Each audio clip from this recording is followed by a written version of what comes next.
Всем здорово, я Толу, и мы в Блю-холле, где уже второй день кипит BetBoom Dacha по Доте. И сейчас со счетом 2-0 Team Spirit выбили своих противников из Аврора. Давайте спросим у людей, как им матч. Привет, как тебя зовут? Чина. Ты откуда? Из Казахстана. Приехал ради матча этого. И как тебе матч? Хорошо. Какой из матчей уже вот прошедших на сцене был самый прикольный? Китайцы против Ликвидов. Да. Последняя игра — это просто жесть. Are you from Serbia? No, I'm from Hungary. I have never been in an event, so it's new for me and I really like it. Ничего, что я круто. Конечно, конечно. Как вообще турнир? Ты на все 3 дня? Да, я на все 3 дня. Это мой первый вообще ивент по доте. Как тебе сцена, как тебе атмосфера здесь? Делиться можно? Явно. Ну, слушай, тут такое смешение, на самом деле, эмоций, потому что, когда ты сидишь на арене, смотришь доту, это невероятно заряжает. Я вчера в час ночи вернулся домой и такой думаю, как спать, я хочу в доту играть. Я до этого смотрела пару туриков онлайн, но это не сравнится с тем, что вживую. Прям как будто сам в игре находишься. Можно взять у тебя небольшое интервью? У нас кросс-интервью. Кто ты, расскажи? Я Тол. Я Диман, работаю с Саньком. Как тебе турнир? Турнир, слушай, замечательный на самом деле. У меня было несколько мажоров за спиной, там, по доте, по КСу, ну, знаешь. И все они, ну, может быть, даже были не так хороши, как BetBoom Dacha, на мой взгляд. Доту сами играете? Много? Только я. Ты только за BetBoom болеешь или там все остальные команды тоже есть? Самое, за кого я болею, это за НСа. Знаешь, как-то обидно. Смотрел турики, BetBoom никогда не побеждали. А тут BetBoom Dacha, ну, наверное, судьба в этот раз победить.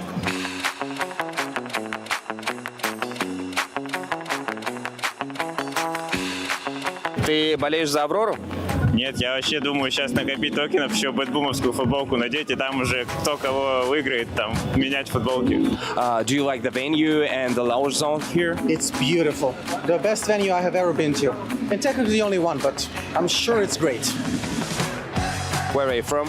I'm from Serbia, from Novi Sad, and in a way I'm representing Level Up Esports. So we came here to watch this tournament and learn something. За кого болеете? За Team Spirit. А почему за Team Spirit такой выбор интересный? Не знаю. Не пробовали? Вот там есть 1 на 1, head-to-head, можно сыграть в доту на SF-ах. Не было желания? Интересует дота. Автограф-сессия будет, пойдете? Да, обязательно. Конечно. У кого в первую очередь хотелось бы взять? У Мипошки возьму. Бокс. Я хочу собрать вообще как можно больше всех, потому что, ну, такое бывает очень редко. Боксы. I'm a Liquid fan, that's why I'm here. I think the heart, I kind of stole it from Deracho. He usually put a heart on his signature. So then I put mine under it, and the eye just ended on his heart, so I just kind of stole it.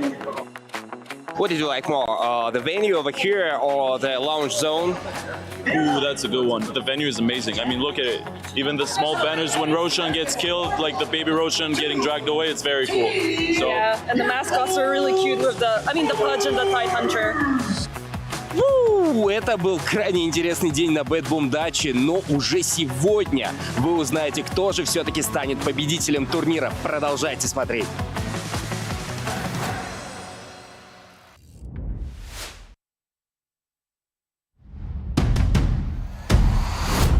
Welcome to BB Dacha 2024 Belgrade.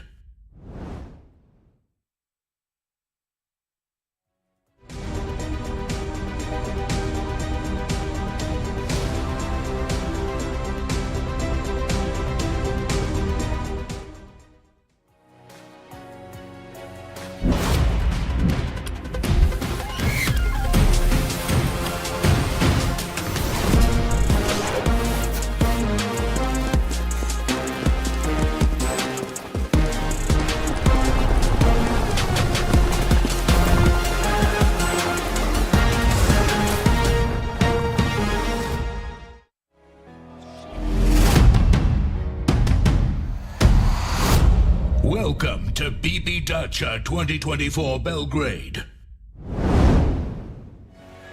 Good morning, Belgrade! How are you guys today? It's a very fine Saturday. It is our grand final day as well. So not as many series on the cards for us, but I'm sure just as much Dota action is in store, Jenkins.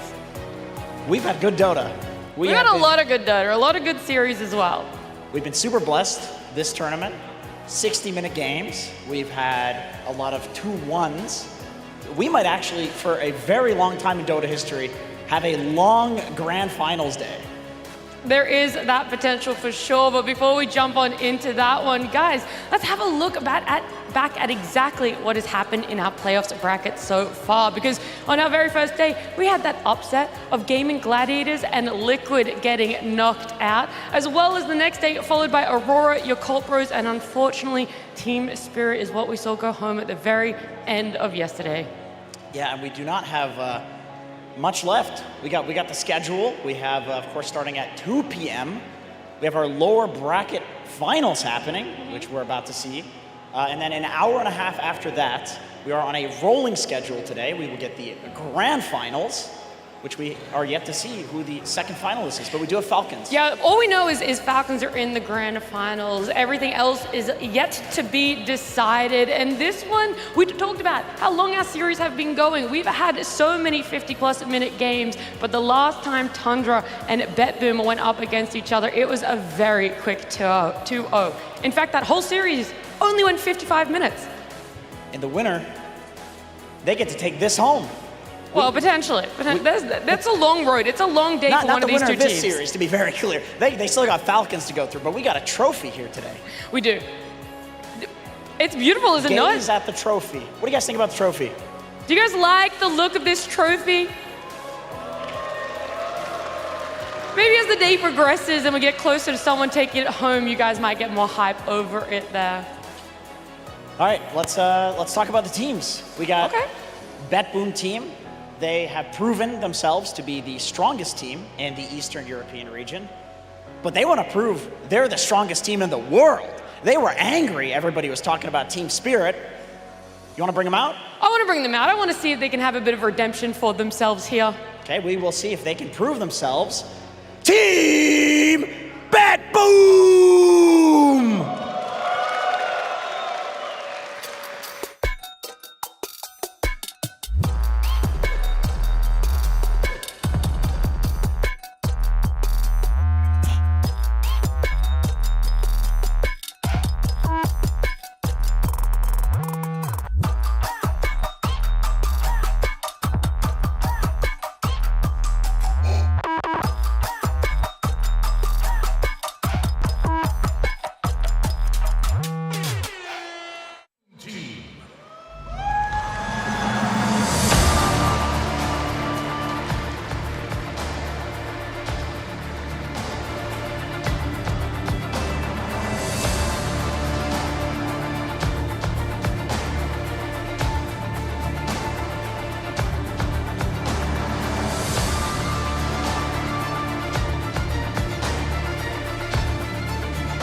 Hello, my friend. It's always you. You're always the one. Why always me, guys? Why? Are you the guy? Are you him? I guess I'm him.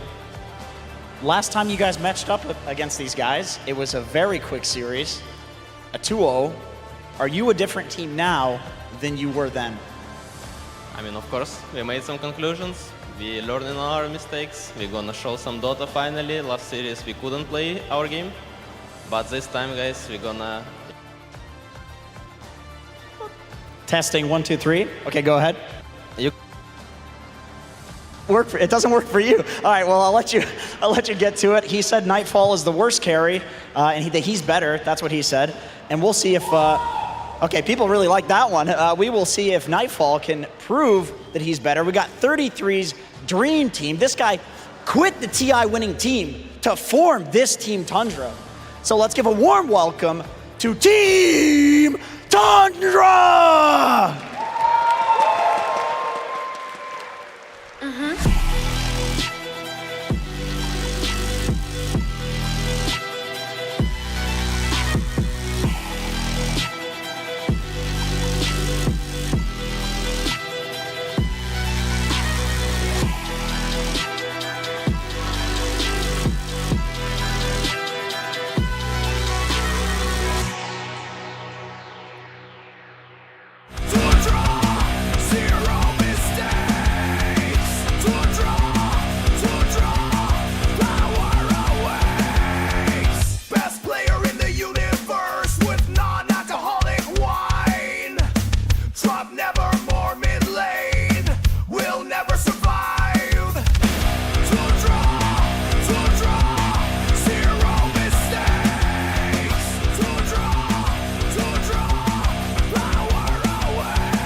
getting it out here spicy. We just had Pure. Now his microphone cut out, but he was trash talking to you. So do you want to like have any words to respond? Not really. I don't care. You don't care. You just want to get on into this series and just prove yourself that way?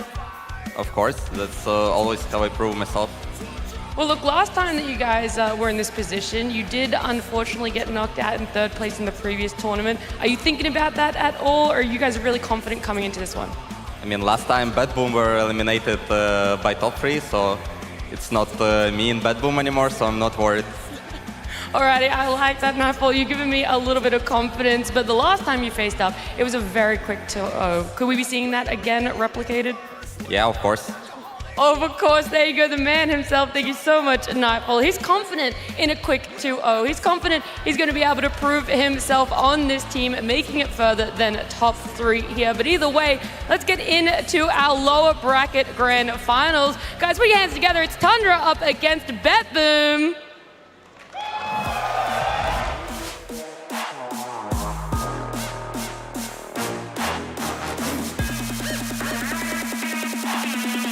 The fight for redemption begins.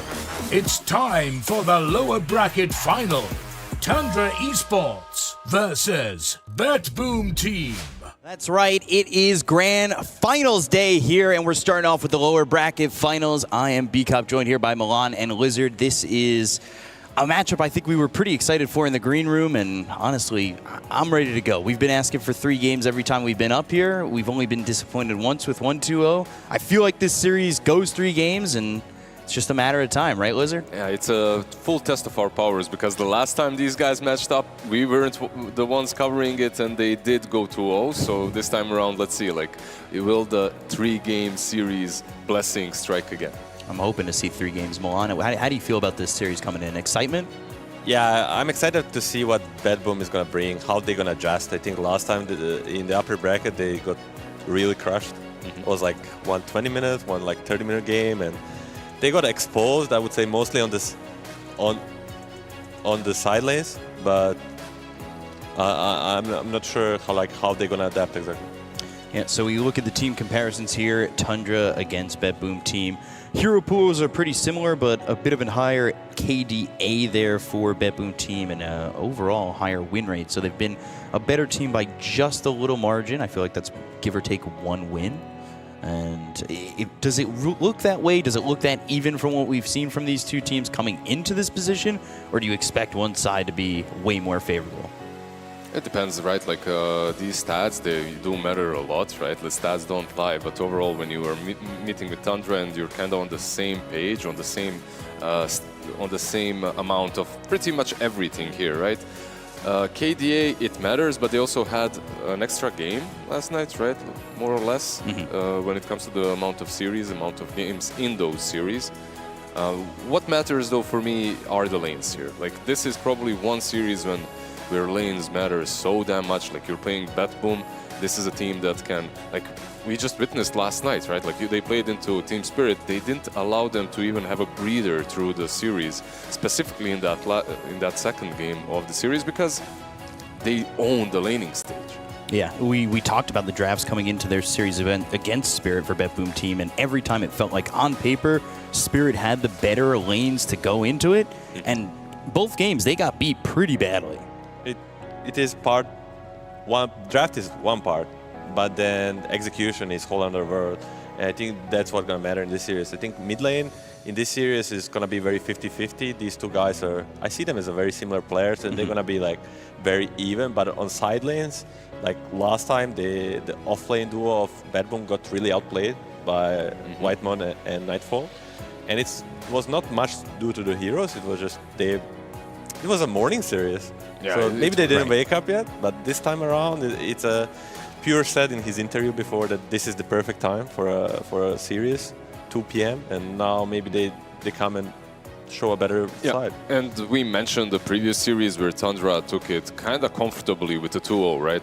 But if you go just a little bit further back, like even in this tournament, they already played previously and they evened it out. So overall, a very even matchup where anything can happen. But like I agree with Milan, the execution is really where it's at, because sometimes the execution isn't on your side, and that's what happened to Spirit last night, right? Like even Miposhka in the interview, he mentioned, yeah, we thought we had strong lanes, but sometimes you just get outplayed.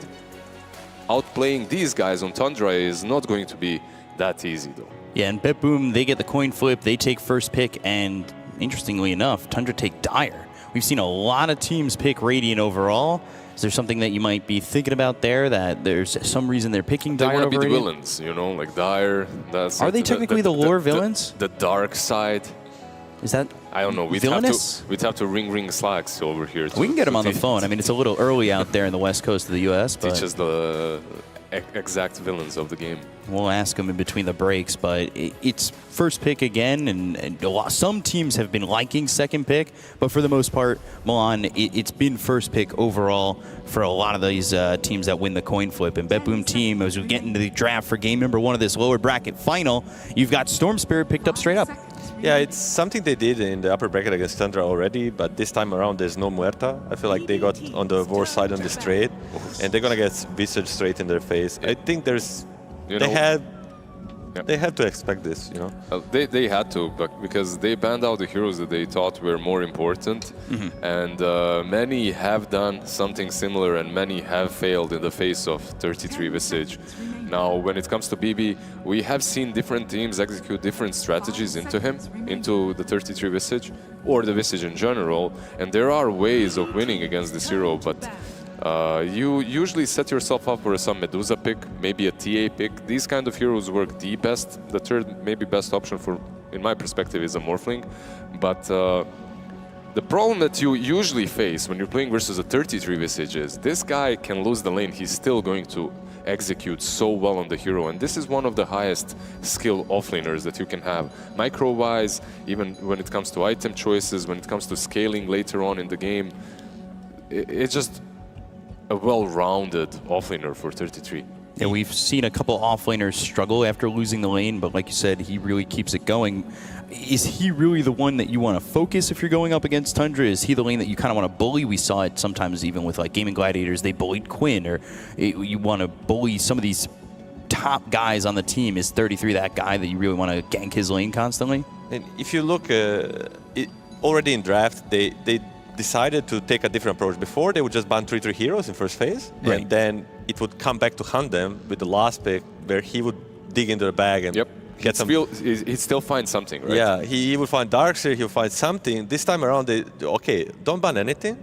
Let him choose the Visage instantly, and then try to play against it. I don't know, I'm just hyped. Like, seeing 33 Visage for me, it's always a treat. I'm just happy that they are adjusting a little bit. Still going with the Storm, like same as they did in upper bracket when they got crushed, but still changing in a different areas, like in the background. So they get the hero they lost with, but they give them the hero that 33 never loses with. So overall, I'm kidding. Yeah, of course. I understand. It's an adjustment that they've made, and this is basically their statement.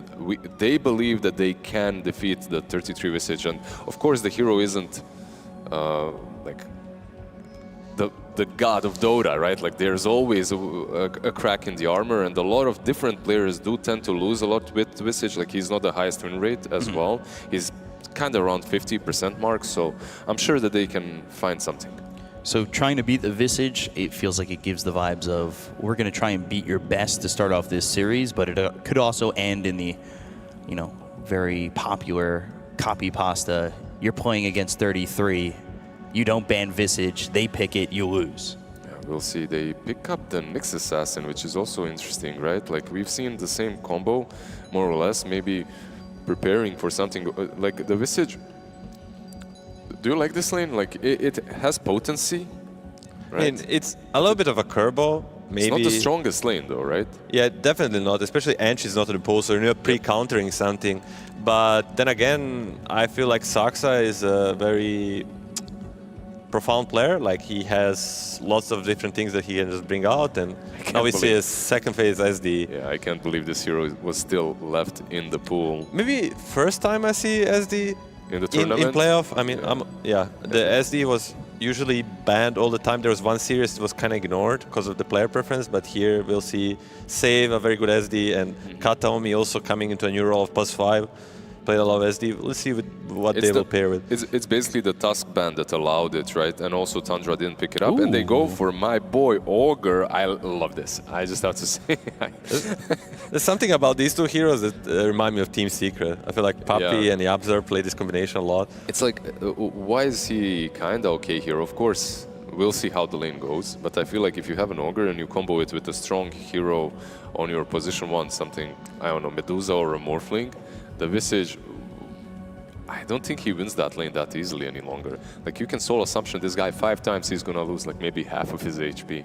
Yesterday they did a DK for Pure in this position. We're gonna see Ember, something Lorenov really likes against the Storm, maybe over the more traditional counters like Earth Spirit in this tournament. And they need to pair it up with maybe some more follow-up. DK is also like a decent option because he regens through all of your harass that you bring with 33-0. Yeah, and Pure also showed diversity in DK where he is not playing like a semi-carry DK, you know, that Skeeter likes to do with the Blink and maybe some more active. He buys Armlet, Massive Mana, he farms like at the speed that you don't expect, and we see the Whitemon Chen. Once again, like this is basically what they had in the previous series as well, and it didn't look that great versus Falcons, but those were Falcons, right? Right. He did a lot in the laning stage, that needs to be said. Though. So was this Nyx pick maybe to deter BetBoom from going Chen so they can pick it themselves, or is it not that kind of overthought?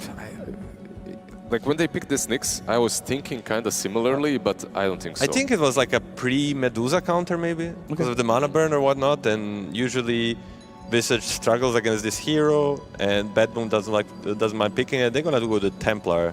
A hero that 3-3 really does like. When he has one ban, this time they decide to ban Beastmaster to protect maybe their whole lineup around, but he usually bans the Templar Assassin when he has Visage. I have to say, pre-level 6, this is one of the hardest lane for 33. Not only are these two heroes really strong against him, like the Nyx Assassin isn't the strongest laner as well.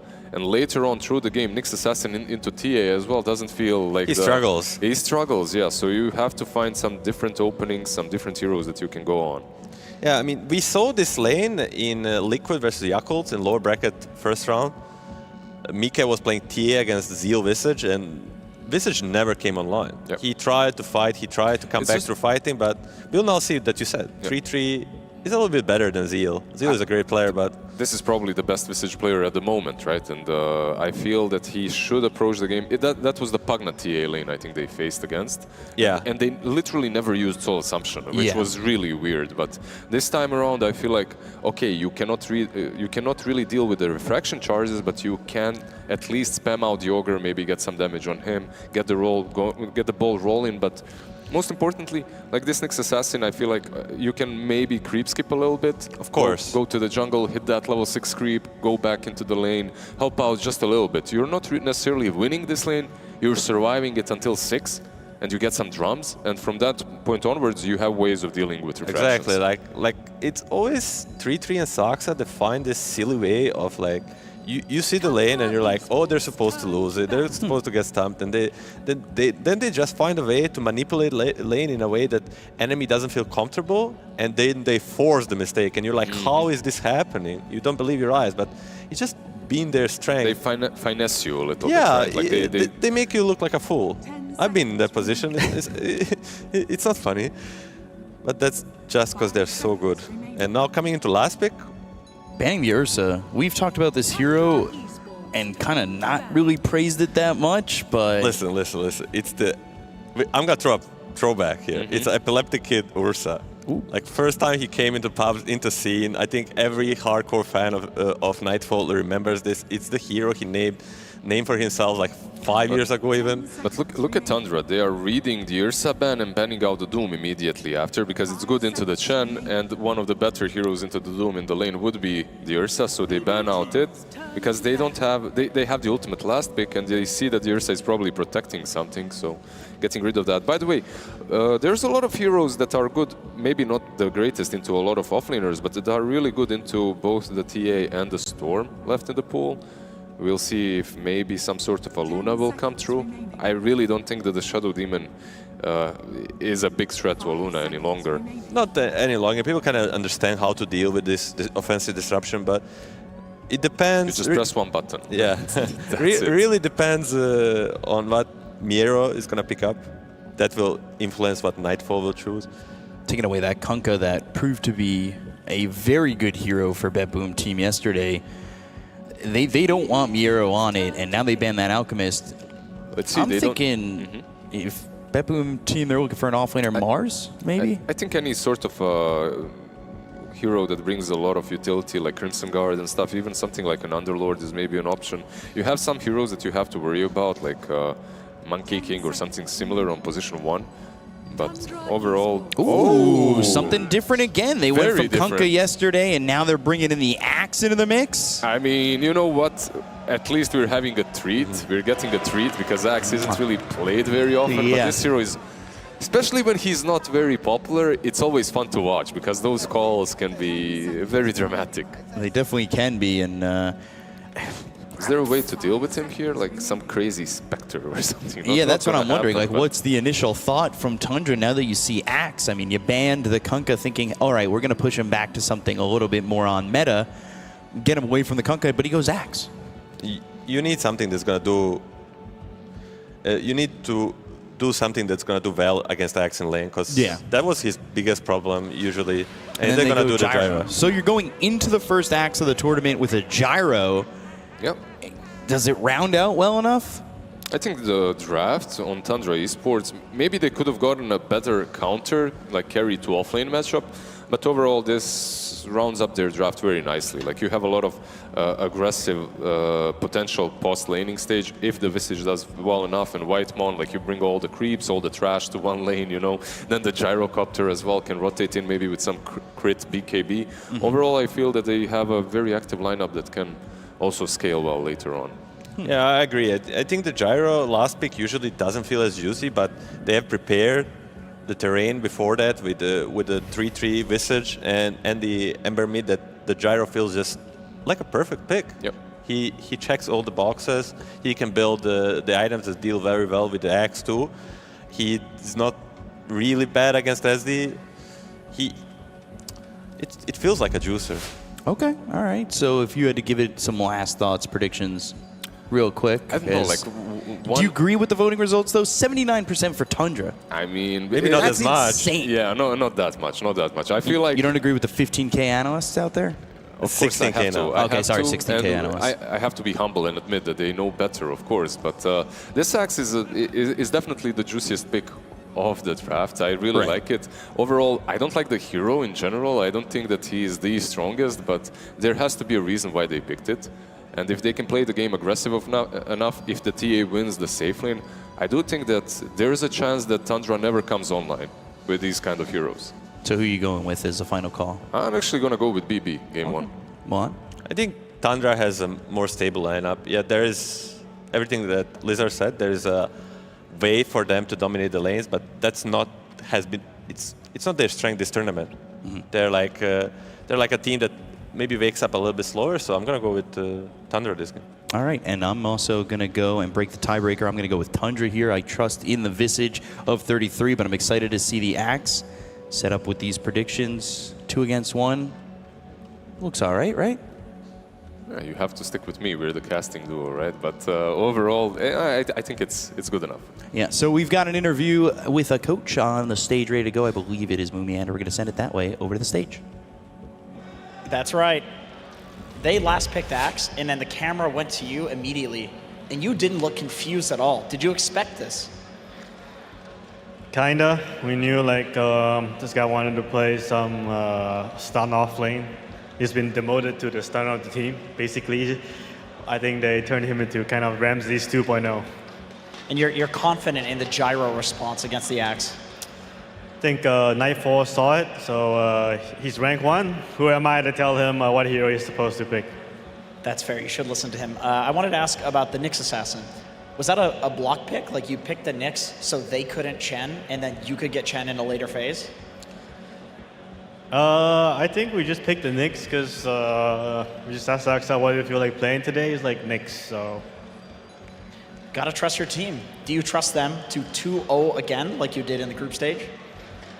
The games today will definitely be more challenging because I felt like BetBoom realized like a lot of the mistakes they made against us. I could see them evolve from yesterday. So maybe 2-1, maybe 2-0. I guess hopefully I did my job, so 2-0.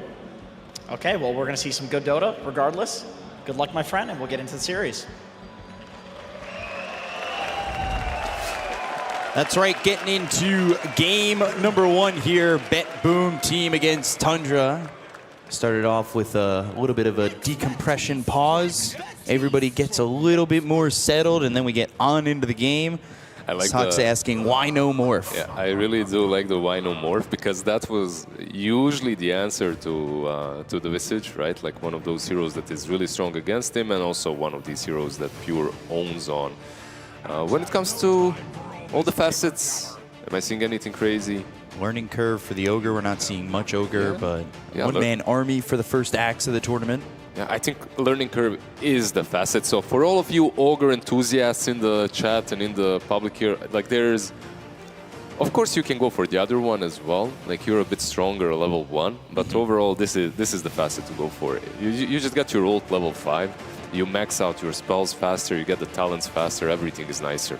Speaking of Ogre Magi, he does have that Jakiro costume set that he has, and if you collect yourself 30 tokens in the event space, there are Ogre Jakiro slippers that you could take home, and those are very comfortable, very nice to wear them. It's got both the wards, by the way, so and the smoke. So what I feel like is going to happen, maybe some later stage smoke. They need to plant these wards anyway. Usually you give one to your mid laner, he smokes up, he plants it where he wants to, but this Ogre he's in charge. 2 heads, 2 wards. 4 eyes. Yeah. For the 3 lanes, we'll see. Well, he has 2 sentries as well, right? So that's, yeah, 4 eyes. Katomi. See where he places this vision, where he wants the information. I know some teams have been placing it deep in their own jungle, but they are going to smoke up to start. Over Kiyotaka. They're still strong, but they're moving into a Nyx Visage, you know, and smoking up versus a Visage level 1 and a Gyro. And they'll have nothing from Ogre.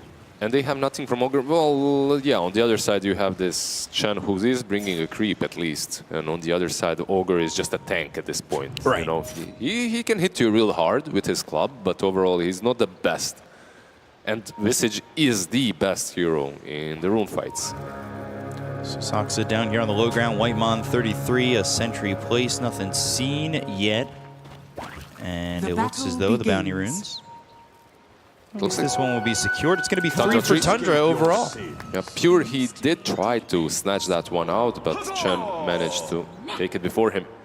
Yeah, just trying to stay ahead for this a little bit of time. We have praised BetBoom Team's lanes really heavily coming into this series, and what are you looking at when you see these 3 lanes? I'm really looking at this bottom lane. I feel like this is something that BetBoom can do very nicely, which is set up the lane for success for Pure, because Ogre he's a bodyguard, you know, he's like one of the stupidest best heroes as position 5 to do exactly that. But you have to be really damn careful because you are playing into a Visage. A lot of damage can be dealt. On the other side, by the way, Save playing a position 4 SD. There's a reason this hero is banned every game.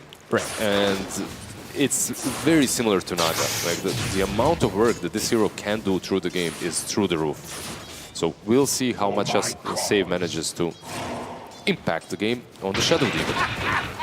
See what he can do with those disruptions, whether they be offensive or maybe defensive. Get a couple of saves out there and set up with maybe the axe as well. If you go offensively, disruption into a blink call, or if he is going to go to that blink dagger on Miero. You have to understand one thing, Axe Pure taking so much damage. They're managing to rip through the refraction charges somehow on this bottom lane. Axe is a bit slower. That's something that we really didn't talk about even during the drafting stage. So look out for his game, because if he gets punished early on... Are looking at Katomi. They had the soul assumption at a pretty high mark. They'll have another one for first blood. 33 is going to draw it first for Tundra. Yeah, they managed to kill him off before level 2, right? I think he still doesn't have a single spell on the Ogre. Not much you could do with no spells. Exactly, that's the problem. Like when you're playing into these two, I feel like you can't even contest them until you get at level 2. When you get level 2, you can have level 2 ignite with level 1 stun, and that really hurts. You can see Save just taking a lot of damage here, not working with a lot of mana either. Miero stepping up, but he's only 4-2 for the moment. He continues to throw that Battle Hunger onto Chen, but Save up pretty far, doesn't end up paying for that just yet. He's playing around the creeps very nicely. His positioning is basically, he's always either next to neutrals or his own creeps, so he doesn't get hit by too many rocket barrages if he's isolated. He's playing it as well as he can, because Axe truly isn't the strongest laner right now. Save actually getting slowed up pretty heavily, and Whitemon with the Battle Hunger on him, not going to chase down this Shadow Demon, but might go through towards the secret shop to go over there. Miero comes back and deters this Chen from going over, but Save still, it's just not a fun lane for him. Yeah, it truly isn't. And when it comes to Axe, right, like you're playing into this gyro, usually as Axe you want to run into people's faces, maybe get some swings, right? But not versus a gyro. You're going to take way too much damage. Rocket Barrage, Nightfall moving forward. Miero and Save both down to about 20% of their health. They'll use the Disruption, but there isn't really much to follow it up. Shadow Poison not doing enough. Sox is low. Looks like Pure should get a kill, but it's Katomi who gets the last hit. And they even it up at 1, and that's what you were talking about. That level 2, when you have the Ignite, level 2 because of learning curve, you can start to play aggressive in this bottom lane for BetBoom Team. Exactly. They're picking up the pace. The First Blood definitely didn't help them, but at least right now they're picking up the pace on bot lane, and you can see that TA is a bit ahead of the Visage. The problem is, like, this lane is still comfortable for him. Again, that level 2 Ignite, they're chasing Soxa. You could throw a Soul Assumption out, but Soxa's taking a lot of damage.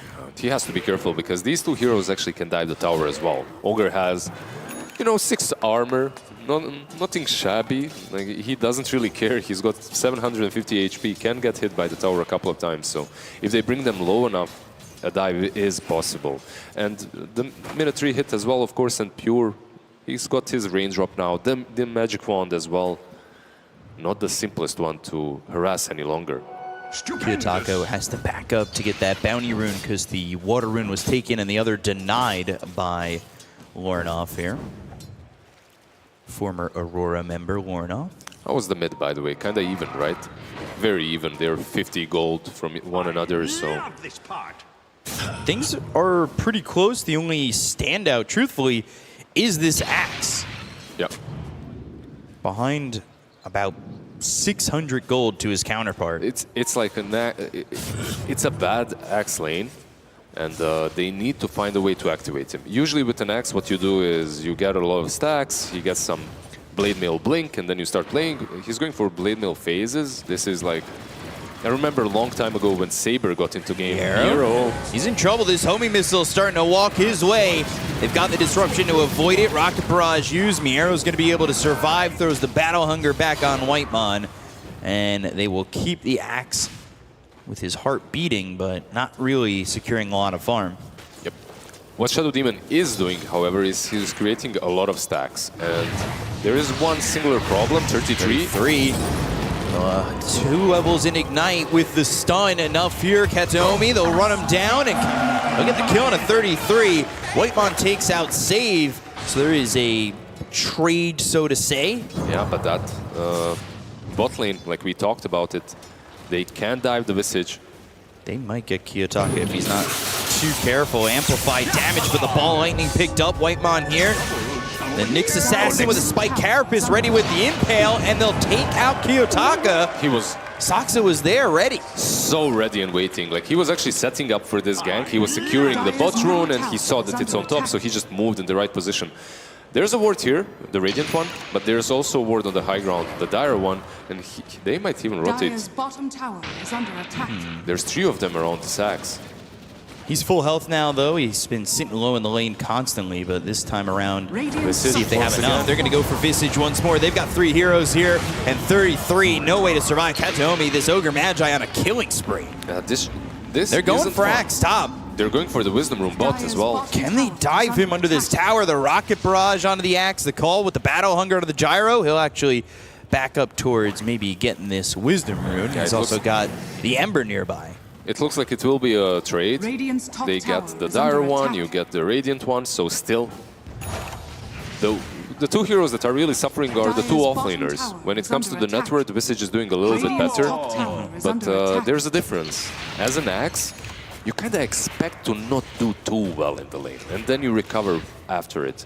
As a Visage, you expect to do much better. And this will certainly help Miero boost up his net worth a little bit, but it's Kiyotaka who gets the credit for the kill.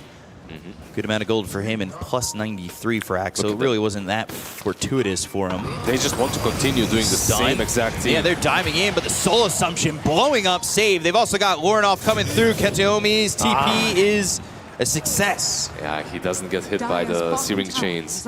And they D-ward. This was a bit too much. Like, I understand it. Like, they moved behind the tower, they set up a ward to maybe kill off Visage one extra time, but the tower now gets denied, and he gets an additional kill on the Shadow Demon, which might propel him closer to level 6 before the next gank happens. Illusion Rune to refill that bottle for Kiyotaka, also popping a Clarity to get that mana back. Miero is still sitting level 5. So is the Visage, no familiars just yet. Look at the Rocket Barrage damage just onto this Axe, half health.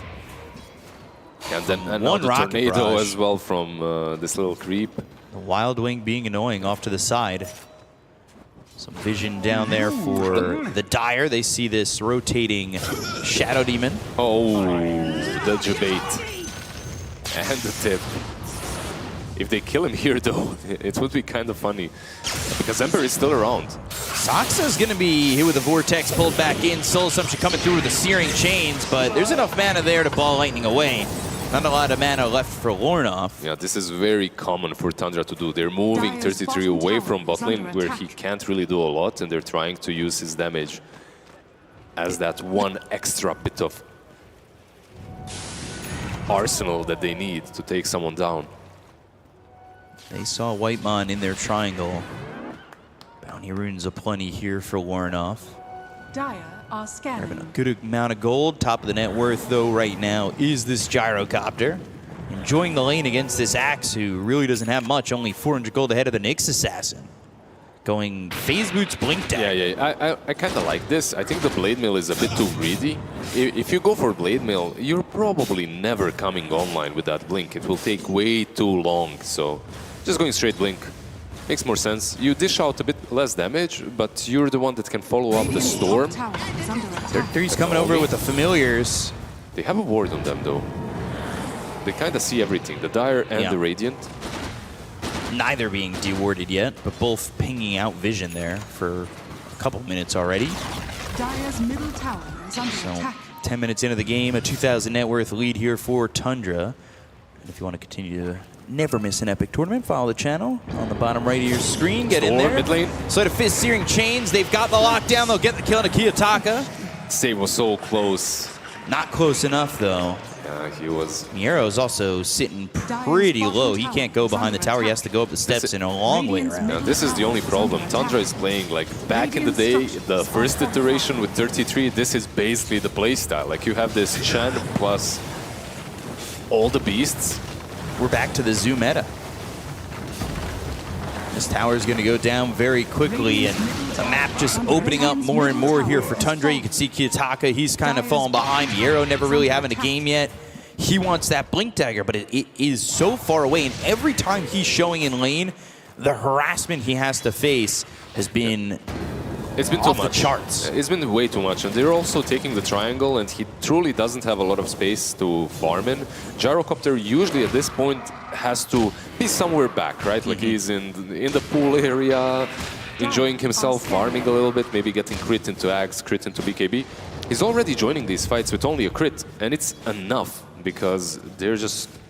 It looks like 3k isn't a lot, but on these heroes it is, specifically because Axe doesn't have his Blink Dagger yet. He doesn't have anything, really. I mean, phases, you know, like some levels, something. But I agree. So? Once he gets the Blink Dagger, the game changes for BB.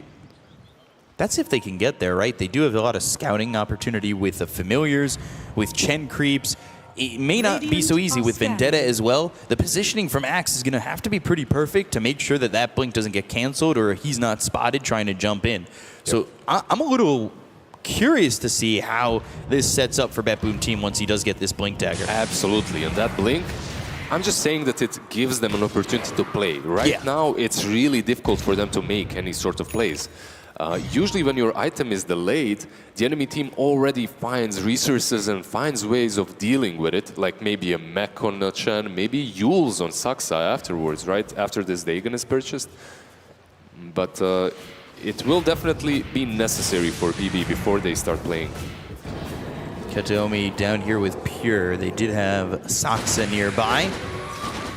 Nightfall gonna push back Axe once again with a homing missile as they they stop that jump through the swing gate. They're gonna go Sleight of Fist, Searing Chains. Axe is gonna come in, the ball lightning on a 33. They go to the Vortex. They've got themselves the Hand of God, but it's not gonna matter. They get the kill on a 33. They'll look for more. Ornov trying to run, but the ball lightning right on him. Another Remnant away. Kiyotaka not dealing with a lot of mana here, but the chase is on. They've slowed him up pretty heavily. Saksa getting the kill on a Kiyotaka. They look over at Pure with Nightfall coming in. They might be able to get a kill onto the Templar Assassin. The Sleight of Fist coming through. Ornov trying to put some damage out while not getting in too far.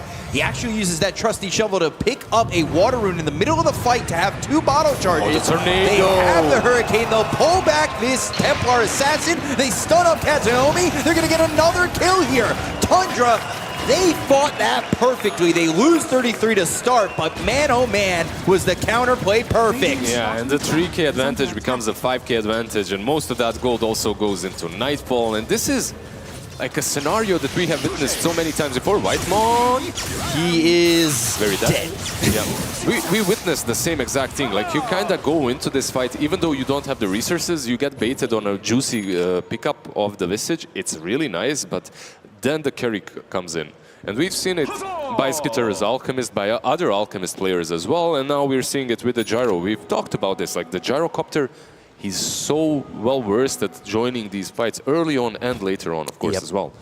Especially when you're having a good game on the Gyro. We've seen some Gyros struggle and try to come into fights where they've got just the Falcon Blade, maybe a Crystallis, but Gyro's ahead. He's top of the net worth. He's going to dominate. One extra thing about the Gyrocopter that we need to mention is Shadow Demon, he shuts down a lot of carries. He doesn't shut down a Gyro. Like, you get purged on some melee core, like an Alchemist or something, even something like a Luna, and you're just not moving in fights.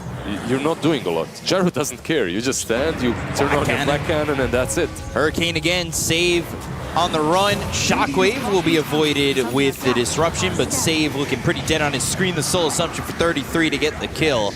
And they're going to take a tier 1 tower with this, so Tundra, they'll squeeze the map even tighter. You've got an Orchid picked up for the Storm, but this also, that last fight goes back to Axe not having his blink ready either. Yeah, maybe with this Orchid they can make some things happen on the map. Maybe Saksa now. Saksa, Orchid, he is looking pretty dead himself. Oh, Ember is here, eventually fall to Kiyotaka. Sleight of Fist, Searing Chains not in time. Yeah, you can't help them. Like, Ember was there, but there is just not an opportunity. And Storm is like this, right? Like, whenever you're playing Storm into Lions, into Nyx Assassins, they're a problem until you get Orchid. After you get Orchid, they're also a problem, but at least you can kill them before they kill you. Good amount of items coming out here. Ag's almost finished for the Gyrocopter. Definitely could see another smoke play coming, and maybe BetBoom Team feel this. They are going to commit for the tier 1 tower. Pure going to go up towards that tower to get it, and then back towards mid where Kiyotaka, he ball lightnings in. Sleight of Fist, not going to connect. The birds are behind. The Searing Chains is there. They've got the familiars, the disruption to try and save him, and Kiyotaka is going to be dead to Lordov. They are looking at the potential fact that they could get more. They've got Saksa here, looking for a stun. He'll land it, killing off Save. So again, Tundra just outperforming BetBoom Team all over the map. Yeah, I don't know. Like, we maybe expected a longer series. By the rate this is going, we might not experience that because the map is absolutely taken from them. 60% win rate, 67% win rate. Oh, I mean, this is lifetime now, is it? Like, it's moving as we're watching. But one hero that we're still waiting, really, is the offlane Axe. Yesterday, Miero, he had some really sick performance on a Kunkka, and he was always active. He was the one constantly pressuring. This game he's playing an Axe, and you can't really blame him for being AFK because that's the way the hero kind of works. So that's also the reason why hero isn't picked that much. He's going to have to make a big play because for the first 16 minutes of the game, it's been where's Waldo for this Axe. Oh, he does have the blink. With He does a good have ball. it, but into the Roche pick could be good, but you can see Tundra already kind of anticipating this. They're spread out enough where I don't think a call covers more than one hero, and they might just kill Axe afterwards. Yeah, 33 standing his ground. Miero looking for the blink into the call. Blink, it's a call to start. It's onto the gyrocopter, but they go to the soul assumption. Kiyotaka's going to go after 33. They might be able to get the kill to the Visage. Hand of God, there's the stun coming through from Saksa onto Kiyotaka. They get the kill to Miero as well as Save. They're looking for the rest. Pure trying to TP out. Searing Chains is there. Full team wipe for Tundra. This is... Wiping the floor with BetBoom. Ah, that's a disaster for BB. The way they just jumped in with the Axe. There is no follow-up, unfortunately. They need some desperation. It truly is. The gyrocopter with a casual 4,000 damage, 17 minutes in. It's, you know what's the funniest play there? The Visage. Well, look at that. He's in his own puddle. Like he already prepped for this. He knew what's coming. Seeds of Serenity Seeds of Serenity down. are already down, so he's kind of healing there. Even though he's full HP, he's just healing because he knows that they'll initiate on top of him. It doesn't save him, of course, like he still dies, but this is definitely a trade-off you take any day. It's certainly a trade-off. 1 for 5. Yeah, don't tell me the odds, but I'll take that every day. 10k advantage for Tundra now. The Yules, by the way, is being purchased by the Nyx Assassin. That's the next item. The mech as well from Chun. I maybe expected it a bit earlier, maybe the Vlads, but the Vlads is amazing for them. Like, it does wonders for Nightfall, and it's also really damn good with all the creeps, specifically Visage's familiars. Look at the Axe's net worth, man.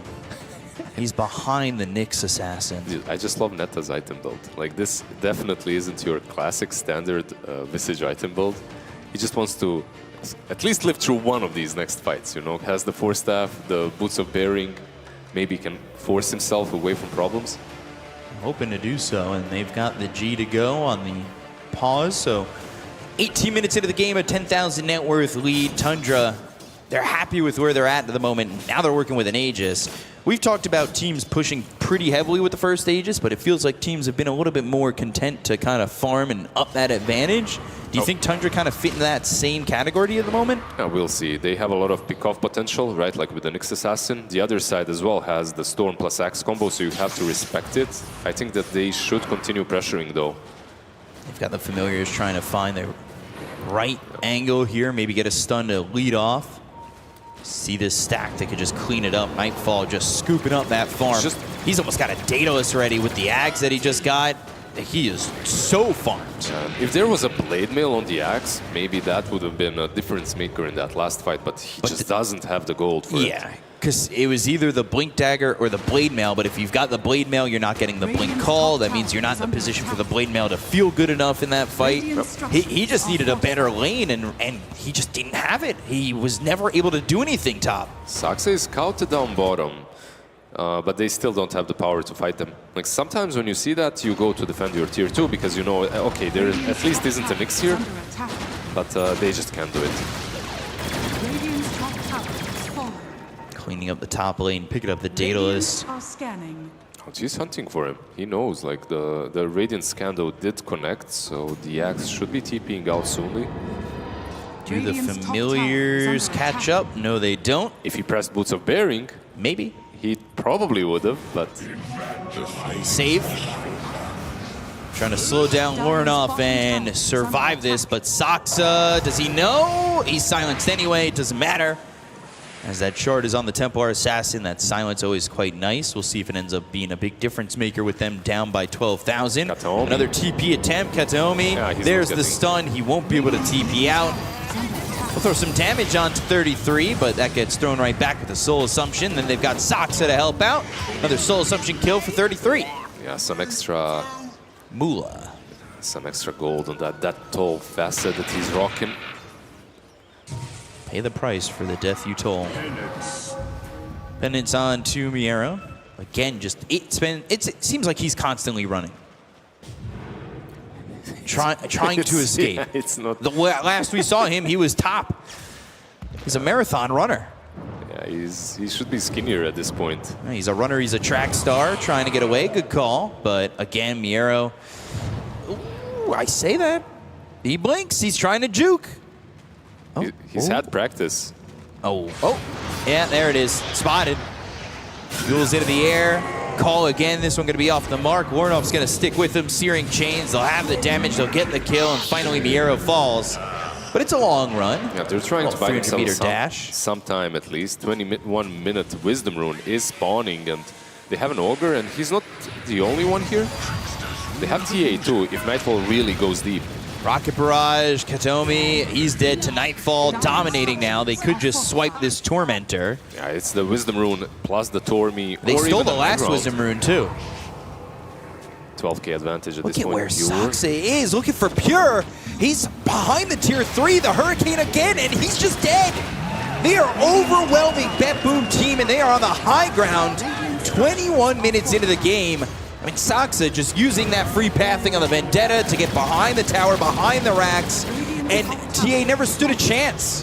Absolutely. If you ever wonder if that talent is worth it, Facet is worth it, it definitely is. That's the one you go for. It just allows you to hit these teams from different sides, you know? Like, usually you know that the sentry will be placed somewhere around the lane, so you can just use that.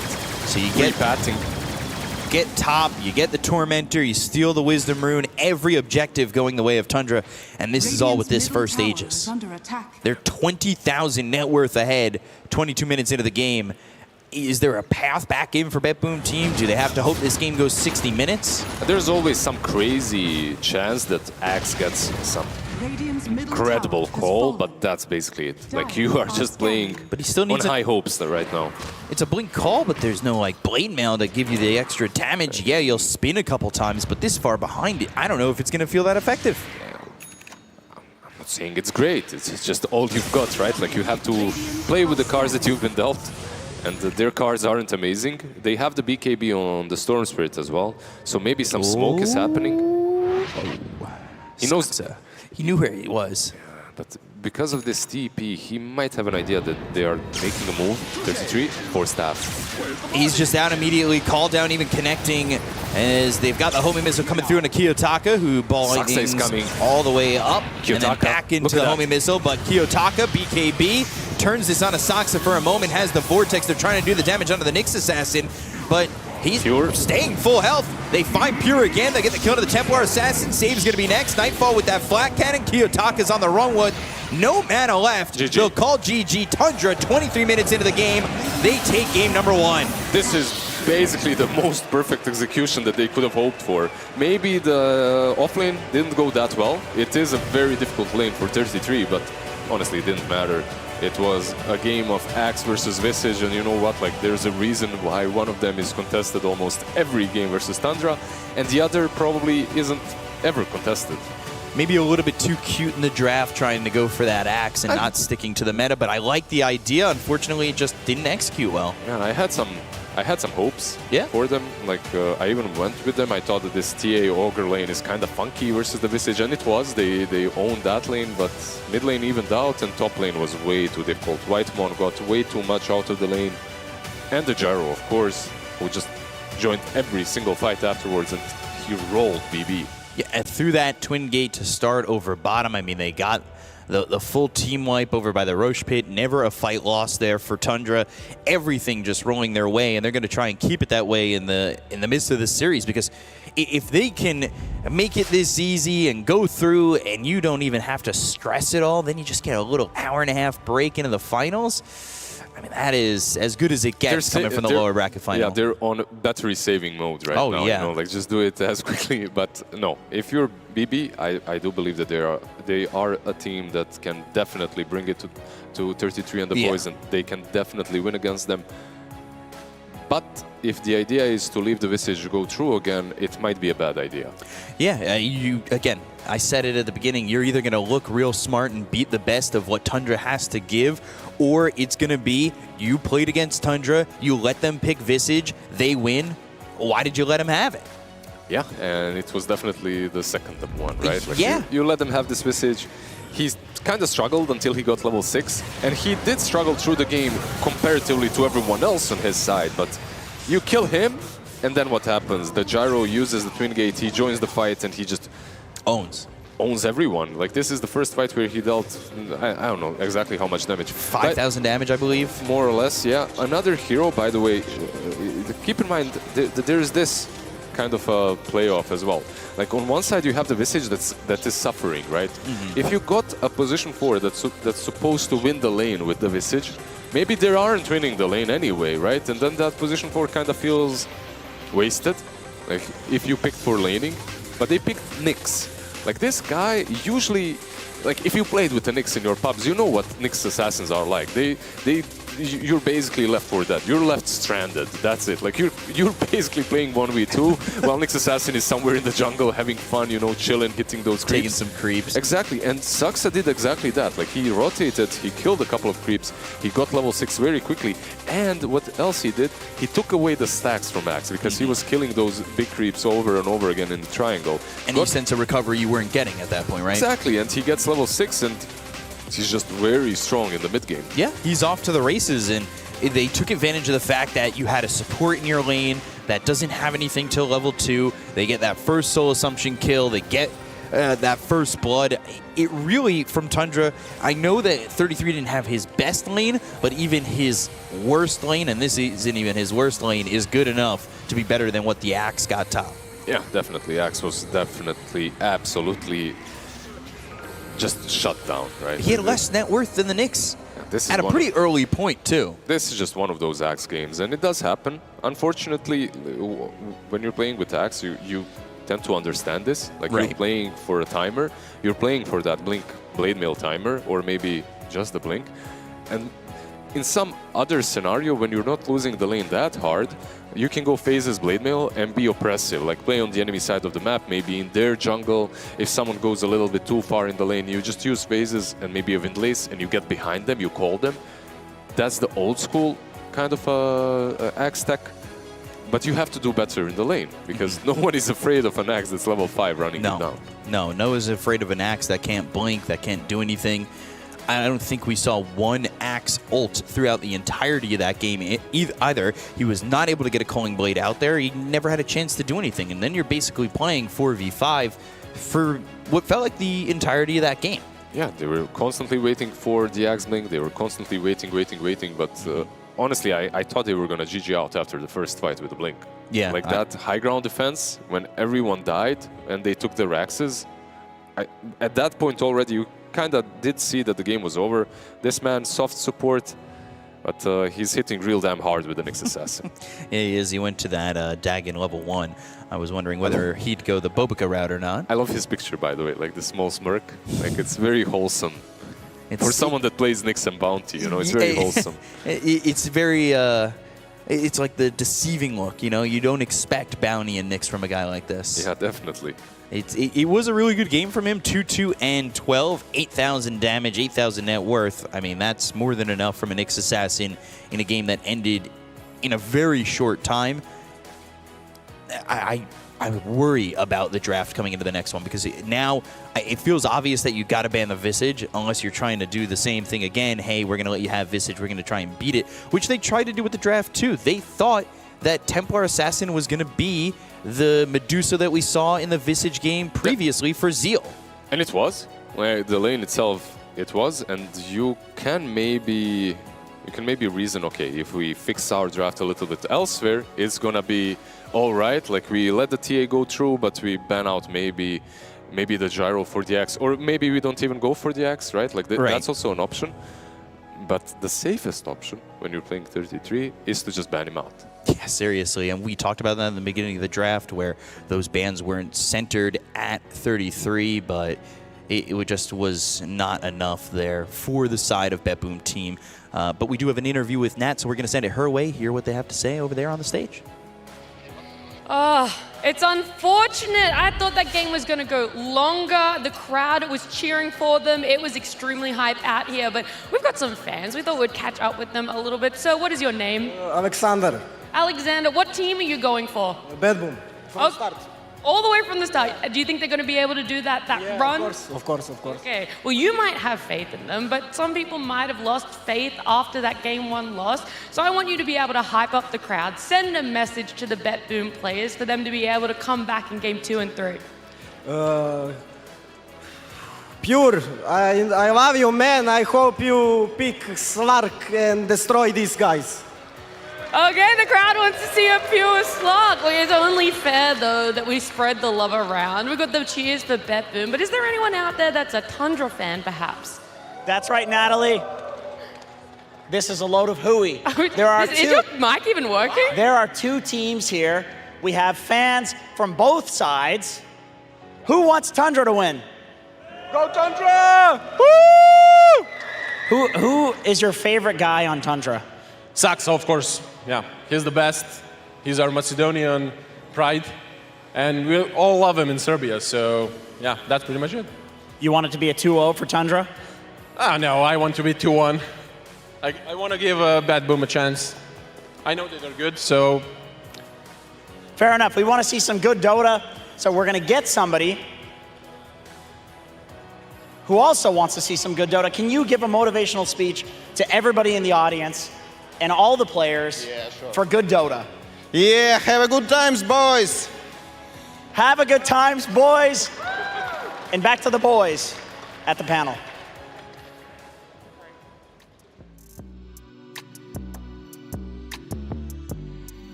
Welcome back, Belgrade, and everybody watching at home. We are ready for the second game between Tundra and the side of BetBoom Team. I'm your host, kinda, B-Cop. We're here with Milan and Lizard. It's a bunch of facets here on this panel. We're casting, we're talking, we're doing as much as we can with the game of Dota we have in front of us. And game one, the game of Dota that was in front of us, was very one-sided as Tundra absolutely wiped the floor with BetBoom. Yeah, I mean, I would say that reminded me of Gaimin Gladiators from last season, both with the picks from Tundra and the playstyle. They kind of just dominated the lanes, they formed the ball that was unstoppable. Yep. I mean, for sure, the BetBoom heroes didn't help. They kind of got exposed, and they're very bad against this kind of strategy. And Tundra did really look unstoppable last game. Very reminiscent of the times they played with Snake King as well, right? Like 33 and Snake King. It's literally a page out of that book. They won the TI by playing something very similar. Albeit back then they didn't play with the standard items. They did play with Wraith Pact, but they had Lads this time. That's halfway through.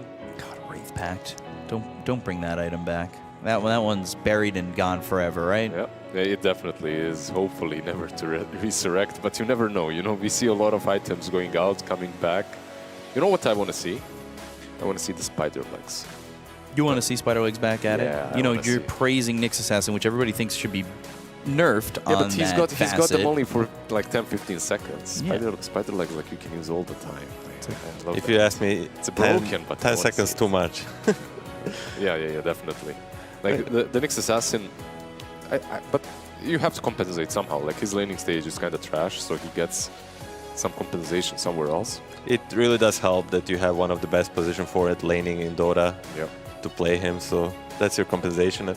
I'm looking at the BetBoom. Like, you got stomped pretty much 3 games in a row against Tundra. Like, you have to change something drastically. You cannot just adapt here and there. Right. Like, they tried letting 3-3 any hero. Maybe try letting him any hero but Visage. But Visage, yeah, I'd agree. But the problem is, usually there's a but with 33, and that but is the...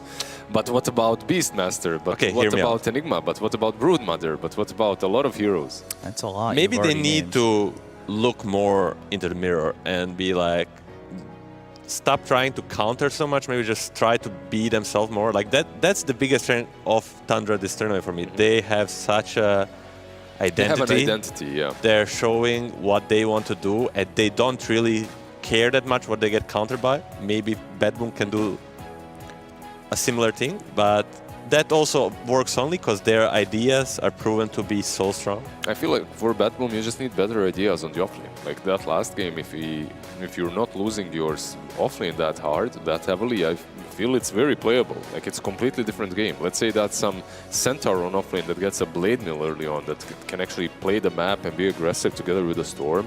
Like maybe then it's playable, but like this, it truly wasn't. I mean, and we see on our screens the second pick is going to be for Tundra again, and this is what surprises me. 3 games you get stomped, 3 games you had first pick. That was the thing I was looking to be changed. But again, we're going to repeat. They're kind of banging their head against the wall on BetBoom. Yeah, they just I guess they just value that first pick so heavily. Is it just a bit too stubborn though?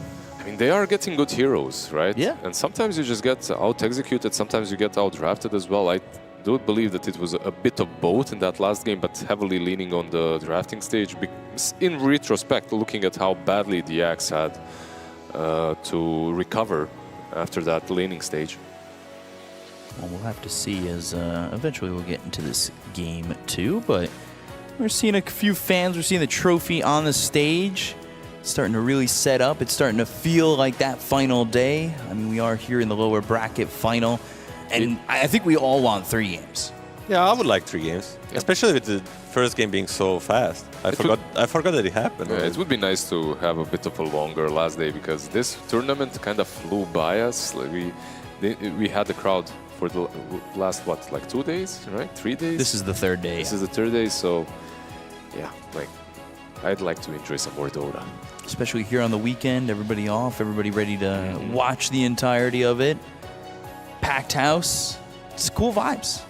Yeah, it definitely is. A lot of very familiar faces for both Milan and me in the crowd. and around the arena. Have they shown up on camera yet? Yeah, some of them did actually. some of them did. So it also feels a little bit like a reunion.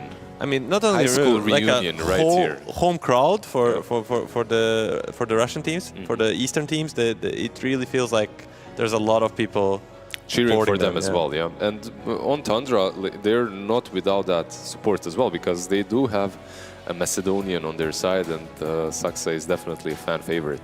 I do know a big Tundra fan in the crowd specifically, but they should be happy right now. They're up 1-0 over BetBoom Team, and they've just been dominating. They've had their number. How do you go back? It's a short break in between games and reset. I mean, Tundra woke up and has chosen violence. I think BetBoom needs to like go to the bathroom, wash their face, and choose violence too. They need a spark, and I agree with Lizard. It might need to come from offlane. Yeah, it might need to come from offlane, definitely. Some switch up on that offlane is necessary. At least not something like the last game. Yesterday they had a really good time with Miero. Like he was getting like, what, 2 Kunkka picks, right? Yeah. Those Kunkkas, they looked mean, but the Kunkka got banned out. So maybe there is a world in which you push his pick a little bit earlier. Do you push that pick earlier and still pick that Kunkka, or you just go for more common ideas? Like when you think about him and when you think about the heroes that they've been picking for him, they're not truly meta. Like Kunkka isn't something that a lot of teams are picking, but it worked out. Axe as well, not really a hero that anyone is picking, and it definitely didn't work out. And when you get destroyed like this, it's not only one thing you need to fix. The fixes need to come all around the place, and the draft, and the laning, and coming to the mid game. They need to have better answers. Well, we'll see if they have those answers, because you gotta. It's do or die. Do or die. You either have the answers or you're out. You don't get a chance at that grand final. You don't get a chance at that beautiful trophy on stage. As simple as that. Is that pressure felt in the draft? Are you already in that locked-in stage before the series started? The problem is, like, you come into every series with a bunch of ideas, right? Like, you have a series of ideas. Okay, if we do this and this happens, if we do that and that happens, like, you have maybe you pre-gamed, like, you have some drafts ready and available. The problem happens when one of your drafts just gets completely demolished. Maybe the best... Bunch of people leaving their wives and kids at home. Yeah, and on the other side, it's like, I love you, please don't kill me. I'm sorry. Oh, man. Hey, some good signs in the crowd. Some good cheering in the crowd as well. It's been pretty exciting so far throughout the day. Well, if there is... No, go for it. This man on the screen, he's dead serious. He's locked in. You gotta be. He has proven to be maybe the best carry this tournament so far. I mean, of course, Kid are in the finals, but Nightfall is showing a face that he didn't show in BetBoom in the previous season. He's kind of evolving, and he's becoming the guy that can do it all. And now before he showed like that he can be like this super hard carry, but now in terms of he's showing a little bit of a Duraccio style. He's playing really fast, he's connecting with the team, but still like making almost 0 mistakes. Yeah, so I just got word we are ready to go into the draft for game number 2 in this lower bracket final, so let's go ahead and get into it. It's time for the lower bracket final. Tundra Esports versus BetBoom Team. Game 2. We are ready to go here. Game number 2 in the draft already. Back to that storm, but the Visage has been banned. BetBoom Team not That's the only one, risking by the way. it Yeah, anymore. but that's the only hero that got banned from... yeah, exactly. They switched things up. Keep in mind, Milan, if you want to talk about it, there's a certain support that's still left in the pool, like a position 5. There's multiple, but there are some... There's multiple, but first we're going to have a mid lane exchange, and Tundra is going to... play anything they played before. Oh my god. Yeah, there's one thing that usually happens in competitive Dota when you get so stomped. Even if you're going to get stomped next game, at least you don't want to get stomped by same thing. It kind of feels really bad, so you're going to switch. Would you rather get stomped by the same thing twice or by variety of things? By variety of things, definitely. It's just at least you don't look silly. I'm a little worried. That's silly. There's a Shadow Demon. Yeah. There's a Shadow Demon. There's a Naga Siren. Yep. There's a lot of heroes that are very popular still left in the pool. Tundra has that There's next a Tusk pick as well. too. Yeah.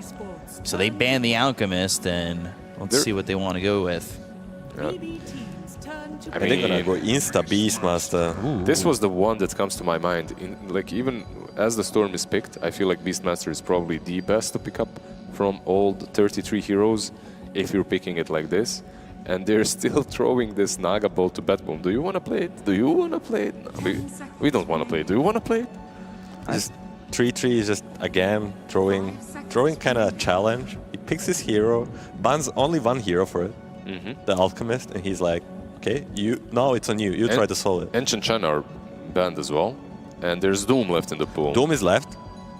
I think that's the answer I liked before. It didn't always work out very easily, and oh my god, we might be seeing a hero that is definitely crowd favorite. What is your first thought when I say crowd? No? Close? It's pure special from before. It's Pudge. I don't want to hype it up too much, but it's what he previously in his career used to do against the Beastmaster. Yeah, it's good. Like yesterday they said they had 4 Pudge players, right? It's a really good hero into the Beastmaster, but you can't pick it yet, right? Not yet. Maybe the way down the line. Alliance are still picking it, by the way. Right now you need something for save to enable Storm. I would say a Grimstroke looks fine. Besides the Grimstroke, you might wanna go some casual Dark Willow or something. Yeah, sure, but I'm looking at these Shadow Demons and these Nagas, and how do you just pass that up? Yeah, it's really difficult to pass those heroes up, but they might. Like we might see a game where they end up not contested at all. We'll see. It would be interesting if we don't see Naga or Shadow Demon in this draft at all. But a lot of time being thought about by BetBoom Team, and they go to the Shadow Demon as we talk about it. It's a nice save, right? Like Shadow Demon is just so damn good. You could have comboed with a Storm, but if you're picking Shadow Demon into a Beastmaster, like that roar will almost always be negated by the disruption. So overall, I do like the pick. But is it a good combo with Crystal Maiden? Or those two supports are pretty flimsy, and you honestly, you think initially, yeah, the Primal Roar should be stopped with the disruption, but you've also got Ember who can jump that backline and maybe make life a little bit too difficult for Shadow Demon or force him to use that disruption earlier. You've got the Purge, you've got the Frostbite. Like I see your point, but there are ways for BB to deal with solve that issue. Yeah, Okay. just they have 2 more picks to get that front line for these 2 guys. Oh, 2 supports for Tundra. Lion is going to be a choice. A hero that pairs very well with Beastmaster, and a hero that Saksa plays amazingly. We need Whitemon, Chen, and Span. You get so much out of the line, right? Like you're playing into the Storm Spirit, the Impale, the Hex, the Finger later on as well to burst him down. Chen and Ench are usually go-to versus the Shadow Demon 4. I'm interesting to see. It's interesting to see what does he pull out. Both are banned, right? So yeah, maybe something just just a Clock or a Tusk. I like it. Keep it simple. I feel like Tusk would be solid, Clock as well. But they go back to the Naga. I mean, Shadow Demon and Naga will not remain uncontested. Bristle, this is something that got talked about in that post-game after the BetBoom Team victory over Team Spirit, so they let it show here. And what you're banning here? You have to ban maybe a Morphling, and what's the other core that you'd like to have into the Bristle? 10 seconds remaining. Give it a Slark. Let's go. That guy in the crowd, he wanted Slark. 5 seconds. all these people on the screen right now want Slark. On the other side, though, they banned the Morphling. All right. Morphling banned out. Is there any world where, because we've seen Muerto be the kind of a counter to Bristle, would you ever choose that for Tundra as a safe lane Muerto? I mean, it's an idea. It's definitely good in theory, but you need a player to enjoy it. Yeah. You need somewhat of a specialist. It's something that Parker was doing, right? Like in the grand finals versus Falcons, if there's a Bristle, that Muerta would definitely come into play, but... You have to see if this Bristle is a carrier offlane. It's a good lane, right? Like even if he's safe lane, the CM plus Bristle feels pretty damn strong.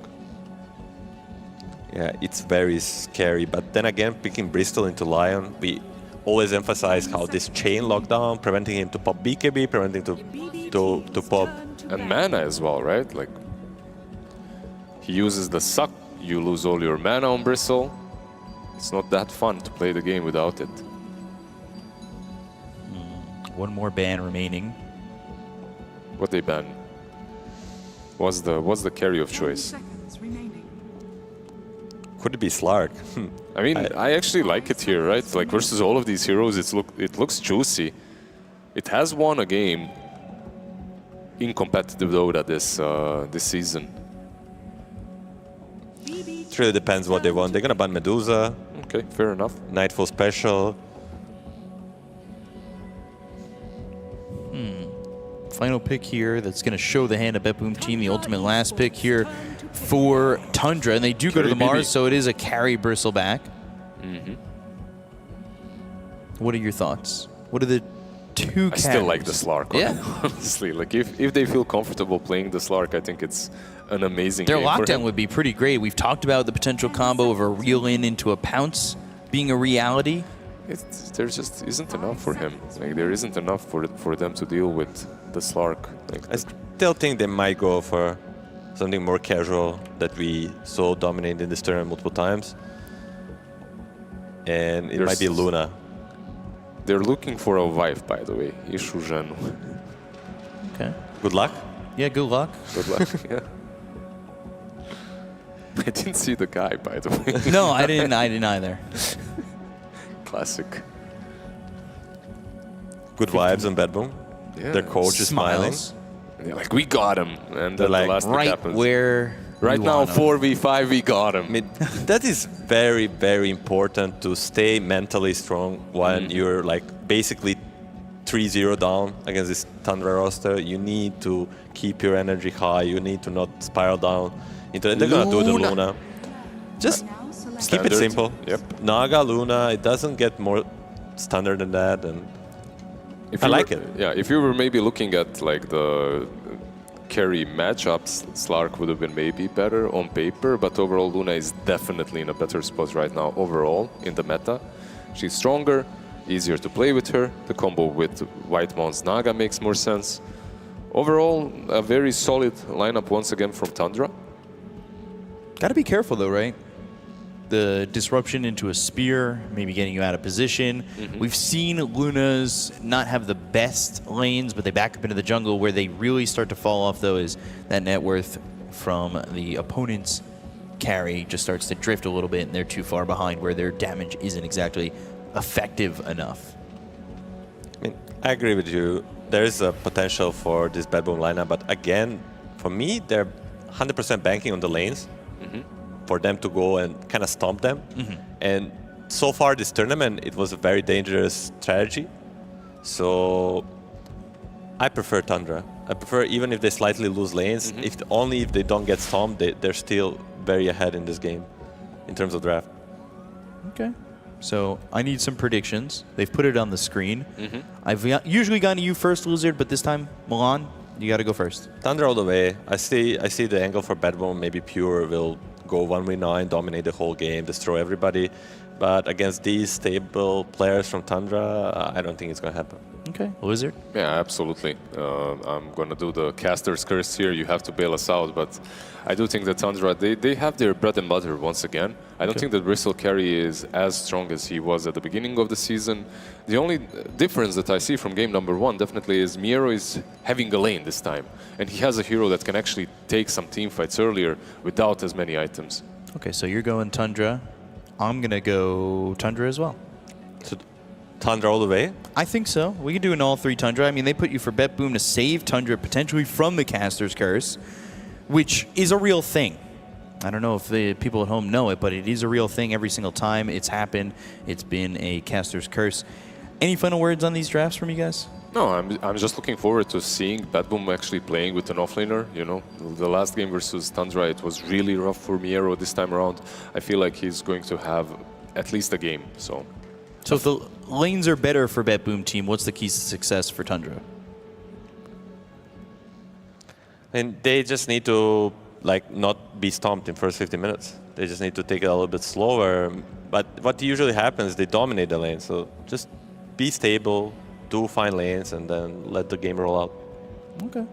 All right. So we should be ready to go. And we'll be a little bit longer on this as there is a pause. So I want to hear you break down the lanes a little bit. What's the best lane for each team?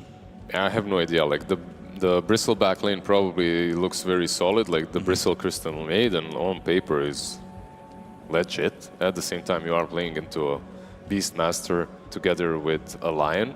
So there's a lot of back and forth, but it's kind of more on the Bristle and CM to be winning that lane and more on the Beastmaster and the Lion to be on the safer side. So we'll see how that pans out, because I definitely think that Saxa together with the 33 Beastmaster can win versus anything.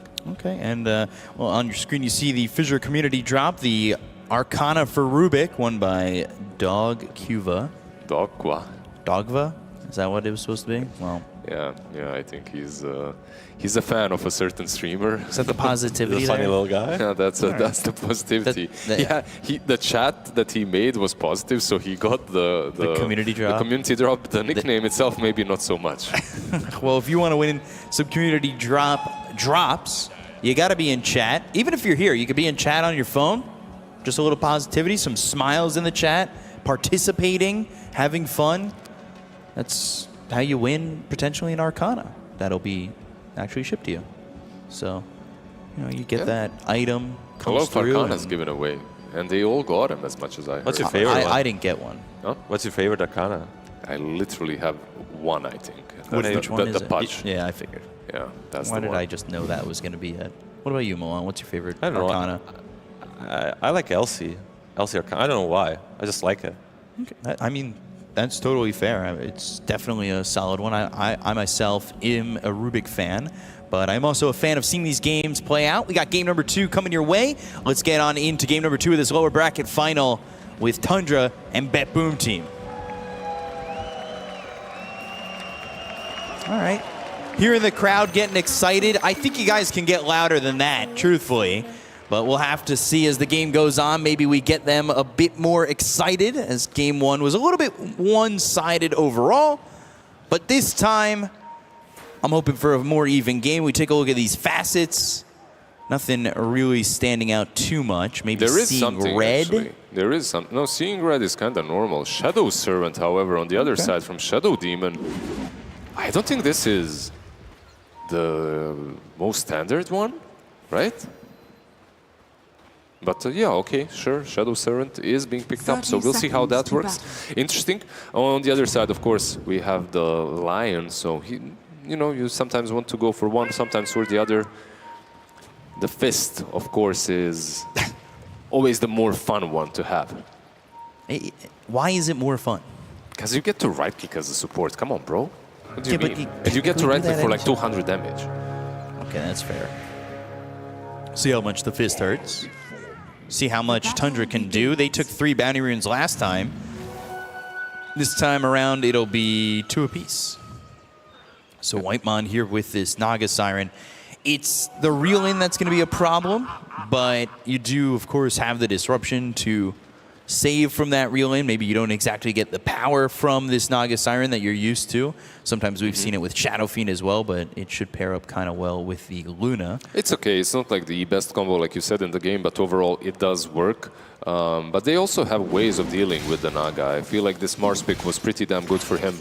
Miro should be able to more or less combo up, Rebuke and the Spear, and most likely the illusions are already dead, so you aren't zoned out that easily by them on the top lane.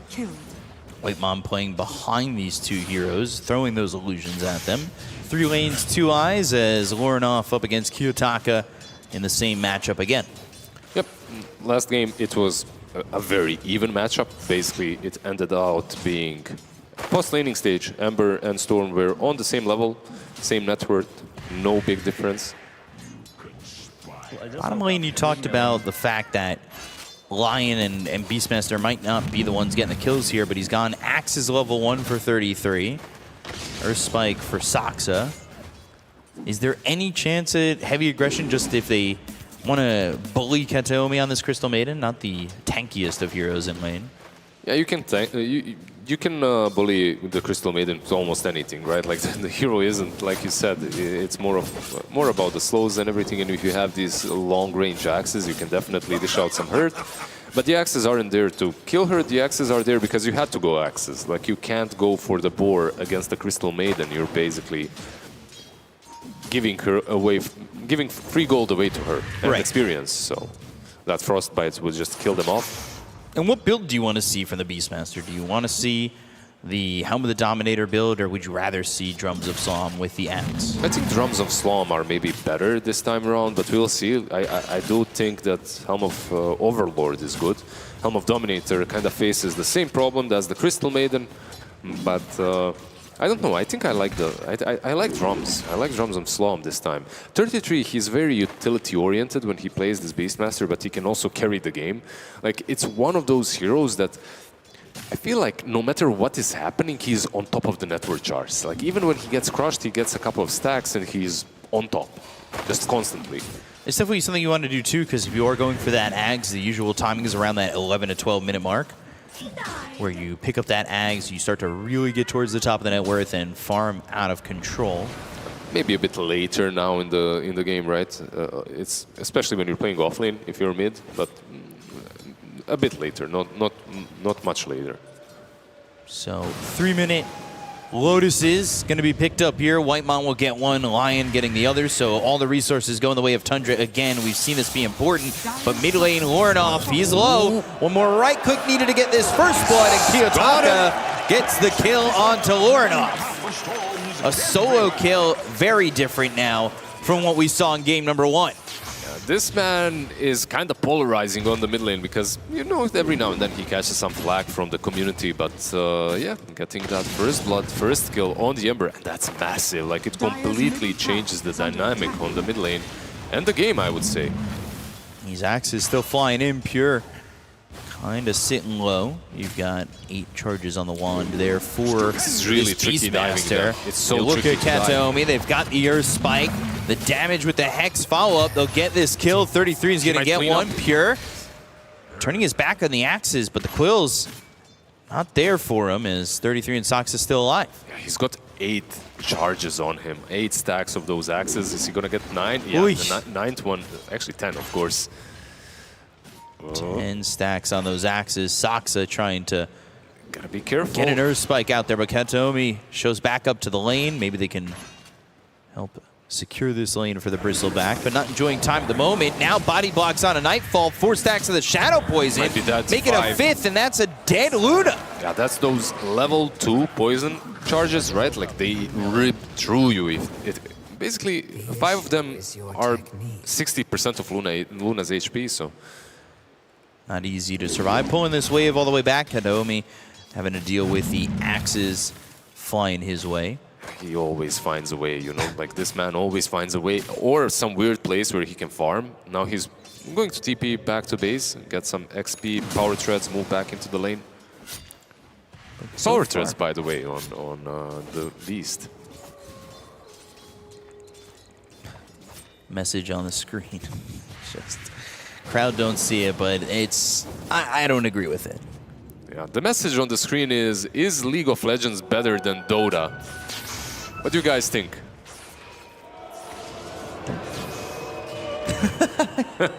Isn't the power great to just make a whole crowd boo? Yeah, I'm not sure how much our microphones picked that up, but Miero, they were booing quite a bit. Miero spearing back Whitemon, a couple stacks of the Shadow Poison onto the Naga Siren, as well as Nightfall again, having to be very careful. Position poorly, you might get speared, and then 5 stacks of Shadow Poison would be enough to get that kill, but backing away, Save not going to secure it. He'll pop that Clarity. Soxa going for some stacks here to help the Beastmaster, of course, secure his farm. Kiyotaka. They've got Kiyotaka, Earth spiked. Amplified damage going to be denied, and now Sox is in trouble.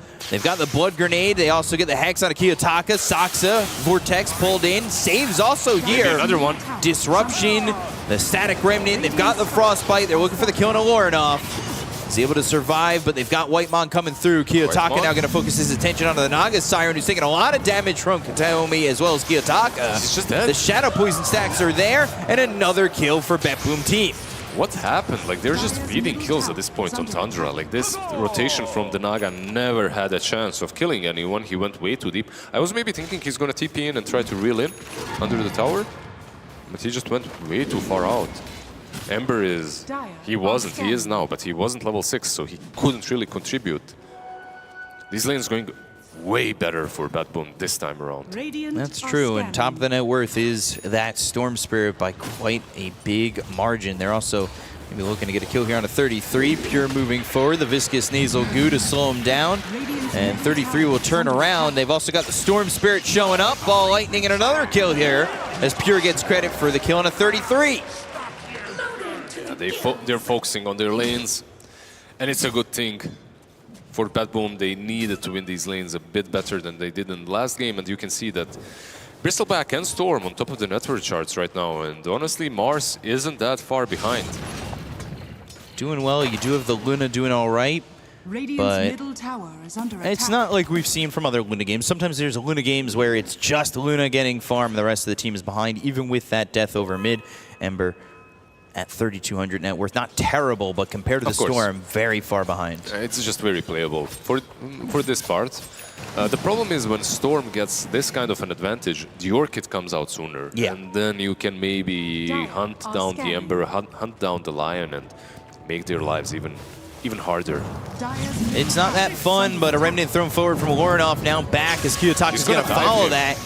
Another Remnant under the tier 2 tower. Whitemon even TPs to this tier 2, but Kiyotaka has got enough mana and they'll take out that vision that was there for Tundra, and they continue to clean up quite well. Yeah, all these rotations, basically, all these rotations happening from the supports are forced by Kiyotaka. Whitemon, he is in some trouble. Save is here, so is Kataomi. They're going to look for the Naga Siren. Earth Spike on it too. They'll trade the Crystal Maiden. No, there's the disruption to start, so Whitemon, well, he'll die, but they will get the trade with a Sight of Fist. They still want Lorinov, who doesn't have a lot of mana to play with. The Hex comes out from Saksa. They might need a little bit more. There's 4 stacks of the Shadow Poison, a 5th. That's going to be a kill on a Lorinov. And now, looking under the tier 1 tower, they got 33. They'll take out Saksa. Everybody on Tundra just falling over. Everyone literally is dying besides the Luna, and just the tips are happening all over the place. Those illusions, by the way, they last, like the Shadow Servant, it kind of lasts a long time, and they're hitting the tier 1 tower on the mid lane. Very nicely done. Pure, of course, surviving, going for that Aghanims. And Aurora was used as it just wasn't enough. He ends up dying. These supports following Kiyotaka, just like you should follow the channel by pressing that button on the bottom right of your screen. This Orchid is going to be so quick. It's going to be very fast, and that might be what they have to shut down this Luna and find the deep farming Luna here in the outer ring, which is usually where you go as a Luna, right? This is pretty known, honestly. Ember TPing in. Sleight of Fist, Searing Chains, Disruption. And they will get the kill there for Whitemon. Kiyotaka looking to maybe... Ooh, that'll slow down the Orchid a little bit. Losing that Courier, that's not actually that great. But Whitemon can't get the net. There's no reel in, and they just won't be able to catch the Storm Spirit. It's not the longest Courier death, right? Like, it's very early on in the game, so it will respawn about the same time that he finishes off at least the other items for the Orchid. This tower already gone mid. It's rough. The tower is gone, and they brought so many heroes to try and defend it multiple times. Like, these 2 supports were more on mid lane than on their side lanes. And that means that Pure is having a good time, and that also means that the MOUZ on the other side is having a good time, and it shows in the net worth. MOUZ actually having a lane Miero. The comparison from this MOUZ to the Axe is quite big, and this Courier going to go all the way to the secret shop as 33 is going for the Ags. He wants to get this point booster, but the Ball Lightning, they do have Saksa, so this is potentially the control they need. They'll get in the finger, they'll kill off Kiyotaka. Now they want the rest. They didn't even use Primal War. They'll have it now, and they'll look over at the Shadow Team, and they'll get themselves another kill. Dude, the read from Saksa to be sitting on that cliff right there. That's so good. That is so damn good. Did use that roar had the mana afterwards as the finger was used. They had the extra control. And, I mean, they get 2 kills there. That's huge. Just to read the fact that they will smoke to try and kill off the Beastmaster because he's the one, you know, he's the one that will carry them through this mid game. Kiyotaka, Illusion Rune in that bottle. White Man, uh-oh. He's got the song. He does. And he does have Nightfall. But they don't have the gap close just to catch up to Pure just yet. Yeah, one thing that is definitely not going their way was that mid lane, like bottom of the network charts when it comes to cores. Both the Luna and the Ember kind of keeping up with one another. But Ember is the one that's supposed to be playmaking right now, and he just isn't. He's actually getting gone on the mid lane, but should be fine. He remnants away. He'll be fine. Going for the Mage Slayer to start that off. The Orchid soon there for the Storm.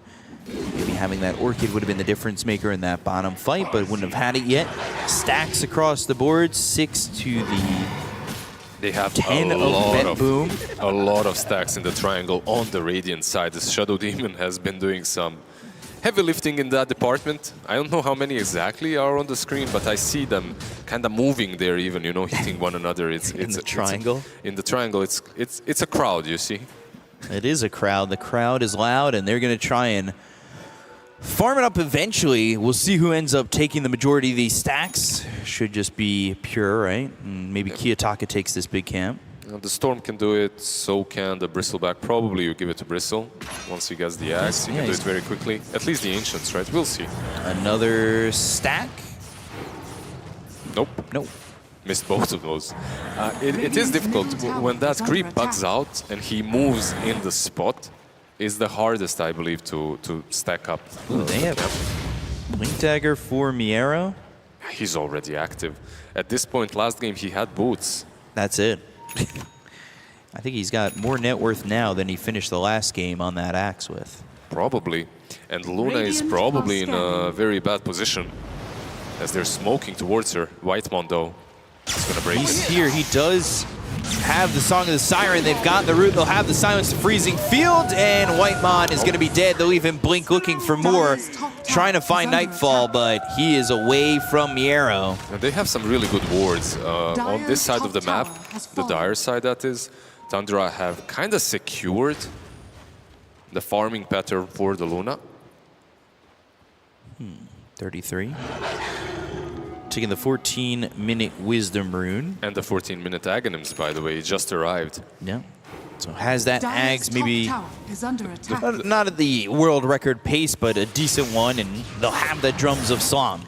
It's good, but it's just not game winning here, right? Like some games when a Beastmaster, I've praised him, but he's always on top of the network charts. He definitely isn't this game. And Radiant's bottom tower is under attack. they need more, and that's why they're smoking up. They are smoking up, and maybe the Beastmaster can join them afterwards. But for now, he's just farming. Still 4,000 net worth lead for the side of BetBoom team. They are smoked up, looking for something. Yeah, one really good thing for them is that Lion, he doesn't need a lot. He only needs the level 6. And then he's good to go. And he's good to go, good to set up some ganks with the Ember because they have so much burst damage together. You can't kill this guy, but you can kill almost everyone else. He's got Blink Dagger queued up on this Lion, where we've seen Aether Lens in the past. We've seen Glimmers as well. Some Yules as well. Yeah, we'll see. I do have to say that I like the Glimmer in this game as well. Just using it into the Storm Spirit as he's jumping one of you. Tower is under attack. Could definitely be helpful, just to survive a little bit. He's gonna go for the Ghost instead. So, drums, by the way, did we talk about the drums on the Lion? That's kind of an interesting choice. TPing this Ember down bottom, but that Earth Spike not landing Warnoff, Sleight of Fist, but not landing anything on a Kiyotaka. Yeah, they probably knew. They knew that save was around, so they didn't really commit to it because that Storm is farming way out of position in normal circumstances, but... Ooh, okay. Whitemon dead. This is Storm continuing to do some work. Yeah, they got a Naga illusion of their own to work with. Invisibility rune picked up for Kataomi. Maybe he can find a start on something deep, but he is at least going to place a deep obs there by the tier 2 tower to try and get some information. Yule's picked up after the Mage Slayer for Lornoff, or at least in the making here for the Ember. He needs it, but the difference is that last game, this Yule's was to ruin Axe. This game, this Yule's is to save himself, because he's playing versus Frostbite, he's playing versus this Orchid on Storm Spirit already, so he needs the Yule's to just stay alive, basically. Trying to buy some time for this Luna, of course, who's not sitting top of the net worth. They're down by an okay margin, but they're holding onto this tier 1 bottom for now. They've been trying to defend it on the side of Tundra just to keep the map a little bit more open for Nightfall. Yeah, but these items, they're slowly, like you can see that they're pulling ahead just because they haven't been contested really.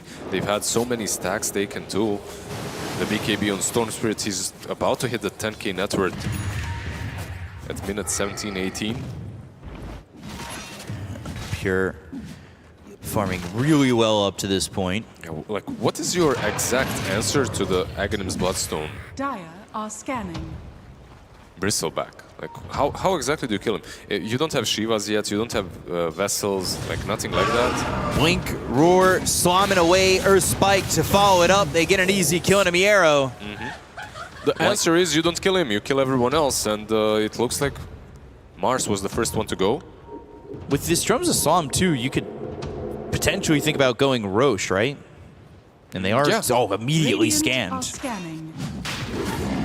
It's a really good call, but I think this one is very obvious because they killed the Mars. Right by the Twin Gate. Right by the Twin Gate and the Tier 1 tower, and they didn't push the Tier 1 tower. They just let it. They didn't push at all. Yeah, but they might still not be fast enough on BB. If they do get here fast enough, it might be a disaster for Tundra, but... it's tough, right? You have Song. Yep. I mean, just some zip-in, right? Some crazy zip-in. Yeah. But like you said, you have Song and they don't have the BKBs on the other side just yet. I believe Storm Spirit should be very close to it right now. It might be even flying out, like the completed BKB. Yeah. So he's got it, and the Mars is also very close. From that point onwards, the Song, it's still an issue, but it's not as scary. So now you got to be kind of patient with your use of Song. Don't waste your vocal cords. Yep. Try to at least hold out. Yeah, the thing is though, the Tundra, I don't think that they will be that trigger happy, even with the Sages. I feel like, yeah, you have the Blink on 33 and he's kind of ready, he can go in, but nothing is necessarily forcing you. Like, this game is still playable late game for Tundra. If they wait out the Luna power spikes, and Luna is truly not there yet. Radiant's middle tower is under attack. I think Luna was going Manta BKB, so you want Manta, you want BKB, eventually you want that Conda. Yeah, this is just the most defensive approach to the Luna right now, but it's also the most common one. The only difference is there's no Mask of Madness that we see sometimes. Like, he went Manta Dragonlance, he's gonna go for, like you said, the BKB next. So they will be missing a little bit of damage from the Luna, and they need to find it from the Ember and from the Beastmaster. Pure just standing forward, has that Bloodstone now. He's not going to be that easy to kill, if at all. Feels like he is quite tanky up to this point. They, of course, have an Aegis on Tundra, so maybe they're willing to make the move and try to put everything into Pure. But you said it too, like, why not just go for everything that is in the Bristle at the moment? Pure is showing himself bottom. Yeah, they're pinging him, and they are kind of... They have Roar, they have Finger, they have the burst damage. I don't think it's enough still. Like, maybe with the Naga being here as well, but you have to understand, if you go on him and you don't finish him off instantly, that fight is so damn lost. And it's very damn risky. Just staying nearby as Pure continues to farm. Regeneration. Got this obs, it doesn't quite see the Bristleback. He's able to back off and really didn't know what was around him, truthfully. But they don't even go in and try to make that move. They're smoking up, they want to go, maybe find a kill. Storm is in. But Tundra, they're playing the map way too well at the moment. Luna's already back. 33 is showing though. This 33 blinks in. Oh, they're going to go for this, but this could be bad. They'll look over as Save comes in to try and help out. 33 is in trouble with the freezing field, but they go to the Song. That'll stop the ulti for the Crystal Maiden. They got the kill on Asaxa. That was Miero who got it. Honestly, and they TP away. That's not terrible. Not only is it not terrible, they are TPing top. Lorenov needs to be careful. Steals it, and I mean, this is perfect for Tundra. Honestly, good the experience. It's huge. Yeah, basically the best case scenario that could have happened. No BKBs used, so they couldn't cancel. The Beastmaster, okay, he dealt a lot of damage to Pure, and you can see that Pure actually is killable. But the problem, like BetBoom, they never even tried saving him. Like BetBoom, they were going in for the kills. And yeah, we'll see. Like Tundra, they're taking this game as slow as possible. Just look at their heroes. They're everywhere on the map, right? Like they're spreading the resources very nicely. They're not afraid to be that far away from each other either. Like there hasn't been this crazy aggression from BetBoom Team that's going deep into their base and going and smoking through tier 2s. They feel fine, and they're going to get a Tormentor. We already said that they stole the Wisdom Rune. Like, this is a big boost in experience and gold here for the side of Tundra that they're using this first Aegis for. Yeah, the shard actually gets picked up by Lion on one side and by the Crystal Maiden on the other. Both shards really good. Like, Crystal Maiden really enjoys to slide around a little bit. On the other side, the Lion shard as well. Very enjoyable to play with, especially when you're playing versus something like a MOUZ, like a Bristle. Get that immunity, you can be disabled. BKB now for Luna. They're kind of ready to fight on both sides, I would say, but They've been ready for fighting for BetBoom for a while. Yeah, that's true. Like, one thing that BetBoom weren't able to do is convert the advantage that they had into something palpable. And right now, they are basically on even grounds. Like, 1K advantage isn't massive. Nothing.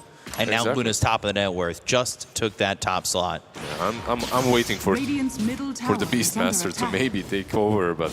he's close. He's really not that far behind. He's truly keeping up. This bottom side of the map was his, but right now the smoke is on him, and even expired. Even without it, though. Blink, Roar coming through, going for Pure once again, but they've got the disruption. Is it a matter of whether or not they want to leave? They've got the finger. There's the Bloodstone to get the life back into him. They go to the Hex. The BKB's going to be popped here by 33. Thinking about the finger, but 33 with the BKB trying to TP out. The arrow gets the kill. Now they'll look over at Nightfall. Oh, Eclipse! Just TP. Just TP out, but he used the Eclipse, and it is a big whiff. Yeah, the tips happen, of course. For a reason, that Eclipse probably wasn't that necessary, so they wasted the BKB on Beast, they wasted the BKB on Luna, and the Eclipse on top of all of that. Look, if you're going for this Bristleback, it cannot be Lion plus Beastmaster. It's got to be everything. It's got to be everything and everyone. Like, you have to just fully commit, especially because if he's farming, the hero that's farming out of position, he has the Shadow Demon behind him. You have to look at it that way. They had no control for the Shadow Demon. Save may not be playing IO, but he has been tethered to this Bristleback the entire game. Yeah, top lane, they are pinging out the tier 2. Naga is around, but needs to be careful. They'll have Song if they make a jump. Warren off. Making the jump. Ball Lightning, good slight. Remnant to leave. Crystallis being shipped out for the Luna, and now will be time for them to try and get that Conda, try and get that timing, because you know, just that damage that comes in from that singular Elusive Beam is so effective, and if you can take out somebody like the Crystal Maiden or the Shadow Demon first... SD is probably the target. Yeah. Like, Crystal Maiden is important, but SD definitely should be the main target. You aren't killing Pure or anyone else if the Shadow Demon is left to freely roam. By the way, when it comes to the MOUZ, he's got an interesting build, and probably the item that changes the game the most. He's not far from it as well. Hex, yeah. Hex will be massive into the Ember, into the everyone else, of course, as well. Mostly for the Ember. Shadow Demon not actually there with anybody, but 33, Spear, Arena. They've got the Lion or Spike. Okay, but the Roar and the disruption's perfect. Freezing Field comes in, and they've got the silence onto the Lion. They'll get the kill on Asaxa. I mean, overall, if you're Tundra, you're not too sad about that. Like, you do get out with 33. Great disruption. But save is just so on point. BB, they're reading these moves. The first couple of smokes, they didn't really connect for BB. But right now, everything is. It's connecting, but Truth be told, the kills haven't been on high priority targets yet. I mean, I guess 33, yeah, he's high priority in the last He's very one. high priority, and you have to look at it this way as well. Storm Spirit, when it comes to scaling, is massive. Like, this is a hero that right now is contested for a reason, and that's the Shard plus Parasma playstyle that everyone is adopting, and eventually he starts to really hurt. Not buying the Shard, by the way. I'm not going for that build at all. And this is something that we've seen yesterday as well. Like, Storm Spirits are opting to go a bit more of a old school kind of a playstyle. I don't know if I like it too much in comparison to that Shard build, that is. Meanwhile, Hex finished for the MOUZ. Ornov sneaking over, and he's got the Beast as well, but Beast is backing out. Could secure this part of the map and then Wisdom Rune in the future. But Remnant away, not holding on to it. Saxa, he'll Mana Drain, he'll Ghost Scepter, and then TP successful.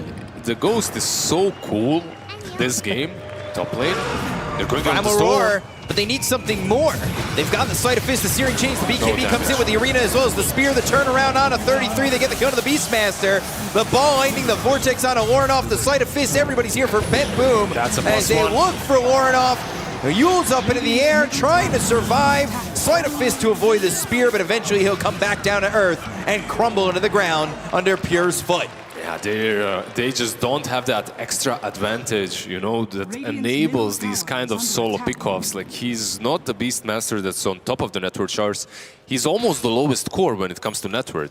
Meanwhile, Storm Spirit is very healthy, and he went for a bit of a tankier build, so you cannot kill him that easily. And they have a tier 1 tower on top lane, right? So the rotation from BB was so fast. The Hex is completed as well. Just a bit of a surprise to me that they're taking these fights and using these roars with not many heroes around. You'd like to think that how many times is it going to take for them to realize that 2 heroes isn't enough with the roar? They need 3, 4 heroes. It's space, you know? Like, For Luna Luna, is I farming, guess, yeah. Nightfall is farming. You've got the Conda, and now you're going into the Silver Edge, something that's going to be important for killing off this Bristleback. That's probably the most important item of the game, even. Like, that Silver Edge can completely change the way the teamfights are played. Hopefully they, for the Tundra fans at least, who are rooting for 33 again. Get the Eclipse down. There's no TP. BKB, Primal Roar, who else is here? Nobody yet. Is the damage enough? Just It got is. him. 33 just killed him straight up. Blew out his eardrums with that roar. Now the Arena on a Whitemon. Spear to follow it up. He'll end up dead. Did have Song, not going to use it though. Now the Eclipse again. Oy, 33. They'll at least get saved. They'll look over at this Bristleback, but they've got the lockdown as well as the Spear. It's on a 33. They'll look over at Pure. He doesn't have a lot of mana to work with. The BKB being popped. He'll still trying to go for the Beastmaster. But Kataomi, he's going to be fingered off. Killing off that Crystal Maiden. BKB TP out by Miero. Guess who's up? And now Tundra, they win that fight. And Roche, like you said, it is up. Straight into the pit. Why not? I was just saying that Storm is tanky enough, but he's tanky when he has some follow-up. Maybe a Solar Crest on him, maybe some Shadow Demon to save him, but just going like that play from Kiyotaka might have been the game decider. Like, literally that single play where he goes on 33 and dies might have completely changed the odds. Roshan's banner, Saxa, of course he's gonna get it. As I say that, of course he's gonna get it. Of course he doesn't get it. Overrated item anyway. Yeah, who needs a banner? But now this is another Aegis to work with. You've got Luna who's extending the lead on the net worth. This is potentially the beginning of a big problem here because you're looking at the Silver Edge. This Aegis gives you that timing. Yep. You're going to have it. And that next fight gets even harder for Pure. He's buying a Wind Waker at least, right? Like knows what he needs. It's not necessarily the most common item on the Bristleback, but he understands that he needs to sometimes get away, you know, reposition himself, fly into the air. Meanwhile, the Roshan's banner is awaiting someone to pick it up. I understand that. Nobody wants you. You just sit in the pit forever. Can you relate? I can relate. 4 minutes left on this Aegis. And Wondering how Tundra want to play it. Is this a farming Aegis, a transition Aegis, where maybe the first half you farm, get another item, then fight? I think or this is it all fight all the time? How far is he from that Silver Edge on the Luna? Does he have it already? I think he does, right? So this is maybe, yeah, he's got it almost. This is farm until I have Silver Edge and then fight, basically. Because if you can fight with 2 minutes remaining on it, is they're going to potentially lose Soxa, but... Oh, disruption, all right. They'll catch Soxa. They'll get the Lion. Now you wait 47 seconds anyway, but I was going to say, if you get the Silver Edge, about 2 minutes remaining on the Aegis, that's a long time to fight. Potentially, you win a big fight. You can go high ground with Luna. You rip up buildings. Yeah, you're not that far ahead, really, to think about taking these objectives, and keep in mind that they've been kind of on the losing side for the majority of this game. Right. And it's a bit hard to switch that mindset. A chat message saying, change the series name into BKB TPM. Yeah, it's because of the fact that Tundra were losing, right? But there is no BKB canceling abilities on BB, so BKB TP out, why not? And we have Nightfall here, so... Refresher for 33.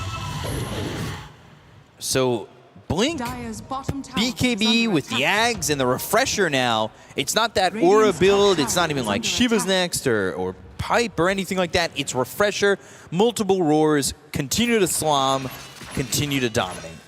Just don't doubt this guy. When it comes to item builds on any of his heroes, it's like one single person in Dota that you should never doubt. Like when it comes to what he's building. And the Refresher here, I can justify it, I guess, you know? Just more lockdown, more control. Would you into the Storm Spirit. This win probability, though? Don't doubt 33's item choices, and never doubt Gaimin. Okay.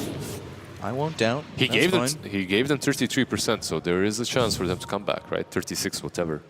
We can -3 just for your point there. Thank you, thank you. The smoke is there, and the Silver Edge probably completed, right? Yeah, it is. That's Blink Dagger and Ags. Thought there for the Naga Siren. They're going through the Twin Gate. They might be able to catch Miero. They need somebody in front of Nightfall, I'd say. If they catch Shadow Demon, it's maybe even better. Save is right they're going to follow that courier. They see him. They've got the Silver Edge. Save. Lucent Beam with the con to the disruption. Saves his life. The Hex comes out from Miero. The Spear's going to follow it up onto the Luna. Storm. But now 33 gets the kill to Kiyotaka. They get the kill to the Storm Spirit. They'll take out Save. They'll look over at Pure. Start to drain his mana. They'll start with the Finger. The Primal Roar is there. And they've got another. Pure dead for 90 seconds. Oh my. The Refresher, don't doubt it. Don't doubt the build. Don't doubt the fight from Tundra. You know what's funny? Like, he never even had to roar the Storm twice. Like, he roars him once, uses the axes, finishes him off, then has that roar for someone else. 5,000 damage dealt. Swamps do hurt. Yeah, he had an additional roar for the Bristleback. Just, yeah, like you said, Luna, you win one fight, you still have 30 seconds on that Aegis. Maybe this is the time to take over the map. Let's see if they can take the high ground. Maybe they'll chip away at it a little bit, but I doubt they really want to pressure, although there's no Bristleback. And now Crystal Maiden's caught. These supports are going to work. You like mana? Well, how about this mana? I mean, it was out anyway, right? Like, it was about to be reclaimed, so he loses the Aegis to the Tormentor. Why not? Yeah. 33, man. Having a big game after getting bullied bottom a little bit. It's really cool how respectful they are still, you know? Like, very disciplined. They move back. They are waiting for their cooldowns because all of them have been used, more or less. I mean, when I say all of them, the most important ones are the roars and the Refresher Orb. So just move back, wait for that to be online, and fight again after. Definitely can wait. Now the win probability. This was win probability from 2 minutes ago. Now 20% more for Tundra. They're at 56%. 9,000 net worth lead for them. All things lining up. And it looks pretty good. They got the Tormentor on the Radiant side. They'll take the Tormentor on their side. Again, just taking these objectives and now just waiting for that moment when Roche is back up. One of the reasons why this hero, the Bristleback, kind of fell out of favor is people realized, you know, when someone is on top, you find different strategies. Everyone finds something to deal with him. And all these heroes that are being picked into him right now either build a Silver Edge, like as they have on Luna, also the Lion buying the Ghost Scepter, you know, just it all adds up, and suddenly he isn't having as much of impact as he had at the beginning of the season. The Lion giving you so much, and it's definitely become a hero later on in the playoffs where it's like you can't really doubt it because you've got the Hex to start, you've got the Chain CC with the Earth Spike to follow it up, and when you've got a lineup meanwhile that also stuns, you just have so much control, and that tower's gonna drop. Meanwhile, the creeps were doing their job, you know. It's not much, but it's honest work. Honest work. Haste for Kiyotaka. He's running around. They want the boots of bearing on Katomi, but I'm a little worried. These supports, you look at the farm compared to the supports of BetBoom Team and Tundra, and it's way more in favor of these Tundra duo. One thing that we need to talk about when it comes to the way the fights are fought, the last fight, Save was the first one out, right? Yeah. Like they jumped him. He had to use that disruption defensively, and they didn't jump him with the Beast, by the way. They made him use it without the Beast, so Beast was free to do whatever, and he killed off the Storm. If Save is in a safe spot, and he can use his ulti, and he can use his disruption, then perhaps the roar isn't as massive. Ended up having to disrupt himself. Hasn't been that great in the former 8 minutes. It's a good smoke, but they do have some vision on the top part of the map. Oh, they got that banner. Finally picked it up. Yeah, this is a nice setup for them, but Is the it gonna be boards set are up here. enough? Look at them hiding behind the trees. Minute and 21. the illusion. Oh, an illusion gonna catch him no. out. Now where do you go? Still Tundra holding strong, holding their ground, not moving just yet. Pure though, Sight of Fist with the Searing Chains, not following that up, knowing that the rest of the team is behind. You know what's gonna happen? Luna is actually pushing your high ground now, so you have to make a move if you're BetBoom. She's gonna go all in, like look at that. Maybe send some illusions and force them. She's basically forcing them back. And Roshan will be up in 50 seconds, so luckily for BB, they'll be able to defend this and move back top. And if they don't take it immediately, I think this Roche may go bot. Yeah, there's they're here, they're set. They should be able to take it within the 30 seconds, 40 seconds they have when it's still up here. Level 25 on Nightfall. Oh, everything is kind of connecting, but there is a double damage rune, which is counted by the Radiant Observer ward, so Storm perhaps something extra in the damage department to work with. Gonna need that little bit of extra oomph to try and shut down Tundra. That could be huge. There is still that second roar though with the refresher. Need to be careful with Pure. They have the Silver Edge. Pure Hex to start the Lucent Beam. The Eclipse is used. The Disruption save. Is that going to be enough though?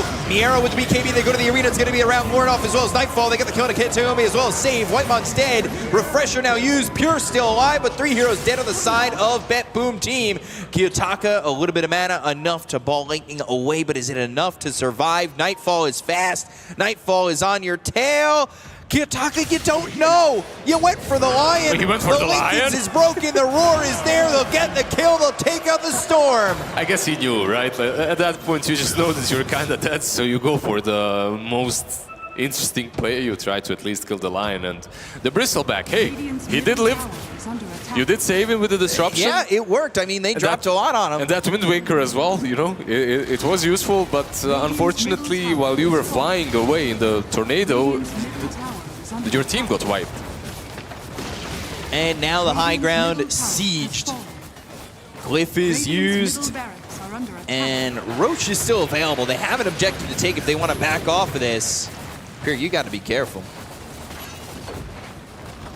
Smack talk versus just saying, let my actions show and prove myself right. Nightfall said he didn't want to talk back. He wanted to let the gameplay do the talking. And right now, he's loud. Did he die, by the way, this game on the Luna?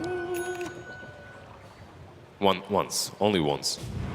His performance has been so on point. Like, he's been joining these fights. The item progression has been good. Everything is there. And the question now is for BB, can they get here fast enough? They are smoked, but feel like this rush might fall way too quickly. It's dead on its pretty fast. They need maybe a Mars Arena, but by the time he gets here, it's too far gone. That is going to be Aegis, Cheese, Refresher Shard, and the most important, Roche's Banner. They got that as well. Yep. Now you have the Shard as well on the Ember, so he's going to have some extra mobility to work with. They immediately TP to top. They'll keep White Mom bottom. And an Aegis 5 minutes that BetBoom team have to hold out on. Down by so much in the net worth category. Down by so much when it comes to item comparison. And these fights just not working out for BetBoom team despite the fact that the disruptions have been on point. It's just not enough. Yeah, they're 22k behind at this point. The damage honestly isn't there. Could group up, could just go. Is that a Shadow Blade again for a Lion? It could be. Yeah, he's going for it. The Bobica special? Maybe a secondary Silver Edge down the line, you know? Your Lion? From your Lion? Why the hell not get it? That is the Bobica. You know, if you need it, go for it. But I'm not even sure what the play here is for the boys on BetBoom any longer. Like, they need to somehow dish out some extra damage. I like the Shard idea on the Mars. Like, he's queuing it up. Might be helpful. 40 gold away, he can purchase it. Is he gonna buy out though? He's still a decent way away from that buyback. Sleight of Fist with the Searing Chains. They had the Lotus Sword, but he still has that Wind Waker to Cyclone out. Nightfall taking the bottom, tier 3. Nobody reacting just yet, and actually cutting the creep wave there with the Storm in the bottom lane, but they do have Ember looking over for the Storm. The Ball Lightning, they're TPing over to the Outpost, but they won't be there in time. Stopping that. Bristle's in. There's the Bloodstone. Pure actually doing a good amount of damage here into Nightfall. They get the Kona Scene. They're taking the Shadow Team, and they get the first life out of the hands of Luna.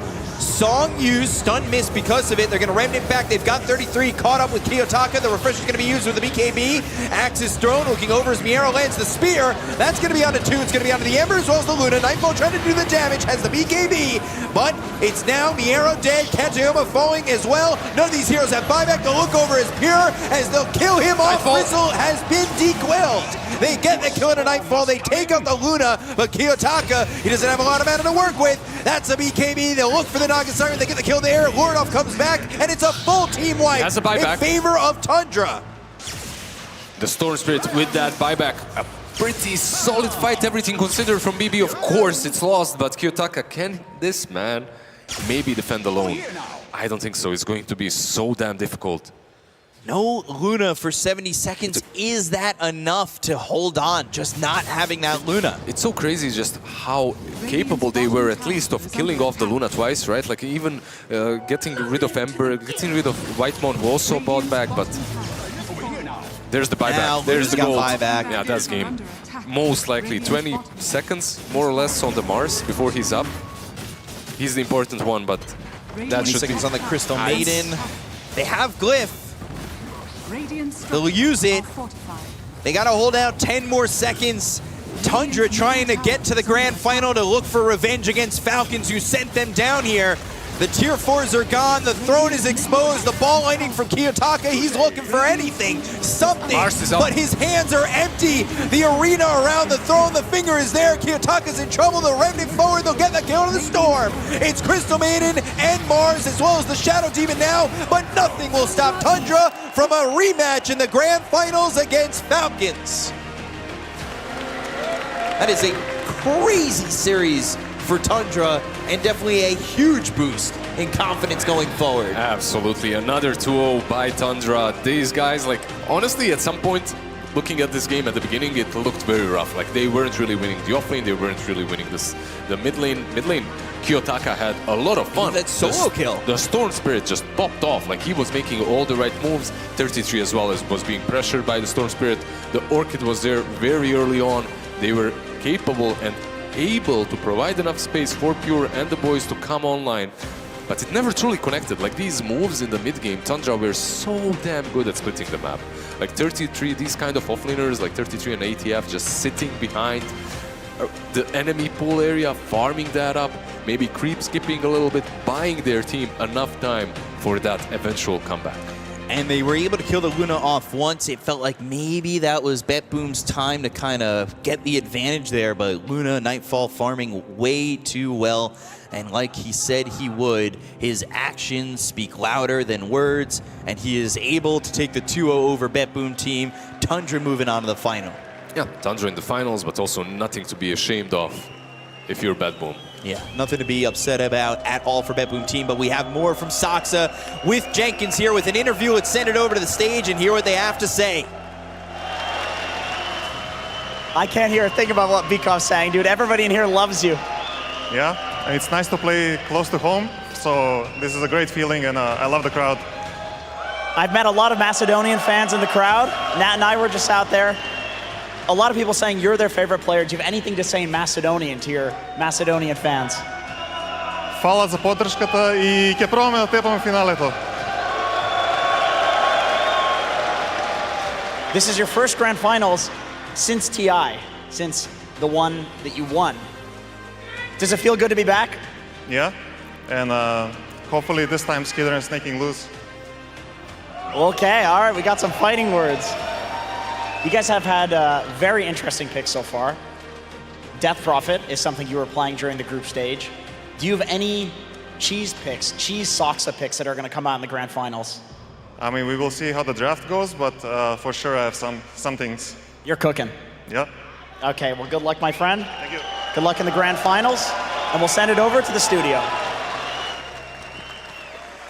Thank you so much, Jenkins. It's loud. It is loud for Saksa. It is loud here, and it is finals day now, finals time.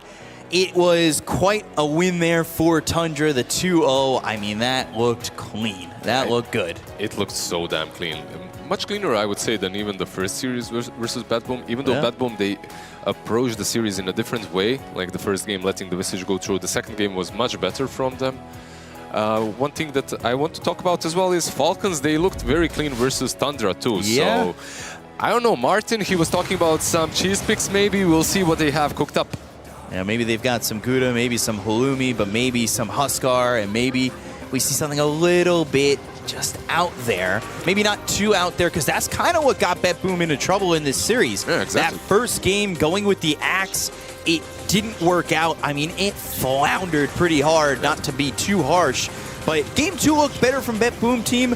It wasn't enough. They ran out of steam. Game 2 makes me even more confident for the future of this current Tundra stack. Yeah. It's not like I was ever low in confidence when it comes to believing There's more in this to be team. had. But now when I see the way they made a comeback, there is way more.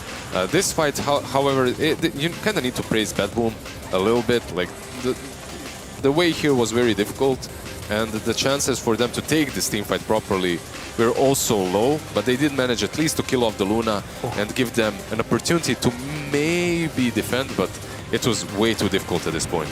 It was very difficult. I mean, that double spear looked like it gave them almost enough. At some point, they're able to kill Nightfall here. Ball Lightning still gets up onto the high ground, and they do get Nightfall, but it wasn't everyone. They needed more than that. Yeah, and eventually, of course, he gets the gold for the buyback. And they end the game. And they end the game. They put Tundra at least in the top 2 scenario. Yeah, Tundra, top 2. They're going to be going back to the grand final. We take a look at the statistics here. 44 minutes, just about 45 minutes there. Luna, 5-2-8. Just a crazy game. And honestly, look again at 33 stats. His lane didn't start that amazing.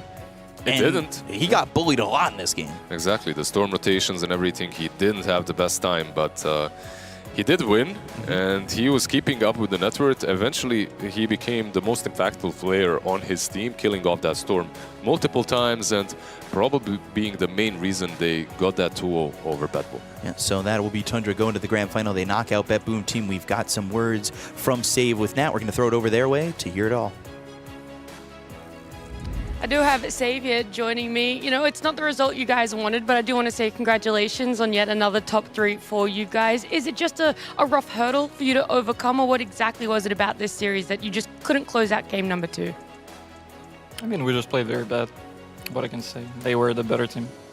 sometimes it's like that. It's all about who wakes up on the day. But throughout this tournament, you guys have been so enjoyable to watch, coming out with a lot of various picks. The acts in this game one being quite notable as well. Did you at least enjoy it, having that freedom, getting to pick whatever you guys were hoping to bring out? Of course we enjoy it, but of course this is not what we hope for. Do you feel maybe you cooked a little bit too hard then with some of those picks, or this was just a learning lesson and you're ready for the next tournament? I mean, I don't think this first game was about X, it's just about Chen and stuff. And what are you going to be doing between now and your next tournament? Because there's not a lot of time. I don't know. Like tomorrow, there's gonna be Dream League. Yeah. Like whatever, we're just gonna chill one day and then I'm gonna keep playing. Well, look, Save, you guys are a still phenomenal team over on BetBoom. Congratulations again on that top 3. It was super enjoyable. But for now, we got to head to a break because when we come back, we got our grand finals.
Ladies and gentlemen, welcome to the grand finals of BB Dacha 2024.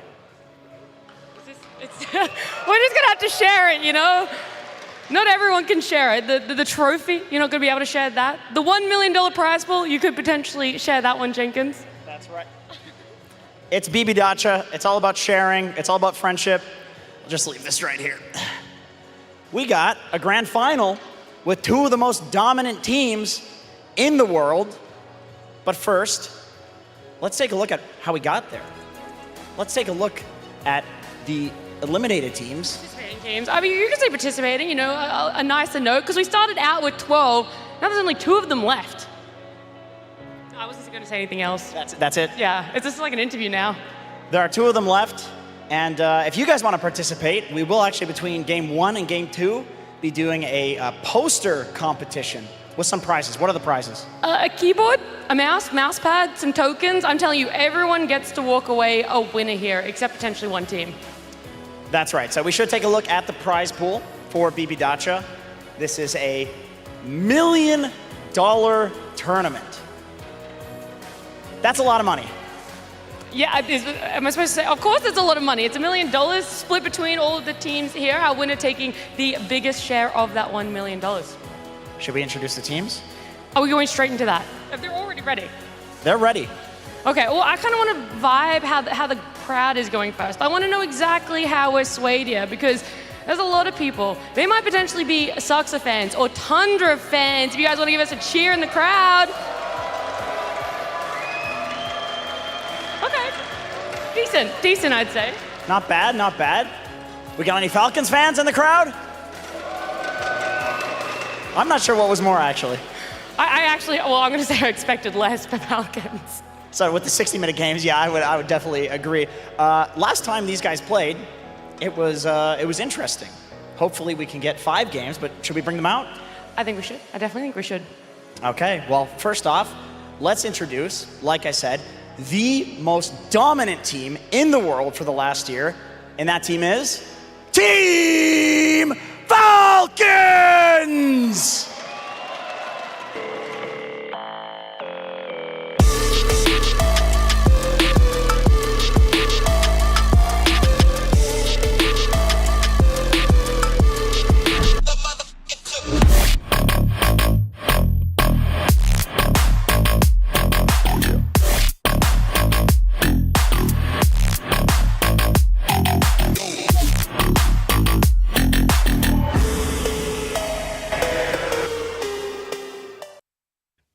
Falcons.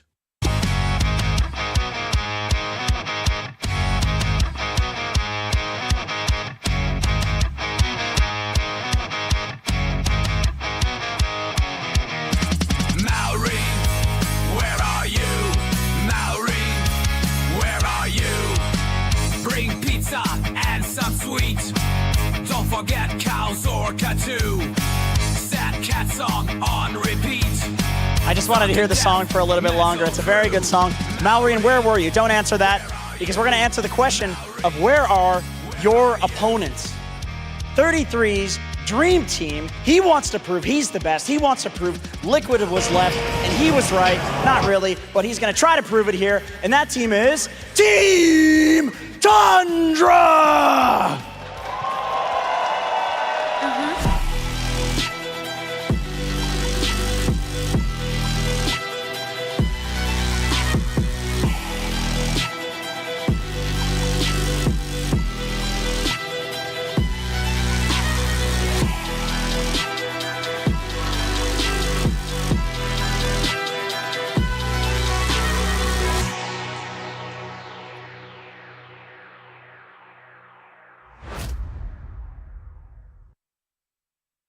Tundra Esports.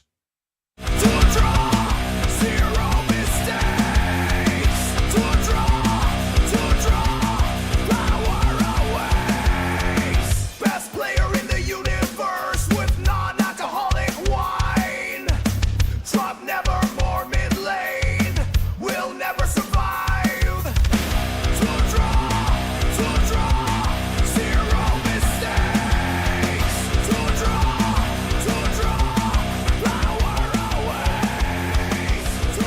Captains, right here in the middle. Could you please shake each other's hands? A little bit of a sportsman-like handshake. What did you just say? Oh, I said it's my turn, because yesterday I went out of turns and Netta corrected me in the handshake, so I was like, this is my turn. Okay. I feel like you guys are already biting at the bit here to say some words, and there are a lot of people praise you for being the brains behind Tundra's win. How much percentage of that win would you say was because of you? No, I don't think it's like that at all. I'm just one player in the team. Okay, he's going for the humble route here. What do you think, as an American yourself, do you want to take the humble route here? How much of it was you? I mean, we'll see who was right at TI11, you know? Now, do you want to go a little less humble, Neto?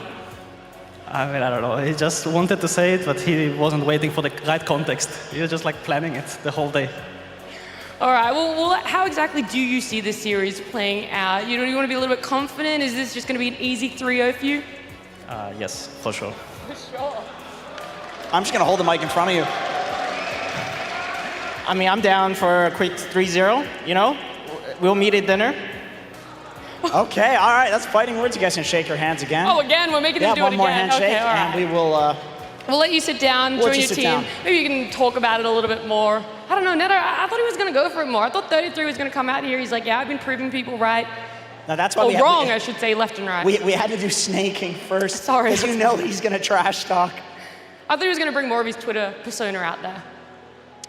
No, that stays on Twitter. That stays on Twitter. What happens on Twitter stays on Twitter. All right, well, look, either way, we've got to stop rambling. Someone has to walk home with this trophy, with the share of $1 million, Jenkins. Are you ready? Is the crowd ready? Are you guys ready for your grand finals? I think they're ready. That sounds like it.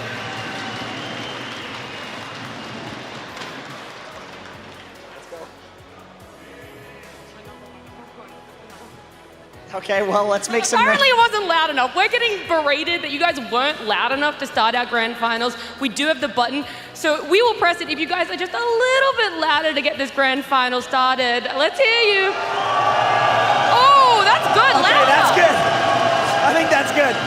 We'll press the button. Button pressed.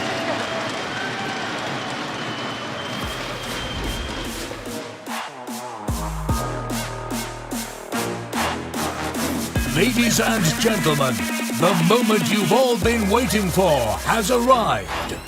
Welcome to the grand final. Team Falcons versus Tundra Esports. That's right, it's the grand finals. It is time here. Falcons against Tundra Esports, ready to go. I'm B-Cop, joined here by Milan and Lizard. It is time. and we have a BO5 that is going to be bringing fireworks. Isn't that right, Lizard? Yeah, absolutely. And looking at these two teams, not only between the players, between the organizations, so much history. I can't wait to start. Juan, it's a banger. It's a banger? Yeah. What exactly makes it a banger? How many different things in this matchup? You can go down the list. You got some time. Where to start? These two organizations, historically, they have so much success. Their players, the Skitter and Snaking versus 3-3, Crit versus Nightfall. I mean, it's kind of more of a friendly banter. They try to make it like, oh, it's a little bit silly, but I think the level of skill is that impresses me the most, because this is maybe the two highest skilled teams that we've seen in a while. So if you had to go with a number of games, 3, 4, or 5, what are we seeing? Ooh, every game is an adventure on its own, but I definitely hope for 5, like majority of the crowd, I imagine. All right. Well, I'm hoping for 5. Are you hoping for 5? I'm hoping for 5. I don't know what's for dinner, but they look eager to go and eat, because both of them kind of Snaking and 33, they went like, yeah, this is going to be 3-0. I'm not sure which side. I feel like Snaking, of course, meant that they're going to take it 3-0, and of course, 33 meant it the other way around. You got to show confidence. You got to show confidence coming into this matchup, and I think both teams really believe in themselves. That's why they're where they are. Hello Kitty buff. And Hello Kitty buff from Merlin. It worked for him before. No tattoos, but this time 2 aces, it looked like, with some Hello Kitty playing cards. I mean, that's a lucky charm. Some people have them. Some people have Hello Kitty cards. Some people have plushies, like platypuses and stuff, you know. So whatever works for you, man. Whatever makes you feel better, bring it to the stage. Go with it. It is a good luck charm, you know. Sometimes you just got to have your good luck charm ready for you to have the best games of Dota that we've seen. I love that trophy, the little Tormentor on there. That is one that one of these teams will be raising eventually, and they'll be going home with some decent prize money. You were talking about dinner, Lizard. What's that first meal after a victory?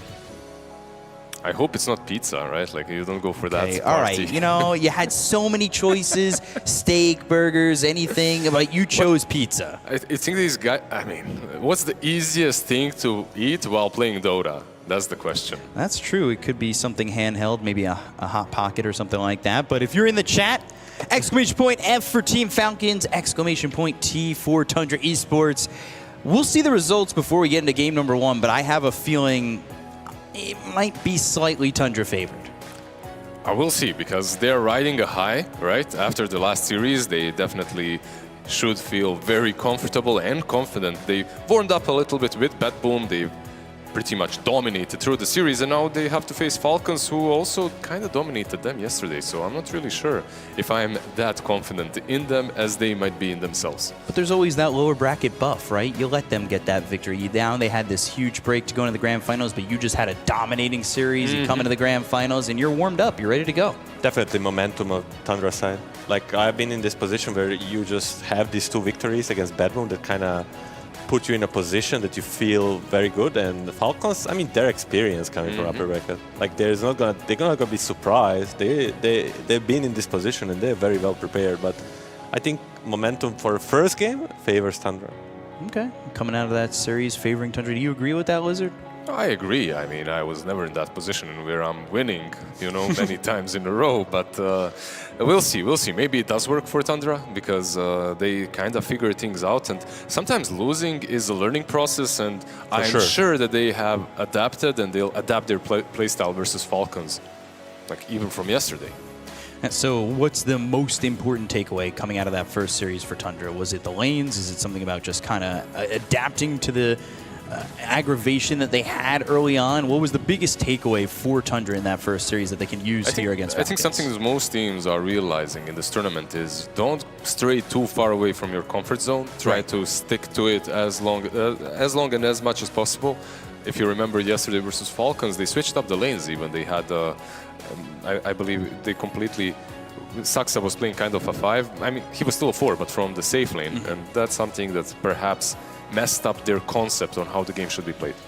Man, you look at these statistics, a very high win rate here for Falcons. Not only that, they're almost doubling the KDA of Tundra. Their hero pool is a little bit bigger, but it still feels like a close matchup as long as you kind of erase the memory of yesterday. Hey, even yesterday, game 1 was the only real stomp. The game 2 went Tundra way, and game 3 was kind of in between. I think Tundra needs to adjust slightly. I still like how they're going straightforward with their ideas, their identity, just maybe a little bit more synergy with their cores down the line, something that they showed in the previous series. But that also comes down to Falcons. They kind of put them in a position they have to pick a hero like Viper yesterday. I mean, that game they won, but the Falcons are very good at drafting. Their coach is one of the best ever, and we'll see how Moon Meander faces it. It's also not really hard to draft when you have 3 guys on your team that literally play the same heroes. And all of them play like 3 different heroes that can be played on safe lane, on mid lane, on off lane. And that always sends a curveball into the enemy team because you can't ban all of them. And even when you don't, even when you're kind of prepared, they might not be in the lane that you're expecting. So now we finally have a draft for the first game of this grand final. I'm hoping for 5 games, and it starts at game number 1. Yeah, absolutely. And Team Falcons already, I feel like, should be very happy with what they've got. Throwing a little bit of a curveball with this Doom first pick, something they did previously in the tournament. Banning the Medusa, expecting it to be, it's maybe a best carry versus Doom, and also Nightfall's preference over the other heroes. So they are starting this draft strong, starting with their own idea. It's really this man on the screen, right? Like, he just makes the Doom work. We've seen so many different players play Doom, but not perform nearly as well. However, on the other side, like, we probably have the 2 best offlaners in the world right now facing. And both of them are in absolute full comfort zone. Beast on one side, Doom on the other. Yeah, I think some people do think Doom is very good against Beastmaster. You can eat his summons if he goes for them, or you can build a like Doom to not get healed from Meganims. So you counter him in 2 ways, but this is the thing with Tundra. They don't care. They go with their identity, 3/3 picks the Beastmaster. Maybe against mine on your Beastmaster, Doom is good, but against his, it can go both ways. I don't know if you've seen my Beastmaster. I've been practicing, I'm just all gonna say. But yeah, of course, Neta's Beastmaster is probably the best in the world, together with his Visage, so definitely he knows all the small... Like, what I like about him is he knows all the small ins and outs. By the way, I played with this guy a long time ago, and I picked Doom as a 4 back when it was played. And while he's playing his hero, he's correcting me on my item builds and my skill builds. And like, well, Lizard, why are you doing this? You should do that. You should buy phases, not tranquils. What are you doing? You know, so he knows not only the Beastmaster, but the Doom as well. You were doing that well on the Doom 4, eh? Yeah. You needed to be taught by somebody else in the game currently? He had the spare time because he was owning even back then. Well, here in the draft, you see Falcons targeting Nightfall heavily. Medusa, SF, and the Razor. Just only the Visage ban. Okay, Neta pick his hero, so no need to ban any more of his, and they go for Nightfall. Interesting Razor ban because they're also a team that loves playing a Razor on the mid lane, on the safe lane. So maybe they think they will insta pick it up, right? Because it's very good against the Beast, I would say, at least in the lane. Yep, the hero that is still left in the pool, something that we have seen BetBoom pick against Tundra in the last series. That's the Shadow Demon. Still around if maybe Falcons or if maybe Tundra wanted it. But there's also Muerta. Like, when we go back to all these position 4s that have marked the tournament, Muerta is probably on top of that list. Alchemist ban, something that Skeeter did pick up yesterday and did very well. Yeah.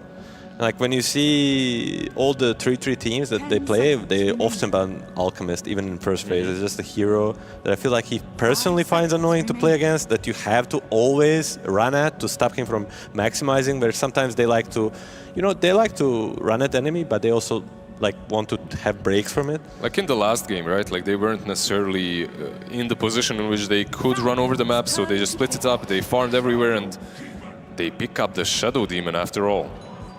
To get this Shadow Demon, I have a question just because Malreen's played it a couple times. At what point does it look like a Huskar draft? Or is it already too late? It looks like a Huskar draft when Lorna picks the spirit hero, and they can just do you have the in 3 picks pick maybe? Yeah. Okay. Keeping my eye out. Interesting enough, Invoker and Storm and Puck still in the pool.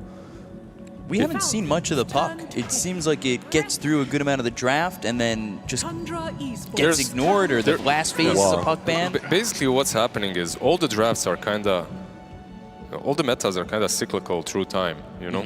You get a very good hero, you find the answers, and those answers get answers, and then you forget what the answers were even picked for, so those heroes come back into the meta. And I feel like we're basically in that area in which we're getting the heroes that were picked at the beginning of the season post DI, and the answers aren't there. Exactly, but we have a lot of good heroes on both sides. Hoodwink and Gyro, very capable of like playing these heroes. Of course, Crit, the best Hoodwink. We've seen what Gyro can do today. And on the other side, SD Luna, old school. Elder Titan coming through, so ET and Shadow Demon are going to be your supports. Hello guys, this is Whitemon. Is that it? Basically. We saw the Shadow Demon defensively against the Luna in the last series, which didn't seem to do enough, and now we're seeing it offensively with the Luna here. Yeah, it's kind of like they already showed their card when it comes to the offlane duo. Like you have the Hoodwink and the Doom, and the Elder Titan basically feels very damn strong into those two. Earth Spirit coming through. We've seen this hero output high amounts of damage in these long, drawn-out fights. And not only damage, this is what we saw them do yesterday against Tundra when they picked up the Omni Knight. Whenever Tundra has a defensive support, like Omni Knight or Shadow Demon, they like to pick this guy on the mid lane like Earth Spirit. They can always find him. Not necessarily kill him, but just silence him, prevent him from saying while they're killing the other guy. And Earth Spirit might be the best in the game right now for them. And then you look at Catch from Tundra. There is one hero. Usually it's enough from them because it is the Beastmaster 33, but they only have the one. They only have the Beastmaster, and for Earth Spirit, this feels like a pretty damn solid game. And also it's a hero that buys Blade Mail into the Luna, so Eclipse might be a little bit difficult to use at times here. Banning out that Tusk, because it looks as though You're banning out these melee, clock is already out, the Tusk is out. And the Chen. And the Chen is proving to be very difficult to deal with. It was probably the best pick here for Snake against both Beast and Shadow Demon. We've seen it last game, right? Like Shadow Demon had absolutely no game into the Chen. That stupid little Satyr that's running at you, burning your mana, minute 0 almost. It's hard to deal with. Now I'm going to cover up my stupid question by saying this is a question from chat. But what are the odds, if any, that Gyro, maybe they are doing some weird shake it up, they go Gyro support and bring out a different carry?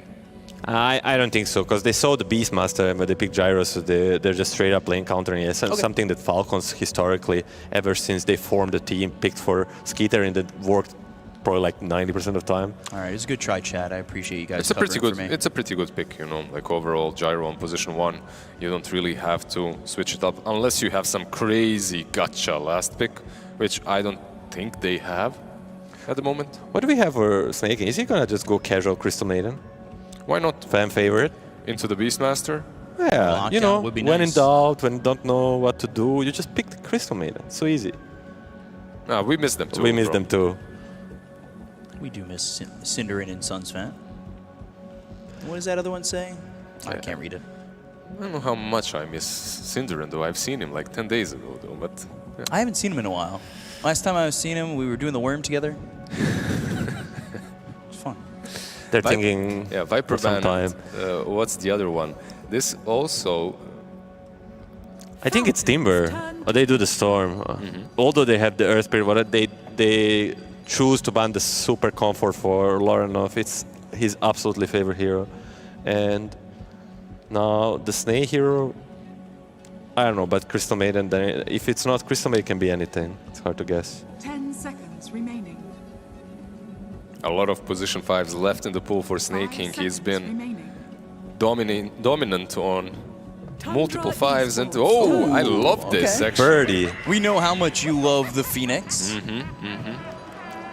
Always have been. Give Dire Tide. It is almost Halloween. I mean, this would be the perfect time to get Dire Tide. Can we get the Crown Fall first? Like, can we get Act 4 maybe? Act 4 is Dire Tide. Act 4 is Dire Tide. Everyone knows that. If I actually had that information and giving out like that would be pretty. 5 seconds. Yeah, right now they kind of throw a problem at Tundra. They do have some ways of dealing. I mean, you can pop the BKB on Luna and just hit the egg. It's not the end of the world. Like, you have ways of dealing with it. These supports don't like playing into him, though. So that's kind of nice. What's for Lorenov?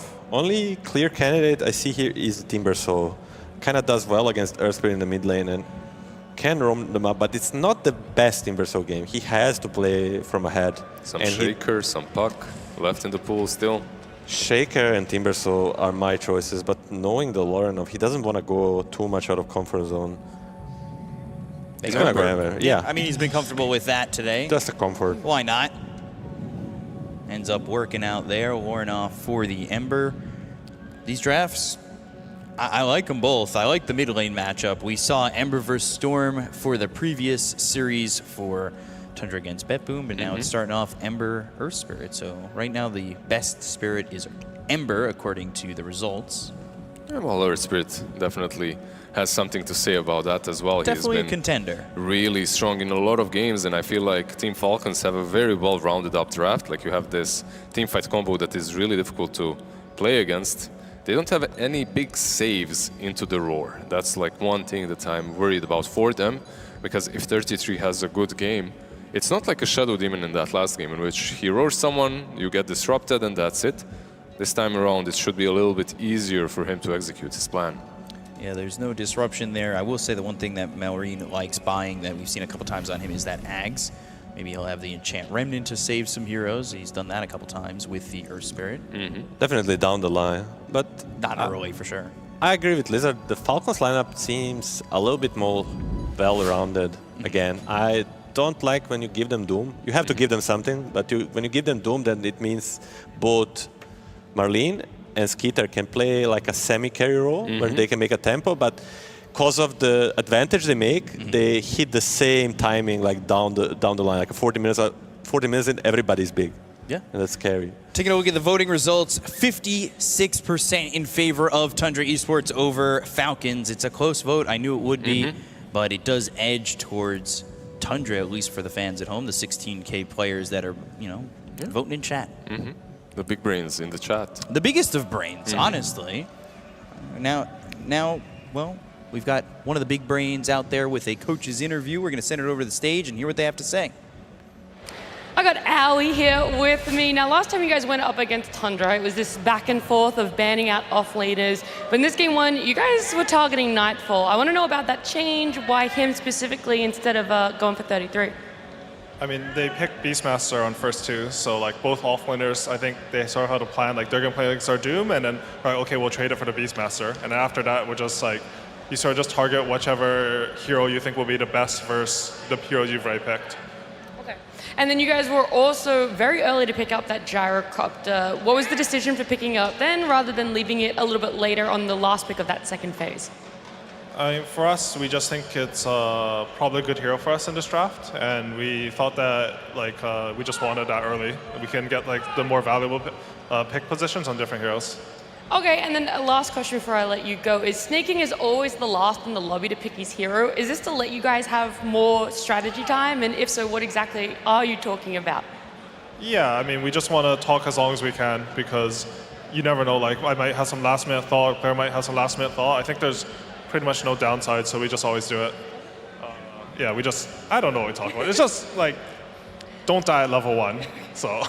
That's some wise last words from a coach there, but Owie, thank you for joining me. I hope everyone in the audience is ready because we're getting into game number 1 of our grand finals. Thank you very much, Nat. We're into game 1 of the grand finals. It's so easy. Nat gets to make everybody to make some noise. It's fun. But we're now pressing G's. We're getting into it. Hopefully everybody in the crowd is ready. Everybody at home is ready. And we can get on to the grand finals. Tundra is going to be playing up against Falcons. Yeah, I just want to do one small little thing. I know it's an English stream, but pozdrav svima koji ste došli. Drago mi je da imamo ovako velik event u regiji. It's that easy? I mean, can you give me a little bit of an English translation taste? I just said greetings to everyone that's around, and I'm happy that we have such a big event in the region. All right, well, we'll get into game 1. I'll learn later, but let's see how this goes for both teams. It's always time to make a statement in game number 1. Try and get the first blow in a BO5 because it is a long series, and we've talked about it time and time again in BO5s that these grand finals kind of take a meta of their own, and right now this is the start, which is pretty standard. Yeah, this isn't, by the way, this isn't a best of 5. This is like a best of 9 at this point. These teams have faced each other yesterday and a couple of days before that. At TI, of course, Tundra, they managed to knock them out twice, albeit not the same Tundra that we're seeing right here, but the organization, I feel that Falcons have a soft spot when it comes to playing against them, at least having these big important moments. Smoke's gonna break. Saksa just getting some information, looking over those bounty runes, and it should be 3 for Tundra to start it off. Spores slowing down. Skitter is 33 chases. He's got 2 boars and Saksa with him. Even an Elder Titan down there. This Gyrocopter going to avoid giving up first blood. The Elder Titan is still around, actually, and because of that, Gyro TPs to the lane. No shenanigans. Whitemon was waiting, ready, with all that damage that he picked up, but not going to happen. Gyro he'll TP top now. There's so many shenanigans that Whitemon does with the ET, like he casts the Spirit here, TP stop, brings it through the map. You know, you start the lane with plus 70, 80 damage. It can be kind of rough to play into, and I do think that Luna plus ET into Doom and Hoodwink, they have a lot of potential. This is a kill lane on both sides. Yeah, more on that Doom. He loves to play aggressively, and we can see that with the Hoodwink. You set up with Bushwhack, you get the Acorn shot. It's a good early damage duo here for the side of Falcons. Yeah, Crit needs to be careful. Like, he's dishing out a lot of damage, but so is Whitemon. Like, he gets a lot of armor, by the way, keep in mind. And a lot of damage. Movement speed is there as well. Hunting the courier, maybe. Radiant's turret get it. has been killed. Gets that courier. Nightfall on this Luna in the last game. He had died 2 times only. Had that one death that was in the jungle. By the way, we're getting a lot of damage from a lot of gold from First Bloods. Shouldn't the first courier kill feed more as well? Maybe. I can get behind that. I'm always a fan of new ideas in a Dota. First courier blood. You know, Zinq would be pretty happy with that, or would have been way happy when he was playing Monkey King all the time. A lot of players would definitely be. What's happening on the mid lane? So far, 6-2 on the Earth Spirit, 5-1 on the Ember. Very even, and probably to be expected. I feel like when we got into the tournament, Ember wasn't a hero even. No one was playing it, and now suddenly it's becoming a very popular position too. Malrine quite low, so is Lornoff. He's got that Flame Guard, and under the tower, Malrine, he needs to just be a little bit careful. He tries for the roll. It's a nice attempt, right? Like, if you hit that roll, you can kick him back under the tower. But, of course, Lornoff very well aware of what the danger is and where it lies. Both heroes will be picking up that Water Rune, and we'll get to about that 3-minute mark where we'll see if the resources become one-sided or not. The Lotus is very important going into the lane. Usually see a team pick up Lotus and then play a little bit more aggressive than they have in the past, especially when you, of course, said top lane could be a kill lane for either team. Bot lane as well is very volatile. Gyrocopter and Phoenix, they dish out a lot of damage, so it's not that simple for a Beastmaster to have his boars. But if you get level 3 quick enough on Saksa, the poison can stack. Meanwhile? Yeah, both Lotus is going to Falcons. And that could be big. Like you said, this is a bottom lane that can play aggressive, especially we've seen Phoenix before, those Fire Spirits, Rocket Barrage early. If you can get a little bit of control, you can get a kill. And you've got that extra resource to keep you a little bit more healthy and safe. Although the disruption early, just from Saksa, using these illusions to just get some harassment out, but you pop that flat cannon and push them away. Malrine with a creep skip even. There's a boar on him, by the way, following him. What's the boar doing here? Like, 33 man, he's such a annoying player to play against. Like, you're some mid laner, suddenly there's a boar hitting you. Like, why the hell, you know? 5 minutes ago you were saying knowledgeable and amazing, now you're saying kind of annoying? Yeah, because... but they all kind of fit under the same umbrella, right? You have to be that good to be annoying. Exactly. He sent the board to stack the hard camp in the triangle, but he didn't stop there. Instead, he sends it over mid lane to maybe harass a bit more. Just eking out every single thing that you can out of the hero. It's similar to what we saw Whitemon doing on the Chen in game number 2. The block Marine with the body blocks as Lornoff's under the tower, but the Searing Chains will make sure that that aggression doesn't pay off in full. Also picking up that Water Rune. So he'll bottle that up, get a couple more sips. The roll connects. Now he's got the boulder smash. Laurenov. It's got chains. Searing right? chains again as these two mid laners fighting back and forth, but nobody drawing first blood yet. Yeah, Malrine gave away both the water runes, which is not amazing, but at the same time, he's kind of healthier here in general, and it looks like he's going to go base. The lane is pushing in. He can go base, heal up, top tower is or under attack. will he? Looks like coming back. That's interesting.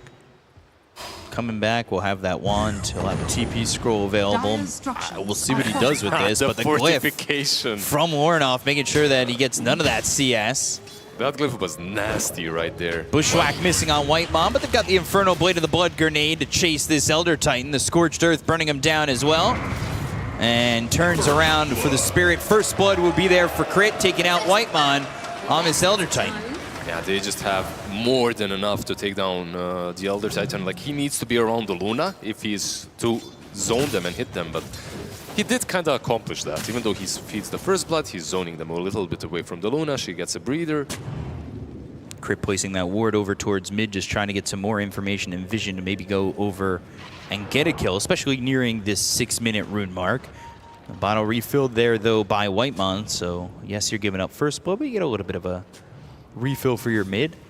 Radiant's middle Gonna stick around to even The defend the rune. The sentry that Whitemon just planted, he just needs to go uphill and he'll see the ward. Unless it's on the edge. Roll over, and now the Magnetize used on a Whitemon. They might have the damage, but there's a bottled Arcane Rune if maybe they want to try and get a kill on a Malrine. Whitemon now with the Magnetize re-affected now again. 5 more seconds on that. They get the kill on a Skitter meanwhile. They took the Gyrocopter for Tundra, and they end up losing Whitemon to the Magnetize. Yeah, that was massive.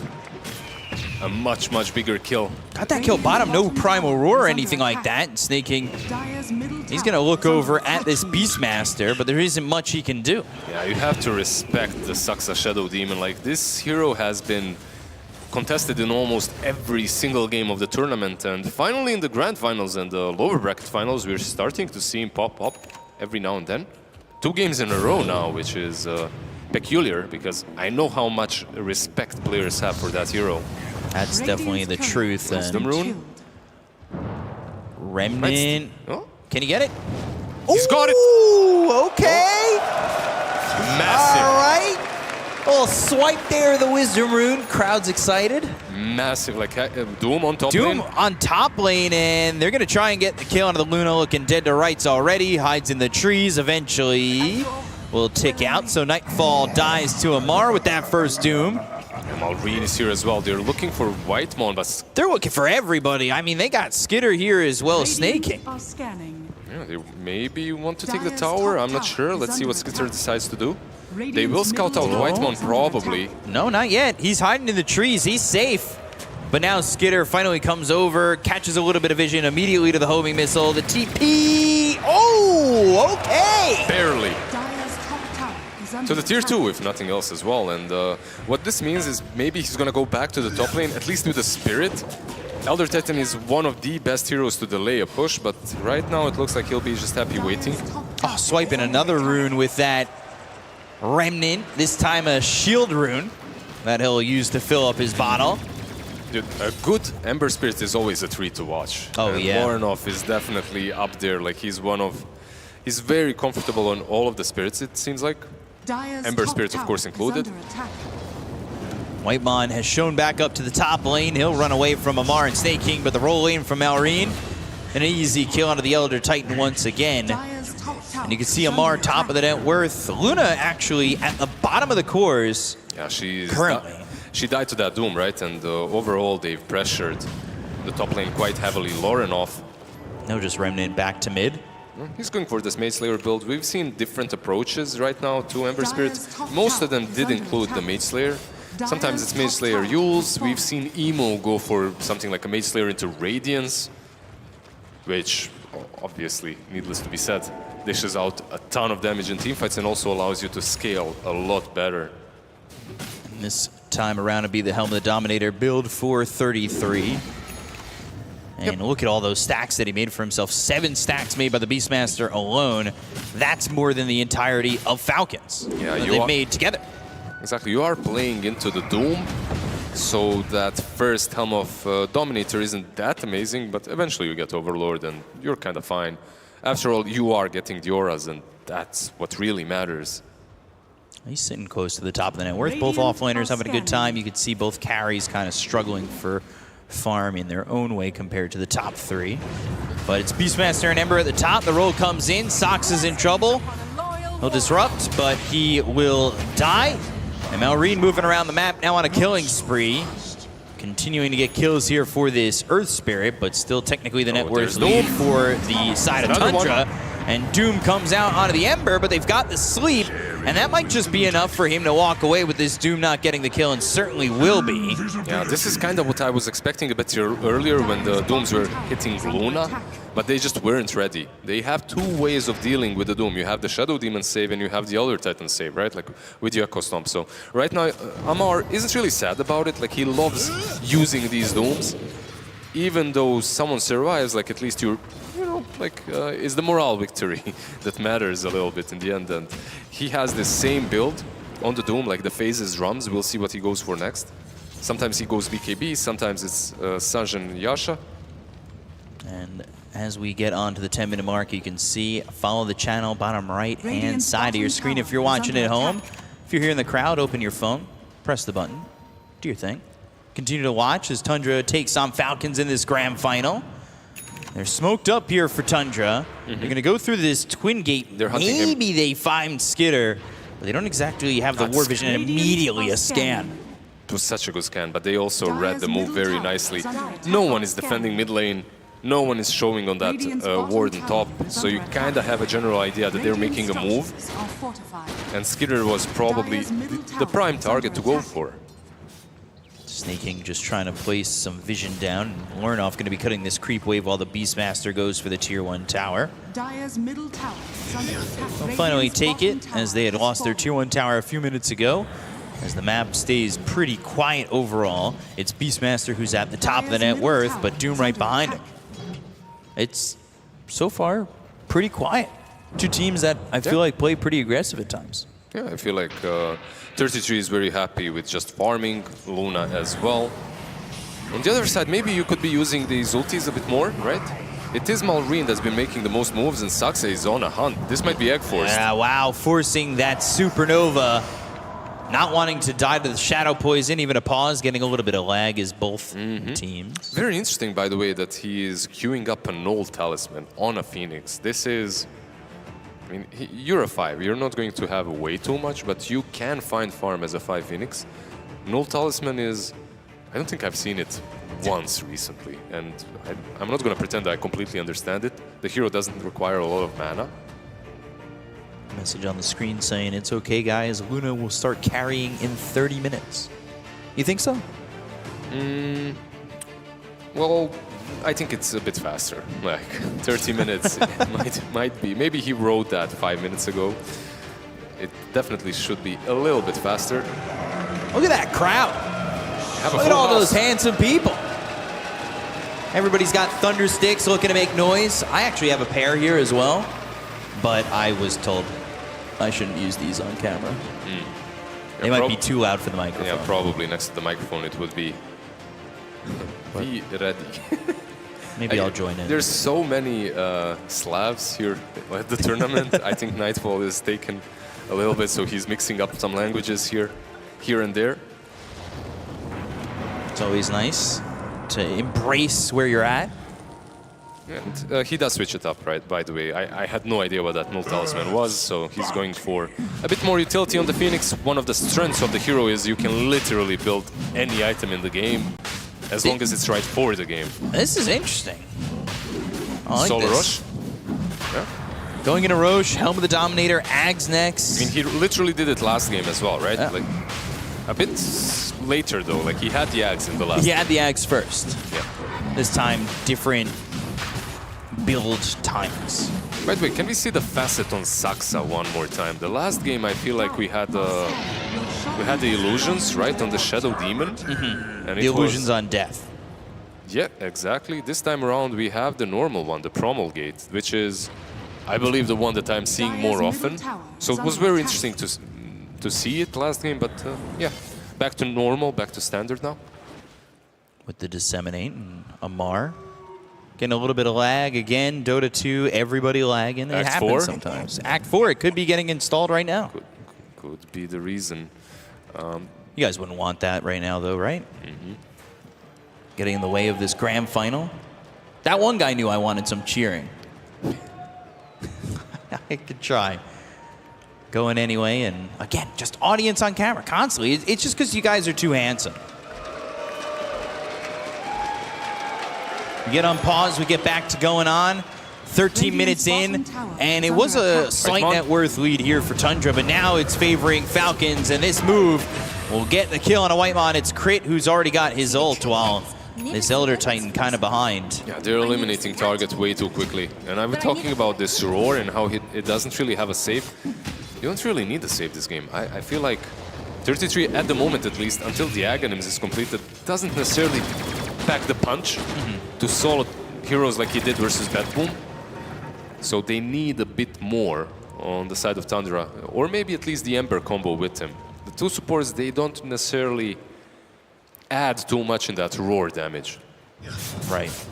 So it might be some time until we see maybe those solo primal roars. Renovatos also finished off here already for this Hoodwink.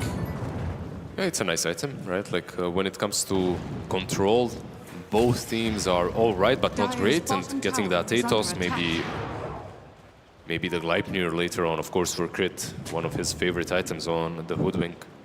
Wouldn't be that bad. He is one of the best, if not the best, Hoodwink in the game right now. Most games played at least. At least. They hit the sleep, but Maureen gonna pop that illusion rune, and they're unable to get in front of him as he rolls away. So the gank not getting anything here for the side of Tundra. And things continue to stay just a touch quiet. They're tipping top. As they go top, they've got the roar, but do they have the damage to get the kill into Amar? These heroes, they went over towards top, but they might be a little bit too late. However, I say that, Warrenoff's here. Sleight of Fist Searing Chains means they do get the Doom. That was interesting. I thought that maybe if he devours the Wild, he can just run away, but the Wild can add it just enough time. The Tornado back, Hurricane, whatever, back into Tundra 33's embrace. Top tier 1 with that is going to go down, and they'll grab that tower. A bit more gold here. The Beastmaster with this early Aegis, now sitting 1,000 gold in front of this Doom. It's giving a lot of open space to the side of Tundra Esports, and from the bottom of the net worth for the cores towards the top goes this Luna, continually just farming up and not being seen just yet. Yeah, it's a very even game when you look at it, like sub 1k advantage for Falcons, like Doom and Beastmaster neck and neck. Same goes for the Luna and Gyro, same with the Ember Spirit. They've got this Axe now on the Beastmaster. Yeah, that's a big difference maker. Marine, Axe is thrown, Renovatos, the sleep. Not gonna happen. They had the silence with the Geomagnetic Grip, so they weren't able to get the sleep off. The look to get the kill here on a 33. The Earth Splitter, Amar ends up dead. That's just the Aegis from the Beastmaster. The egg is used. They use the egg, and Warrenoff, he's gonna slight, but he'll eventually get affected by the Supernova, the Flat Cannon, the Sunray on top of 33. The Seeds of Serenity aren't enough, and they get the kill into the Beastmaster. I maybe expected a little bit more when it comes to the help to the Beastmaster, because he's so damn big. Like you could see the damage that he's doing. He's top of the network charts, 6,000 damage. He did almost as much as these 3 heroes on the enemy side. Phoenix, Gyro, and the Earth Spirit. Just absolutely insane. But he needed a bit more help. He only had Warrenoff and the Earth Splitter. Wasn't necessarily enough. But Earth Splitter helped to get 1 kill, but Warrenoff certainly wasn't enough there. In the end, it's kind of a 1-for-1 trade where Egg was used as well, so it's not terrible for Tundra, but... That being said, it's also a 1-for-1 trade in where everybody from Falcons showed up too. And the Luna continues to farm. Yeah. Aegis was reclaimed though, so another plus for Falcons. They'll find Saxa. Disruption to avoid the Bushwhack, but the roll is there. The Sharpshooter comes in, and this will be a dead Shadow Demon. Saxa out in this lane just trying to get as much farm as he can. He's farming quite well, but giving up a death like that, never great. They just have some really good wards on this side of the map. They have one in the bottom lane, and they have one in the triangle, in the dire triangle. So Falcons always kind of have an idea if someone is trying to split push a little bit. Saksa gets punished.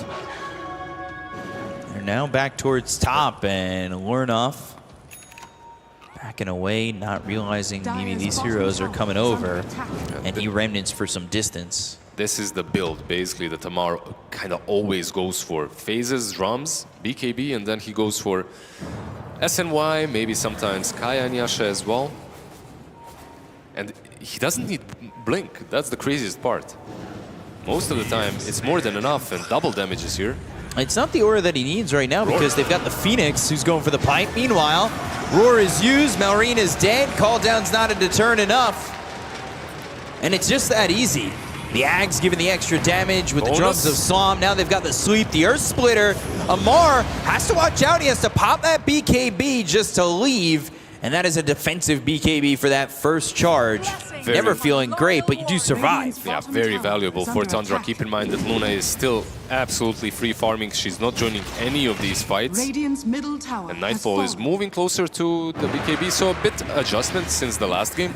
Like last game, Luna went Dragonlance Manta. This time it's Mask of Madness Manta into the BKB. Lorenov as well switching his item build a little bit. Mage Slayer into the Shivas. It's a pretty good Shivas game overall. I like it. Ags finally finished off for the Gyrocopter. Put a bit more damage. He wants the BKB next, so it was that Falcon Blade Crystallis Ags, which is pretty normal. He's in vision, by the way. Gotta be really damn careful. 33 doesn't have Roar at the moment. Don't have Earth Splitter. They're not gonna go for this Gyro, who's now back into the base anyway. I was talking about the damage, which they kind of lacked before. It's no longer the case. On any of these heroes, if they get Roared, they're probably dying. That Ag's definitely helping a lot, and especially if Whitemon can follow that up with an Earth Splitter. They're hunting for Snake. Radiant's top tower is under attack. Not the easiest hero to kill. He's got the dive. And Sunray off the map? Didn't he waste mana? I think he wasted mana. He can't do this. Yeah, he's just gonna be here. So basically, he used the sticks. He had enough for TP. He could have used dive and TP, but he used Sunray, which lost him the mana, and now he's kind of stuck here. And they don't know. They think he got out. Well, he did get Bushwhack. Roll coming in. Now the Magnetize, the disruption to try and save him. Earth Splitter's going to be thrown out, but it's not going to land. They'll go and get the kill onto the Luna. No, not yet. Still surviving. Finally, Nightfall is dead, but the look over at Malrine. He's going to hit the roll on a 33, and they'll end up trading away. He gets a double. Gets the Whitemon kill at the end of the Magnetize. Yeah, you could see that they kind of played that well on Tundra, saving the Luna with the disruption, but it just isn't enough. She needs a BKB. The amount of damage that Earth Spirit is dishing out is ridiculous at this point. And Amar is hunting. He wants this kill, and Remnant... Ooh, that has avoiding Amar. That has to feel so bad as a Doom, because you got that invis, right? Like, you moved in position. Then again, they did see it. They have a very good ward on the runes. It's always nice to have one rune ward, you know, throughout the game. It's not only about these first couple of minutes. It's about getting that information from the river, knowing what's getting picked up. 21-minute Wisdom Rune, and now the Tormentor to follow. They'll get this shard on Whitemon, and there's still... There is the Wisdom Rune on the other side if they have somebody who can make the move all the way over, but it already looks as though somebody should be on their way. This shard that they got on Whitemon is good, but you like it more when you already have an Aghanims. It's still kind of useful, like you can reposition yourself every now and then, but overall, if you're playing ET most of the time at this point, as a 5, you want to stay as far away as possible. I mean, the game is going really, really low in FPS in the last couple of minutes. It's been a bit scuffed at times, but these are pro players, and the crowd getting loud. I always have to mention them because we can feel it over here. If they play with low FPS, which team has an advantage? What do you think? I would probably say Tundra, right? Because just their spells are easier to hit with low FPS. I don't know if playing Ember is easy to play with FPS, but... 50. Yeah, but it's better than Earth Spirit, right? Rolls are going to be harder? Probably, yeah. Oh, there it goes. It kind of went away. Dota, a mysterious game at times when you lose some FPS. I was playing on 30 for way too long. It is not great. They're gonna probably collapse here to take the Tormentor. Should be easy. Get that first shard for snaking. It's a good shard to get. Yeah, he's got the pipe as well. It's a really good shard, by the way. Out of the two supports, it's one of those shards that you want to buy every game. So it's a really good shard that improves Phoenix a lot. You can do the double Sunray trick as well with Yegg. So overall, it's very helpful because they need that save, at least a little bit of save into the Roar. Trying to have that save into the Roar. The pipe may help. Sunray can do so much, and now they've got that Maelstrom there for the Hoodwink. That's going to be more damage. You've got a support kind of going into that more damage core-ish build, which is to be expected most times from Hoodwinks. Roshan back up. There's those Shivas finished for the Ember. So he'll have that, and they are setting up towards bottom. Yeah, the way they're moving, they have a good idea where Tundra are. They have a really good ward on the cliff. Saksa. Ooh, disruption. Looking for the sleep, but the BKB's been popped. They'll go for the Shadow Demon. They'll take out Saksa first. They were thinking about throwing the Doom out there, but now they've got the roll. They'll look over the Ember with 33. He has the BKB. They go after Skitter, but they got the Sharpshooter. They get the Kona Lauren off. They're trying to get Skitter. They'll at least get the Gyro. Now the turnaround on a 33. 3 heroes down to the side of Tundra Esports as Falcons. They knew where they were, and they take them out piece by piece. It's crazy that this wards just won a fight. Basically, this one observer on the right side, it gave them all the info that they needed. Keep farming Neta.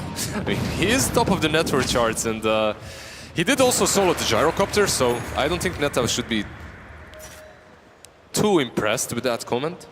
Yeah, I don't really know if that's timely enough.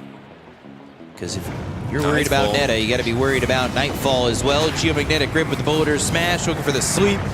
Crit actually hit by this, but the Sunray doing a good amount of damage on a Nightfall. The Gleipnir lands on both, but they won't continue to push for more. Now they have the reinforcements. Lorenov is coming back. Whitemon's going to hit pretty hard. Icarus Dive was already used. They have the damage to get the kill on a Snake King. They'll take the Phoenix. He's dead for 44 with buyback. This Beastmaster's going to be back up, and they're still set here over bottom. Roche is up. Roche is available. They might be able to move with it if it goes towards top, but even just take it before then. It all depends on what they want to do. I feel like this might be a good play. They don't have the Beastmaster. He's coming through the Twin Gate. Okay, through the Twin Gate. 45 seconds, I believe more than enough time for them to finish this one off. He does the damage pretty quickly. Yep. It'll roar, but Falcons don't have the ability to contest this at all. Roshan has fallen to the dire. Thank you, Tomato. Mantau. Thank you for the info. It's always nice to have these reporters on the scene. Tomato reporting that they just came out of a game. Everybody was lagging too. So it's a global thing. Of course. Another Aegis, this time not going to be helped by the Beastmaster at 33, but will be there for the Ember. Yep. And you've got the Crystals on the Luna, and this is, you get to that critical point where Conda is on the Luna, and you really can hit hard. You might catch someone like Snake King on this Phoenix a little bit out of position and hit with the Elusive Demon Dime. 33 needs to be careful to roll in. The Primal Roar onto this Phoenix. He got the BKB off, and this will be a dead Snake King to start. He'll at least get that, but they lose 33 again. All 5 heroes show up for Falcons. Well, Doom for Roar, 1-for-1 in the end. Of course, Neta is 33 is way more valuable than the Phoenix, right, when it comes to the net worth, but the Doom is more valuable because Roar is not that long of a cooldown. And you used so much time and so many heroes there, right? On the other side, Nightfall, free farming like before. The others as well. Ember Spirit, enjoying his life, has that. She was completed, going for the BKB. Now, the reason why they gave him Aegis is... Oh, wait for it. Grid. Radiant's middle tower is under attack. He gets into the trees and will... Oh, the jukes. Scurry away. Maybe he won't. Nightfall might wait for him here. Does Nightfall even know that this squirrel is coming? He knows now. Crit. Acorn shot has that obs down. Gleipnir and a bushwhack. Nobody really following up just yet. Yeah, it was only the Phoenix around, so. Yeah. I want to just go back to the last series where there was pre-game trash talk, and then Nightfall said, I'll let my actions do the talking. They haven't really responded yet in the all chat. And I think Nightfall is still sticking to it. I'm going to let my actions do the talking. Well, his farming is definitely on point and doing all the talking. Like his 17K net worth, 2K and a bit over the gyrocopter, finishing off that Kanda. And once the Kanda is completed, they're ready. Like they have this Aegis. I do believe that they should use it. Whenever you're playing versus long cooldowns such as Egg, Doom. Sneaking. Icarus dive, but the Shadow Poison continues to stack. The pipe is going to be used. Trying to run, but there are reinforcements coming. There's the disruption. 5 stacks of the Shadow Poison, sleight of fist, searing chains, and a kill on a Snaking for Lorinov. Yeah, he's very tanky on that Phoenix with a pipe, but not tanky enough versus all of them. It's tough. It's tough to survive by yourself there. Kanda flying out for this Luna. What's flying out for 33? Blink He's got dagger. a blink. So full blink dagger completed now. Why are the arcanes back? Okay, there we go. I was wondering for a moment. Don't worry, I was wondering the same thing. Shadow Demon at the same time getting the blink dagger, so there will be that opportunity to just have that defensive disruption. Maybe you stay a little bit further back, because we have seen the Shadow Demon in these previous fights get caught in the middle. When you're able to sit back a little bit more, you might be a little bit at Look at this, they know. The roll, Lorinov kicked, bushwhack, but is it going to be enough? He gets the slide off, goes to the Shivas. Malreen's actually the one taking the damage with the blade mail and the BKB. The air splitter's going to be off the mark. He'll try for the roll, but it's blocked. Malreen ends up dead. Sunray onto this Ember Spirit, but that's not enough damage. Not only do they kill Malreen, they take his gem and his Wisdom Rune. They take everything. Like, they're very happy with how that went. It was a nice attempt, at least from Falcons, because they went in blind. He just uses roll. He doesn't see anything, only that the Wisdom Rune is spawning. Of course, he knows the timer, but they get punished for it. Now, this Aegis hasn't exactly had them pushing through all the outer towers, but it certainly had them getting the net worth back, because it was 4,000 for Falcons before, but the gold for Luna is definitely higher, and things are starting to kind of roll Tundra's way pretty heavily. They're just farming a lot on the 1+3 combo. Luna on top, 33 on bottom. He's hunting right now, but he might go. Crit's nearby, though. Need to be careful if you get caught in a bushwhack. The turnaround potential is there. This Aegis is going to be reclaimed. The first two go in the way of Tundra. Crit going to back off. Has that Maelstrom cleaning up that creep wave, trying to keep that tier 2 bottom alive. One difference between this game and the last one, even though he had more saves to play against, he had follow-up damage. Skitter, he's going to jump in. Skitter spotted, no blink actually. The flat cannon hit 33. The homing missile coming his way. Just BKB TP out. Yeah, he just wasn't there on time, and there is no way to stop him. A wasted BKB, of course, but still the rotation from Falcons, because they're kind of stuck on their side of the map, all the way down south. They smoke up and they move out immediately, understanding that there's no BKB on the Beastmaster. Roll onto these illusions, but smoke doesn't break, so they're now aware. Maybe they can catch up to the Elder Titan who's in the jungle, as they'll roll again, just looking to find him. He's out, he TP'd already, but they are circling the top, where Beastmaster actually is right now, 33. Yeah. He might be dead here. Gleipnir to start, Sunray. There is no BKB, but at the same time, Skitter, he pops his BKB. They go to the call down and they let him leave with that BKB. Saksa! Oh, the bushwhack. Bushwhack lands, Saksa. He can try to extend his life, but it's all but gone, as he'll be dead again. Gyro getting that one. That was one of the longest smokes that I've seen. They literally smoked on one side of the map. Dude used on a Lorinov.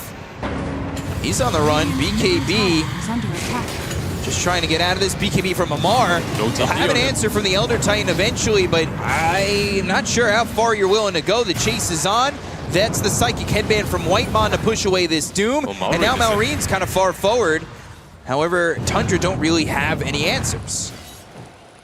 Well, they do save the Ember Spirit, because everything was kind of falling apart for Tundra. They had a really nice game in the mid-game, right? Like, they were getting the farm, getting the items, maybe even getting a couple of pickoffs here and there, but Beastmaster killed, Shadow Demon killed, at least they saved the Ember. And keep in mind that there's no Doom, so once the Beastmaster is up, Tundra, they have not a lot to wait for any longer. They can make a move. Yeah, they can definitely make a move, and if they make a move and hit it soon, there's also Roche that's going to be available in that timing that's coming up. Satanic, though, for Gyro. Not too far behind this Luna in terms of net worth, and with the Satanic can definitely stand their ground and start to fight back. That's the smoke you see. Like, they're smoking at the same time that Lorenov is out-pushing top lane. It's kind of cool. Damage too. It's kind of cool that they're smoking to the lane he's pushing, because they will connect. They'll go. Skitter. Primal Roar. Skitter and Chuck. Oh! That's the Kanda DD, baby. Yeah, it is. That was half your health gone. Struck down by the night sky. And they're even though it's daytime. Oh, they're tipping back to the tier 2 down bottom. Snaking. Radiant's top tower is under attack. Did he not pass Lord off? Radiant structures Yeah, they just juked each other next to the trees. Searing Chains after the Icarus dive, Remnant over. The Pike to try to extend his life, but just like Saksa before him on the other side near their Wisdom Rune, they lose Snaking the same way. That's unfortunate. And Roche, it's up. Third Roche. Amar is here, though. They know he's here. They're bringing heroes down here. They've got Whitemon joining 33. They could go for Roche. Start to bring everyone towards this third Roshan. Why not? Every single Roche has been free for Tundra. This is the third Roche that they're There's no Gyro. There's no Gyro, there's no Phoenix. The Roar is there, but there's nothing you can do about this. I just love that last smoke, by the way. The way they play the map, showing Lorenov so that Skitter at least feels a little bit safer. At the same time, he's connecting to the pathing that they're choosing with the smoke. Very nicely executed. So Refresher Shard going to be passed over to 33. Willing to refresh the Roar. Wait, so Gyro went for Satanic, right? Yeah, instead of the Daedalus, he completed the Satanic, which... it's fair enough, like it gives him a little bit more sustainability. Maybe he doesn't die in the Roar and then he can pop the Satanic, turn the fight. That's the general idea behind it. On the other side though, Luna is... Oh, she's definitely the main damage dealer of the game. Well, when you can use one Lucent Beam and get a kill... With DD though. Yeah, I know, with but DD. it still happened. Even without the DD, it's still very, very... Radiant's bottom dangerous. tower is under attack. Crit trying to clean up the bot lane. Nightfall here with 33 and Saksa. Do they just jump Hoodwink here? They could. They could, Crit. Looking for the Roar, but Radiant's middle not tower has been denied. going to be close enough. So 33 unable to get that Roar and get that kill. Sometimes you're not even that happy that you're roaring a position 4, right? But Crit is... He's always rich. He's almost as rich as his mid laner, so what does it matter? Like, if you kill him off, maybe you open up the bot push. Aghanims for Earth Spirit very far away. He's got Pike Gleipnir going for a Hex next on the Hoodwink. Ooh, now going Daedalus next. I like this more, actually. You like the damage more. I like the damage more, I have to admit. That's fair. When I saw the Pike and the Gleipnir, you know, like everything is kind of leading you towards the Daedalus route, not the utility one. Getting that extra Boulder Smash damage for Mallory. Tower is under attack. Bushwhack. Radiant structures Off mark. are fortified. Rare miss. They go to the disruption once again. Nightfall going to start pushing this tier 3 tower by. And they're going behind. They'll look over. They got the Doom out of the Beastmaster. The Magnetize is going to connect and go to the BKB from Amar. Nightfall at the front. He's got the Magnetize on him as well, but he still has that Aegis. They're going to look to maybe kill Amar once he's out of position. They got him away. The Lucid Beam is going to get the kill to the Doom. They're going to turn this around as Nightfall's trying to stand his ground, but Aegis is taken out. That's such They've a got good deck. Skitter. Supernova is on the time. They've got the roll. They're trying to get the kill for the disruption from Saxa once again. Warren is here. 33 comes back in. He's got the refresher shot. He's going to look over at Skitter. They look to get the kill. The Gyro counter. His BKB is gone. The damage is there from Nightfall, and they take out Gyro. No buybacks. No buyback available. Malrine bought back, but now they are on their last leg here. Oh, if they they're get too low. They're too taken low. again, so they need to calm down on Tundra. Yep. But I mean, with no Gyro for 70 and a buyback on the Earth Spirit, that could have been it Slow if and they steady. had enough. Yeah, they need to calm down, go back, heal up, maybe refresh those resources. You know, you don't have the roar, you use the refresher as well. You do have the shield rune, sure. It is very dangerous, but maybe they can at least poke and see if the buybacks are there for the Gyro. Let's see. Definitely could. You got everybody up again. It looks like he's going there, but I'm not sure. It's definitely the more dangerous option.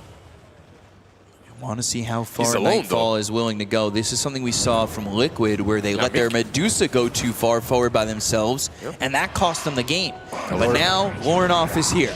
With the salve, by the way. Radiant's That's bottom the... barracks are under attack. He's definitely been carrying a lot of weight, but at this point he's like a water boy, you know, he comes in, what do you need, sir? Here you go, salve. Oh, Gatorade. Minute 37, you're carrying salves as mid laner. Sip on the salve, not the water. And try to take this game. He's got the buyback now, but you definitely don't want to use it 10 seconds away. The glyph will be used. They've got one roar. You need to be careful. Again, Malrine bought back. Lucid Beam, Blink, the roar's Primal there. Roar, but the BKB, they've got the Doom. It's going to be through onto the Luna. Oh, she's BKB fighting was back. popped, fighting back into Amar. They might be able to get the kill. The Earth Splitter comes in with a Flak Cannon used, and the BKB coming out with a Gyrocopter. Call down, going to be a complete miss. 33 trying to TP away, He's and out. he's out. The rest of the team on the run. The Sleep will be there to try and let them get out of this, and now they're turning it around. Nightfall thinks about going back in. They've got Lornoff off to the side. Crit, he's in trouble. Saxa was on the high ground. Lornoff looking over at Skitter with the homing missile on him, but they don't make the jump just yet. That's crazy that they still want to go back in, because 33, like, he can go, he can meet them again, but they're too low. He's got these troubles to work with, working towards the refresher orb as well. I think they're more than happy with what just happened, because even when Doom is back up, Doom will not be there, the ultimate, right? So you can perhaps smoke up as soon as you have these heroes healed up. Their buyback available on Skitter as well as Crit, but... Bicop, if you guess this right, I'll give you a Fissure token, you know, the one that you can... I really need a token? Okay, buy hit me. stuff with. What's my favorite item in Dota right now? Force Staff. Nice, you're gonna get it. Oh, these Force Staffs are doing so much damn work in the game. Like, every single roll is missing because of either the Force Staff or the Pike. Like, when you see your Ember Spirit buying a Force Staff, you know something's up. They need all the mobility, and they're just disengaging one after another. Like, Doom is, like, he's bringing a lot to the table, but he doesn't bring AoE control like a Mars, and they're just dodging him. They're still continuing to dodge.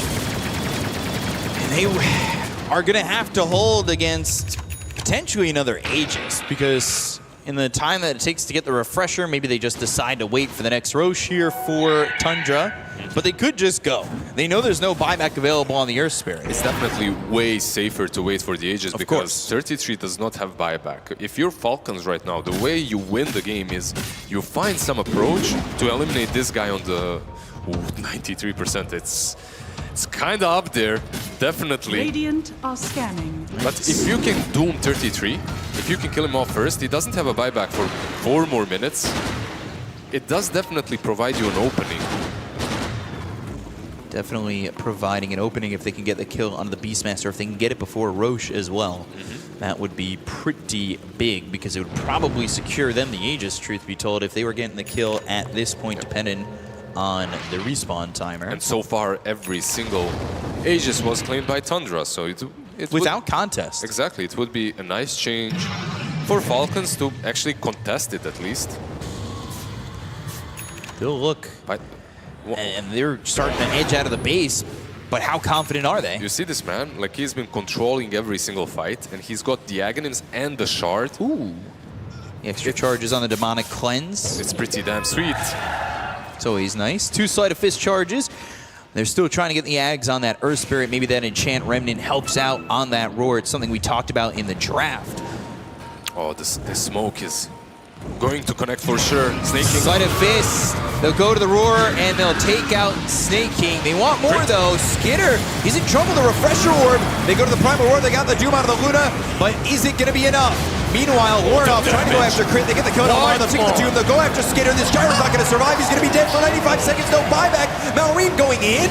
That's pretty intense for Justin Earth Spirit, who's going to try and use this Magnetize to bring back the fight a little bit. They get the kill to the Elder Titan, but Malrine now running away from Warnoff. They've got the Sleight of Fist, the Searing Chains, the controllers there with the Lucent Beam, the roll attempt, but 33 points in front of him. Stops his roll, stops the groove of Falcons, and it's a full team wipe for Tundra Esports.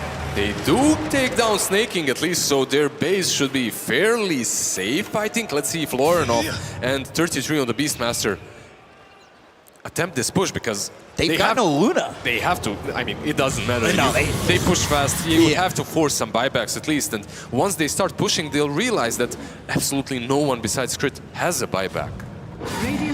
33 takes the buildings fast enough. It's not as fast as a Luna, but it's fast as need be. Mid-setter Axe are going to be gone. And it is a massive lead here for Tundra as they will clean up that mid-set.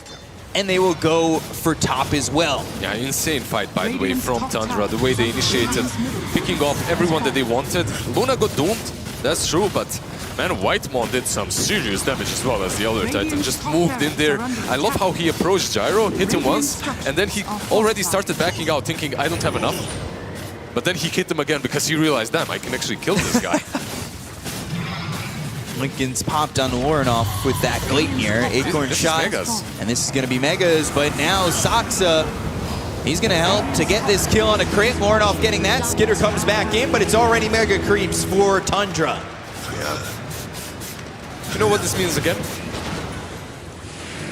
The guy that will be up in 35 seconds probably will not be contested, because I don't see Falcons GGing out of this game. They have really good high ground defense, right, with the gyro and everything, but at the same time, they don't have the way to contest Roshan any longer, and it will be up in about 18 seconds.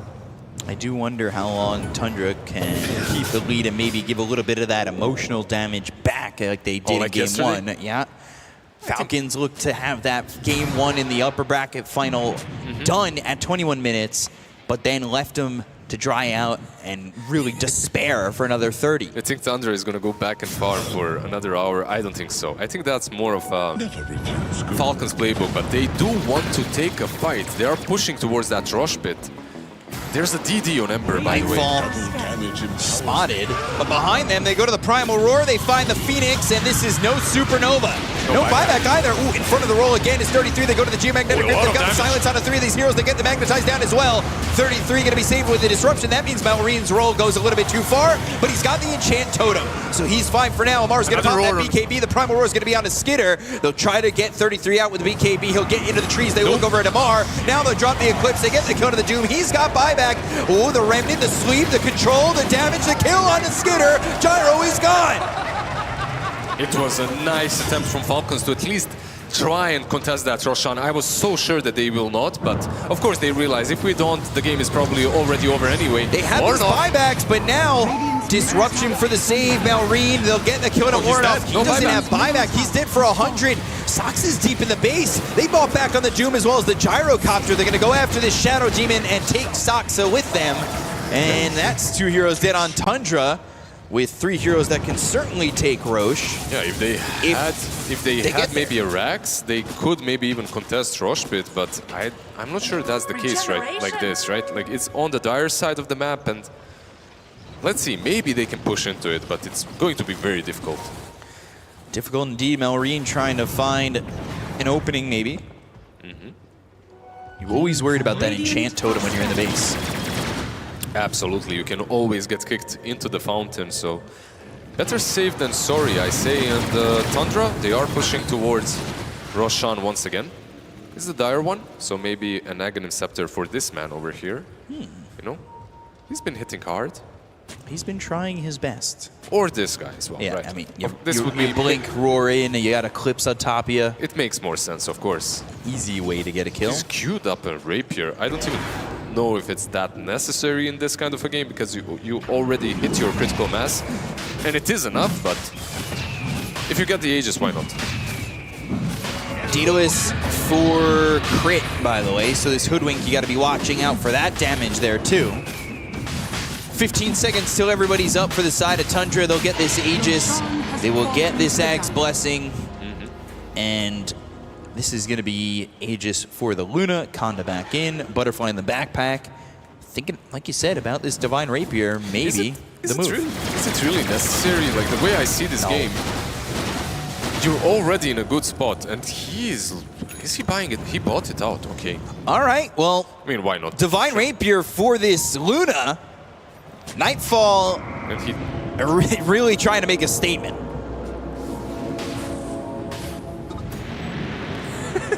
I just love the pings, you know? Hey, buddy, you lost something, you know? Please don't. Please don't mess around too much, please.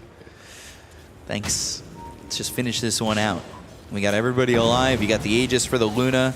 That means giving up this Divine is unlikely.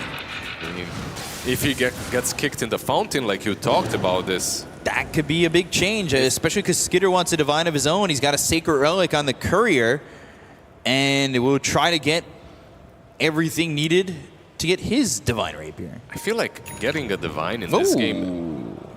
Okay. Disassembled the Daedalus. Yeah, he's gonna get it soon enough again, probably. Chop shop indeed. Chop as he chopped up that Daedalus, stole the good parts of it, and then made something else. Sometimes they just take the rims. Radiant are scanning.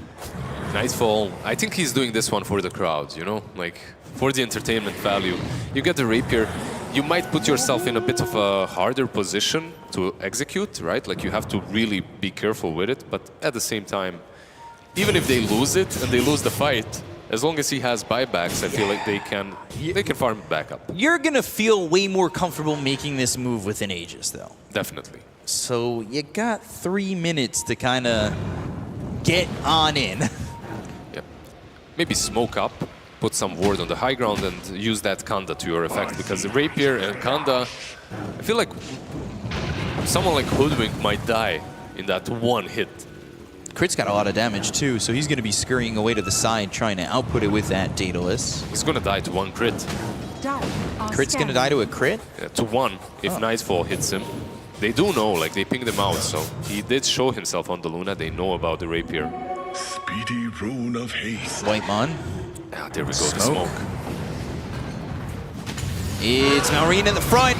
The Primal Roar, the Lucid Beam, he's dead immediately. They go to the Eclipse, they're going to drop it down, trying to get the kill and create the Remnant forward from Lauren off the side of Fist. The Remnant, another one in the fountain to get the kill and a crit. He doesn't have buyback, but Maureen does. They'll focus on the throne. 33 trying to get it here as they'll drop down the Magnetize. They've got the G-Magnetic Grip on a couple of these heroes, but the Primal Roar is going to be on to Skitter.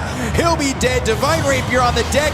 Game one looking to go the way of Tundra. They get the first life out of the hands of this Luna, but with the creeps pushing in, Divine on the ground, it's not looking good for Falcons. 4 heroes dead. Maureen by himself, he's gonna die. Tundra have done it in game number 1, and they start the BO5 off with a victory.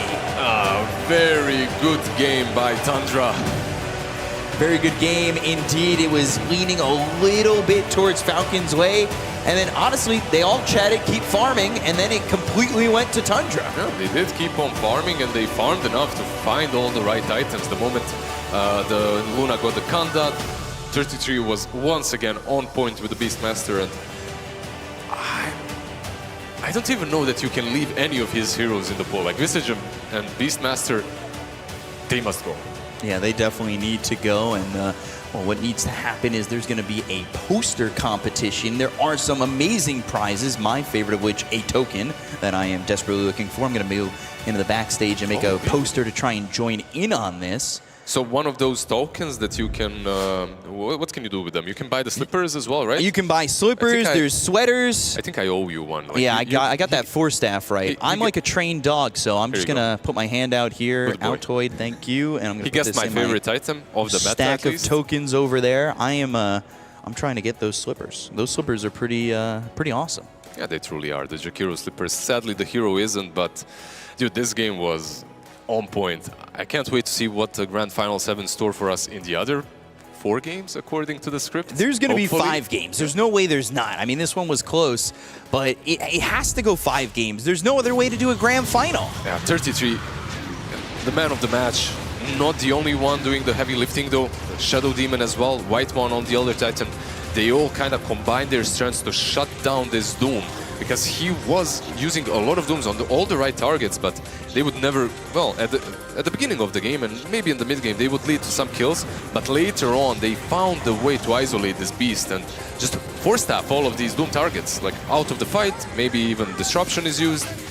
And the way they used Roar on top of Gyro, even when he had Rapier, it didn't really come to full effect, because 33, he's got this refresher. Keep in mind that Roar was buffed, right? In the last patch, his Aghanims got nerfed, but the Roar got buffed. So you're actually under that stun for way longer than before. Yeah, and there's so much to follow it up. Tundra, you've seen it so many times with Luna, but Nightfall, man, these Lucent Beams with the Conda, I know there's another event right after this, but maybe there's a patch in the few hours in between, because this combination is disgusting. Yeah, absolutely insane combination. The amount of damage that they can deal out with the Luna. Yeah, it's just Luna, you know? Like, at the beginning of the tournament, we maybe doubted her a little bit, and some players were saying that she's not great in every situation, but I feel like she's great in most situations, at least. As we've gotten deeper in the tournament, it feels like Luna's definitely been prioritized a little bit more. It's definitely the comfort that a lot of these carries are used to, and it's worked out. And it works out here in game number 1 for Tundra, as they took this game 50 minutes in, 33-22. You take a look at Nightfall, 11-3-10. 33, of course, 5-5-19. And these supports doing so much. I know Whitemon died a lot early, but as the game kind of went on, he really found some open space. 1-7-23. Easy time for him. Yeah, it's an easy time later on. Of course, at the beginning, it's a hard time for the Elder Titan. He has so many of these mobile heroes that can disengage and also catch him easily, like a Hoodwink. And of course, any Earth Spirit, Storm Spirit, Ember Spirit loves playing in the Elder Titan and just killing him off 24/7, because the hero has no stuns to prevent you, well, no reliable stuns, right, to prevent you from doing that. And also, he cannot save himself. Like, he can only run, like no mobility. So overall, very nicely done by Whitemon too. Yeah, and Ember Spirit proving to be the best spirit still. Beats the Storm Spirit 2 times in the last series, and then they also get the victory over the Earth Spirit. Now they're 1-0 up for Tundra. We're going to be having a poster contest coming up next, but we're going to take a quick break, so stay tuned. We'll be right back.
Hello, ladies and gentlemen. We're here. It's the grand finals. It is. We're giving you a little bit of content between Game 1 and Game 2 because the crowd has absolutely shown up on this grand final Saturday. A lot of people putting in time and effort to create some posters for their favorite teams, their favorite players, maybe even just their favorite thing about Dota. So we've got a whole lineup here of the posters that we've hand-picked. We have loved them. And everyone in the audience is going to cheer when their favorite poster comes up here, all right? And then we're going to be handing out some prizes. There's a keyboard, there's a mouse, there's some tokens, a lot of things to go through. So Cenk, if you want to start us off, I'll go towards the other end. We have this guy. What is this? It's just poster about Virtus Pro because it's my best team. What's a Virtus Pro? A Virtus? Just kidding. VP, I think that's accurate. I think that's pretty good. What do you guys think? He might win just because there's a lot of VP fans in the audience. That doesn't matter, that doesn't matter. Okay. Next up, we have this gentleman. What does it say? I love Fishman. Why does it say that? Because I love Fishman. Fishman is a really good player. Fair enough. Even when he goes 0-19 on Bane? Yeah. The best result. Like. Okay, what do you guys think? I love Fishman. Fishman fans in the audience as well. What's going on, man? What are you doing? This is about health and fitness to two fitness influencers, Gork and Lizard. Influencers. We got Gorksy and Lizard, guys. What do you think? Wow, that one might be the top of the list so Pretty far. good. Luna Carey, oh my God, you're the Witch Doctor guy. Absolutely. How do you always get on camera? I have no idea. They just put me here.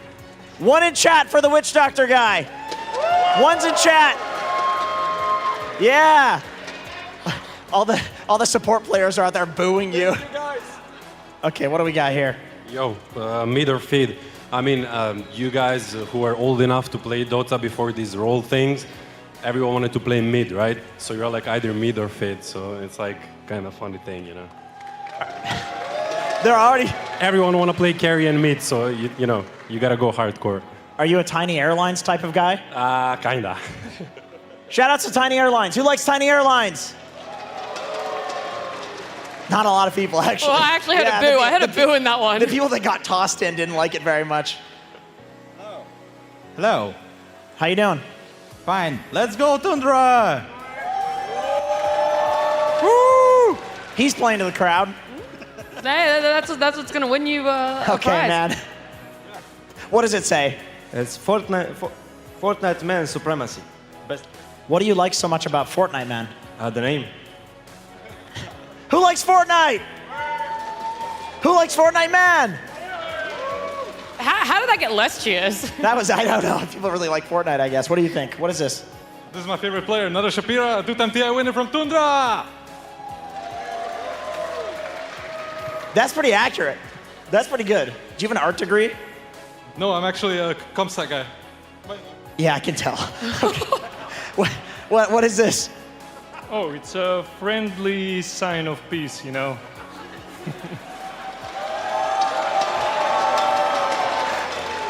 It doesn't feel very friendly when people type this to me in all chat. Come on. Yeah, good argument. Fair enough. You're gonna. I see why you have the glasses on. Yeah, why set applause or go home? I better have a good time if I'm already here. So give it up for the applause. Yo, guys. Shout outs to wives. There was actually some boos from the wives in chat. I heard them. Wow, that's good. That's actually good. What is this? That's Joe Ranger. I've been playing Dota since 2014, and my first hero was Joe Ranger. So that's a friendly reminder for me. Like Dota forever. I've been playing it for 10 years already. Where's the Draw Ranger at? You think she's good? Now I don't play Draw Ranger anymore. I choose different heroes, but I respect my first game. Shout outs. What do you guys think about Draw Ranger? Once again, the support players are booing that. They don't like supporting a Drow. Wow, that's a lot. Well, it's Saxa make Macedonia proud, and then you have the healing salve and the agonyms in the flag. I think it's very self-explanatory. Here it is. How many Macedonians do we have here?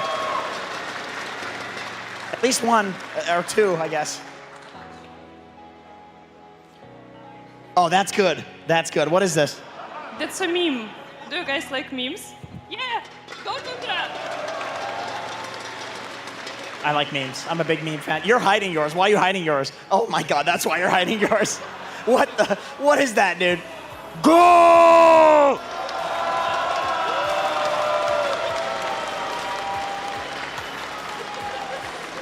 That was close, Nat. Okay, Jenkins, we got the really hard part. There's actually only 3 prizes. Oh, you couldn't join me here. Coming over here. All right. Well, there's only 3 prizes, so we're going to have to narrow all of these contestants down to only 3. So we're going to quickly go through, guys. You're going to have to cheer.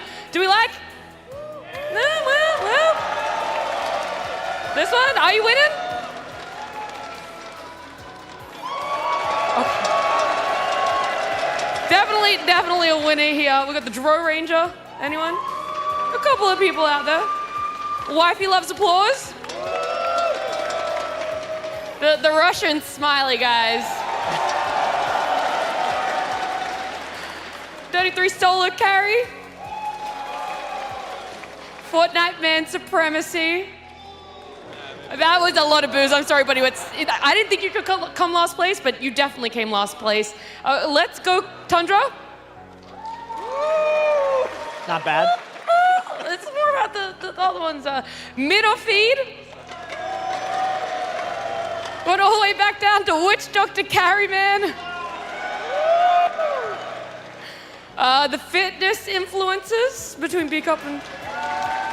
Yep, love it. I Heart Fishman. Virtus Pro. Wow. And then we got the Zai come back. That was sorry, I had to just one on that one. Oh, yeah, Zai's not coming back on that one. She All right, snuck guys, I feel away. like we got our top 3. Jenkins. Am I picking? Don't make me pick. No, we did it with the Oh, crowd. I'm getting the prizes. Okay, here. Yeah. All right. Jenkins okay. is our lovely prize maiden. So what we're gonna do is you get to pick your prize, but we need to first. Yeah, I feel like that One was more the time biggest for cheer. Saksa, Macedonia, Russian smiley guy. You don't think it was VP? Okay, guys, is it VP? Or is it Witch Doctor? Carrie. Okay, I feel like it's VP. Okay, I think the Russian smiley guy is number 1. I'm gonna. Yeah. Okay. What do you want? A mouse, a keyboard, or a mouse pad? Maybe a mouse. Take the mouse. Congratulations. All right. What would you like? The keyboard? Can you grab that? Thank you. And then congratulations. I don't remember who the last guy was. Oh, the It VP was guy. VP, dude. Congratulations. Thank you so much, guys. Hope you enjoyed it. You guys can go ahead and make some more posters, but for now, the grand finals is still going on. The result has not yet been decided. So we've got game number 2 in the card.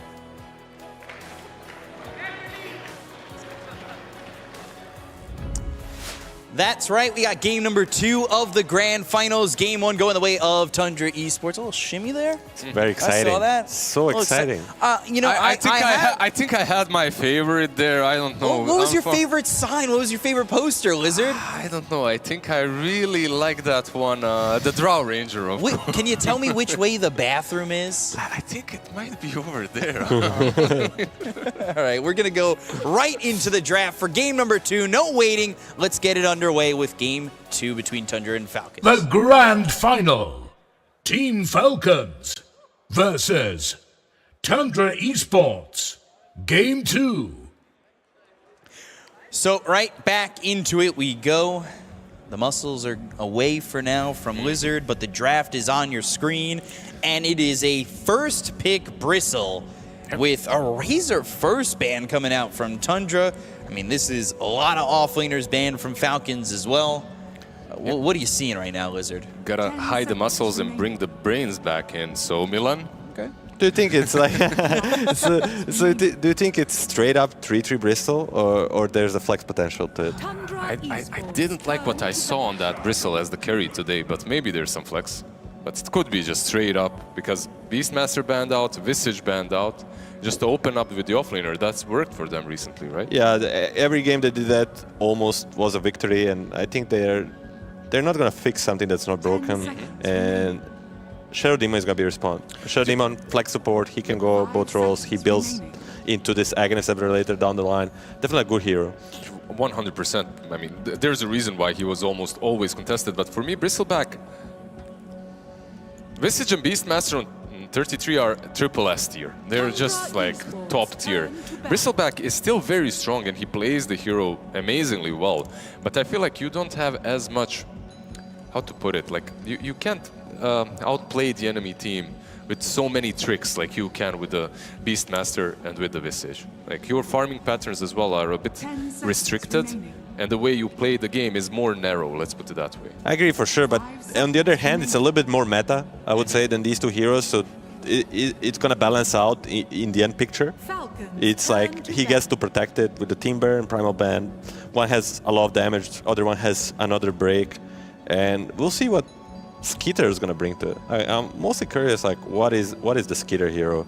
Is he willing to go back to something that we haven't seen this tournament much, like Sven that people used to pick against Bristol, this high armor hero? Or are you going to go, if you're Team Falcons, are you going back to your casual tri-core in which you have some Nature Prophet? Razor is not available, of course, and actually usually when they have this tri-core, Razor and Bristleback are a big part of it, right? Like Bristle played on the offlane maybe, or safe lane, and Razor played anywhere, basically.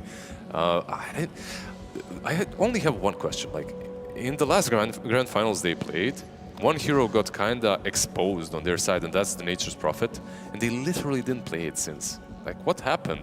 That hero was all the rage in Wallachia. It didn't get nerfed. They like the comfort, and like they did somewhat well with Storm Spirit in this tournament also, but they just prefer more comfortable heroes. Chen is gonna be banned. This is a hero that we haven't still seen in this finals. That was banned last phase, previous game, and the Mars against the Bristol with the Shadow Demon. Definitely a classic. Already a good answer, right, to the Bristleback. Like, you get that spear, you have the Shadow Demon as well to deal with the Bristle, so he can't really just freely run around in the fights. Would you even go as far as to do Shadow Demon Muerta as your support duo? I'd like to. Muerta is fine. I'd like to maybe even see. I'm not sure if they want to go Pango here, but it's also a hero that kind of fell out of favor, and they're going with the Clock first. And maybe Medusa is an option for them. It's definitely not banned. It's one of those Nightfall specials, yeah. High tier position 1. We'll see another support here from Tundra probably, and one hero that Falcons sometimes play once in this tournament, I think, it's the Monkey King. It's like a flex between mid and carry. Yep. It's good against Bristol, and you get an option to choose your last pick easier. Yeah, they're really not the Morphling team, are they? Like, that's one thing that's like one team that doesn't play Morphling. If you're Tundra and you pick up this Bristol, that's one extra ban that you have, because you know you don't have to ban out the Morphling, so you can maybe ban out some other hero with the break, and they already banned out the Timber, which is nice, and of course the Primal Beast. Is it just Muerta? I feel like probably the easiest one to go for, right? No, it's gonna be Lion. This hero has done quite a bit in the games that it's been a part of. There's just, when you have that beginning parts of your fights being Hex into an Earth Spike, it's so much control for whatever's next. And you could start it off right now with a hook shot. It feels quite nice to have both these supports. Ever since the beginning of playoffs, when Whiteman in that post-match interview asked for Lion to be more in the meta, the teams just started picking up this hero, and he's doing so well. Everyone likes Whitemon. If he has a wish, we as a community will come together, all the teams, and make it come true, and he does get the Lion more often now. He doesn't get to play it way too often though, but Lion definitely is in the meta. This most likely is the Clock, right, by Whitemon, and the position 4 Lion on the other side. Do you prefer Shadow Demon 5 or 4? I like him 5 more, actually. I like the position 5 Shadow Demon, personally at least, and in the games that I watched, but sometimes it does work very nicely in the position 4 as well. Wonder if you go back to something like Phoenix again. Shadow Fiend? And this is one of those heroes that can break through Bristleback, especially when you get that Silver Edge. He basically dies in a couple of hits, especially if you have some extra minus armor on your side. I wouldn't mind the Phoenix, by the way, that you called for. Ogre, Ogre. I'm telling you, dude, this hero is not explored enough. He's actually legit. People just aren't playing him enough. What makes him so legit? Like, the learning curve... Two heads. Two heads, of course, stronger than one. And learning curve, even though it sounds kind of bad on paper, the moment you hit that level 2, it's pretty damn good. And you don't have too many of these melee brawlers. However, I have to say that I'm surprised they went for Ogre over Tusk, because Tusk kind of feels like a stronger of the two. Yeah, Tusk, Marcy, Omni, all of these Omni heroes as well, yeah, were more definitely. popular. But, you know, Snaking, a captain, he wants to play Ogre. Let him play Ogre. They go Earth Spirit this time for Tundra. So they're going to switch it up from the Ember and then go to the Earth this game for them. They ban out the Monkey King. Insta Monkey ban. I mean, I like how they took a note from Falcons last game. The Earth Spirit versus the Shadow Demon versus the save supports. I mean, it didn't, in the end, it didn't bring them the victory, but it's good throughout the tournament.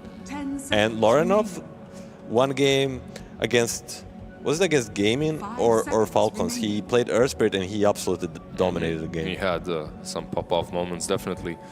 No Ember this time around, but Earth Spirit is definitely better of the two versus the Shadow Demon, right? Like you'd rather play the Earth Spirit.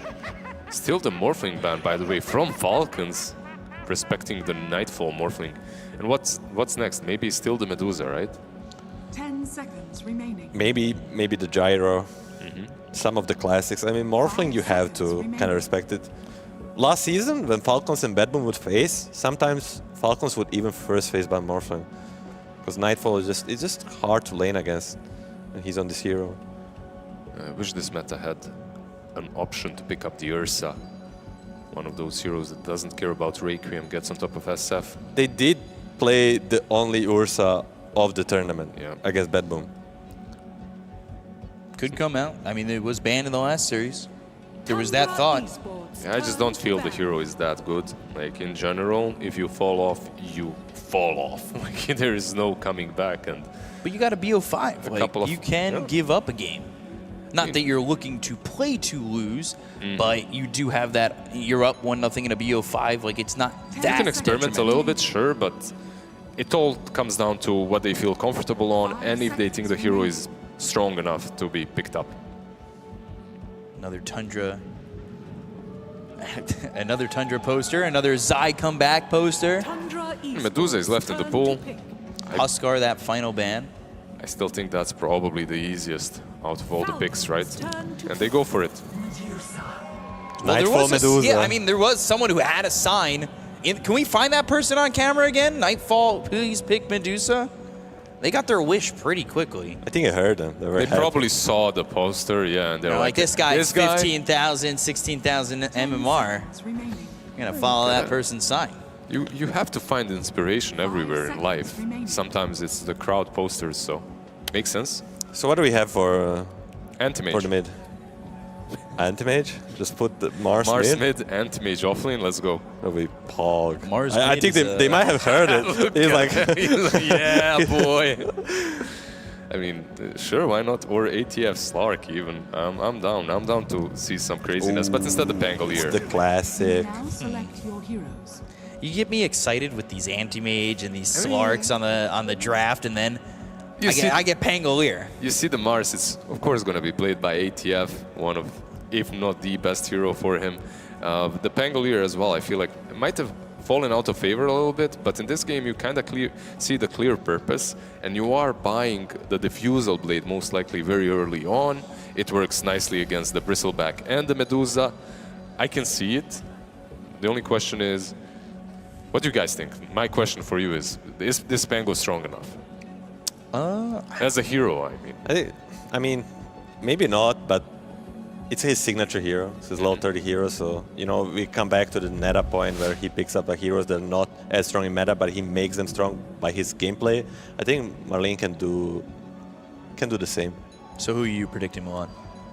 Yeah, I'll go with Falcons. Gonna go with Falcons, Lizard? I'm gonna go with the guy's poster, Nightfall Medusa. You're trying to really please the crowd, aren't you?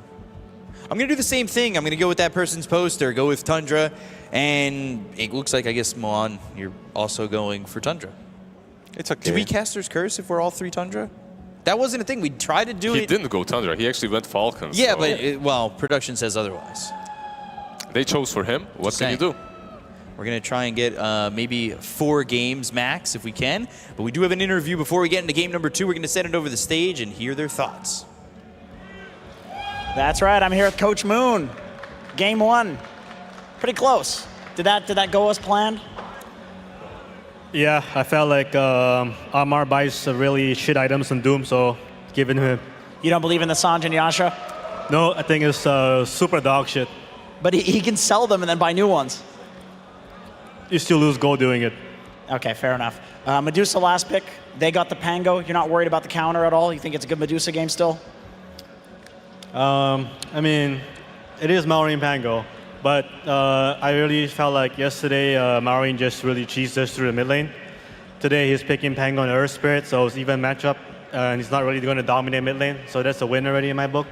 And you got the Earth Spirit. Did they inspire you to pick this hero? No. Actually, Heroic was the one who inspired us. I think they inspired a lot of people. Anyway, good luck in the game, my friend. We'll get into the game. We will definitely get into game number 2 and be ready here as Tundra Esports have a 1-0 lead over Falcons. We'll get into number 2 and see if they can get themselves a 2-game edge. Yeah, we'll see. Moon Meander, he just said Heroic, they did inspire them, and they did also take the grand finals versus Falcons earlier, so maybe something that Tundra are looking to recreate. By the way, is it? Of course it is. Wait. Where's the Pango? Thunderbolt, yeah, of course. Like the Thunderbolt facet, something that people have started picking up all the time on the Pangolier.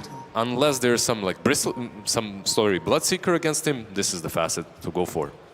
Thunderbolt, very, very nice to use. You've got that extra turn radius. You've got the faster speeds. It makes it so you can really get on top of these heroes quite easily with throwing Thunder. See how these bounty runes kind of settle out. Nightfall. He's looking like he's going to pick up this first one. No, backs off of it as Crit comes forward with Amar at his side. Meanwhile, it'll be at least 1 for Tundra and make it a second. So 2 for 2. Some tangos fly out of the couriers and we're ready and off to the races. Yeah, 2 for 2. Skitter and Ogre TPing down bottom. They don't want to run through the forest. You never know who's waiting. Like that last game, Whitemon was waiting for them this time around. They just instantly TP. No need to lose some HP in bad skirmishes. We'll see how well Sneaking and SF do there on the bot lane, because I feel like it's a very volatile lane on both sides. A lot of kill potential. It's not like some Omni SF. This is Ogre SF. These two, they can dish out some serious damage. Warnoff, meanwhile, mid on this Earth Spirit. He's been getting a good amount of wins under his belt today. He's got 3 of them with a Spirit. And I'm ready to see what he can do here up against the Pangolier. Yeah, we'll see. It's a really good matchup for him. Like, overall good. I think Earth Spirit is in a decent spot in the meta. That's why we're seeing so much of him. He puts out a lot of damage. It's very difficult to deal with him. Yeah, it's just that Magnetize later on is a bit silly. But it's not only, of course, the Magnetize, it's a lot of other things. The silences, the stuns, the range and the control that he brings to the table. Nice little disruption, by the way. Cog, he uses Cogs, and he probably went for some, you know, hit you with the Cogs, get your mana. But the disruption prevents that from happening, and he gets a couple of last hits on the Cogs because of the illusions. It's like game number 1, gonna stay a little bit quiet. That being said, those Cogs hit on a crit. Whitemon gonna be in their face, and we've said this a couple times. If you see a Clockwork get first blood, it makes things a lot more difficult. Usually they'll get boots and run at you. Trying to do the same without the boots for right now, but does have that Windlace on Shadow Demon, so he's not easy to catch. 33 is basically playing behind the tower. You know why? Because Lion, he half pulled, but he didn't half pull like you usually see some support pull on a creep camp. He half pulled on his own creep wave behind the tier 1 tower. So half of the wave got denied. Amar eating some damage from the battery assault, but they'll start to throw the damage right on back to Whitemon. Gotta be careful if you're Amar, just in case cogs go around once again and maybe the Medusa gets first blood. But Nightfall just sitting here, he's on this Medusa that the crowd asked for, and well, now he's gonna try and win the game with it and prove them right. Yeah, we'll see how much he can do on one of his best heroes. And on that top lane as well, you're not only fighting the Clockwork, keep in mind that Medusa brings some control too. Let's see who gets the Lotus. Top and bottom looks like it'll be Shadow Fiend for one, Whitemon for the other. Why did they just give it up? I'm not sure. Like, you have disruption to play into clock. Like, you could disrupt into steal the Lotus, but okay, they just gave it. They just gave it up. They just chose to give it away. Sneaking now at that level 2 with the learning curve. That's a level 2 ignite. That health throw. He's also most likely got that stun. And 33 just dealing with the creep wave here, but Snake King under the tower. Not afraid to be here. He's also got Skitter nearby. You need to be careful about your positioning if you do get stunned and raised up. See the damage even on the 33 on this Bristleback for the moment, as there's the ignite once again. He's taking so much he damage. Is sitting quite low. Yeah, gotta be careful. We've seen how much this Ogre can do if you let him. And because of all of these spells being cast by Tundra, he's getting a lot of magic wand charges, and he will always have mana to use the ignite. Boulder Smash hitting on a Melrine. Top lane though, Spear hits the Medusa to the cog. Gorgon's Grasp, they've got the lockdown onto Amar for a second, but won't be able to get that kill either. So it's damage going each way, but just nobody dying in these first 4 minutes. Yeah, I feel like this top lane is a bit more, how to call it, methodical. Like, it all depends on what your positioning is, and if there are multiple ways on both sides to save your teammates.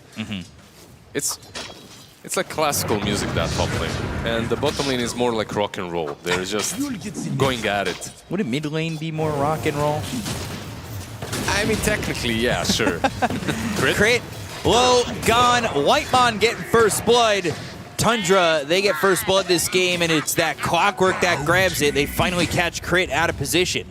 Yeah, he went a little bit out of position. And it's so easy to get there because of the Medusa, right? Like, she brings that control that sometimes you don't expect Clock gets on top of you. By the way, level 2 cogs on the Clockwork on level 3.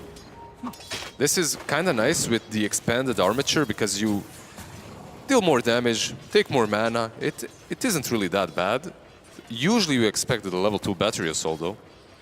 But it kind of comes down to the player preference.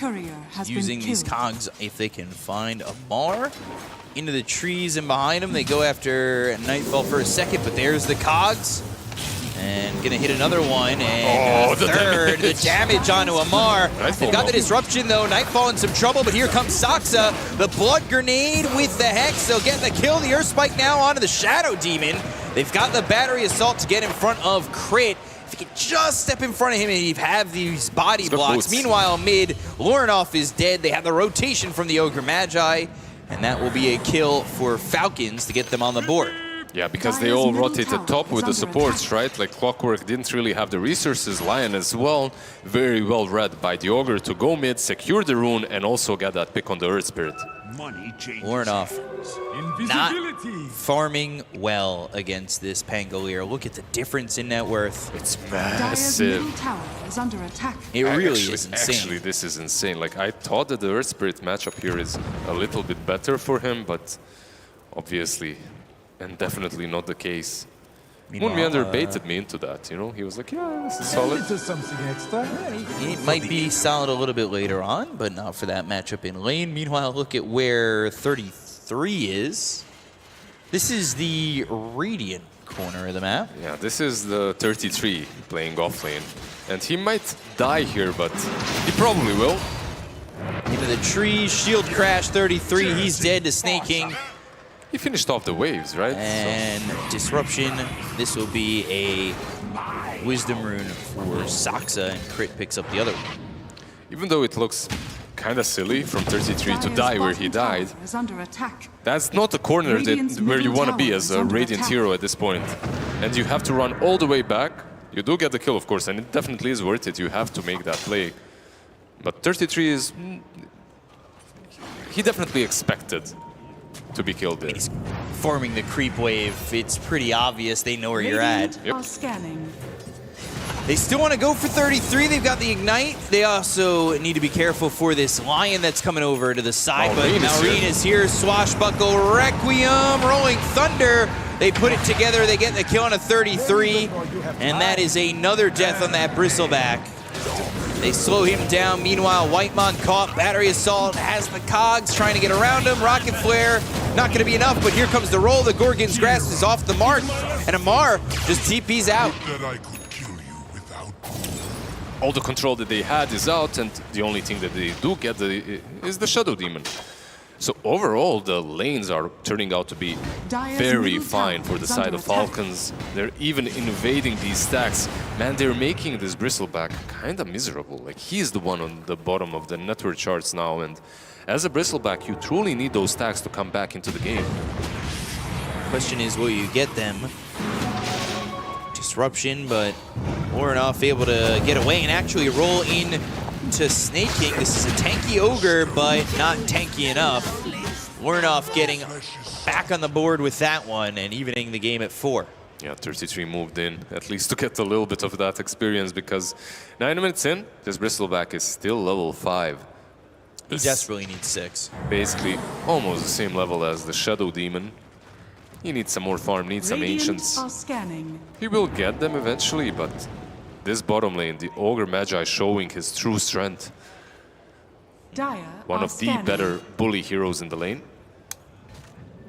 See how they kind of progress, but what items do they need on the side of Tundra to kind of bring this back? Or what do they need the next 5 minutes to look like? They just need to follow the Earth Spirit around, because he's the one that can make these plays.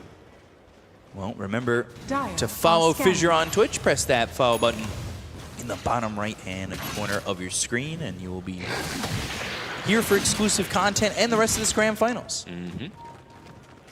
Maureen, Radiant's bottom very rich. That's 5k net worth 10 minutes in. He's got the Diffusal basically completed. It's flying out to him. And this Diffusal is strong. Against the Medusa, it's strong. Against the Bristol, I mean, it's good against every single hero on the enemy side, of course.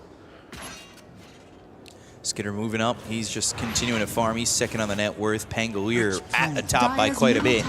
Diffusal soon from Maureen. Diffusal now delivered.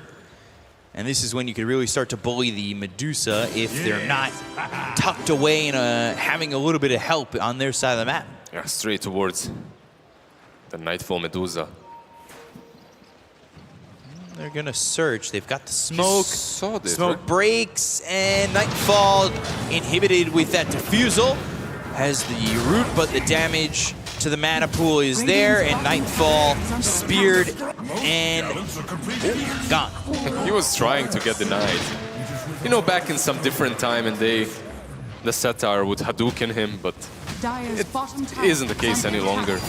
Unfortunately. Yeah, Tundra, they're not really finding any real plays on the map at the moment, because they're in full recovery. The mid lane didn't go great, and bottom lane definitely didn't, so 33, he needs to find some farm. It's what we talked about.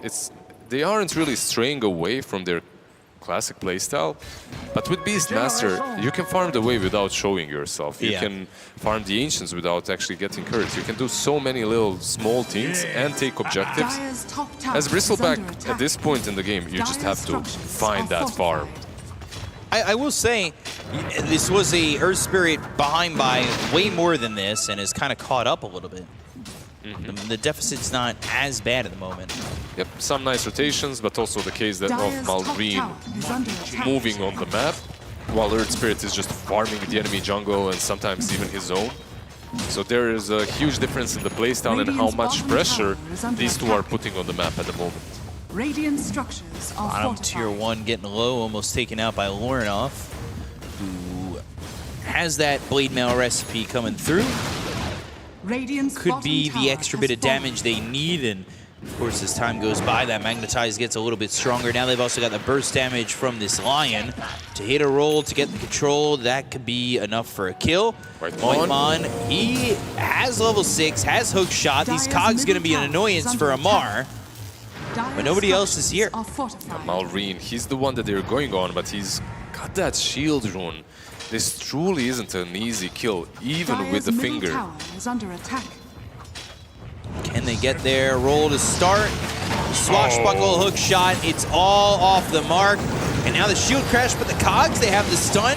Thinking about the Rolling Thunder, but there's the Earth Spike. They'll follow it up with a Hex. They start to disengage. Amar looking to at least find some control, but the Geomagnetic Grip is there to silence him up as Tundra, despite the fact that that initiation was pretty botched, they get out without losing anybody. They should be very happy with how everything ended, considering they absolutely whiffed the initiation.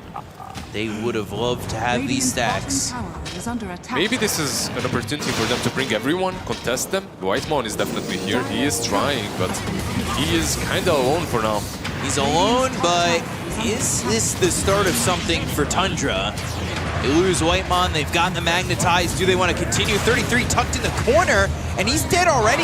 They bought back on Whitemon. They'll find this Shadow Fiend. The arena's down, the spear connects. The Requiem in Death takes out Whitemon and Lauren because of the arena and spear. Whoa. Yeah, and they're still kind of hunting. I'm not sure if Nightfall is a kill here, though. You don't have the damage, you don't have the control, but you lose the Ancients and you lose 3 of your heroes. Skiller is very happy with the result of this gank and the invasion of the triangle. The buyback on the dieback, I should say, on the Clockwork on top of everything else is terrible for Tundra. Whitemon buying back and then being asked a question by Malrine, but the last time they all chatted, that's when the game went poor. I feel like one thing that maybe could have been better for Tundra is if Medusa TP'd a bit earlier. You pop that ulti and you play off of it. But of course, as a Medusa right now, all you want to be doing is farming, not necessarily joining all these fights. Yeah, not near the top of the net worth here for the Medusa. Actually, the bottom of the cores currently. This is a long road for Medusa to kind of get back to where they'd be happy. I like your diplomacy, by the way. He's not really near the top of the course.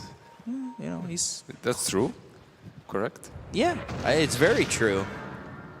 Now he's towards the bottom of the course, but I'm trying to keep it diplomatic if I can. Yeah, Mars is not trying that because he's got the Blink Dagger, and who's next is basically the question, as the map is absolutely open for Falcons. Whitemon might not be the best, but... Can he hook shot away? Yes, he can. TP out and away. Very nicely played by Whitemon. That's a break of a smoke, and he doesn't die. Usually, even if you die as a position 5 in that situation, it's all right. But he actually manages to survive. Blink Dagger, by the way, first item on the line, so we're going full old school by Saksa, and it's a good item this game. We'll see how much it works out for them as they are falling behind more and more as they continue to farm on the side of Falcons. Need this Medusa to kind of get, I would say, 2 more items before ready to go. The thing is not really about the Medusa. I feel like this is more about the Bristle and the Shadow Demon, maybe. They've got the connection to the Shadow Demon, and that's a finger kill for Saksa. Middle tower is under attack. Bursting down the SD, making sure there's no saves, but Amar, he's in their jungle. And that Rocket Flare will confirm the fact. They know.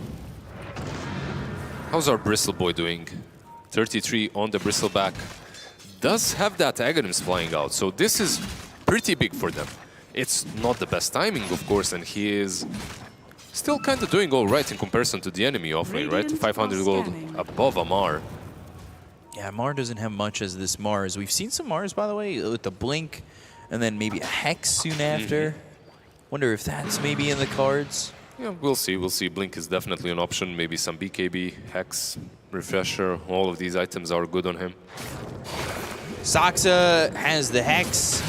Twin Gate, though, will be 33. The spear connects, and Amar, well, knew he had that kill in the arena. They go to the Rolling Thunder with a Thunderbolt, and here comes the Ogre. You had this Axe, you're trying to fight with it. Now the Stone Gaze, is Nightfall going to be enough? The God's Rebuke, they'll get the kill, and now that's a Stone Gaze wasted. And they're using the portal back on top.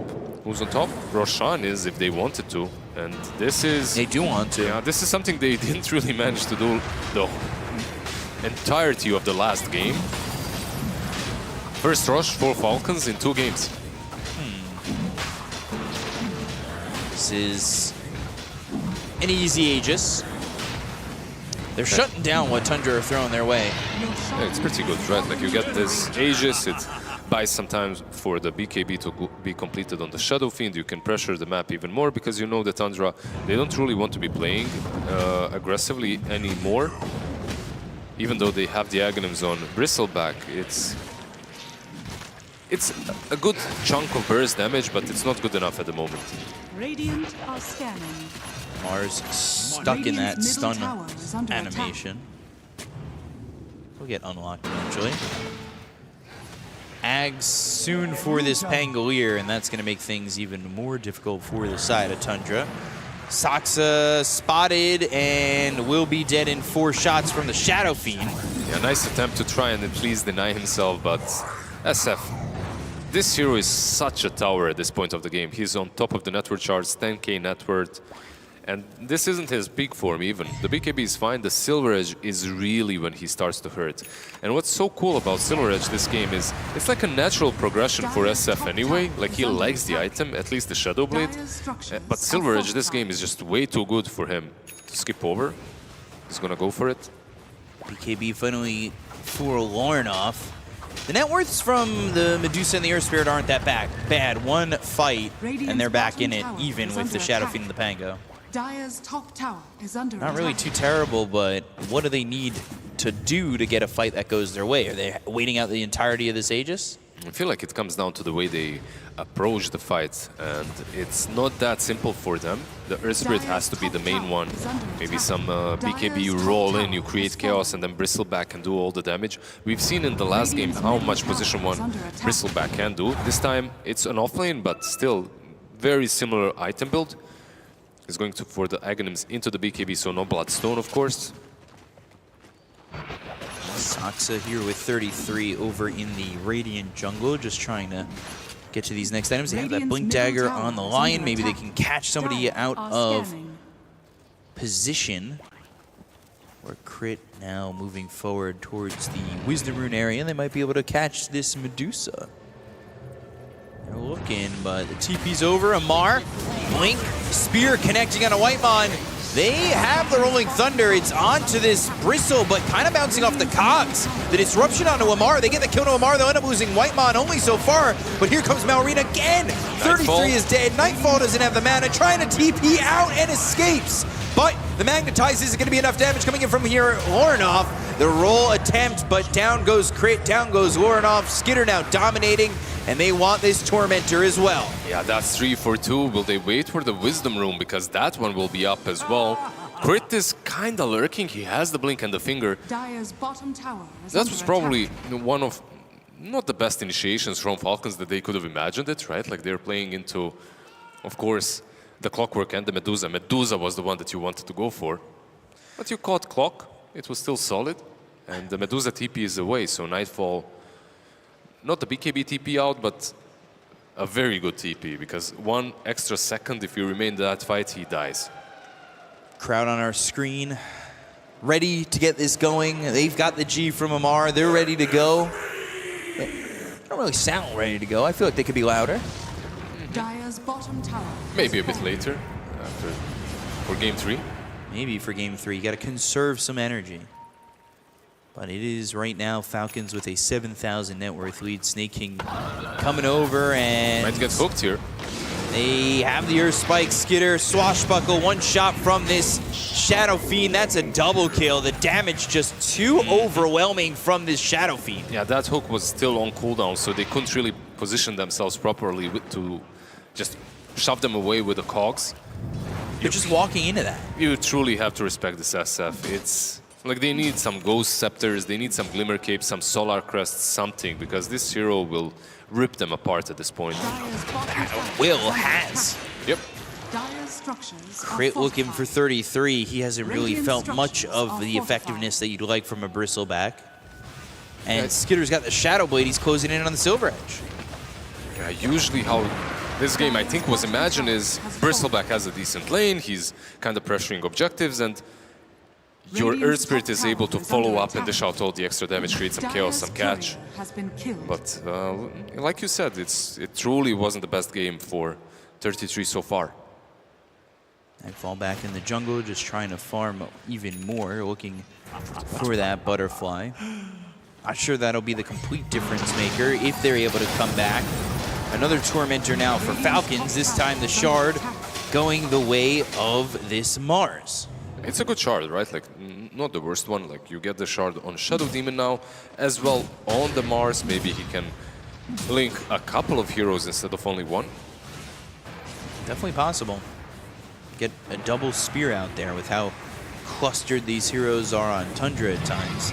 Especially if they take another fight. Oh. It happens. Testing. The BKB works. It's okay. He just doesn't like that number, you know, he wants it to be lower. He wants life to get a little bit harder. But now he's got no BKB. Still looking to go for 33, and now ZZ's coming in from Saksa, but as that's set out, well, 33 is dead. That's not the all-chatting timing you want. I mean, he did bait out the BKB, but it definitely didn't matter. The Bristleback, the one that isn't having the best game, is being pressured even harder, but hey, at least the Medusa is farming, right? Like, you have to look at the positives if you're on Team Tundra, and if you're Tuk-Tuk, you just got a free Arcana. Free PA Arcana, the Manifold Paradox. What is the Manifold Paradox? No clue? Okay, cool. Absolutely no idea. It's the PA Arcana. Smoked up. Looking for anything that they can get their hands on. Unfortunately, it's going to be snaking. I say unfortunately because that's just the position 5. They get this kill into the Ogre. They wanted a little bit more. Maybe Whitemon finds a hook shot, blind up out of the high ground, but out of the cogs with that swashbuckle and away from this Earth Spirit with the blink. He tried to maybe get something extra there, but not possible. And these are decent pickoffs, but not really the pickoffs that you're looking for as Tundra.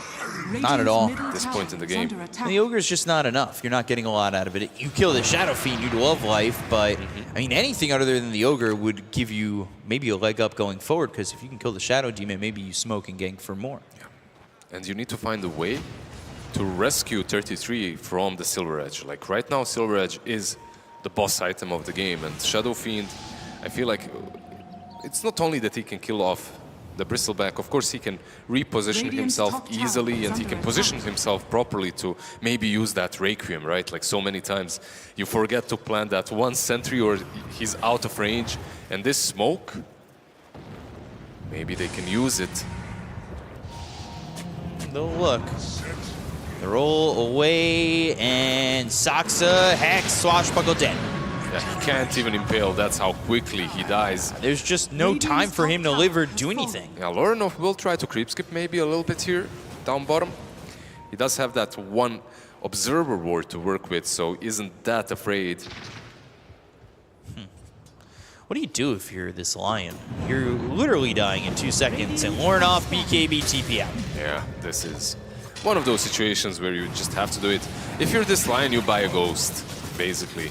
It's not going to absolutely save you, but at least you won't be two-shotted by this Shadow Fiend. So you get the Ghost.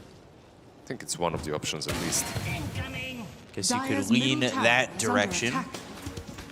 But it's just, this game doesn't seem easy for Tundra. Every single time they've tried to gank, it just has not worked for them. Whitemon looked kind of aggressive there on the Amar. He did have a lot of follow back. Like literally every single hero was there, but not really close enough. They TP'd back home. But Falcons, a lot of these heroes have been just sitting towards the front and across the river and ready to take on anybody that comes their way. The win probability pretty even, however. Is that just Medusa things? I think that's basically Medusa things. This hero brings you up a notch always when it comes to win probability, maybe like 5–10%. If you're having a bad game, you know that Medusa can maybe make a comeback, so Gaimin knows, he's well versed.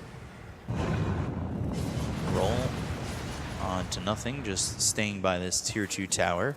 What would you want to see from Snaking, by the way? Asking the important questions here. The most important hero of the game, of course, the Ogre Magi. Midas Hex. Midas Hex? He didn't go Midas, it's kind of disappointing, but understandable as well.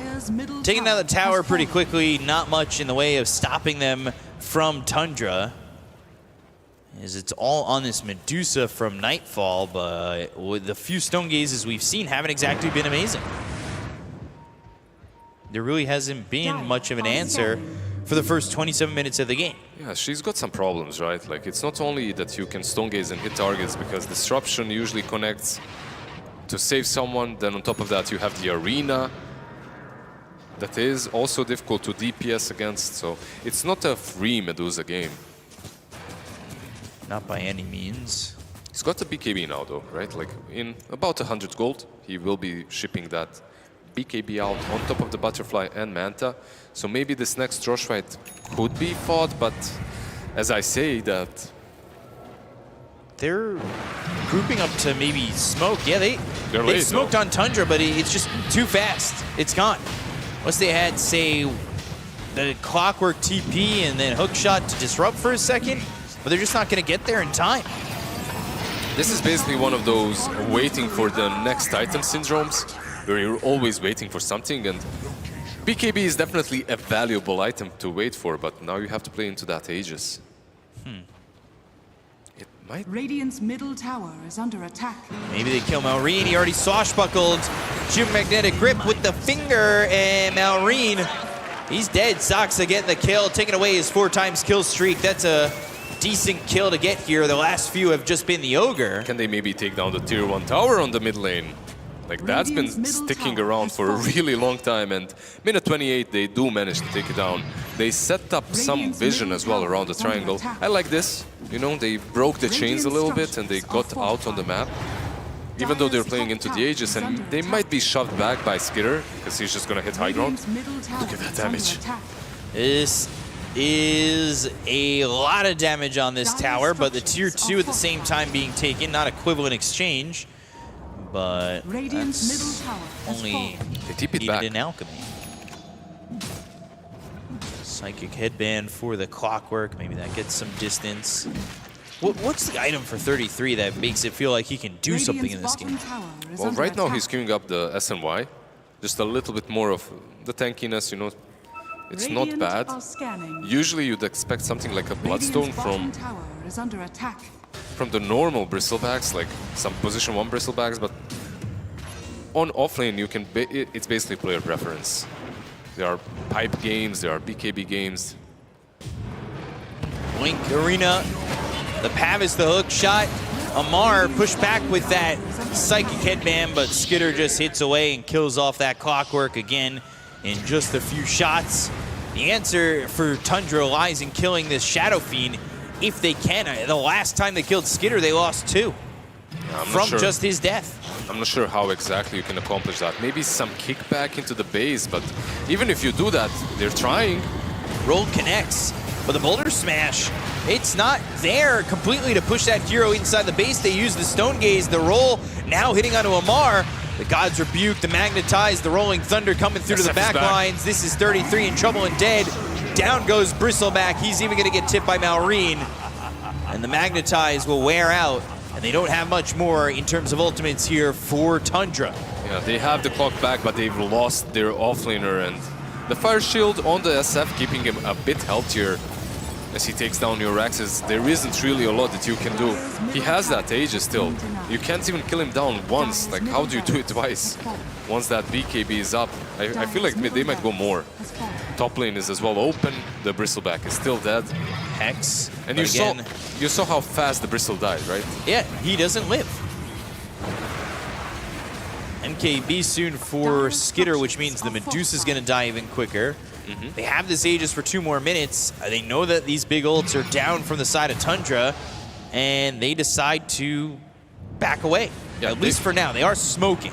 Keep in mind that the MKB, I believe, will be completed on the SF just about now. So from this point onwards, Medusa is free game. Like, up to this point, you couldn't kill her right now. I feel like they can even just go on Nightfall. Thinking about the rolling Thunder. Look at DSF, he's just going top again. They're really going to be late. Is under attack. Dire's top tower. There's no way to stop this. They just moved bottom, they went for the Tormentor. Roll in, kick with the Hex, but it's not doing much damage yet. They already got the Arena and the Spear to get the kill on Asaxa. Skitter just stands his ground with the BKB pop by 33. The Quills, they're stacking up, but Skitter's still alive. He just hits away at this 33. Bristleback, he still has an Aegis to go with. They got the kill on the Clockwork. They forced the buyback out of the hands of this Lion. Swashbuckle into the Hex. The Pangolier maybe in a little bit too far. They've got themselves the kill on Malrine. He's going to be dead for 70 seconds, but Skitter comes forward. He's already used the Requiem. They look over to Mar. Now the Mars trying to survive. Nightfell doing the damage. They get the kill on Mar. They're taking on this Mars, and they've got buyback on two. Skitter with the BKB. Oh, Hurricane Pike, Whitemon, 3 shots, still alive. They've got the kick, they've got the control. There's the finger, they get the kill. They'll look for another one. Shadow Demon crit, trying to do anything that he can. Crit's gone, Ultra kill for Nightfall. Where's the poster boy? In the crowd, this was like a little bit of everything by Tundra. In the end, of course, Gold Exchange definitely worthwhile. They've got the 5k. They do lose another melee barracks on the top lane, which definitely isn't great. They had to commit a couple of buybacks too. I love the way that they fought that teamfight though. Like everyone adding a little bit into the SF. Yeah. You know, 33 softens him up a little bit. He dies in the end, but then the Medusa comes in. They bait out the BKB and they have the amount of control that's necessary to kill the SF if he's out of position. You have the Lion, you have the Clockwork. These two heroes are, in general, good enough and strong enough in that department. And they're kind of fighting all 3 different battles, right? Because they go for Malrine, they get that kill. While that's happening, Amar's got the spear on Asaxa, focusing the Lion. When maybe he could have speared away somebody going for Malrine and saved him. But he doesn't even kill the Lion in that moment in time. Then they go and get the kill onto Amar. They move over on a Skitter. Then they find Crit, and the fight ends up going the way of Tundra, despite the fact they lost these buildings and used 2 buybacks. That's a good defensive ult. It's a good defense, but you can see the reasoning behind the Medusa. Nightfall, what did he buy? He went for the Rapier. And he gets into locked-in position. He brought that leg a little higher up. He's ready to go, and he wants to win with this Divine Rapier. 62% still for Falcons, even with the Rapier purchased. I think that they have everything that it takes to take down this Medusa, but they have to be extremely careful because Nightfall, he's got the deeps now. He definitely has the DPS sitting just behind this Shadow Fiend in terms of net worth, but if this is a smoke and they don't expect it, this could be a huge issue. That being said, the Ags was just picked up by the Shadow Demon. How much is that going to play into this fight? It definitely helps out, right? Like getting 2 of your cleanses, 2 of your purges as well. But Medusa doesn't really care too much. You know, she cares, but there are worse heroes. Maybe a Bristleback cares more, maybe even an Earth Spirit. The Medusa can just stand there and hit anyway, and that's what she loves to do. We'll go and get ready into game 2. Lauren off with the amplified damage and a shield rune. Can they find anybody out? Amar, they're gonna go, they find the Hex, the finger, the damage, is it gonna be enough initially? Ooh, spear back onto 2, the Arena is gonna be used, the BKB, they're trying to get it, with the hook shot from downtown. They'll find Amar, they'll look to get the kill, they still don't have the damage. He finds a way out, he blinks and is still alive? I mean, the tip, of course, they threw everything they had into him. That Shadow Demon heal, actually the cleanse, doing some serious work in saving Amar, but overall that hero is way too tanky. They didn't have the mobility on Medusa. Like, you can have the Rapier, but she just wasn't there. She doesn't have a Pike, like in the previous game, and most carries do often purchase right now. So she couldn't actually follow up with all the initiation. Maybe they could have kicked the Mars back in. Maybe that was an option, but it definitely didn't work out this time. They're looking for a refresher. We know that Magnetize is very strong in these long, drawn-out engagements if they can continue to re-up it. But I always have my eye on Enchant Remnant. Maybe that Ags comes through for the Earth Spirit eventually, but now knowing that Stonegaze is down and they used a lot of what they had to try and get a kill on Amar, They're the ones playing aggressively. Whitemon, Lorinoff, they need to be careful. Whitemon, the one who's going to be spotted dead in 2 shots. He doesn't have buyback. That'll be the top set of racks. That being said, I guess Clockwork, if anybody needed to die, is the one you want to give up. Keep in mind that Roshan will respawn in about 7 seconds, so the question is... Potentially, yeah. Do they go bottom, or do they go... Yeah, potentially. Do they go bottom, or do they go... Ooh, that's a long You jinxed respawn. Just saying. It was all me. I have the button. I choose the timer. Did you choose the timer? Yep. Crowd doesn't know you have that. Don't give that up. For every single game in Dota. They have time to set up for Roche. It does give time for Clockwork to come back up. Maybe they get another item here for Tundra while doing this and set up a defense. Is the refresher what you want from Lorinoff, though? Yeah, it definitely is. Like, you get the double BKB as well.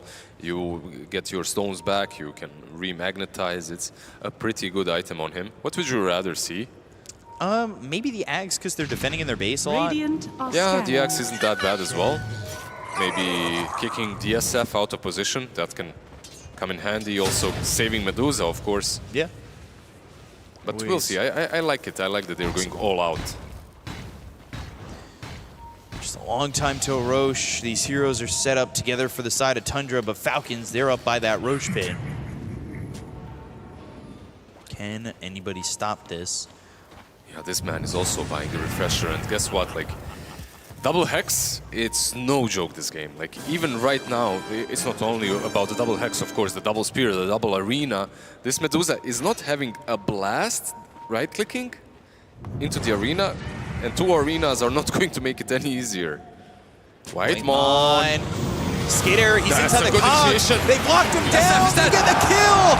Skitter's gone first. He's got no buyback. Roche is up in a minute. Skitter's going to be down for the entire duration. They're looking for more. 33, spraying out these quills. They land the roll. They get the control. They'll get the kill out of the Shadow Demon. And 2 heroes gone on the side of Falcons. Tundra say you had us on the edge, but not off the cliff. 50 seconds away. If this rush is taken by Nightfall, if he gets that Aegis, this game is back. Like, they're absolutely back. Even though they're 8k behind, 2 sides down, Medusa with an Aegis and the Rapier is a scary thing to face. Is it Ag's Blessing? I think so. Yeah. If it's on the Dire side, right? Like, I think so. Give that to the Medusa? Give that to even the Earth Spirit? You can give it to the Earth Spirit, exactly. You can maybe, you Sorry, know... Lion, it's not for you. It's not for Lion, but another thing that you could do is give it to the poor old Bristleback, you know? Push Neta a little bit up there with the net worth, make him sell his own axe, maybe purchase an extra item. Wouldn't be that terrible, actually. Because when you look at Medusa, the Aghanims on her this game, it doesn't do a lot, right? I guess. Maybe it does, we'll see. She's got the Daedalus completed now, together with the Rapier. The damage is definitely there. This is going to be Aegis for Tundra. And the Ag's Blessing, Lorinoff, does he activate it? He's got it coming off cooldown from the backpack. It's probably the best one, right? And yeah, he activates it, so he'll have that Enchant Remnant. Again, a lot of these fights happening inside their own base. Amar stumbling upon 5 bounty runes. Just 500 gold for everybody. That was 2.5k. 2.5k net worth for the team, just like that. Straight up. Easily. Some games you're just taking control of the map and you just don't even have to play on your side, and that's usually when it happens. These heroes on the side of Tundra don't have buyback because they're short the gold. But this Aegis on Medusa, you gotta expect that this is the all-out push. Just look at the buybacks. Just look at the list. Yeah, nobody's got it except for the Shadow Demon. It's only one. The double damage is there. Sorry. Amplify damage. Amplify damage, of course, of course. I know you're gonna call the Merlini police on me if I continue doing that, so you got one more day it. to figure it out. Mask of Madness, Satanic, okay. Nightfall with 33. Can they find an opening once again? Tundra, they're the ones working with this Aegis, but the positioning's not exactly amazing, but they're going to roll in anyway. They get the control onto this Pango, but Pango, he's got the amplified damage. They go and find themselves 33. They'll land the spear. They've got the break. They have the damage, but the Stone Gaze, they'll get the count of 33. They're going to refresh on Amar, but the damage coming out from the Divine Rapier with the Medusa is not going to be enough to save the life of Nightfall just to start. Magnetize, Disruption coming in from Crit. They've got the arena once again. They go to the finger. They get the count of Amar. Now they're going to look over the Medusa, surrounded and gone. Divine Rapier is down, picked up by Malrine. Warnoff dies. Everybody's gonna fall here on Tundra. Falcons wipe them all out. Yeah, they have the buyback on the line. They could buy back on the Clockwork, but at this point, I truly don't think it matters at all. They needed to kill off Amar faster. They killed him off one. They brought him low, but he refreshed, he moved away, he got the mana to use that one extra arena, and he uses it exactly on top of SF. The Medusa, she just didn't stand a chance. Like, there is no damage that she can dish out into the Shadow Fiend standing exactly on the wall. And they just called GG. They just call it, yep. So Falcons will even up the series at 1. We're going at least 4 games. And Tundra on that last fight, even with the Aegis, fall short. But Falcons, they succeed and take game number 2. Yeah, Falcons should be very satisfied this time around, even though, you know, Tundra in the end, they did bite back. They had a couple of really nice fights, and with that Rapier, they almost reeled it back in. Yeah. But one major achievement, and I would say one major adjustment that they have made on the Falcons are the bans of 33. Like, we talked about it after game number 1. The Beastmaster and the Visage, they're just too good in that man's hands, and they banned it both. The Bristleback, it wasn't as good. No, it wasn't as good. It got shut down pretty heavily. I mean, the Silver Edge was there, 33's game to start. The lane was bad, and they were able to shut him down, though they gave enough time to Nightfall to try and fight back. If you can get 33, a hero that he enjoys, maybe you have an opportunity to get it going your way a little bit more. Yeah, it's just that they really focused on shutting down his lane and his game in general, so they didn't really have the playstyle that they could... Like, if they had something more active on position 1, even though your offlaner is kind of being shut down, it doesn't matter because your mid laner is kind of picking up the slack. Right. But the problem is, like, you have a Medusa that just wants to keep on farming, and you're playing versus Falcons that are playing this game way too damn fast. Like, they were taking over your triangle, they were taking your Tormentor, they were taking your Wisdom Runes. In that last fight, too, the positioning you knew was better for Falcons. I was a little surprised that Tundra kind of forced that fight. And it was off the roll from Warnoff on a Malrine, which isn't exactly the target that you can blow up immediately either.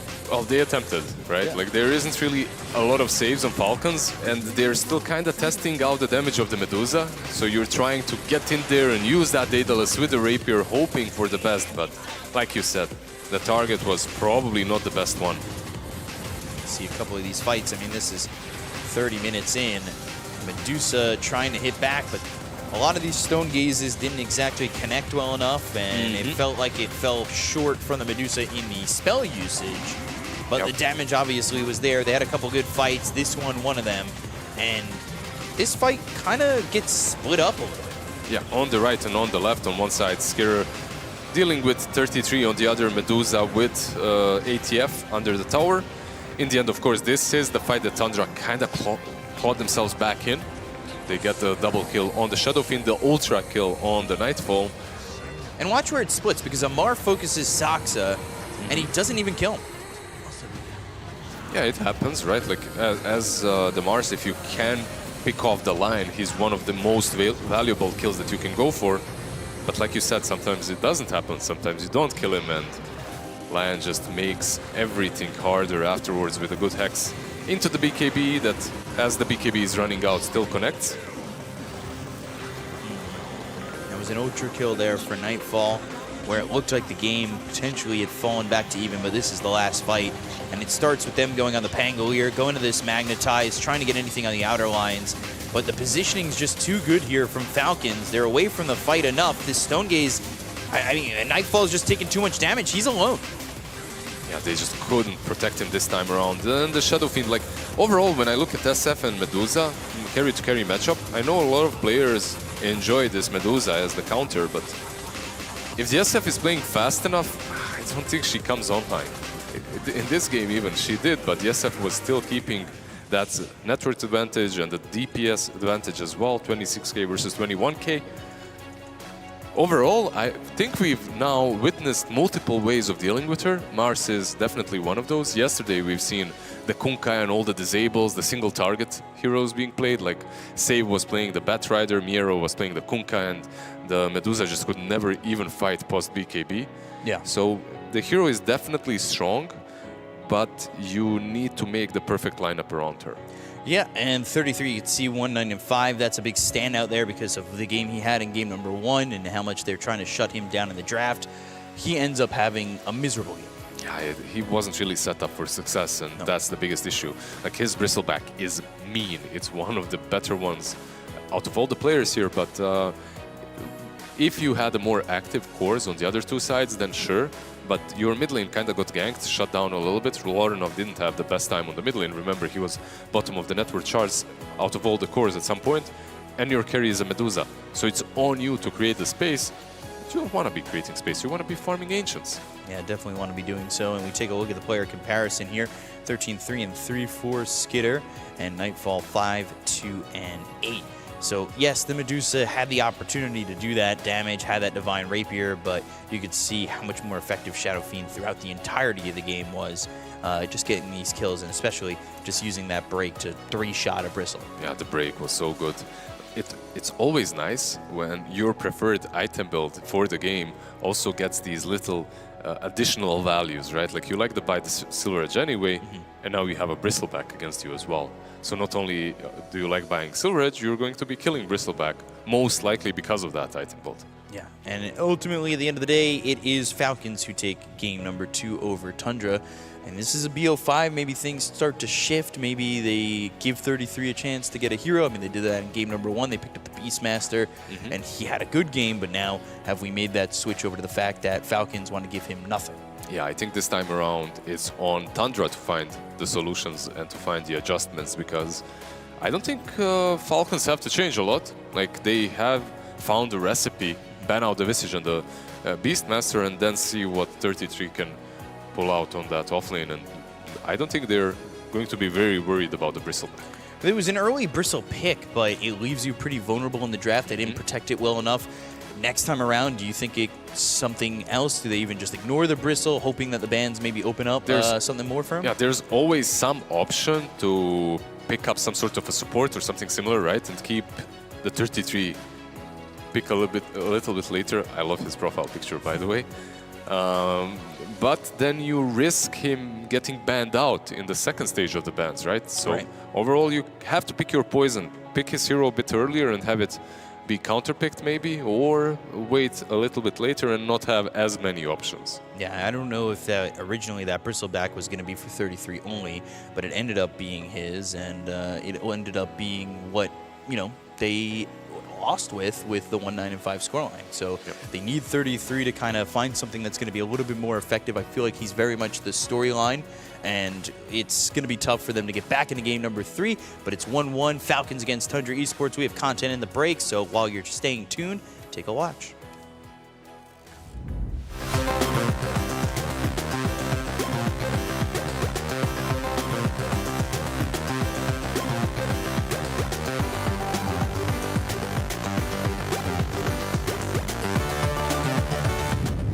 What differs average team and a good team? Of course, it's chemistry, it's character, it's grinding, it's dedication. But what differs good team and a great team?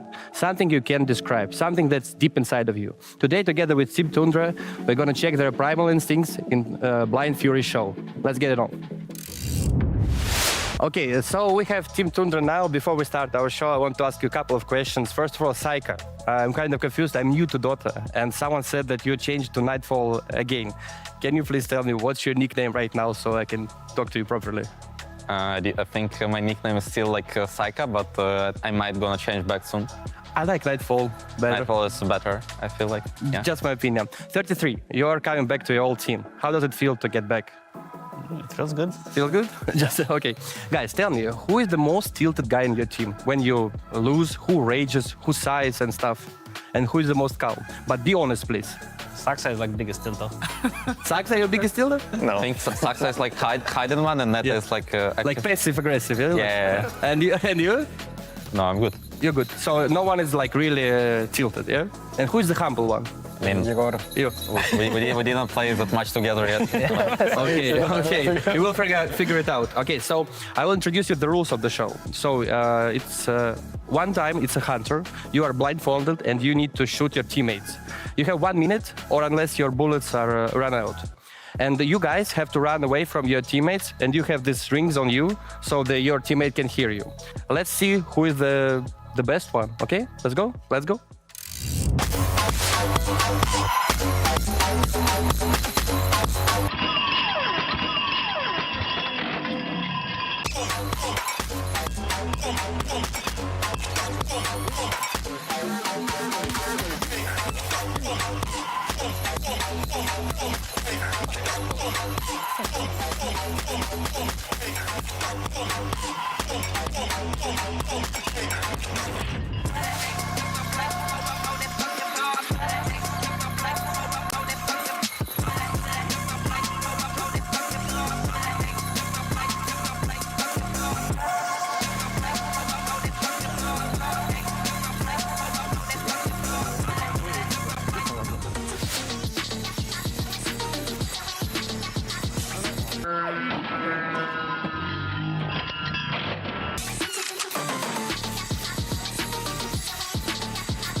So after long calculations, we have a unique situation when we have two winners. It's Saxa at White Mode. Guys, congratulations. First of all, your shooting skills were amazing. And your body hop skill was almost good as in Counter-Strike. Did you enjoy the show, guys? Yeah, it was easy. Yeah, so this was quite easy. This was Blind Fury for BetBoom Dacha. See you live.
Welcome back, everybody, to the grand final. It's going to be game number 3 coming at you next. It is Tundra 1, Falcons 1, Milan Lizard joining me here today in this grand final, ready to bring you some more Dota. Game 1 going the way of Tundra, Game 2 Falcons. Game 2 was close. Thought Tundra was going to bring it back. They had that one fight at the end that basically secured it for Falcons, coming into a bit of a rough situation, going up on a high ground. Not what they needed there, but what do you change coming into game number 3? Yeah, what we already have changed is that we're not getting a trio in a grand finals, right? That's always good. This season has already started with one amazing grand finals, and I feel like we're in for something very similar here. Definitely a chance to be something amazing, as we're guaranteed 4 games now.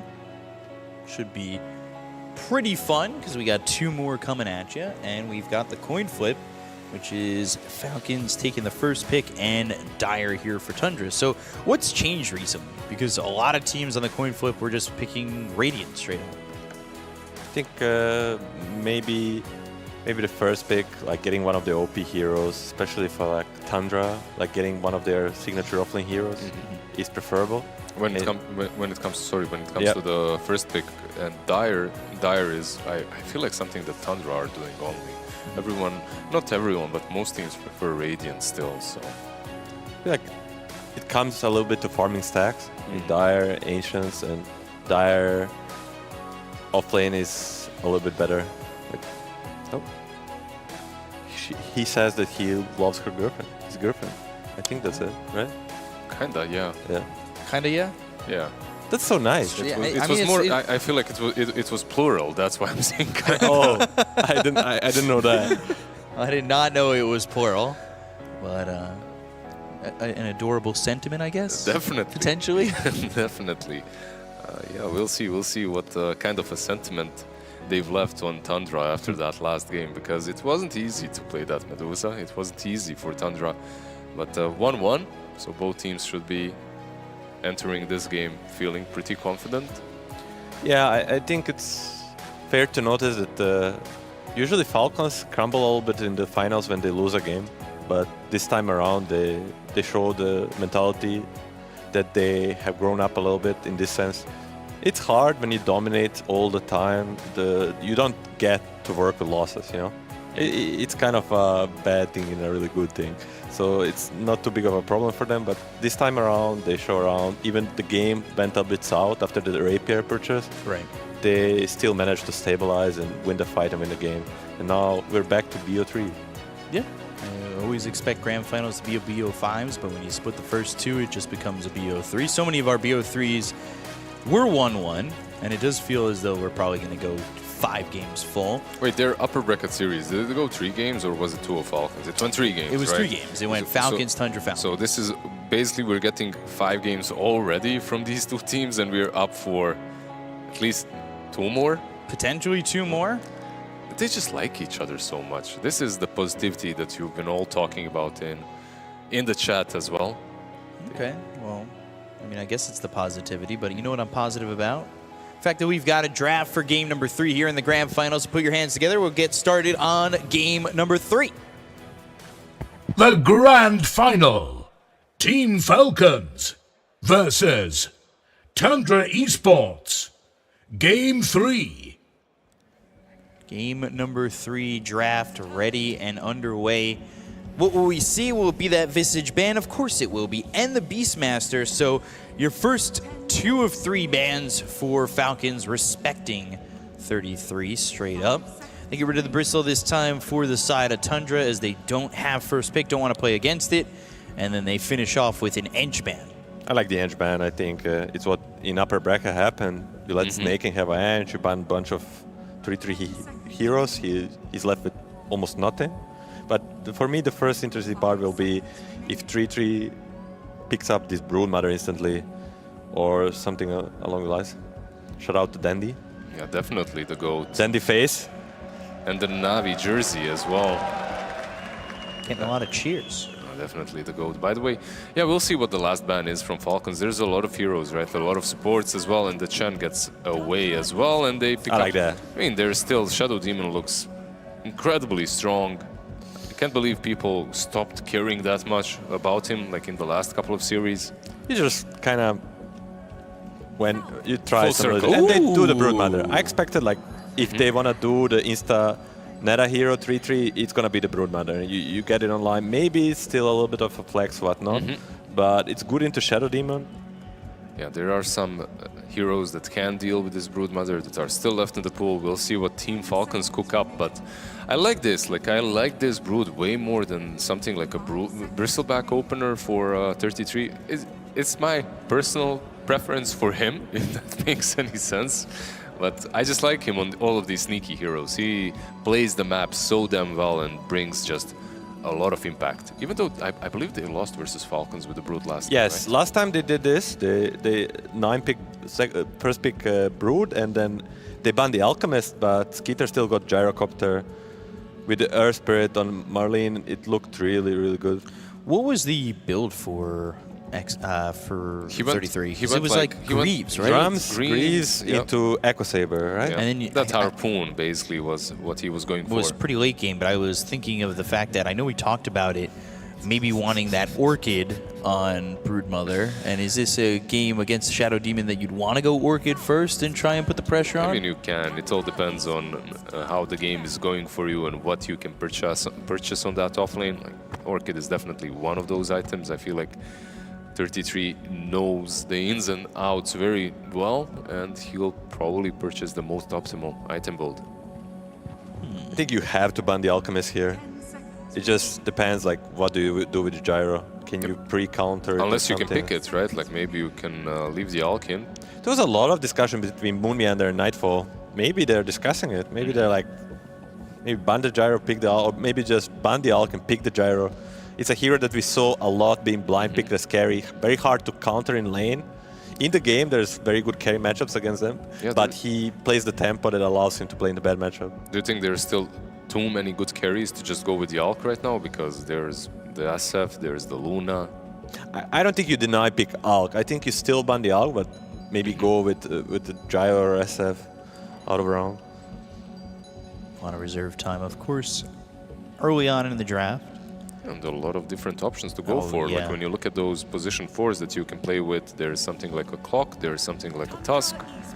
They banned the Razor. They banned the Razor out, okay.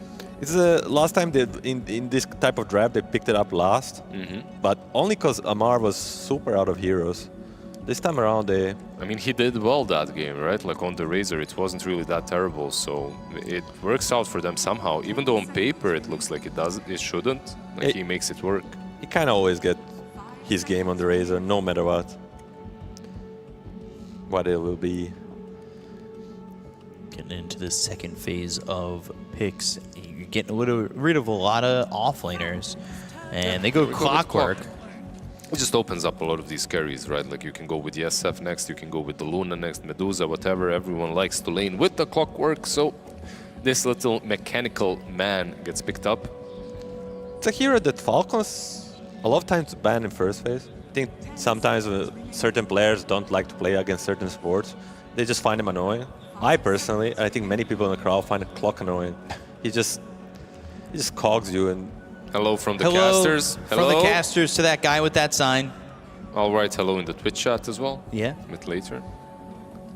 And you're saying hello, we obliged. I mean, it's kind of rude not to say hi back, Yeah. right? I think right now it's just question Alchemist or Gyro. And they're going to do Mars. They felt good with the Amar Mars in the last game. It definitely did a lot of work there, especially in that last fight. Soaking in a lot of damage. They were unable to kill Amar quickly enough where it ended up turning the fight for them for Falcons. The Shadow Demon Mars combination just proved again and again to be so strong. Very simple, but yet so strong. Let's see what else they want to go to. I assume another support comes into the mix. We haven't seen Muerta yet. Yeah, that's an interesting one. Interesting point as well. Like, we'll see if they maybe decide to pick that Muerta up, because she's been owning through the tournament. Somebody had a sign that said pick Crystal Maiden. Maybe we see that. Nope. Pugna will be the pick for Falcons. So 2 saves. Yeah, I mean, this Pagna has been looking ridiculously strong. I wouldn't mind seeing something for Tundra like a Phoenix on Whitemon. If Clockwork can be moved, even on Saxa on position 4, honestly. It looks really strong here, but... What's that Sven sign? It's a bird, it's a plane, it's an idiot. An 0-49 Sven, I think that said? Yeah. See what they go for. All right, they go with the Alk. They're the ones that pick it up in the end, so they didn't counter-pick it. Instead, they picked it for themselves. And the Phoenix, I love it here. Like, I'm looking at these 3 heroes on Team Falcons, and Phoenix is... Like, you disrupt someone, Phoenix is there with the egg. You use the crab fight to save someone, there's so much magic damage. He's literally only magic damage. And you can't just sit there and suck away, right? Like with your life drain, you can't drain targets or you can't heal people if the egg is on top of you, because eventually you need to move. Super good matchup for him for sure. And there's a lot to protect the egg. The Alchemist and the Clockwork with the BKB control. It already looks like a really good game for him. So on Falcons, they need to find a way of dealing with it, right? Yeah, they need this, I believe, carry pick, or maybe just the Earth Spirit that did it before. Yeah. Go with the Gyro. We expected these 2 heroes to come in the second phase, but maybe in a little bit of a different order. This way, Alchemist kind of got a little bit of a free lane, I would say. Of course, maybe that's just on paper. This is, after all, a Mars. It's not just any Mars. With the Gyro, they get the option, at least. We'll see, of course, with the last picks on those position 1s, but they get the option to play the game a little bit faster on Falcons. If you can shut them down before they come online, of course, that's always nice, but I feel like the Broodmother, even into the Gyro, can find space. One thing that surprised me about Tundra is the diversity in their overall last pick.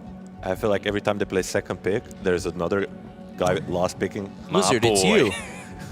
Again? Is that how big your biceps are? Did he win the prize? He didn't, unfortunately. You should give him the prize. Yeah, you should give that man some tokens. I'll give him a hug. Oh. That's nice. A strong bicep-y hug. Anyway, back to the point that they just can last pick any of these 3 cores. It still feels strong. Like, Lorenov might not be a lane dominator with the last pick, but if he gets to just have the game, like, he dominates the game on a good hero. The hero that's made it through the draft that we haven't really seen much of, Puck. Yeah, and Invoker. Puck, Invoker, Storm Spirit, Earth Spirit. Like, all of these heroes are still left in the pool. Earth Spirit has been just picked, so... They must ban Storm, right? Yeah, I think so. Like, look at these heroes, they have no catch, so... Unless they count on completely countering him in the mid lane. But it's like you don't have a last pick, so if you pre-pick some really hard counter to Storm... No, they banned the Puck. They pick it themselves. Oh. Do you just... You can you maybe Huskar? You can Huskar, you can Monkey King here. Like, there are options here for... I feel like Huskar does well in this game. Huskar, yeah, he's solid. I think you keep it simple. You just go with the Earth Spirit. That's a cool poster. Where were you a game and a half ago into the poster contest? He would have won all 3 prizes. That's really nice. I think you keep it Earth Spirit. It took time to draw all of but that. That's where he come was. prepared. Where were you? That was one of the best signs we've seen. There's a lot of options. There's an option to go for Shaker here as well if you want to spice things up a little bit for Lorenov. But like you said, Earth Spirit probably the most comfortable for him. Void Spirit as well left in the pool. If you want to go that way, I absolutely wouldn't have a problem with Void Spirit. Just something to play the game a bit faster. Void Spirit, Shaker, Earth Spirit. Any other suggestions, boys? I just like Huskar. Yeah, the only spicy one is Huskar, but is the spicy I one felt like Tinker? They're just spoiled with choices, honestly. Yeah, Huskar and Viper. I want to mention is the spicy one. I felt like they might go for the game counter more, but they just go straight for the lane, and it worked for them in the upper bracket.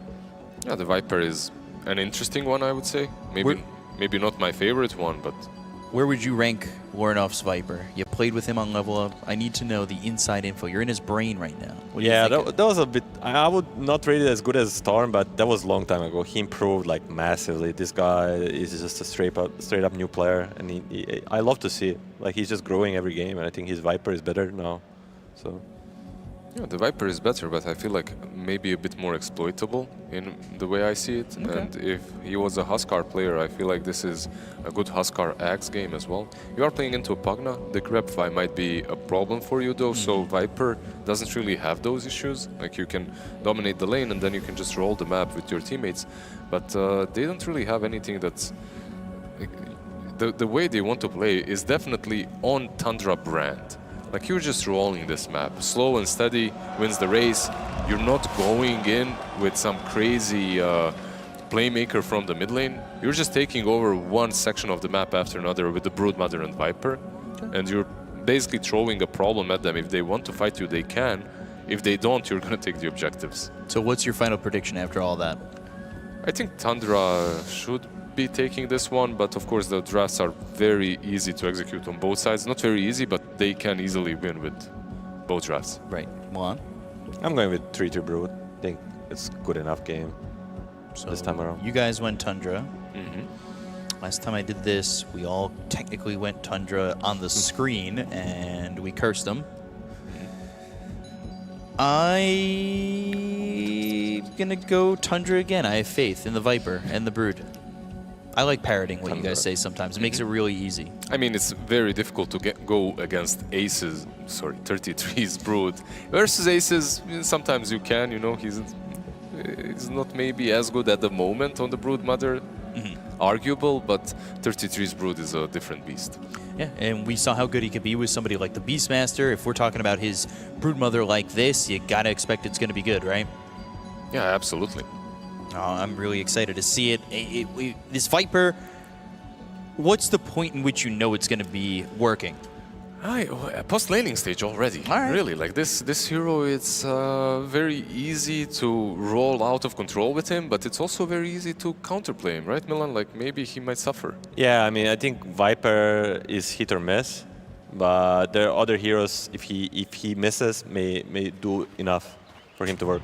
So let's get into game number 3 here. Tundra against Falcons. It's a BO3 now with a 1-1 each. And we're going to be getting it started right away. And let's see who pulls out ahead first, how the bounty runes will drop, how the laning stage will go. I mean, you're definitely going to have to look over mid with this Viper, but the Brood, very important here. And you were talking about this, that we saw the other facet earlier today, but the promulgate for the Shadow Demon, back to having the disseminate, instantly removing percentage. Kind of all the same stuff that we've seen in previous games, really. Nothing crazy. I actually kind of enjoyed that facet on Shadow Demon once. Like, I'm not sure just how much it did, but it's cool to see those illusions, and they kind of last long. Three bounty runes for Falcons to start. Game over, right? Like you won 3 bounty runes, that's how it works. Did they get 3 last game? Nope. No. Last game it was 2-2. First game it was 3 for Tundra. Yeah. So far, if you get 3, 100% win rate. Exactly. Let's see what happens here. Like this bot lane, there's so much damage coming from Snaking and Skitter. Like these 2 heroes, all they do is basically magic damage. Into someone like Brood, you know, it can be a problem to lane there, but once you hit that level 6, you're definitely taking the map over. And seeing that you're playing into the Pugna, I wouldn't be surprised if 33 did go for that Orchid that you mentioned a little bit earlier. I think it's a solid item. And you're playing into a Storm.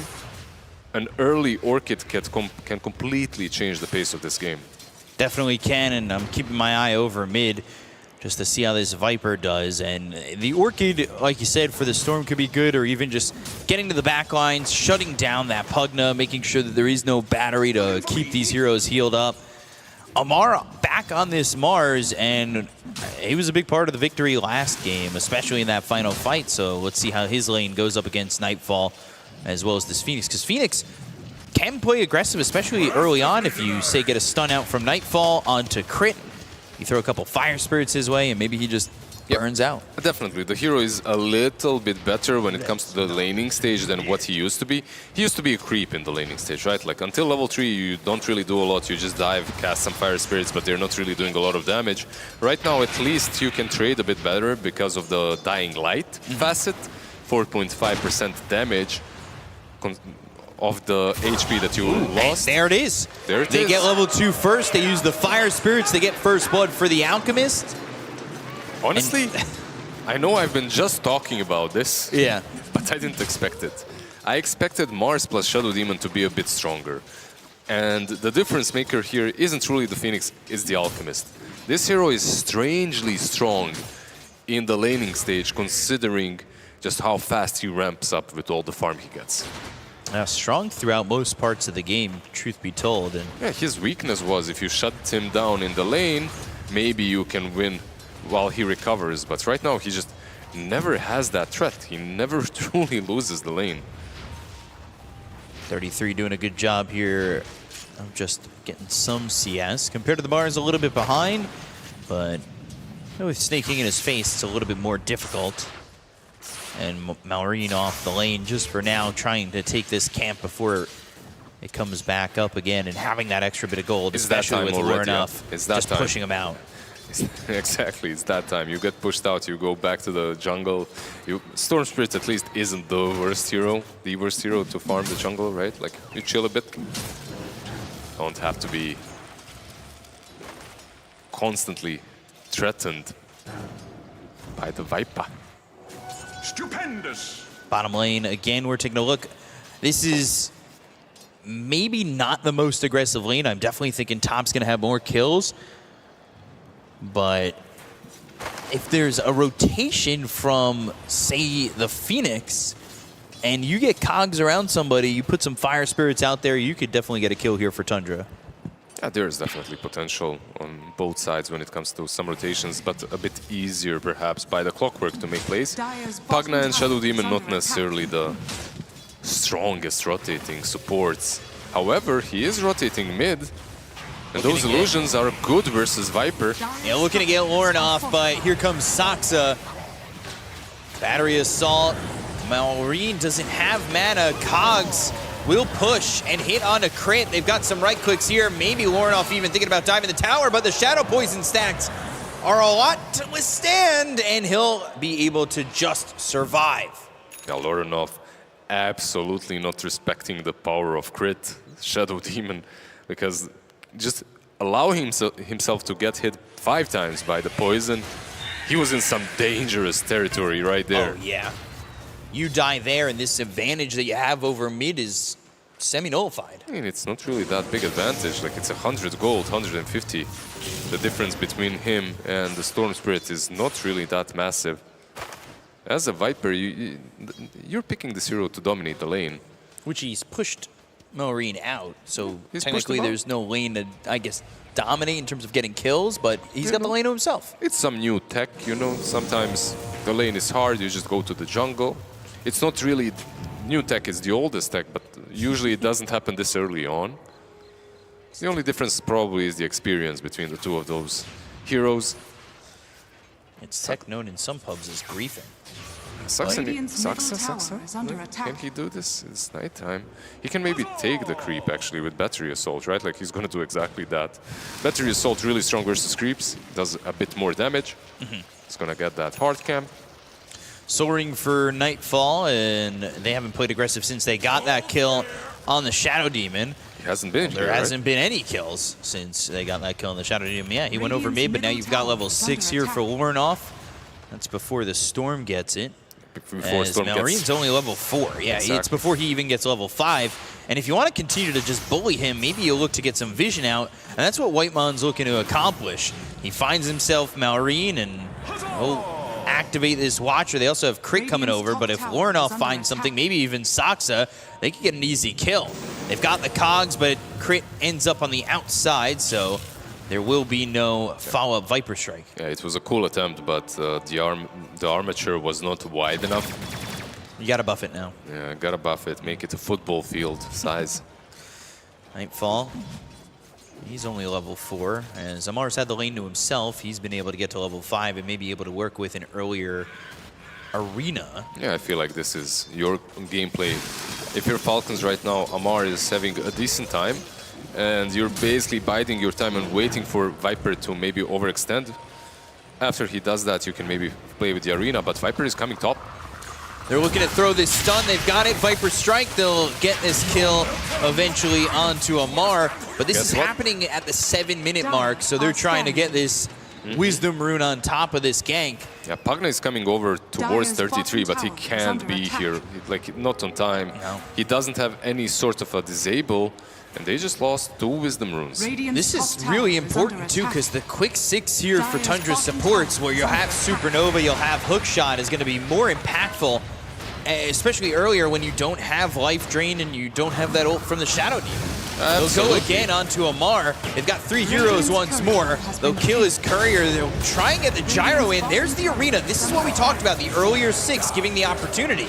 Saksa, he's level 4, has those cogs, but it's the Nether Blast that gets the kill. They have to rotate plenty to keep Amar alive. It's a really good TP, not only because it prevents Amar from dying, you get the kill on the Clockwork, but also guess who's 6? It's not only the supports, it's the Brood Mother on the other side. So right now you left that Brood lane as Gyro, and you're very happy about that because you kind of wanted to leave anyway. So you comboed a kill on Clock with also rescuing yourself from this infestation on the bot lane. Yeah, but if you don't take care of an infestation early, that's when it becomes a problem. Flak Cannon, Icarus Dive, level 5 here for Whitemon, eating a lot of that Rocket Barrage. Amar off to the side, doesn't have an arena to work with, but may have a spear. Stun doesn't connect, and Malrine will pause the game at 8 minutes in. Amar not having the vision for this. Doesn't see that Alchemist. Both of them, I guess, they didn't have the vision as Alchemist stuns himself. Queues up the Radiance into Blink, the most casual standard build that you can do on him. I wonder what's Brood doing, by the way. Let's see 33's items. He's just finishing off. This could be drums as well. It is, yeah. It's probably drums. Has those drums coming through, but what's going to be after that? That's the real question. Is it just going to be auras? Because drums do give you the opportunity to chase really well. I asked for that Orchid. We can still see it after drums, right? I feel like a Pipe is also really damn good. Like, Pipe might be maybe even the best for them, because they want to collapse the map, and with the Pipe, suddenly this Gyro, the Pagna, they don't necessarily do that much damage. Same goes for Malrine on the Storm Spirit. It's an option, we'll see. We'll see what he queues up next. He's actually got Soaring queued up. Saksa, he's going to be dead here to Malrine, just giving up his life. And it's an Skitter, offering. Yeah, it is an offering, and that's while Skitter is farming up the jungle. And the tip. Saksa was playing with very low HP for the majority of this game. They have the disruption, the spear on the Alchemist, charging up the stun. Icarus Dive again, no Supernova. The stun's gonna connect with the Acid Spray, the Fire Spirits, Amar on the run. They've got Nightfall trying to catch up with him as the Viper Strike was used onto the Shadow Demon. That spear pushes Nightfall away. Amar's gonna be able to run out of this and survive. Hopefully, the Phoenix trying to keep up. Yeah, he can. But doesn't have Icarus Dive for so long that it's not even gonna be possible. It's absolutely insane how many times these heroes are surviving with a sliver of HP. Those can be kills missed that mean a lot going forward. The Brood Here is comes 33, and Snake King, he's gonna decrepify himself, but eventually dies to 33, and he took the tower over bottom. He got that tier 1, he's putting some high pressure on, wants to get the tier 1 mid as well. Yeah, this is basically the bread and butter of Tundra, right? Like, you just roll the map. You don't have to find good pickoffs with some hook shots or some fancy plays. You just go in, take one tower after another. You have Brood after all. So he's following the Aura build, just like you should follow the Fissure channel. And that is on the bottom right of your screen. Click that follow for exclusive updates and behind the scenes on all socials, as the Brood getting that pipe is next on the line. And then it's going to be phase boots into the Blink Dagger for Amar. The speed of that Blink Dagger is going to be very important to when they can fight on Falcons. Yeah, the Blink Dagger here is basically the turning point, or an attempt to get that turning point right on Falcons. Because up to that Blink Dagger, the map is Tundra's. Like, they can play it any way they want to. However, the smoke is here from Snake King and Malrine. Usually this smoke leads them straight on top towards Nightfall. That's what they did, at least in the last game. Right. They know where SD is, but they don't want that kill. They don't. They're actually going to walk right on by. Take a look at the statistics. Malrine 3 for 3 on this Storm Spirit in this tournament. And this is since the statistic of a, what, 30-something% win rate with Storm last year? Yeah, let's see. Let's see. The Alchemist is creeping by the top. SD, of course, defending the mid lane. He's soon to have this Radiance. Maybe they can make a play to defend this. The Acid Spray is down. The Spear is off the mark. And there is a Fire Spirit. And Malrine hit again, but nobody really there to close the gap. We saw this Viper move over and really put some pressure on with the Viper Strike, get a couple of kills. Now Lauren off level 10 going into the BKB. And you can see the net worth split. I know the Alchemist is super farmed and that's to be expected, but the difference between the cores here is quite excessive. They found Skitter, they've got the Cogs, the Rocket Barrage is not gonna matter with all the Spiderlings. Call down doesn't do anything either. And that's another kill for Tundra. Yeah, even the Spiderlings survive, right? These drums, I swear this item... The ones in the crowd? I wouldn't say... These drums are great as well, but I wouldn't say they're underrated because a lot of heroes are buying them, but they're not talked enough about because on these kind of heroes like Visage, Brood, Beastmaster, just having drums, getting all your beasts to move faster, hit faster, it's a very important item to have on your team. There's definitely been that shift change in ideology with the drums as a lot more players are willing to pick up this item. Pipe soon for the Brood, which is going to make them even more tanky against this lineup on the side of Falcons. You've got the Radiance ready, Blink Dagger next. That's usually a point in which an Alchemist is willing to fight, but if he's given enough time to go for the Blink Dagger and have a quick BKB, it's you even hit better, that spike right? way harder. Exactly, like usually you want that BKB as well, but if your team is doing fine and well, like right now, Nightfall. Charging up the stun, Snake King gets hit, and the Acid Spray is down. They're going to start rotating, but I believe they've got some competition as the hookshot's going to come through. They go to the Viper Strike. They're trying to get the kill here onto the Shadow Demon, and they will take out a second. It's Lornoff who gets the kill onto Crit. Malrine, even with this amplified damage, can't find an opening point. Yeah, it was a cool attempt of them to try and help out the Pugna, but right now they're just kind of not able to find any openings on the map. The lanes went too poorly for them, and the Viper is a boss from mid lane to top, and the Broodmother is everywhere else, just taking full control. He's almost got that pipe completed. He really wants to get that pipe pretty quickly, and it's going to time with a couple of more items here for the side of Tundra. Like we talked about, the Blink Dagger for the Alchemist. If he's able to soak in more damage and be a little bit more sustainable, you've got the Broodmother with the pipe, but that's already a given. But the BKB is next for that Viper. How do you deal with a BKB Viper on this side of Falcons? At this point, you probably don't, unless you finish off the Blink on Mars and you initiate on him, kind of kill him off first. But overall, it looks like a really fast timing for the Viper. It really does, and they want to fight top. They're gonna go, they'll look to get this kill immediately on a Snake King. TP attempt from Aurora, but the hook shot is there. They've got the Viper Strike, and this is a dead Storm Spirit. Bot lane, Amar. And now Amar is on the run for 33, but Crit is here too. They'll drop the arena, they've got the Spiderlings. 33 is gonna be able to survive a good amount of this damage, but the Spear connects on the edge of this. He needs to get away, but he'll end up dead to Crit. Nobody coming over. I mean, that was a fight that 33 wanted to take, but at the end of the day, he gets baited by his own aggression. Yeah, I feel like the idea might have been that someone goes through the Twin Gate to assist him or something similar, but Crit, just by being there, he was close enough to help out the Mars. Take out the Brood. Get the Brood, that's at least something, but Alchemist, he is on a roll. It is a doubling of the net worth almost of anybody on the side of Falcons. It's one of those games, huh? Alchemist just completely rolling out of control. It's a little bit nerve-wracking if you're a Falcons fan, wherever you are. It's just that their idea was, Amar will do fine, and then Storm rotates in, we kill off the Alchemist maybe a couple of times, but Storm just never had a game. The mid lane was way too difficult versus this Viper, and... Oh, boy! Oh! Speaking of... Hello! I know it's the night time, but this is not where you go in the night when you fall. Yeah, that's the Blink Dagger Radiance, basically, and he's actually purchasing Manta next on the Alchemist. No BKB, just goes for Manta. going in, he doesn't think he needs it. Sometimes you just want to cosplay as an old school Naga, you know, Radiance, Illusions. Send the Illusions out. Send them in. Why not? Like, it's not really a bad item for him. It's pretty good. This Ags is something that Skitter wants, but he is Radiant's middle so tower is far under attack. and not near enough gold for it. And they want to make him even further as they smoke up down bot. Amar is the one in the front line at least, maybe breaking Spiderwing, I think they had a little bit of vision there, but they didn't hold on to it. Saksa was thinking about the hook shot. They're even thinking about the stun. Hook shot, stuns himself, but this is Skitter who's going to be found out. 33 is coming over. The call down is used. The Viper Strike is there, and down goes the Gyro. Tundra again. This is a fight that happens right by the tier 2 tower.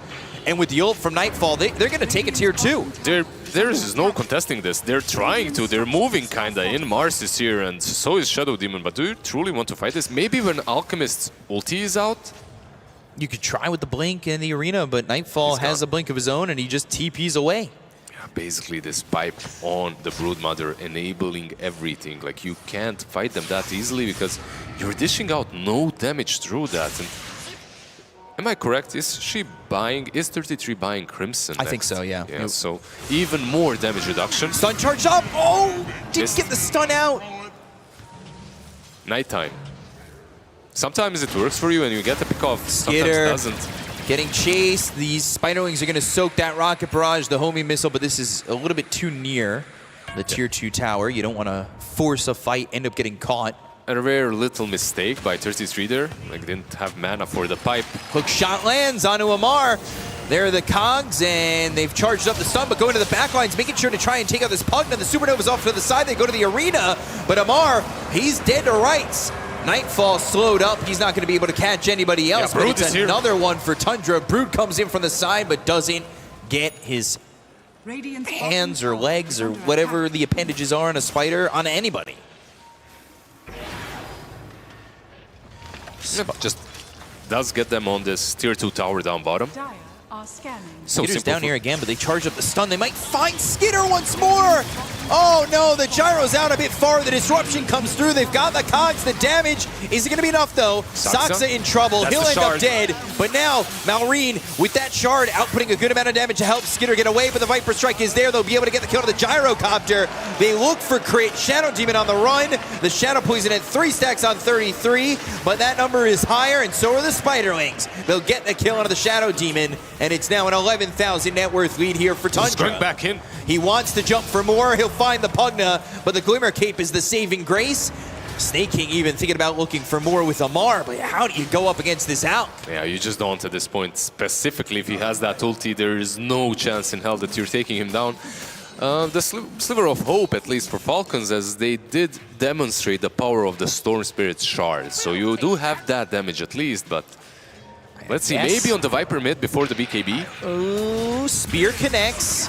Do they have anybody in the vicinity? No, not really. So Lorenoff going to lose that 4 times killing streak. And that will be a good amount of gold going to Malrine as he buys that shard early. We've seen a lot of Storms elect to not get this shard. Yeah, and I'm not sure why. Because this shard almost always works and Orchid does not. Blink, stun, Icarus dive. But Disrupted. Is it enough? The disruption under the webs, the Sunray is on a Skitter, the illusions will chase, but will Tundra continue? They've got hook shot if they want to continue on, but the arena comes through, Amar's gonna jump in, they go to the Supernova, Nightfall in trouble, Nightfall dead! Hook shot, not gonna be a great one, and now they're gonna ball lightning away, but 33 coming off from the side, the Glimmer Cape's on a Skitter, and Tundra need a run! Falcons, they're looking to go for more, but that Fire Spirit lands onto Amar and stops him from blinking in. That Fire Spirit was so damn good. The fight from Tundra wasn't that bad. Like, the egg was well positioned into the arena, but Nightfall, it took way too much damage. Couldn't really sustain himself. Probably wishes he had that BKB over the Manta. Yeah. But they chose to fight without the Viper. Like, he was still dead. Probably it would be better to wait your second most net worth hero before you go in once again, because these kind of net worth advantages, they're a bit inflated. you do have an Alchemist lineup. But it is also an Alchemist having a really good game. For the most part, we've seen Alchemist games. It's a 4,000-5,000 net worth lead towards the top. But this is an 8,000-9,000 net worth lead. And it's not only because of the Alchemist, it's because the other two cores are dominating the game up to this point. Yeah, but every time you give up a fight like that, you give Falcons an inch, they'll take a mile. Yeah, and for all you Europeans out there, you give them a meter, they'll take a kilometer. Almost the same, but... Almost the same. I don't know if that exactly equals out, but whatever. We get the vibes. We get it. Skitter, like, he's got the Aghanims, he's got the crit. Small crit for now. Moving towards the BKB, which will enable him to dish out that... Hook shot. Amar caught, but who else is here? No one. Nobody for now. It's just Saksa being a pain. Yeah, sometimes this is good enough, you know, like you zone him out, maybe force out a couple of rotations mid lane, though Larinov, you've already experienced dying here, so gotta be careful. They have some nice deep Radiant Observer here that isn't scouted out in the lane. And they're smoked up, they want to rinse and repeat the same play. In the same spot. 33 though. They've got the vision, but the blink into the arena. Pipe used, draining his life, and they sucked it out of the spider. That is, again, just too far up and too alone, where Tundra are giving heroes away for free. Yeah, they're just executing these pickoffs to perfection, and no BKBs on the Tundra side is definitely a problem for them right now. It's hurting them. There is the one on Viper, of course. He died previously without ever using it because they just jumped him too quickly. But the Brood and the Alchemist, they're the ones that should feel a little freer at the moment considering the state of the game, but they aren't. However, can go into the pit. There's no arena. And he queued up, by the way. He had it queued up, the BKB. Yeah. And now he opted not to. He's going for a nullifier instead. A bit more damage. And he's not even thinking about disassembling or anything like that. He's going straight nullifier with the Radiance. I mean, you are playing into the Pugna, so it's understandable. He just... Crit. For the Alchemist, crits caught, stun thrown, and a dead Shadow Demon. 33 continuing to farm, actually picks up a late Tranks. And the BKB now there for Amar, but you can see where the Gyro and the Storm were behind by about 2,000 on these cores on the side of Tundra. It's now caught up, and it's now just the Alchemist split. Yeah, they're definitely back, and they've got these BKBs almost on both of these heroes. The Storm Spirit, of course, completed one. And the Gyro moving very close to it as well. Stun charged up, following all the way. Bink. Hook shot. Going in, hook shot. They're going to find no one. Nothing. Yeah, that was the Skitter TP out. But so now the there's smoke. They might want to jump. They'll look for Nightfall maybe. Or 33. They know he's there. The arena again. They caught him. But do they have the damage to get the kill this time around? They're going to charge up the sun. They'll look over at Malmarine, who's going to pop the BKB. The electric vortex to pull in 33, but he's still alive. The Viper strike, the right click's coming into Amar. They should be able to get the Mars, and they will. They don't lose anybody just yet. The call down's not enough damage, and 33 this time around survives. Yeah, finally they managed to save this Broodmother, or I should say 33 saving himself. He's got the Crimson, he's got the pipe, uses both of them and just heals up with insatiable hunger. This was... They definitely needed to rebuke one of these fights because even though they're 10k ahead, it felt like Falcons were the ones actually controlling the pace of the game and attacking them even into the ages. Boots of Bearing next for 33. Going to that Boots of Bearing, do we see him maybe want to pick up a later Harpoon like he did on the last time he played this Brood? It's not really in the cards at the moment, but maybe you look for more damage and control? Yeah, I think maybe even a Hex. Yeah. At some point, it wouldn't be that bad. You know, just some more control into the Storm Spirit. We'll see. Now the BKB for this Alchemist. Yeah, I mean, I'll be honest. Yeah, you lost that fight over mid, and they might lose crit here. Hookshot actually landing onto the Pugna as well. Force Staff snaking, trying to get out of the cogs, but they have the dust, they have the control necessary to get the kill onto the Pugna. And that's the first nullifier usage straight into high ground, because guess what? 2.5 minutes of that Aegis still on Nightfall. They're pinging out Skitter as well. So 33. Well, they'll go. They've got the arena. They go to the spear. They have the damage on a 33, but the Sun Ray, not enough. Nightfall's in, looking to get something out of this. They've got the Aegis to work with. The Viper Strike's going to be on a Skitter. The right click's coming in from Nightfall. They'll get the kill to the Gyrocopter. Dead for 52 seconds. BKB from Amar. The right click's on a crit. 3 heroes got on the side of Falcons. They'll even look for more on the Mars. They chase him for a second, the blink into the stun. Warnoff hitting away, hook shot from Saksa. That's gonna be 4 dead on the side of Falcons. Just wiping them right there. It looked very difficult actually to accomplish because Brood got initiated on, and now Nightfall. Nightfall, he's got an Aegis, so how much is this gonna matter if they can get first life out of his hands? But they can't do that yet without Melrine committing a little bit far. He doesn't have a lot of mana to work with, but there is no hookshot. Jetpack, though, trying to catch up to Malrine. Stun charged up, immediately jumped in on a Snake King, and there's nowhere for the Pugna to go. He's dead for 45 seconds. This tier 3 is going to get low and will die, but they've got Skitter back in 5. Yeah, this is basically tier 3 and run back. Maybe you can take one of the outposts. Well, the outpost is taken and everyone is coming back in. 33 is already here. Phoenix as well, TPing back in. They can maybe go for the tier 2 on top lane, and guess what? 28 minutes. Rune? Yeah, you've done your math, right? It's going to be there. 21, yeah, I had to look at you. 35, 42. Just to check my NA math. I've been hanging around a lot of Americans here. We teach a lot of our children this. Yeah. 3 times 7, 4 times 7. That was correct. You're good, you're good. You got it. 33, pushing the tier 2 tower, and I don't know how much you're willing to fight if you're Falcons. Everything is up for the side of Tundra. There's the hook shot, but the blink into the backline's looking over at this Shadow Team. Supernova towards the front. Crit's gonna be dead. Nobody else, though, in range of this Supernova exploding. Malrine's actually gonna look over at Nightfall. They're gonna try and get the kill to the Alk? Maybe. They've got the life drain, but there's the nullifier on the Snake King. The stun's gonna land with the spear. But they're taking so much charging damage. up the stun with the BKB. They'll look over at 33. The call down is gonna be enough to get the kill now. Amar's gonna be running forward. The BKB pop by Warnoff.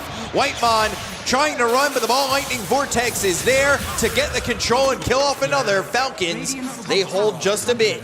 Yeah, they hold just a bit. They did have to use some buybacks, but overall, they should be happy that they finally rebuked this assault by Tundra, and all it cost was the Shadow Demon, right? So overall, not too bad from them. Yeah. Tundra, they need to slow things down a little bit. At some point, the egg was way too good, and I understand the emotions, right? Like, you want to continue rolling over Falcons, because this egg right there that was used on the high ground was something that I feel can be played around very nicely by them. All they have to do is plant it as aggressively as possible and then follow it up. But Falcons, they're also disengaging very nicely. The Force Staffs on that side are doing a lot of work. They get the catch on the Phoenix to end that defense, and Tundra, they're up 13,000. A lot of that's in the Alchemist, but they're losing 33 pretty easily at times when the auras are on cooldown. They're able to really pop them out, but Malrine's going to be caught by Nightfall. They've got the Nullifier, the Spear. Not going to be on contact, but the Ball Lightning into a TP out, and he's away. Ooh, the blind guess. Commendable, but not quite. It was close. Yep. Yeah, commendable is the right word for that. At least he attempted it, you know, like, you go. You miss 100% of the shots you don't take. Exactly.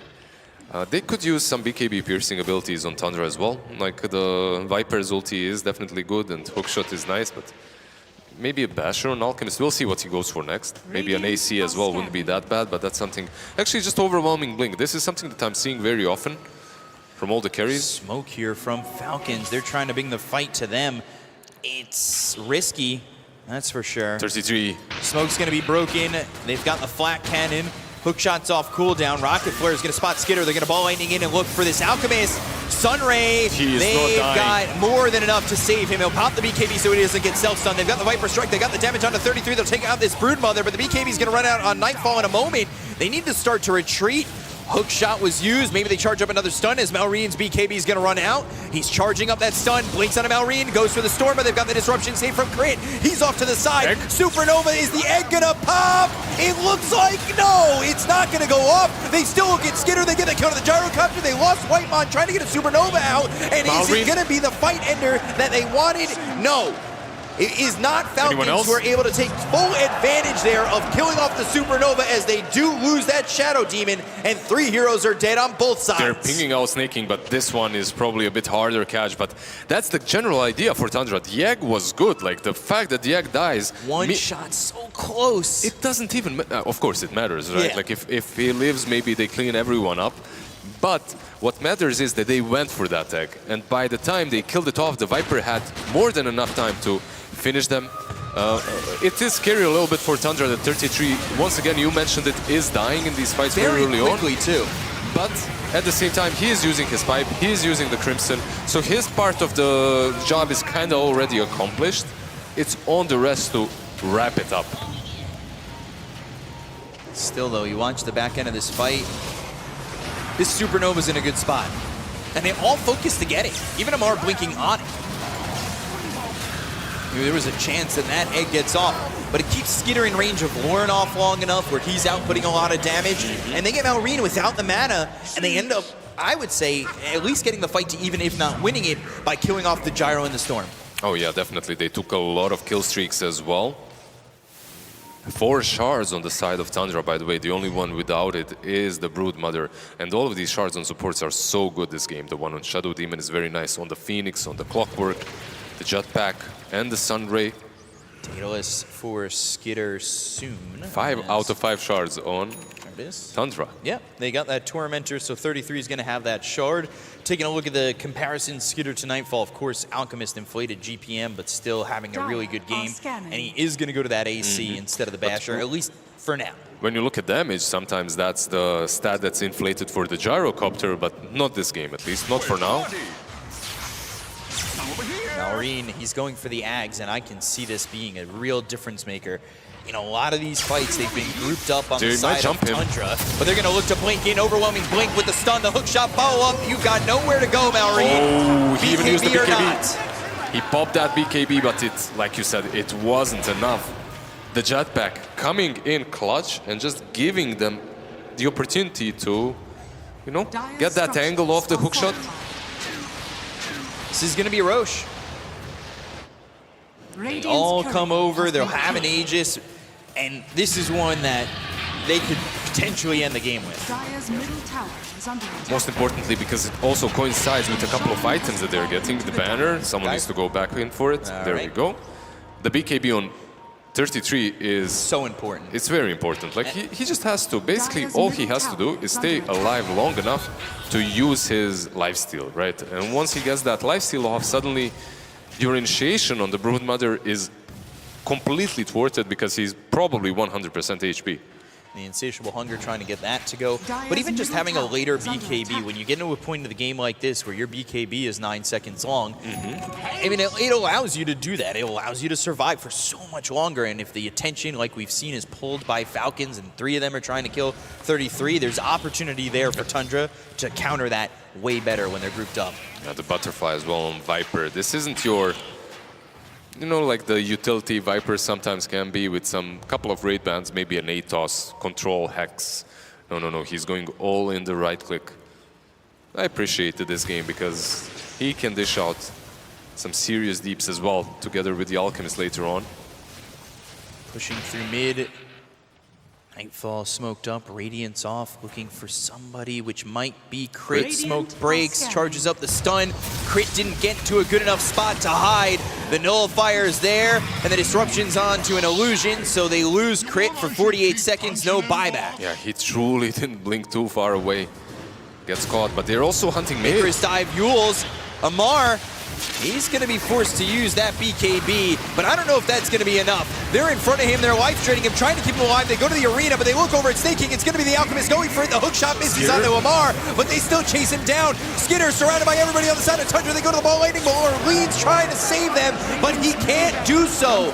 4 heroes dead on the side of Falcons once again, and Tundra still 3 minutes on this Aegis. Yeah, they're just initiating so damn well. The Yules setting up everything, just enough time for everyone else to come, and this is drone area. This might be game. They have to buy back on Gyro, but you're still going up against 2 lives on this Viper. They have the glyph, and because of that, and the buyback on Gyro, Lorenov is showing actually no restraint, no respect. He's going straight for the throne still. He's wondering where the rest of the buybacks are, knowing that Amar doesn't have his nullifier stun. Supernova! Skinner's in trouble! He's caught in the cons, and he is gone! That's it, GG. GG is called! Tundra take game number 3 and are 1 game away from being the champions. Yeah, we're getting an amazing grand final series, I'm sure of it, once again, as it goes back and forth from these 2 teams. Well-deserved strategy, very well executed and exercised as well. Like this Phoenix pick into the Shadow Demon and Pugna was top-notch. Like you don't really feel the impact that much, like when you're looking at the game, but it was really there. The fact that you can just use your spells as freely on these outskirt supports as they usually would like to is very important. Like you can save everyone with the Crepify, but also the main reason why you couldn't save everyone with the Crepify was the item build from Nightfall. Like he got a very early on a nullifier, and they just rolled the map with it. 33 with Crimson, with the pipe and the Boots of Bearing. Right. Good stuff. Yeah, I mean, there was that point in time where you thought, oh, Alchemist, he kind of got greedy and went for that nullifier, but were they going to pay for it? And there was that one fight mid, maybe it looked like they were going to, but they didn't take more than that. And then you had the BKB, and at that point, you were fine, honestly. So that little timing that was given after the nullifier just wasn't enough time for Falcons to take back the game. Yeah, they definitely did try, and I do like the fact that Malrine went for this extra early shard, like Kaya into shard, basically. He was dishing out a lot of damage, making sure that they had enough of it to kill down these tanky boys like a Viper. But the laning stage was set up to success for Team Tundra. Like the fact that they last picked the Viper, they win the lane, and then they also have these heroes that are able to rotate and pressure Malrine even further through the forest. Like if he had a bit of a better time, I can see the glimmer of hope for Falcons, but he just didn't, and they managed to shut this Storm down completely. Yeah, they were able to shut down Storm, trying to really bring the game back, and at a point thinking about maybe getting into that Ags, which could have been big. But you see this fight where they get 33 again. He was the sacrificial spider in this entire fight, because it felt like, yeah, he's got the auras, pop, pop, pop. I get my auras out, you can kill me, okay. And you talked about the Aghanims on Storm Spirit. He was getting there, but he never really got there. Yeah. If they had the Aghanims maybe for this last fight, things would have been different, but, you know, they never allowed them to get to that stage. I like, there's also one cool interaction that they had between the Phoenix and the Clockwork. I'm sure you noticed as well, like you cog, and then you put Fire Spirits on the target that's inside the cogs. It's very difficult to get out, like you can't hit any of the barriers. Yeah, it makes it really tough, and this fight looked good for a moment for Falcons, but then, you know, they all got drawn into the supernova like moths to a light, and then Tundra take advantage of that and swat them out of the sky. Absolutely. The itemization as well on the Alchemist, they tried killing him a couple of times, initiating on him, but he goes for that overwhelming blink, gives himself a little bit of extra leeway to work with. You know, if you get initiated on, you still have a lot of strength. You'll be able to pop your ulti and turn on them. And then here they wipe them up, and there's really no defense from that point. 30-14, 36 minutes in, Tundra Esports looking good, primed to take this grand final. But we've seen it before, we've seen comebacks a million times. There's still potentially 2 more games to be played. 2 more games, definitely. I mean, Tundra, though, they're going to have a lot of hope going into this last one, coming off a game like that. Yeah, this kind of a W when you're only 1 game away from taking it all feels damn good, because it wasn't really a game in which it was completely back and forth. It was a game where it wasn't easy by any stretch of the imagination, but it was methodical, and they always felt like they were in control. Yeah. I will say the one thing is, when you do get to that 1 game away from winning the championship, sometimes things get a little bit more intense. You put a lot more pressure on yourself. Your palms get sweaty, your knees get weak, your arms are heavy. Are you Obama now? And, you know, sometimes it the pressure can be too much. It can be, but not for these guys. They've got a couple of TIs under their belts, Oh, so yeah, I'm so sure it's, that it's closed in. Yeah, I'm sure that this is, another day at work for them, even though it's very important. Just beating Falcons in grand finals would feel great. Especially after that upper bracket series. But for Falcons as well, they already missed out on one of these grand finals, and I'm sure that they would like to come back and prove a point that they're still on top after such an amazing last season. Back-to-back grand finals is nothing to really be ashamed of. Yeah. Be ashamed of. Not that it's over yet. I won't even say that. But if you're Tundra, I mean, you got guys like Lornoff who are showing up. And I mean, this guy, we've talked to Milan a little bit when he was on Level Up in Division 2 of the DPC a few years back. Now he's kind of grown and blossomed into this amazing mid, and he's showing it off here. Like, this is really great to see from him, and it's been good so far from Tundra. They've got the 2-1 over Falcons, and we're going to send it over to Nat, who's in the crowd. We got some interviews with some viewers, so let's see what they have to say. I am out here in the crowd. I have gotten 5 lucky gentlemen to play a little bit of a trivia game with me, all right? We're about halfway through our grand finals. We could potentially see some more games, but how big of Dota fans are you guys on a scale of 1 to 10? 10. 10, wow. And yourself? I would say 2. Oh, well, this might not end well for you then if you're only a 2 on the scale. But the way it's going to work is I have a bunch of these tokens to hand out for you guys. There's a lot of activities still left to do. The way it's going to go is the questions are going to increase in difficulty as we get along. So contestant number 1, he'll get himself 1. We'll go double or nothing, okay? And then you'll get 2, 3, 4, 5, so on. Are you guys ready? Yeah, all right. A resounding yes from all of them. Okay, contestant number 1, my friend. Who won TI13? No, 13. The most recent international. Who won it? I really thought this was going to be the easiest question. Team Liquid. Yeah, that's correct, Team Liquid. Here you go, good sir. There's 1 for yourself there. I'm going to move down for number 2. I've got to make sure you don't see it here. Okay. Name 4 players currently in the grand final that have won an international. Tundra. No, I want the players. Players. Saxa and 33rd. Yep. And the other 2? Snaking. Yep. Skita. Yeah, congratulations. There's 2 more for you. Wow, these guys are really good. I might have to ramp up the difficulty. Okay. How much does an Observe Award cost? 0. Oh, God, he didn't even have to think about it. It's a legend. Yeah, that's 3 for you. Okay, my 4th question. Again, I can't let you see this one here. Ooh, okay. What item forces a hero 600 units in the direction they're facing? First off? Oh, I swear I should have just made these questions harder. You guys said maybe a 2. Now, sir, you're the final question, all right? This one might be a little bit difficult, but there are 5 tokens on the line. If you get it wrong, I have to take back all these tokens. Everyone loses their tokens. Are you ready? Sure. Sure, you say, all right. Alchemist walks down lane. He uses acid spray, killing 4 melee creeps, one of which is a flag bearer. Now, assume an average gold bounty rounding down. At the same time, a bounty rune at 14 minutes is picked up, and a level 12 lunar illusion is killed, all within 40 seconds. How much gold does Alchemist gain?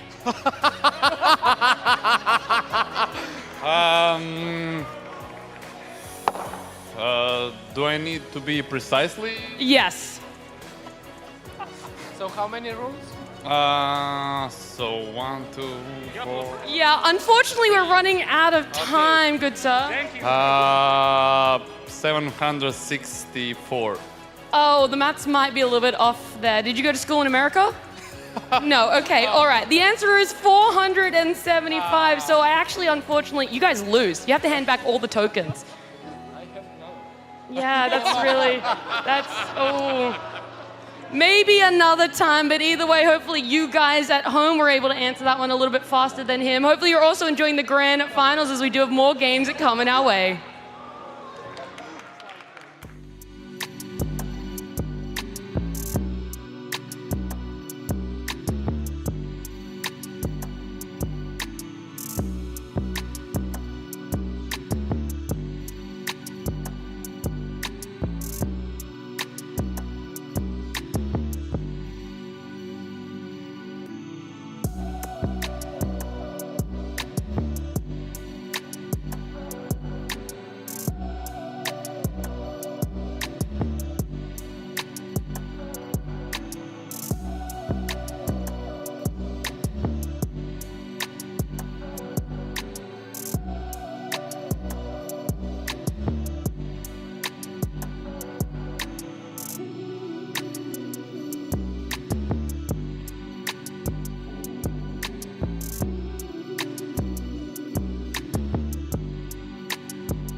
Welcome back, everybody, to the grand finals here. Tundra Esports taking on Falcons as we are on to game number 4. Tundra has a 2-1 lead over Falcons, and this could be the final game. I know we've promised 5, but after a game like that from Tundra, Milan, do Falcons have what it takes to just come right back and even it at 2?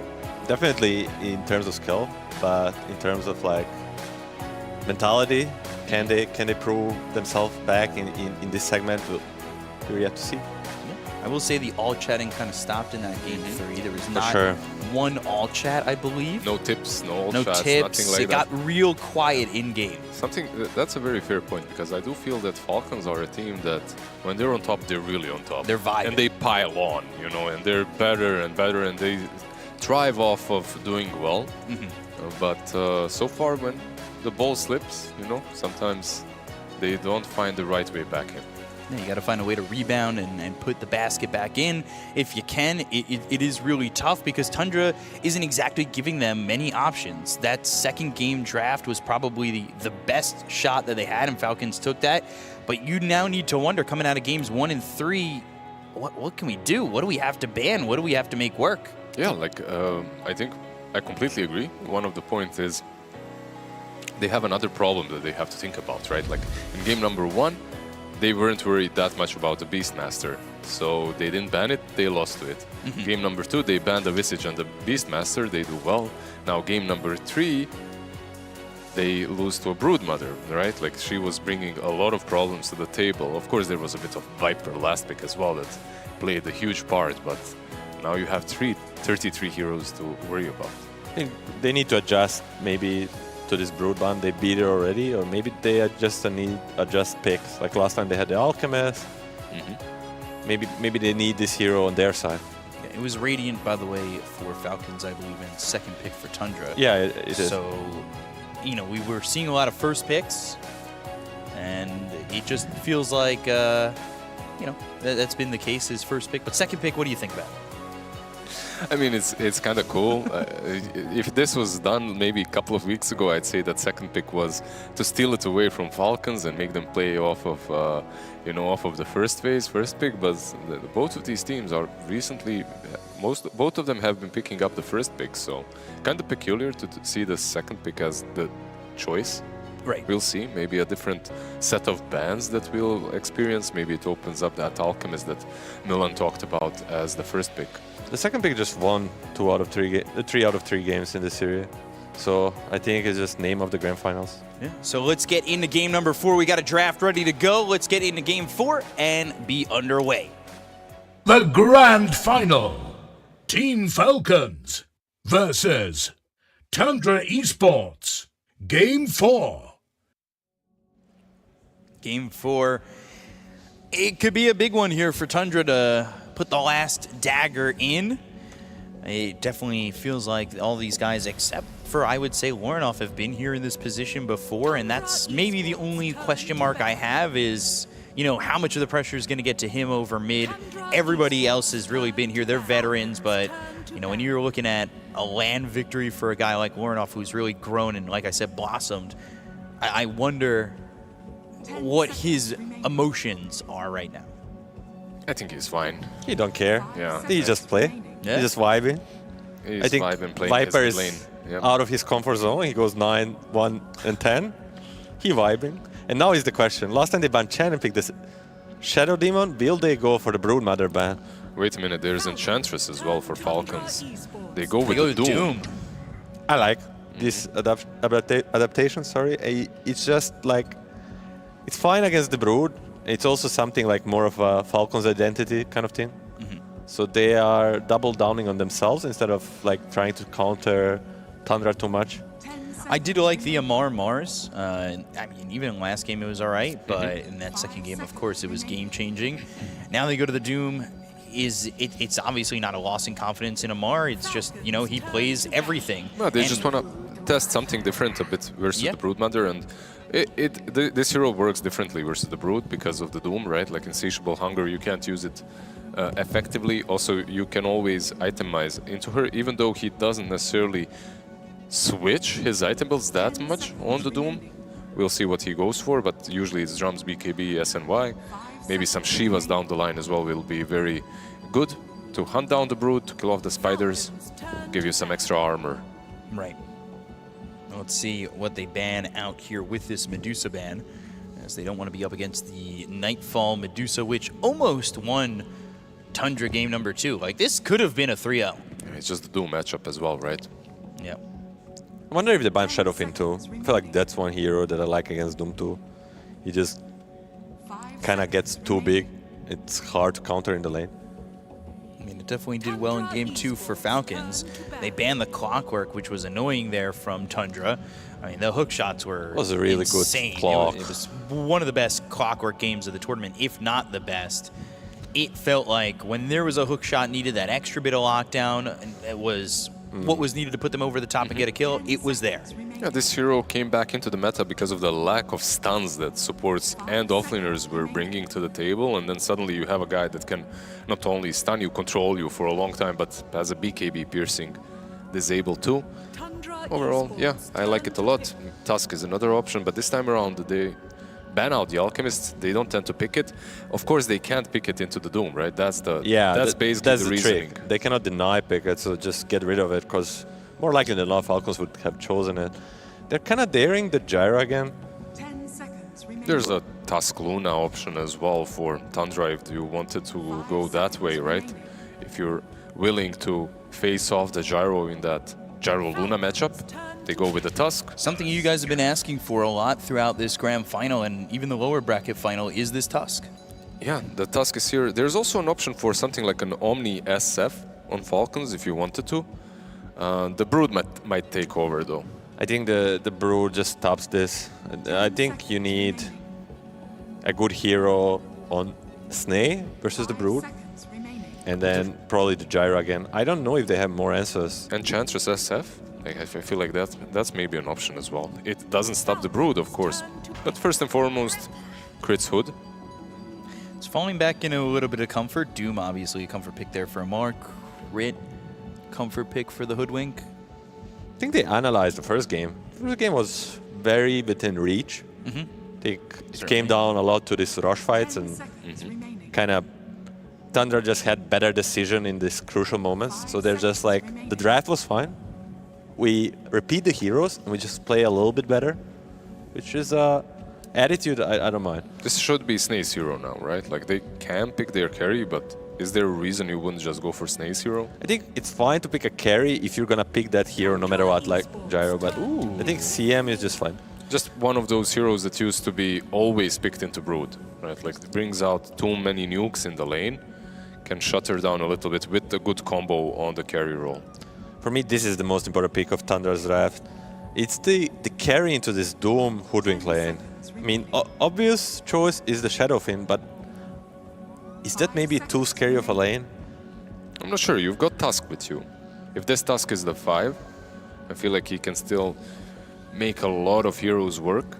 Completely ignored throughout this final is the Muerta. I was just about to say, and I read your mind. You truly were about to. I just don't speak fast enough sometimes, which is odd. It's a good call. Thank you, Bcop. Oh yeah. Well, if only I was 2 seconds quicker. I'd give you another token if you did it. Just a second quicker, but this time, yeah, Muerta, of course, the hero that has been kind of forgotten in this lower bracket and grand finals. At low bracket finals and grand finals today, it wasn't really too contested, but the hero did a lot yesterday. A lot of work, the calling, the death shots. And it's one of those heroes that can put the Crystal Maiden out of position very easily. Yeah, he likes to play against supports that are slow and get out of position. Squishy, yeah.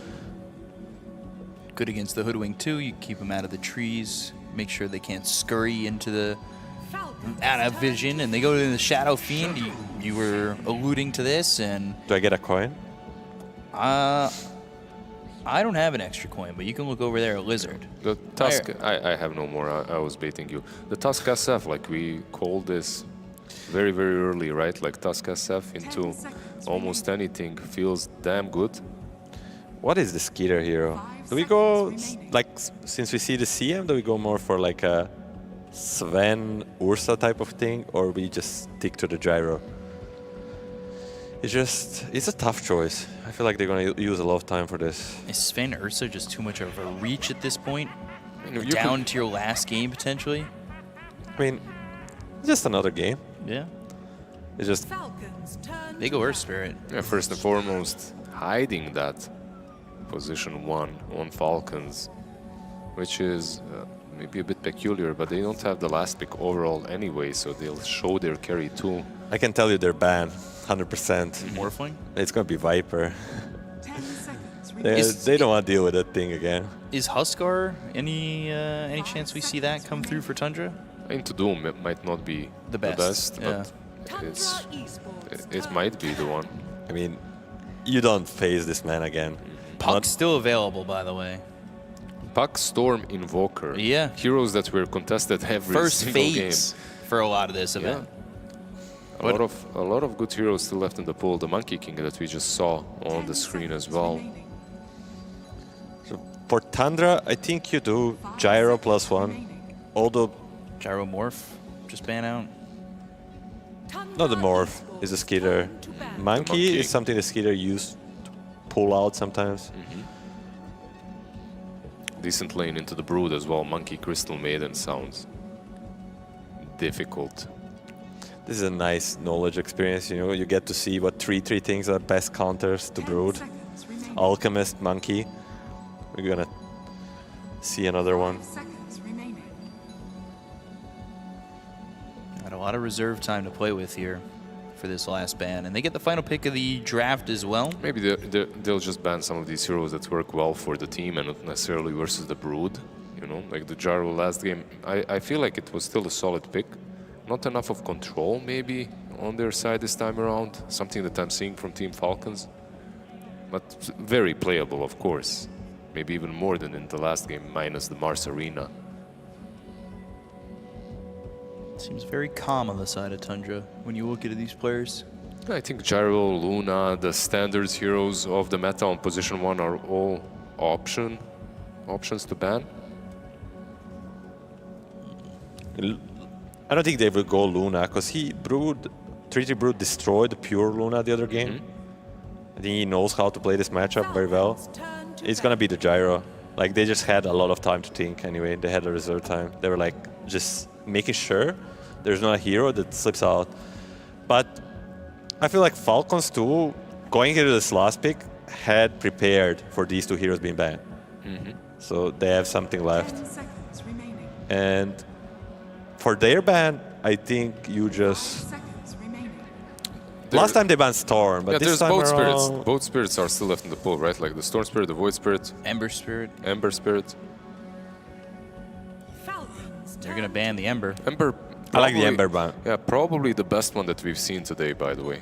In the lower bracket finals as well, they just crushed with it. Definitely from Lorenov. Last time they had this kind of draft on Tundra, they didn't really kind of put it together with the mid lane, and I think Ember is the kind of guy that puts together a lineup like Tundra's. So 2 picks that I think are going to be very interesting. Now let's see the carry pick of Team Falcons in these grand finals. Would you think about TB? I think that's not a bad suggestion. I think you used to pick this against the Brood. Yeah, CM plus TB versus a lot of heroes that bring summons. But knowing knowing Skeeter, I think we're more likely to see something like Sven. Okay. Sven might be a little bit difficult to play into this, though, especially if there's another pick ready to go to kite him out even more. Yeah, back in the day, it could have been even a troll, right? But right now, that hero is very dead. A bit illegal to pick. I don't mind troll suggestion. They go with the Dragonite. A little bit of a classic for Skeeter. He's just super comfortable on this hero. They kind of had to dig deep for this one, though, right? Like all the way back to the DK. I still like the DK for me is really strong here, sure. Like you can play the tempo. You have this again. Team Falcons moving back to the tricore of Insta Storm. I don't think they had too many options, Storm or Void, right? Like they go with the Storm Spirit. But my point about the Dragonite is he used to own the game for 1 point as a carry, right? Like you go for Armlet, maybe SNY, Daedalus. You can also go for a Blink Dagger, be more active, sure. But most of the games that I've watched in the carry-to-carry matchup at least, in the SF versus Dragonite, eventually the Dragonite falls off. Like SF reaches this critical mass, and we've seen what he can do to someone like a Bristleback. It isn't much different with the DK. You buy that Silver Edge, a couple of crits, pew-pew. He's a natural Silver Edge builder. It's part of really the standard build. At that point, you gotta wonder if Tundra are far enough ahead, are they even able to lose a lead like that? It might be tough to deal with, and I do wonder about this DK pick. That was the final pick for Falcons. I agree, it's maybe a little bit unconventional in the current meta, but if I had to predict right now, as we have to, I would still go with Falcons for this game. I think we will see all 5 games tonight. Blizzard? Who are you going to go with? I'd like to see all 5 games. I'm not sure if we will, but I definitely like to go with Falcons.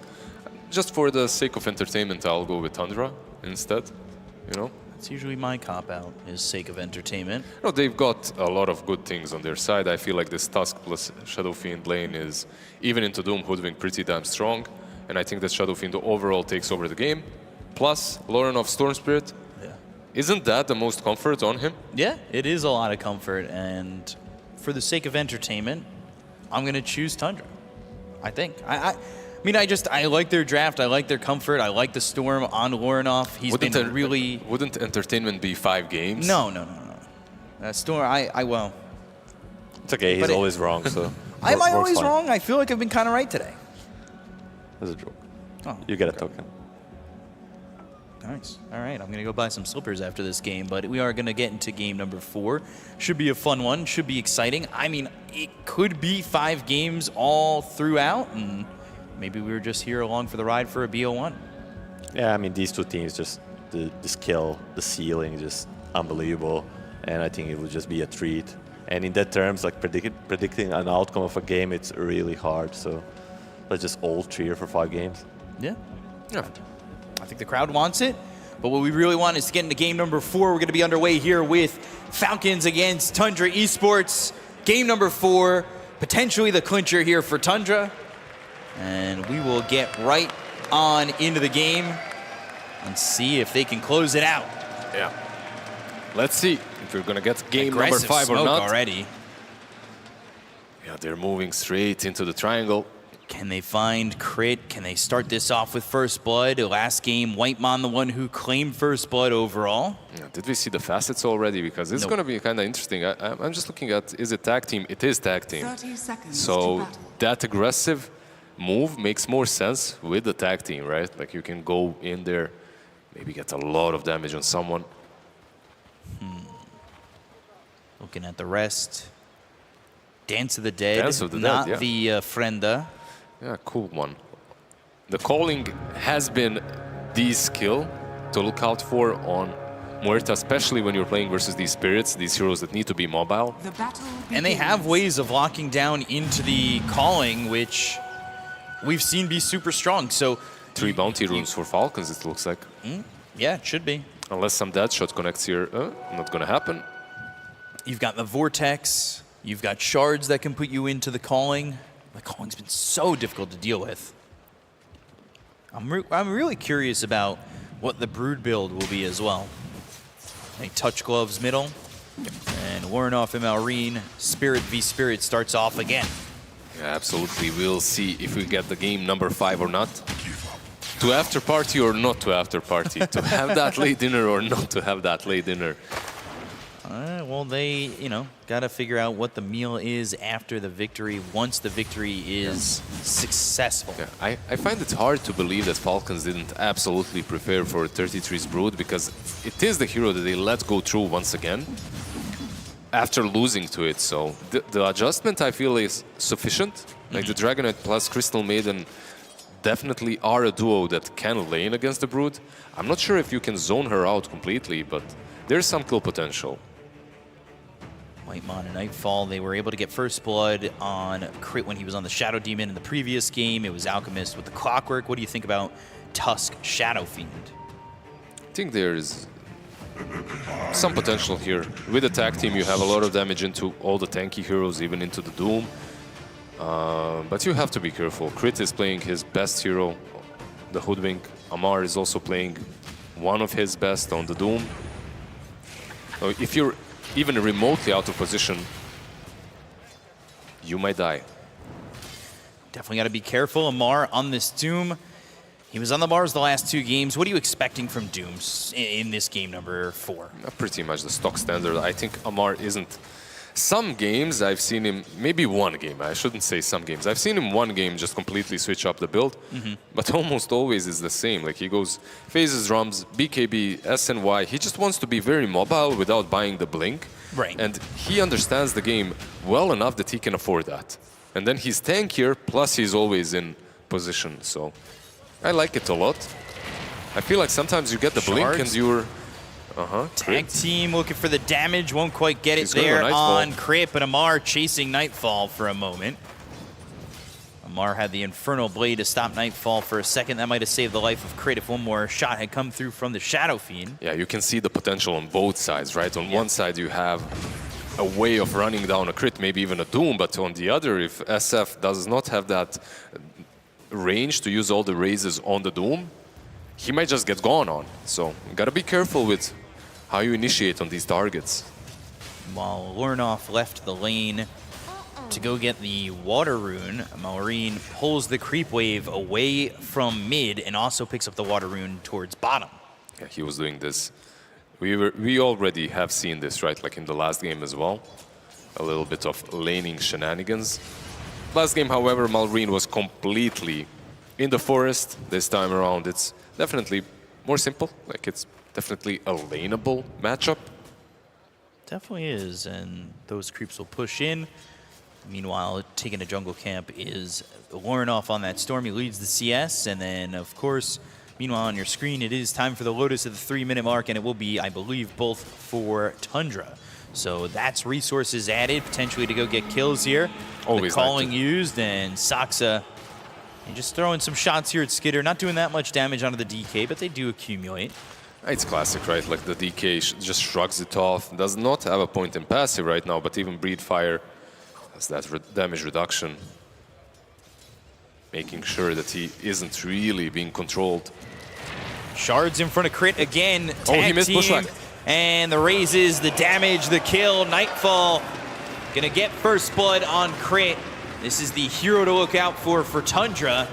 We talked about how Nightfall's item progression, I mean, really the Shadow Fiend's item progression can make this game very difficult for Falcons. Oh, it's one of those very snowbally heroes in the meta. I would even say that maybe the most out of position ones. Like he comes online, at the moment at least, I feel like Shadow Fiend comes online the fastest, and he joins these teamfights very quickly. He doesn't have some free without BKB game. Like he'll still need to buy it eventually, but still. They want to go for Nightfall. The Bushwhack connects. Do they have the damage? The snowball save for now, but Nightfall's got about 1 or 2 right clicks remaining, but he gets into the trees. He goes up north. The Acorn Shot bounces back and gets the kill onto the Shadow Fiend. Dead shot though, Crit. 1 more right click. They got him. Saksa getting credit for that one. Amar, he ran down, 33. But now 33 down low. Insatiable Hunger trying to just hold on to some of that life. As Snake King even under the tower. Frostbite gets him. And they get him under the tower nonetheless. It's just so much. Snowball to Amar. This is a lot of fighting going on constantly as the tag team slows up Amar. And they are going to start to right-click away. They've got the shards to follow it up. They also have a dead shot if need be. That'll hit off Amar. He is pretty tanky, but eventually he dies to Nightfall. Yeah, eventually they take him down. And Nightfall, this is 2 kills going his way, right? So overall, the top lane, even after dying, he instantly TPs back, gets an additional kill. But Broodmother needs to be careful. Like 33... They kind of did the same thing in his Bristleback game. They rotated a lot on him, and they're doing the same thing here. He has really no net worth at the moment, and it's going to be even less. He is dead again, doesn't have TP, and life gets more difficult for that Spider. Yeah, the Broodmother is definitely shut down here the most out of everyone. If you look at the Doom, he's 500, 600 gold above, so he's chilling, you know, he has Devour always to come back with. Broodmother, she just needs levels though. Like, that's what we're looking for. And we're also looking for the minute 6 rune. Yeah, that first power rune, maybe they can make a move with it. We saw Tundra in the last game use that 6-minute rune to win a fight and then go into the wisdom rune, but the roll lands, the calling is there, the magnetize is used. Ornoff, he's in some trouble and has to ball lightning a little bit away. Whitemon goes into the face of this Earth Spirit, but magnetize connected again on all 3 heroes, and once more on a Saksa. Fairy Fire ticking down, and ends up dying on the last tick. The last exact tick. He moved away from the Tusk. Maybe there was some potential to snowball on one of the hard camps, right? But he thought he's fine, and he was wrong.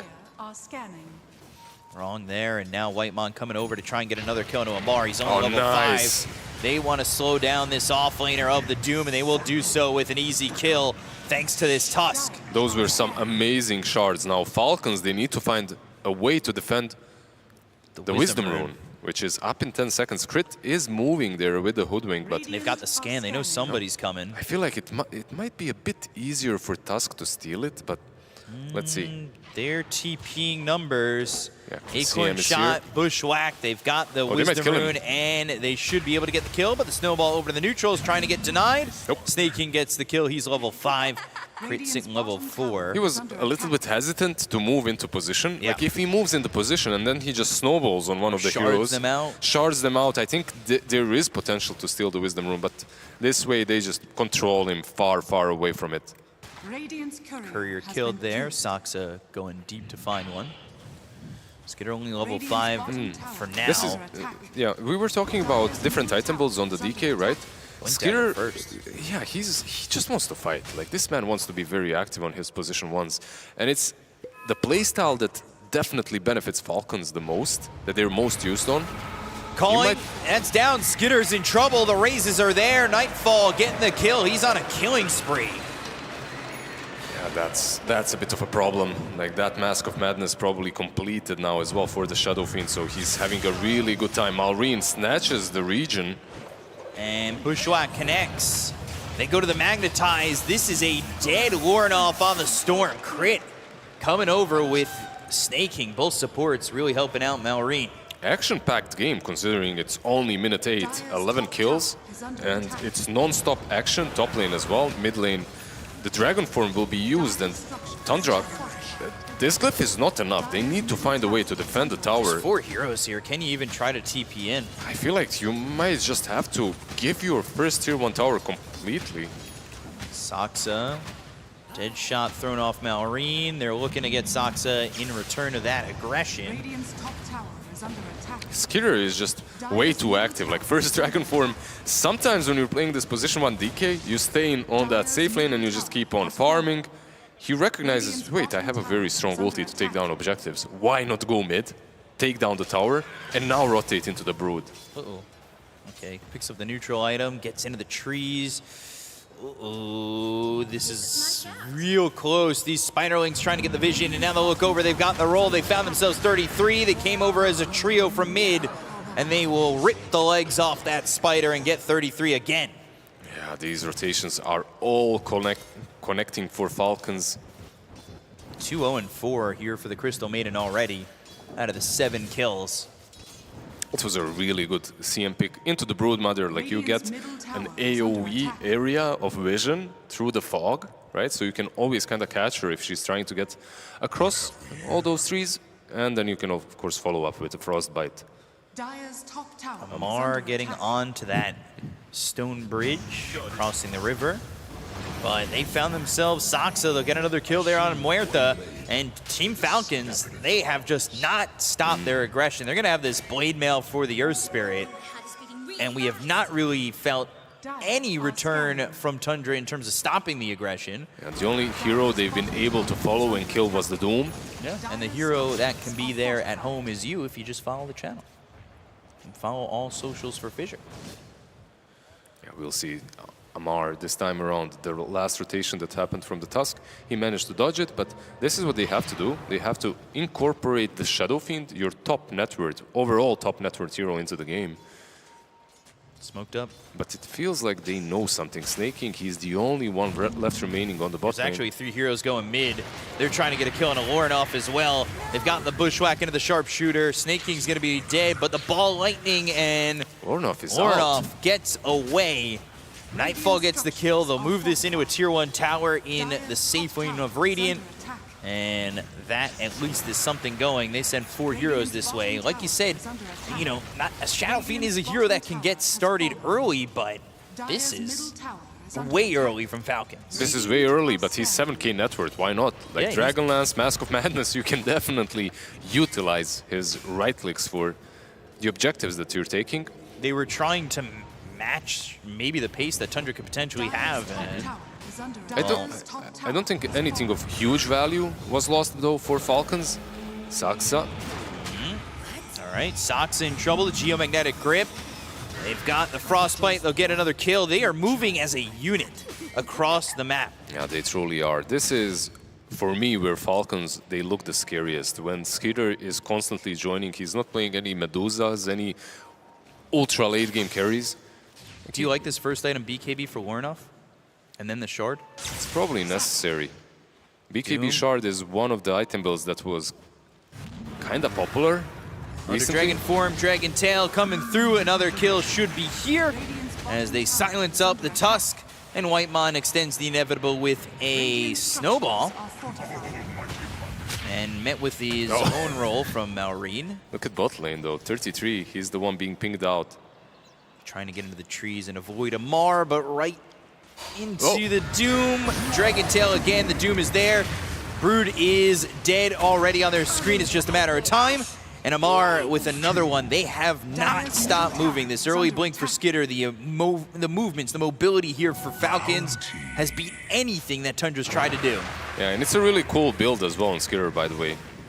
We'll see how well it works out in the end, because he's going for Blink and Orchid, which means that they might lack some damage after the BKBs show up. But what it allows them to do is just constantly be very active on the map. And so far, that has been working out. Working out right now, but will it continue to work out? Roll again. Short of Saxa, there is no Doom, but Doom is there. Haven't really seen a full 5-man fight from Tundra. They went as 4 down bottom, but they are still trying to look for maybe a pickoff with Warnoff to get the ball lightning into the Vortex. Has the clarity, finds Snake King.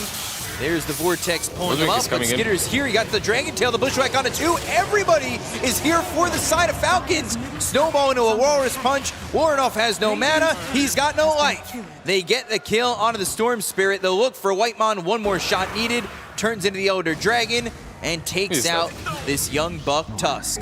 Yeah, so these two heroes basically aren't able to even take down a Crystal Maiden before they get rebuked. So it's rough for Tundra because they don't truly have a playmaker at the moment. Another roll, another attempt to go for this. They have not stopped. Every second we are talking, they are trying to just get a kill again and again and again. They'll pierce the veil. They've got the silence. Here comes 33, and they will finish off Maureen. It cost them Saxa, but here comes Snake King trying to get the vision on the 33s. He gets up into the trees and away from Falcons. You can probably do anything that you want on the map, but you can't run into this Shadow Fiend. He's the one thing keeping everything together for Tundra. And when you look at the network charts, they kind of paint the story of this game, right? SF on top, followed by 3 Radiant heroes, and then his other cores. He is now going for the BKB as he has a full Hurricane Pike. Top of the net worth by a significant amount of gold. Warnoff, he has had that BKB queued up, but now he's just going into the straight shard. And we saw the damage output in the last game. I think he realizes that he's lacking damage, and the BKB will change that a little bit because it will allow him to be a bit more aggressive in fights. But the shard on you or on SF is really good, so I like it. They'll run into Amar, and they've got the Vortex. The calling is there, the silence, the Bushwhack, the control, the dead shot, but they'll get the kill to Amar. The Sharpshooter lands on the Shadow Fiend. Crit's not got a lot of mana, but they will not chase for more as Warnoff doesn't exactly have much mana himself. Yeah, they're making that circle around the top lane. Maybe time to play some vision down, as Crit is still about. This Shadow Fiend becoming bigger and bigger, moving towards the BKB. He's almost got 10,000 net worth. This is insane. He has not stopped at all. Yeah, the shard as well on the Storm Spirit, by the way. So we're getting all these small items on Tundra. but the small items might make the difference. If the BKB is there for Storm, with that shard, we could see the Storm start to really be able to kill off these heroes. At least they the were looking, I supports, think right? they saw the Crystal Maiden for a second, and they will see Snake King, perfect shards, and a ball of lightning, a kill there for Lornoff, that extra damage from that shard, and that's going to give him a little bit of a boost in gold as he's almost got the Mithril Hammer, which will put him one component away from the BKB. Yeah, and now he's kind of on par with the Earth Spirit and his net worth. So overall, getting closer to the BKB, like you said, very important for the Storm and enables him to play. There's just way too many silences, stuns on the other side for him to play without. And sometimes you need Kaya. Sometimes you need these other builds. This game, I feel like Shard, BKB, you're good to go. The Shadow Fiend is anyway dishing out the majority of the damage. You just need to create chaos in these fights so that the SF isn't just completely isolated and killed off alone. You get this BKB, that Orchid's going to feel a little bit weaker from the DK if you can get it off, and then you're also going to have the pipe soon from this Broodmother. But Falcons, they set up again. They're trying to continue to keep this energy while they're in a Roche. And they may know this on the side of Falcons. They start to meander over. They've got the scam, but the tag team's too much, and the Aegis is theirs for Tundra. The Ranamito's onto this Hoodwink. They'll go to the Bushwhack. They're probably going to lose Sox to the Blink of the Dragon Tail. They've got the silence with the Orchid, but the Snowball save is there. Magnetize committed. They go to the Freezing Field. Snake King, 1, 2, 3 shots. He's dead. Looking for the Requiem. That's going to fly out. They doom up this Broodmother, so Brood will die. Magnetize going to be reapplied here onto this Shadow Fiend. They'll look to get the kill. They've got the control. They'll get themselves at least the Aegis. But who is here to help? Lornoff doesn't have a lot of mana to work with. They're going to get the roll on a little bit short of Nightfall. Not sure it matters all too much because Shadow Fiend is dead again. Yeah, they got that Aegis. They get baited into fighting with it. You're still not ready to fight. Most importantly, because even with the Aegis, it's 4v5. Your Muerta just died immediately. Yeah. She was the one breaking the smoke, breaking that move from Falcons, and if you do not have Muerta, it's very difficult to take that fight. There's Doom, there's Dragon Form as well, and you still don't have those BKBs that we discussed. So they need the BKBs, and then perhaps these kind of engagements will be available for Tundra. I hate to say the same thing about one hero all the time, but the Calling, the most important spell, it feels like, for Muerta. And it's just zone denial, it's good silence, and against these heroes, that little split second of silence, maybe to stop the Doom or stop a roll, could be very important. Even the Freezing Field in that case, right? Like they used a lot of their time. Like you said, 3 shots. Yeah, 3 shots, but they were kind of slow because of the attack speed reduction. So overall, it took them a little while to kill off the CM. Well, that fight didn't go quite as planned for Tundra. And the cores on the side of Falcons again pull a little bit away of the other 2 cores on Tundra for Falcons. So let's see progress they can make this time now that they're working without the Aegis. They have this pipe, they're going for the Boots of Bearing. It's not what we saw last time from 33 where he went pipe into the Crimson Guard, then the Boots of Bearing. Yeah, there was the pit stop into the Crimson Guard and then the Bearing, you're right. But overall, more or less the same kind of an idea. He's going for all the auras, all the utility. See what goes on and happens after this pause is over. Double click not working. Interesting. So Earth Spirit's going to disconnect for a moment, probably have him reconnecting, and then we're back on it. Do you want to try your special power, making the crowd cheer? You got something else in store? Nope, you can go for it. I'm scared. They've not reacted the last 2 times. I'm not even going to take the chance. That's why I was asking you. You got the oh, a little bit there. Taking a look at the hero damage, it's all Shadow Fiend here for Tundra. And of course a lot for the Earth Spirit. That Magnetize at play, being really impactful in these fights. It is so tough for Tundra to really work around that. When these BKBs come out, maybe they can do a little bit better, but they need those BKBs. They definitely do. On the other side, they're kind of already ready, right? Like if you have your cooldowns, you're set. You're set to go, you can go. The Orchid, the Blink on the Dragon Knight, the BKB Blade Mill, bread and butter on every single Earth Spirit. Next up, probably the Shivas. A small veil, then the Shivas, of course. Just paused for a moment. Maybe it's the same thing or just getting settled. But you know, not much time, at least it shouldn't be. These are always quick pauses. And you want to know what's great about a pause? We get to see the audience again. Yeah, this is some great audience here in Belgrade, Serbia. Oh, there you go. And yeah, they won. There we go, a little bit of a cheer. That power is so great, isn't it? It's cool to have a regional event of this size. It definitely Feel it in your is. hands. You know, this is like a city where I had some small local lands before, but nothing like this ever happened before. Did you win? Big shout out to everyone. Oh, nice guns, bro. Nice biceps. Who flexed? One of them. Wasn't looking for Of course a I won. second. What do you mean? Yeah, I know you won. What was the prize then? A couple of 5 chavapi maybe and a beer. It's a good prize to win. Back in the early young days of Blizzard.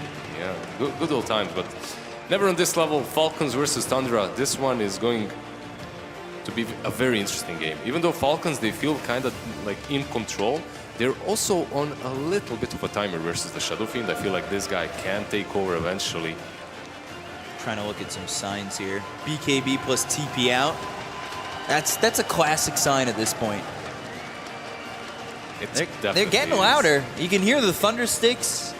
You can hear them getting antsy. They want this game to start once again. If they get loud enough, maybe we will, but... You know, do we have that power? Can we press the unpause button? I don't think we can. Walk out there, find a computer, press F9? Every single caster has that power, come on. Like, you can always press the button. Twitch chat always knows what's up. It's always us. They do always know what's up. We'll see as... So far right now, just... You gotta take this moment to relax, right? You can't get too far lost in your thoughts. Because pauses like this... They can mess you up, Yeah, for sure. Like, I mean, truly, I think it messes up Falcons more than Tundra because they're the ones who are going from point A to B to C, and they're the ones moving around the map a lot. You kind of lose that flow, and Tundra might be able to take advantage. Sometimes it definitely can happen, but sometimes it also happens that you're just out of position a little bit because of the pause, right? Like you forget about that train that you were playing against. Yeah. Shard for snaking. He's got that queued up. Would you buy that out on the Shard because it is a farming tool? But would you rather just see the 4 staff and hope you get the Shard from that Tormentor in a couple seconds? Radiant are Snaking? On the Crystal Maiden, you mean? Yeah. It's a pretty good Shard. I don't think I'd buy it out. It's nice to get it from Tormentor. I feel like you can go for more utility instead. That was a quick Tormentor. Saksa getting his Shard. Snaking, we'll see if he gets his. They haven't gone for their Tormentor yet. They're actually playing across the river for the most part. But Tundra taking that Torm quickly. Shadow Fiend continuing to farm. Now the BKB being built for the Brood. That's something that 33 kind of held off on for a long time when he was playing in the last game. And he was very vulnerable, but we know how important the BKBs are going to be in this game. I feel like the last game you could play around the big spells, right? The most important was the Mars Arena. This game, there's just way too many small little things that can catch you, like these inexpensive spells like Dragon Tail per se from Skitter, or Frostbite, or Bushwhack from Crit. There's just, everyone has something rolling boulder that can stun you and then you can get chain locked, so... Better safe than sorry, of course. Get that BKB. The amount of magic damage that you mitigate is massive. Ornov has this BKB secured, speaking of BKBs, and going into the Kaya. And then Mangoes. Pretty much everyone has, right? Like all the cores have purchased them. When you get this triple BKB timing, though, for Tundra, I feel like this could be a big game changer. Yeah, it usually is a big game changer one way or another, because if you're investing so much into getting all 3 BKBs and you don't necessarily utilize them well, they can sometimes fall flat because you're not getting that one extra damage item or one extra utility that would usually propel you in the net worth way, right? Like you would be able to maybe farm a bit better, but yeah, overall, I'm looking towards Tundra to maybe start making some moves. Especially at the triple BKB point. Yeah, but Snaking didn't get that shard. Ooh, Lornoff in and out. Not going to get the Invis rune. Picked up by Skitter instead. yeah, gotta be careful now. You know that he has that Invis rune, right? So they are setting up around this cliff. But it looks like Falcons, they don't care about the cliff ward. They've got the vision, but again, it's all about Skitter and whether or not he's going to be able to go in. They go through it in the calling. They've got themselves the BKB from Lornoff, but now the Tusk is trying to go through. He's going to be silenced up. They've got the damage. Oh, the Walrus Punch. They'll take out Skitter to start, but the Magnetize, you got to be careful. It does so much damage. The Bushwhack, the Snowball pulls in too. Marine trying to reapply the Magnetize. They'll get the kill on Asaxa. It looks like they'll get Whitemon as well. That's going to be 2 heroes dead for the price of a Dragonite. I think you're fine with that if you're Tundra, right? Like, you lost 2 supports for the enemy carry Dragonite. Doom was used as well on the Shadow Fiend, and this man literally did not care. He just stood there, popped the BKB Mask of Madness, and went ham. One of the reasons why Dragonite fell, of course. So he's got that small crits now, almost completed. Yep. Are you looking towards Silver Edge after Daedalus? Is it even in your mindset at the moment? You don't need it for the DK? I think it's only Daedalus, yeah. You're not going Silver Edge. I mean, that showed right there. They can kill him without. Of course. Like, you don't necessarily need it. Like, you can go for Silver Edge, but just Daedalus, you'll have enough damage through the game to take down the Dragonite. And the trick in this game is you need to be fast with the damage output, because if you aren't killing him, they're most likely killing you through the Doom. So you're going to have like the 5 seconds, maybe 6 seconds duration to right-click while the BKB is up, and that's it. You have to make it worth your while. BKB soon here for 33. And we saw just what the BKBs mean. You walk away from the Magnetize, obviously not for the supports, but for the cores where it's most important, you're able to just disengage, even with the Doom, of course, as well. They've got Arada Matos from quite a distance away, forcing the BKB. Vortex, Magnetize again, but they look over at Malrine, the damage coming in for the Shadow Fiend. He'll try to roll away, has that Blade Mail and gets out just barely. 33 coming in from the side, didn't have that BKB yet. It's actually still on his courier. However, they did get that kill onto this Crystal Maiden. They do lose a BKB second for the Storm. Well, they lose the BKB. They kind of traded because the same thing happened for Earth Spirits, right? Like, he used his BKB too.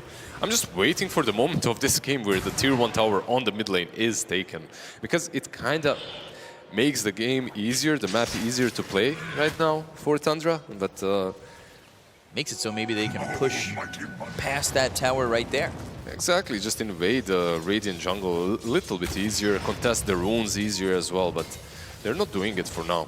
So much gold saved up for Amar, and he's looking to get the AC. He'll have that, and it's see good, if that's enough against the Shadow Fiend. They're kind of getting all these items that bring them sustainability into the SF. Like, Shivas is good overall into all of these heroes. Great versus Brood. But it also gives you a lot of armor into the SF. And then the AC that you mentioned, well, it obviously serves the same purpose. Kaya Sanj is going to be the play for Storm. I love that everyone is buying 4 staffs and pikes now. Yeah. It literally... It's too important. A couple of weeks ago, everyone was just buying bracers, and after the bracers got nerfed, everyone went into Solars and Glimmers, and now the pikes and the 4 staffs. They're making a resurgence, because most of these ranged cores, they don't necessarily have the control. They can only stand and fight. It's not like they're going to buy an Abyssal. So as long as you can keep your distance from them, they probably will not be able to kill you. Roshan back up. That's going to be the second Rosh with Banner, if they can get to it on Tundra's side. But right now, Falcons, they're the side smoked up and near the tier 2 tower. But the bottom tower goes down 33. He's been farming in this spot constantly, and has finally picked up that tower, and he's away from where Falcons are in terms of trying to get a gank. Yeah, you saw that, Whitemon. Look at Whitemon. Like, these circles are... It's not really a circle. It's some sort of hexagon, if I'm correct. But yeah, he's on point when it comes to understanding where exactly Falcons are rotating. And now Tundra's coming towards top. They can contest this. They could potentially get Rosh. It's nighttime for a while, but the fight might have to be perfect. They are now trending back towards mid. There was a thought maybe that they go towards that area and fight, but they might be waiting for this Daedalus on Nightfall to have that extra bit of damage. Yeah, he wants the tower. It's going to give him just that amount of gold that's maybe necessary with one extra wave. It might be too late, though. They're going to pull out Roche. They're going to have the rest of the team to try and buy them some time. I don't think so. Falcons, they aren't that fast. It's not like they have an SF. They do have the AC at least completed, but they don't take Roche that quickly. Especially this one that can roar. Let's see. Daedalus is flying out, right? That Demon Edge. That's a lot of damage on the Shadow Fiend. This might be juicy. 33 setting up the webs. They've got Shivas on this Earth Spirit, while the item in return is Daedalus. That dead shot actually landed. Spiders to try and get some vision. Spiders to get them information here. If they break this smoke, but they're on the edge. Their ship's in the night. Nobody sees each other just yet. They've also got this OBS deep in the lane when the smoke potentially runs out. But now they've gone north into the trees. Another OBS in the lane. So there's a lot of information to be had here for Tundra, as the sentry here for their Radiant side has missed. So they have a lot working in their favor. They know exactly where Malrine is now with that shot, right? Like he boulder smashed the wave. And these spiders that were just sent everywhere by 33 are giving so much info. With the tag team, why not? Like this, it's going to be quick, but it's going to roar.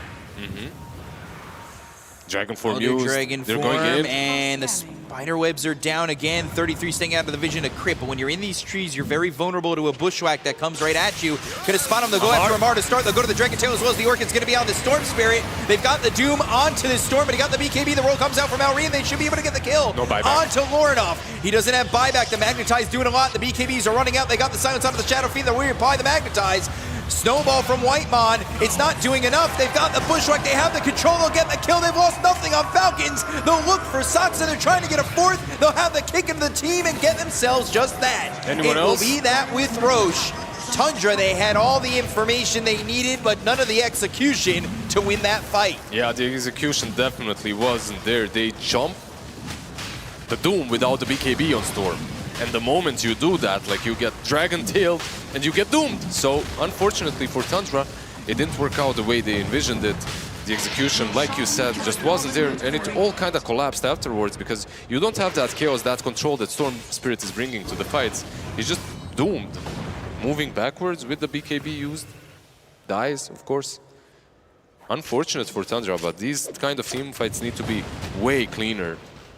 They're just a little bit split up in the attempt on Amar to start. Skitter's just in immediately and everything's used on the Storm. Yeah, I think another problem that they faced here, maybe he didn't want to BKB that quickly because he has Whitemon, right? Like the snowball save from the Tusk. But he got hit by Bushwhack as well. The Bushwhack that was aiming the Brood also connected on him. Get that kill on a Saksa to end it off. They get themselves an Aegis. And now they pull 5,000 net worth ahead. Yep. So basically, when you're playing Dota on this kind of a level, you're trying to maximize everything, right? Like, if you just BKB and jump in, maybe they'll back out and it's not optimal. But if you bait out the Dragon Tail and follow with the Snowball, maybe you can BKB after and play the fight. That's the way I can justify. Yeah. But maybe it was also just an honest mistake. But now Skitter's got an Aegis, and it's still just a 4,000 net worth lead, but one of the big components of the net worth lead here is this Hoodwink. Has a lot of farm, offers a lot of control. I mean, the Bushwhack we saw in that last fight, there to be a nuisance, whether the net worth is there or not for a Hoodwink. But you've got the Rod of Atos, you have the control, and it makes things really difficult for Tundra, especially with these BKBs becoming really short. 33. Yeah, the Harpoon building once again. It's falling back to that Harpoon, but I don't know if that's going to be enough. Maybe you find crit, or you find a support alone. Yeah, I honestly think it's more about the control, just getting the Echo Saber into Harpoon to be able to bring someone closer to the SF. Of course, you hit a bit harder with the Brood, and Brood as a position 1 isn't really even that crazy. She's really strong right now in the right-click department. But just bringing them closer to SF is good. Amar. Lorinov here, the rest of the team showing up. Not going to be an easy kill, but the Ball of Lightning, they've got the Vortex into the Walrus Punch. I say not an easy kill, and they meet me, eat my words almost immediately. Yeah, they just need a Nightfall. Wow. Tusk and Nightfall, they were connecting, and the moment those two are nearby, you definitely can kill any single hero on the map. That is some fast damage, and they're getting that kill around the Aegis. Yeah, around the Aegis and around the Tormentor as well. Ooh, Tusk wanting to get Ags, by the way, maybe displace some of these heroes with the Walrus kick. Roll off the mark, 33. He's able to get on the cliff. Sees the Crystal Maiden. Structures are fortified. And Radiant's top tower doesn't go for this. I mean, this is so risky. Nah, I don't think he does. Like, there's 4 heroes around him. Dire's middle tower And is under he attack. understands where his teammates are, so there's absolutely no way that he can go for snaking, but snaking might go for him. Yeah, if he's not too careful and doesn't walk away, they might be able to find him. By the way, this is Malrine almost having this Ags available for the Earth Spirit. That enchant Remnant is going to be tough to deal with. Yeah, I feel like the defensive potential from it is Oh, there. no, it got killed. That's a long one, 2.5 minutes. So basically this Aghanim's that you could have had when the Aegis gets reclaimed is now not going to have an impact, at least not for the next couple of minutes. Saksa was wandering down there to connect with 33. Ball lightning Amar again. Shadow Fiend is here, but the BKB this time is successful to get off for Amar. He thinks about going back in because they have a TP coming over, but now they've got the silence with the Orchid onto this Tusk. The Geomagnetic Grip for the silence to follow it up, and they get the kill onto Whitemon. They take the Tusk to look over as the calling, the Sharpshooter. That will go off and that'll hit the Storm. They go to the Doom, it's onto the Shadow Fiend. Now you gotta try and run away, but the roll, it connects. TP, BKB, and away. Is he still dead? Magnetizing the Doom, he's gone! He's still dead. Oh dear! There's just way too much damage past that BKB that was applied to him, so the moment the BKB wears out, the magic damage gets him. It was kind of a very aggressive play, right? Even that secondary attempt on the Doom, it doesn't work without the Tusk. Like, Tusk is a major component of the control that they have. They need that Walrus Punch, and they need the tag team as well for the damage. This game has been back and forth. We have really been tight on the net worth. The highest it's been is 6,000 in favor of Falcons. But Tundra still pulling back at times. Yeah, they're trying to find ways to come back into it, right? Like, it definitely does feel like Falcons are in control, but as long as they manage to deal with the SF, 33 is adjusting his build a little bit. He's actually going for the Nullifier next. Hurricane Pike for the Muerta. We've seen at times this hero start to really output some big damage. We have very similar position forwards, right? Like, on one side, Muerta, a lot of right-click damage later on in the game, and on the other side, you've got the Hoodwink, which crit is no stranger. Ooh, they found 33. Or Pops the BKB. How long does he want to try and fight this? Rolls silence and an escape for the Brood. How did he not connect a single hit on that Hoodwink? Like, that's crazy. That's pretty tough. Let us fight. Yeah, Scurry is a strong spell. Yeah, it really is. Where's the party? It worked there in spades, so. Yeah, Lorenov with the Hex completed now, flying out to him. Also, very major item for them, as it enables these kills on the Earth Spirit a little bit easier. Like, he's probably the hardest one for them to take down at the moment, just because of the mobility with the BKB. Courier back up soon for the Earth Spirit, that Enchant Remnant trying to get that delivered. He's also looking for a refresher. Nobody's going to be in front of the Courier this time. Malrine's going to be able to get this Ags, finish it off. But Roche, a minute and 15 away, potentially, plus the extra time. Yeah. Once again, we almost have all the shards on Tundra. Just the Brood Mother, and there are no Tormentors, right? Like, they've already taken them, so not gonna happen, for now at least. And here's the Linken's then Silver Edge. And you need this Linken's. We've seen that the Doom has kind of, made it difficult for Nightfall. Or even if you have a chance, you see the Doom running and throwing it out onto somebody, maybe you get the Lincolns onto one of your allies. It's one of those clutch items that can completely change the course of a team fight. On yourself, or even throwing it on a Storm could be helpful. Didn't he have the Mystic Staff, by the way? I guess he didn't. It's on the courier. I see. They are coming towards top. They've got Muerta off to the left of the lane, but these heroes starting to back away. Hex is picked up. Roche is soon. They know that here for Falcons, so they're setting up in the top area where they won their last big fight against Tundra. They're buying their own Lincolns on Tundra, but I love that Tamar is doing actually the same. Like he felt the damage a couple of times with the control of Roller Sponge, so he doesn't want to face the same consequences again. Ags and Lotus queued up for Tusk. Good luck, bro. Yeah, you've not been getting a lot of goals. You have to dream big. You know, when you're playing these supports, you have to dream big. If you have these items queued up, I feel like there's always a higher chance that you're gonna get them. It's just the way it works. 33 going to be down towards bottom with the Shadow Fiend. The tier 2 top's going to be taken by Skitter. They'll put pressure on and maybe look to get some damage onto the tier 3 bottom with the creep wave coming in. But they'll start to TP back. They've got the obs. That'll be taken away with the gem. Earth Spirit. Now Shiva's on a 33. The Ascetics cap goes off.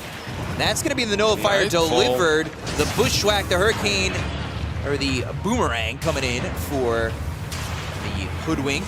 They'll get the kill on a White Mon. They'll look over at 33. They've got the Geomagnetic Grip. He's trying to run away with the BKB. He gets over the cliff into the trees. The TP attempt. Bushwhack. Oh, so close. He actually manages to get away. This is probably best case scenario for Tundra. Only losing White Mon. The way that fight started, it looked really damn rough. But it's right to Roche.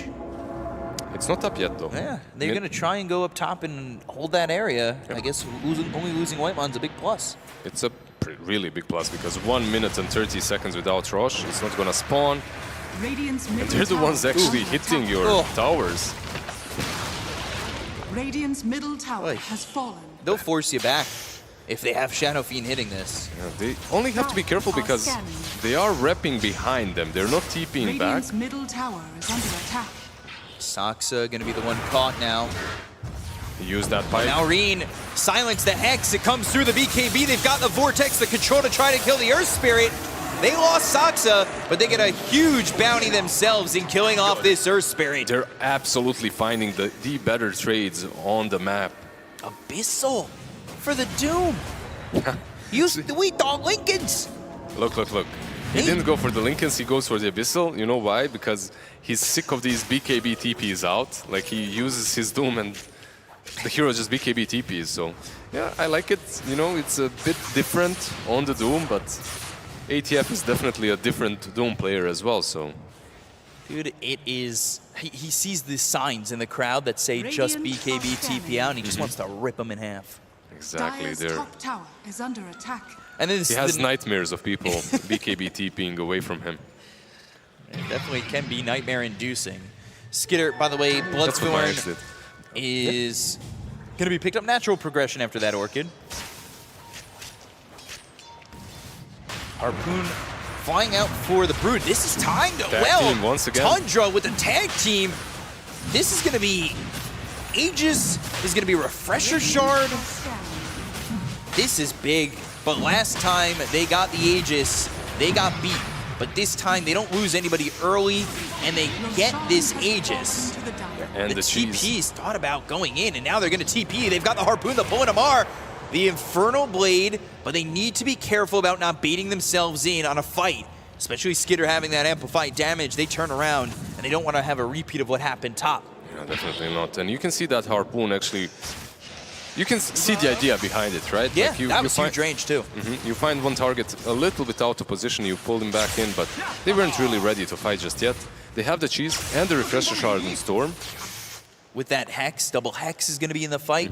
By the way, he opted not to go for the Butterfly in the end. Sorry, the Silver Edge in the end. Didn't even buy the Demon Edge. He's going straight for the Butterfly on Nightfall. So there's the last Shard. And the Bloodthorn, by the way. Lauren off. This is a problem. He's got the gem. He's got the refresher. He's dead. Gem down. Malrine. Well, That's not going to be good for the Storm. Cheese and Refresher held. Didn't have a chance to really pop the cheese to survive or anything, really. But they might force his buyback going up into the high ground. Blink into the Walrus Punch. They've got the shard. Skitter now running towards this Tusk. The damage, the roll, the kill. Skitter just ripped him apart. They both have buyback, and now, again, with the Aegis, it's Tundra kind of playing on the back foot. They've got this Abyssal. You can't just BKB TP out. And if Doom gets close to you, they've got no Lincolns. When it's popped like that, they'll just take you and kill you and stun you up. Yeah, but now, again, this is going to be the circumstance where 33 is going to try and BKB TP, and he is away. Yeah, he's definitely fine. They do lose a full set of Praxes. And you get a tier 3? You get a tier 3, at least you get something, but This will come in handy. Storm Spirit, he has to be very careful with his movements this game, like just trying to devour the way he did. And then staying. Yeah, he has a gem, sure, but that's very, very precarious position to be in. Almighty money. Not what you want if you're Tundra, but you do get a little bit back. You're starting to maybe rat out a little bit and right the ship. But we get back to the highest net worth lead we've seen all day in this game 4. And that's a 6,000 net worth lead for Falcons. Yeah, I mean, 43 minutes in, It's 6K, tight. it's very tight like this. And you can see with the win probability 54 to 46, 6K really isn't a lot. It's a couple of kills basically. So far. The buyback's not available though for the side of Tundra. Only for the Tusk. You've got 3 available here for Falcons. They take the shard now on Malrine after getting that Tormentor. He's getting Parasma, by the way, on Lorenov. So this is more or less the build that you kind of expected earlier from Storms, at least in other games. You just get that Parasma with the shard a bit earlier, and then you have a lot of fun, a lot of damage in the game. But of course, this time around, he was kind of shut down in the lane. He needed to buy the BKB shard. Eventually, he does get there, though. They still have this Aegis, so they're going to smoke. They're going to try and make a play, crit into the trees. Amar. Amar, though, he is invis, but the Blink, the Dragon Tail, they're going to go into 33. He'll pop the BKB. They'll focus their attention onto Amar. He gets up into the high ground. Ball Lightning now going the other way, trying to avoid the Doom. Nightfall, knocking. Ooh, it does get hit by the Bushwhack. They get the Doom onto the Storm Spirit, but he picks up a Shield Rune. This is going to be the Shadow Fiend out and away by himself. Silence up with the Aegis now, singled out. The Magnetize really zoning out Tundra. They're in a lot of trouble. They get the kill on White Mountain. He's going to be the one who has buyback. They go to the Pierce the Veil. They've got the Hex on Malrine. They're trying to get the kill on the Earth Spirit. The Gladnir comes in. They'll take out the Earth Spirit. He's got buyback. The BKB's going to run out in a moment on his Doom. There's the Hex once again. The 4-step out of the high ground. They're trying to get the Doom, trying to lock him up, but they end up losing 33. BKB, Ball Lightning, TP attempt. Oh, Lorenov just out, but they lost 3 on the side of Tundra. Yeah, that's a pretty big loss for Tundra. Once again, 3-4-1 with that Aegis also claimed, by the way. They just don't have the damage to cut through all of these targets. Look at the damage dealt by Skitter, by the way. 8.3k on the DK. And it's the 4 steps again. It gets Amar up on the high ground. Then Lorenov doesn't want to commit that far from his team, so he backs off, and they start picking them off and singling them out on Falcons. Ascetic Cape, I believe, as well, just keeping him so healthy, and all these utility, small little items. On Dragonite, I believe the same is on the Doom, right? Like they have the same neutral. Yeah, they just realized that these guys, they're basically all confined in this first initial burst. And if the first initial burst fails, then they can do whatever they want to. Doom wants an MKB, and he's got the gold, dude. Why the hell not? This man is a carry. He's not your off lane. This is not your typical Doom, and he is level 25. He's your real position 1 in this game. Like he's going for Doom full right. now applies mute. And this Doom is out of control. I'm not sure. Like they attempted to go on the Doom first with only the SF and the Storm. But you're not going to burst him down before he at least has a say. And he definitely had a say in that last fight. Turned on them, used the Doom on Storm. Storm got the Shield Rune, but they get singled out. It's also Malrine, right? Yeah, it's the Magnetized, dude. It's just too much. It's just so much chaos. You can definitely understand the point behind the build on 33 watching this game. Like he went for Pipe into Boots of Bearing early on. Why? Because of the Surge Spirit. Like, at least you have these Boots of Bearing to fight and Pipe to mitigate a lot of that magical damage. But at this point, he has a refresher and the Shivas, and they're going on your high ground, actually. So much farm in this game for everybody. Deadshot at Setix Cat. They're going to have Skitter with 5,000 health. The calling is down, the ball lighting the Hex, the Nullifier, the Harpoon, but the Bushwhack lands onto the Storm Spirit as well as this Broodmother. They go to the Doom, is going to be placed onto this Storm Spirit, and he is dead. Has buyback. Going to have to come back into the fight with the BKBs running out. They go to the Magnetize, they get the kill at 33. Both these heroes gone, will buy back. BKB from Skitter, the Silencers are out with the Geomagnetic Grip. They're looking over at this Shadow Fiend, they'll get the kill. It looks like we're going to a Game 5 if Falcons can just control them up, kill them off, and that's what they'll do. One by one by one by one, Tundra are gone, and Falcons soar into a Game 5 in this grand final. Yeah, we asked for it, and it is delivered. A great day. We knew it for from Dota, the beginning. Man. Yeah, we knew it from the beginning that it was going to be 5 games. Yeah, best of one. We want Game 5. They delivered, like, definitely something that we all wanted. It was an incredible performance from both of these teams. The Shadow Fiend, he attempted to carry the game on his own, kinda, you know, like everything else was a bit rough. The offlane 33 Broodmother, I feel like they found the correct ways of dealing with her. Messed him up. He had a very slow start and he couldn't really connect with the team early enough for the SF plus Storm combo to, you know, just win the mid game.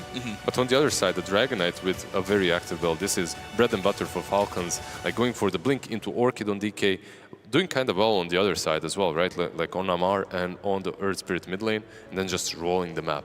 It really was their bread and butter. They kept feasting. They went back for more, had slice after slice after slice after slice. And then the waiter came with more bread and said, eat again. It was really insane. I mean, they didn't stop. They got the Blink Dagger so quickly there for Skitter, and all he did was move around the map, and they were moving as 4. They weren't afraid to give up the lanes because you saw the comparison from Skitter to the Shadow Fiend, and the CS was massively different. It was like 65 to about 100 something for the Shadow Fiend, but it didn't matter because Skitter was getting kills and being involved and shutting down the rest of the team. Yeah, a lot of really nice itemization as well from Falcons, like going into all of these small little, well, not so really small little, like Shivas and AC, big items for big armor, and they managed to find a way to mitigate the damage that Shadow Fiend plus the tag team were dealing. At some points in this game, it definitely did look scary, but this fight right here probably broke the camel's back. Very bad initiation that didn't really connect into anything besides them all dying in the end, right? Like the Doom on the Storm Spirit and just a clean wipe from Falcons. I think if you're Tundra, you can't give up this Earth Spirit. It does too much. The Magnetize is insane. Yeah, it's one of those situations where you have to pick your poison because there's so many different heroes that you have to choose from, I guess. There's an Earth Spirit, there's a lot of things. Oh, yeah. And in this, they're going for your high ground. You're the one with the Aegis, and you're playing as the counterplay. That's how confident Falcons were, and this fight gets so split up. It's the 4 staffs that save Amar and split the fight. Lornoff fails and already popped his BKB at that point. Yeah, and they're so out of position here. The SF, he doesn't want to use the BKB because he still has the Aegis, but by the time he's up from the Aegis, look at his backlines. Like, these heroes are just all falling to the Magnetize. Yeah, they're just dishing out way too much damage. And 33, like, his gameplay here in this game is more of a utility base, right? Like, he dishes out some nice damage with the right clicks as well, but it's more about the auras that he's bringing to the table. So he can't really do as much as the Doom when it comes to just killing targets. It's crazy to me how well Falcons played without the Aegis and how well they were able to control these fights. And this feels maybe a little bit over-aggressive, over-zealous, but at this point, I mean, Amar's got level 25, man. This is crazy. He was going for an MKB. He had Doom apply his mute. There's nothing you can do at that point. Skitter even blinks on top of the Requiem, and it literally does not matter. The Shadow Fiend and the boys, in the end, they didn't have enough damage. Like, during the draft, I was saying that, okay, this Shadow Fiend is one of better heroes into the DK. Like, usually you have a lot of damage into him with a lot of crits, and he went for that. He went for the Daedalus build, right? But the surrounding cast of Team Falcons enabled this Dragonite to be unkillable. And he enabled everyone else to have a good time because he was so active. So very nicely performed by Team Falcons as a real team. Yeah, and when we take a look at the statistics, 47 minutes into the game, that one felt like it was a burner from the start. Yeah. It was really insane how quickly that started off for Falcons. They have a 9-2-20 Dragonite. I mean, Earth Spirit, of course, just so involved at 13-3 and 19. Everybody really involved, and just overwhelming the side of Tundra. Absolutely. My focal point of their full draft is still Skitter and his item build, because some carries would go for, I don't know, like an armlet into SNY, into maybe some crit. He went into Blink Orchid and just control the pace of the game through and through. Yeah. So we have one more game remaining in this grand final. It is 2 wins apiece. But to get to that game 5, we're going to have to take a short break. We got some content with Falcons we're going to show you, and then be back in a moment. Stay tuned.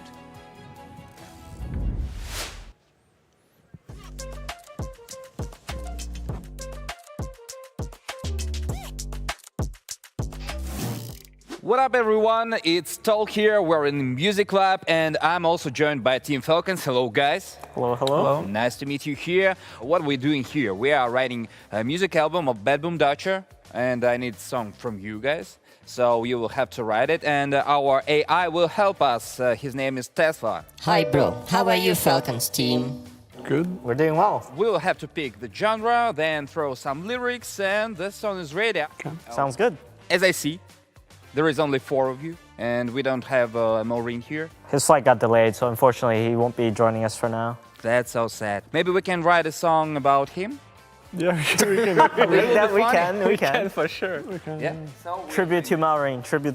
So what genre would you guys pick to write a song? It has to be pop, right? If it's like, has to be like sad, moody. Sad, moody? Heavy metal. Yeah. Heavy metal? Yeah, I think so Why too. metal? Heavy metal. Because I think it's not enough, the pop. We need the heavy metal. I think it's the best representation of our team, because in our practice room we always have heavy metal, so. So it would be heavy metal. Yep. That's what we're about to find out. Okay, sure, let's do it. Okay, Tesla, we're picking heavy metal as our genre.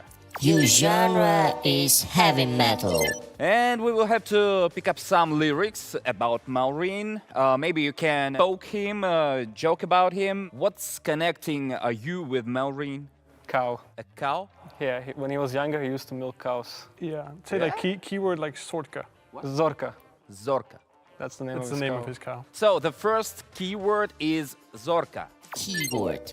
Cow Zorka. What else do we have? Do you know the Instagram song with the sad cat? Meow, meow, meow, meow. Meow, meow, meow, meow, meow. It's the Billie Eilish song. Yeah. But it's a cat version. Like a sad cat. So what do we need? A sad cat? A sad cat. Sad cat. Yeah. Keyword. Sad cat. This is gonna be terrible. Enough with animals, maybe something else. He likes pizza a lot. He freaking keeps ordering pizzas. So one of his favorite food, you know?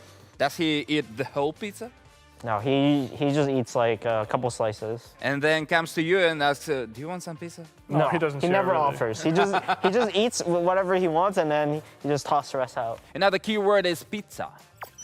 Keyword pizza. This is. I can feel like the heavy metal is building in this song. Like Well, 1 or 2 more words. I want to add candy for sure. Candy. I think sweeties is better. Sweeties. He loves candies. Keyword sweet.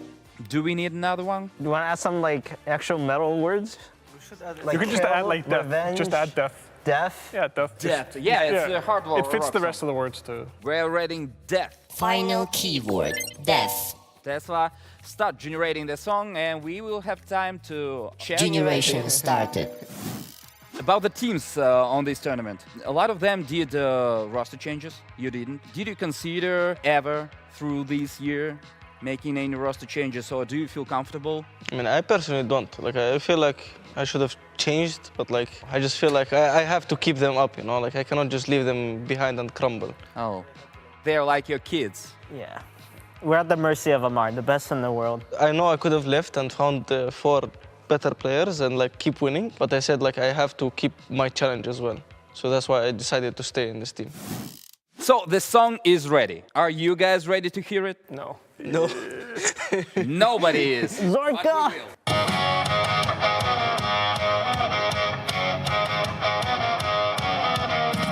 Maureen, where are you? Maureen, where are you? Bring pizza and some sweets. Don't forget Nails or tattoo. Sad cat song on repeat. Falcon death metal crew. Maureen, where are you? Maureen, where are you? That was good. It's better than expected, for sure. That was good.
Game 5.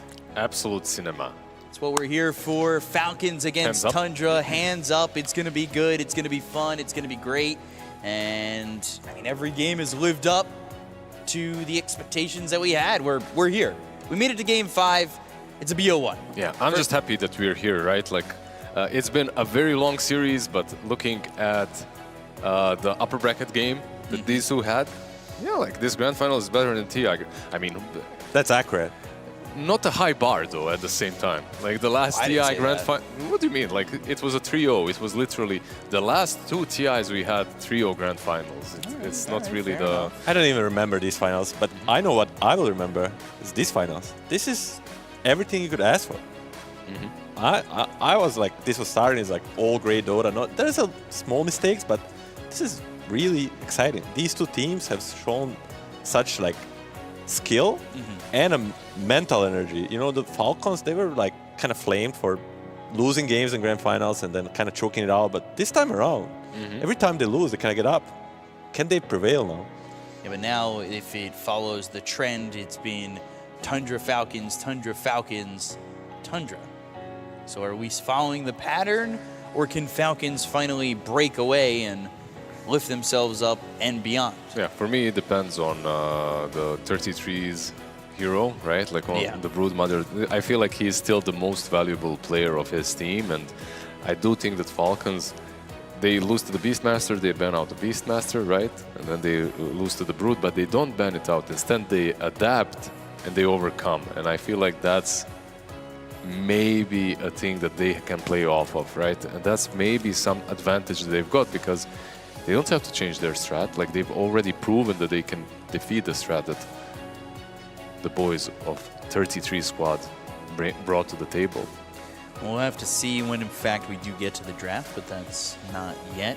I mean, there's been a lot of focus on 33, but I will say, you know, Orenov has impressed me despite some of the lanes not going completely his way, but his recovery in the last game was quite nice. Yeah, definitely he's showing versatility in his gameplay, like being able to play into tough situations, something that usually in career he maybe missed a little bit. But I think on the other side, it's fair to highlight the Falcons duo in offlane. I think they are kind of the key to this comeback. And I swear they have more mental power right now, even though they're the ones playing. I'm the one just describing what's happening on the screen. I feel like they're in a better shape and form than I am after all of these games because they're not making too many mistakes. Like even after this full day, of course, you have to also think about Tundra. They had a longer day and there is some fatigue definitely kicking in. I mean, for sure. Even though the first series was kind of short, but that's what we thought kind of coming into the series. The first series kind of gave them the power, but now it's working a little bit against them. Yeah, it's definitely a long day, like you said, and it is 11 o'clock local time just about. But we do have a draft ready to go. Game number 5, the final game of the grand finals. Let's get into it. The grand final. Team Falcons versus Tundra Esports. Game 5. Game number 5. It's a BO1. It's everything up for grabs here in this grand final. And it is right now, at least, no Visage ban. I assume these next 2 bans it's going to be taken out. But Sand King Beastmaster, the focus is on 33. And there it is. There's the Visage ban as well. And they might even go as far as to just ban the Broodmother. I mean, I wouldn't mind the Brood ban. I think it's one game he played really well, one game not so much, but he's a very consistent player overall, so. Let's see, it's the Naga instead. I mean, there are some heroes that are just way too strong as the openers, and let's see if Tundra will go with the Brood or not, because there's also the Shadow Demon left in the pool, there's an Enchantress left in the pool, there's a Chen as well, so Whitemon Chen looked pretty incredible earlier in the day. It might be an option, and now with the Doom ban, it will be the Enchantress, so switching things up a little bit, shifting the gear. Do we see Crit go a little bit out of the way and pick up the Nyx? Last time they did this, they insta-ban Nyx into the Ench, protecting it, but this time around they feel like the Doom is the better answer overall. Maybe the most comfortable one at least. Maybe 1-to-1, Nyx is better, straight up, but overall, Doom Doom is really good against Tench, so... I can only promise that one of those signs was right, because one was asking to pick Pudge, and then the other one was saying that don't ban Pudge, and I'm just going to say I don't think they're going to ban Pudge. Yeah, the hero probably will not be banned, but let's see what the pick is here. There's so many options. The Shadow Demon is also left in the pool. Even into the Enchantress, I feel like this is a decent pick. Or if you want to go for that Nyx Assassin, you can, and I think that's the best. This is basically a question mark towards Falcons. Do you even want to play the Nyx Assassin? Maybe you don't even feel that comfortable with the hero, even though there's nothing to be not comfortable with. It's a very straightforward hero. It's really not one that requires a specialist. Definitely, for sure, and they end up going to the Alch. First pick, Alchemist. How do you protect it with this one ban afterwards? In the heroes that are traditionally good against Alch, like to name few, is like Slardar and Timber. And Doom. Either they're banned or they're not something that 3-3 really likes to play recently. So you have it protected in this kind of way. So it's more up to, they only have one ban too. So it's only up to 3-3 to say like how deep into the bag he wants to dig. And it's about the way Team Falcons play. Like when Skitter is playing this Alchemist, you might do kind of alright versus him in the lane, but he still joins every single fight afterwards. He gets the Radiance, he gets the Blink, and he's just very selfless. Sometimes he can go for something like a Nullifier that can buff out his own damage output, right? Like maybe some Basher, Nullifier, whatever. But sometimes he just goes for Aghanim Scepters and buffs up his other cores, so we'll see. They're banning out literally a Mar. Razor, Bristleback, Doom, Mars. Is there anything else left remaining for this man in the pool? Maybe just the Timber. Yeah, the Timber. The one hero in the pool still. One other hero they played this tournament that maybe he didn't have best showing is the... Pango, right? Primal. And Primal. And Primal, yeah. Primal is kind of a B tier Ange counter. You can kind of 100 to 0 her. But yeah, we'll see. It's a good also choice. flex. Yeah, I wouldn't mind it that much. We also have a lot of other heroes left in the pool. We don't necessarily have to think about the offlaners and Tundra. They basically say that Crystal Maiden is also one of those heroes that deals with the Ench in the lane. So they banned that one out. There's also a Shadow Demon left in the pool. That isn't necessarily the greatest counter, but overall is a great hero in general, no matter what he's playing into. A little bit of time left on the timer before reserve for this ban, but how do they look to protect? Do we see any tired faces? I don't think so. Like so don't- far, Amar is chilling, but he's always chilling like that. You know, laid back, Everybody's enjoying looking the chair. pretty relaxed. I know it's pretty late, but everybody seems to be a-okay with it. Clockwork getting banned. We saw how well that Clockwork worked for Tundra before. Clock, especially for Tundra, they're one of the rare teams that want to play Clock on 4 too. Kind of gives the another level to flexibility of this hero. 5 seconds remaining. You want to pick up a casual support probably, something good against the... That's very casual for them. It's... I don't know We how say many it every games. time. Every time we say it. If you see a crit Hoodwink, I think your draft is going well already. Hood King on them or Hood Win. Like overall, the hero is just very, very strong. You know what? I'm done talking about the Hoodwink. Let's find a hero here for Tundra. Sure. What do you suggest? They can open up with something like a Tusk as well. Like if they wanted to, I feel like Tusk into Alchemist is always nice in the lane. And you can combo it nicely with a lot of offlaners. I think maybe that's an option. Like the snowball into the stun of Alchemist, you can dodge it, force him to stun himself. They could go for Darkseer, honestly. That's what they did previously in the tournament. I guess the Alchemist is the melee plus the Darkseer. It could be a solution for 3-3 here. Shadow Demon still available as I well? don't know if Darkseer is really the hero right now. I like the idea. Do you think that they would open it up right there? Ooh, they go Nyx Assassin instead. Oh, it might happen. Maybe Darkseer Maybe I'm now, too excited. actually. No. I actually definitely see it now. With the Nyx as well, enables the lane. Definitely possible. I like the idea of saying it a little bit more. Yeah, it's only you're gonna get countered only by a snaking fi, but it opens up for heroes like Elder Titan to come out who really can punish 2 melee lane. We're not gonna see a Broodmother, right? Like into the Alchemist. No, this is probably not happening. Let's see. What do you fall back for if you're 33? Do you want something like, say, Centaur, Underlord? Oh, I like Milan's idea. Either Darkseer or Timber for me. Darkseer for just straight up 3-3 comfort that's good against the Alchemist, good with Nyx, or Timber that's good against this and Oh, Enigma. Wow. Always a fan favorite for a game 5. Haven't really That's seen, exciting. Yeah, haven't really seen them play this Enigma way too I mean, many it's just times. every time, Lizard, you think like, what's the best hero against Enigma? It's the Alchemist. But not for 3-3, I don't know, ideas. He just has different view. It's not in his view. Yeah, we'll see if those ideas work out and what support they're gonna get with this Alchemist into the Enigma. You need a little bit of extra damage into those Eidolons, and as Alchemist, you're very happy to play into him. Now, Falcons have to show another core. Probably just a Mar hero. Shen? Into the Nyx? Yeah. As well. Kind of weird, but then again, also a very strong hero overall. Into the Nyx and into the Ench as well. He was banned like every game in these grand finals at some point. I mean, you get to take one of the Eidolons, I suppose, right? Yeah, and then if he nukes the Eidolon, it kind of goes both ways, but this is the pick I'm interested in. What is the Amar hero? Or maybe they leave the last before Amar, but I think it might just be a Primal or something similar. Just stable, you know? Yeah. Something maybe to deal with the Enigma? Why not just get an Earth Spirit again?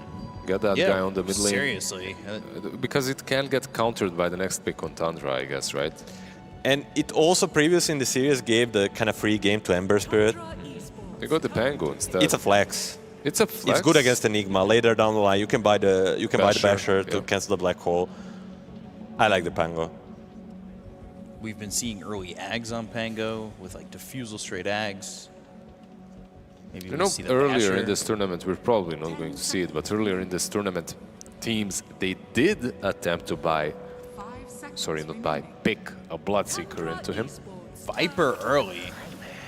Going into the Viper, it's not as flex as Pango, but definitely Lorinov had a great game with it recently. Not a flex, but because of the Pango is the flex. Now you prevent for the dirty last picks.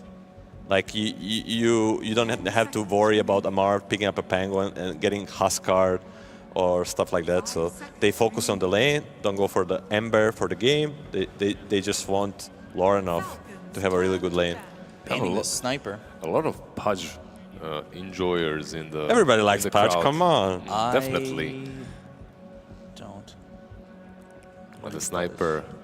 Of course, you're Not just on your team. You're just playing Ancient Apparition. Of course you hate Pudge. Like you're getting hooked all the time. But the sniper banned by Tundra, you're just protecting the Viper, right? Like, what's the other pick? Like there's something like a Prophet as well that they are very capable of playing on the mid lane, but I'm not sure that's the old school way of dealing with him, especially now that you're playing with an Ironwood Treant. I'm not sure if it's as strong. Classic was Prophet and Puck in the past. Puck doesn't have the best lane, but Viper obviously 0 stuns. You can disjoin the stacks. The lockdown here isn't exactly They still ban out the Bloodseeker. amazing here from the side of Tundra. Impale, Carapace for a split second. Obviously, Black Hole exists, but you're going to need a safe laner with some lockdown. Do they go this Sven? Yeah, that's usually not an easy feat to accomplish, right? Specifically when you think about all the carries that are being played right now. Not most of them. Most of them don't have a stun. Like you can't. There's a stun hero that maybe it's not a signature for Nightfall, but we saw this tournament. It's a Monkey King. It's a really good matchup into both Pango in the lane and in the game. He kind of can threaten. They still ban out this man. It's a super signature in a way. Like he, maybe not recently, but throughout his career, Nightfall had really epic Sven performances. And now What is the other hero mid against the Viper they want to get rid of? Is it the Puck? Is it the Prophet? I like the Prophet idea. But then there's a actually the Nyx cannot kill the creep because he has no mana, but they ban out the Brood, actually. That was probably the craziest one out there. They go Ursa, final pick. Oh my god, I'm so excited. The Nightfall special. He's smiling, he hears the crowd. Let him know. We were definitely calling for this Ursa in the previous games. Now we finally get to experience. What's the weird pick that comes out here from Falcons? I think you still go with the mid lane hero. And you go with there's the Prophet. Very nice. The Nature's Prophet. They end out this draft. Maureen on the mid Prophet. You've got the off-lane ATF Pango.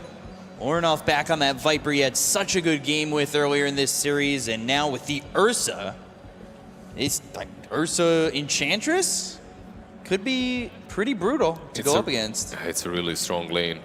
But overall, when you look at the draft of Team Falcons, besides maybe ATF being on one of not the most top-tier heroes that he plays, he's still very comfortable on Pango.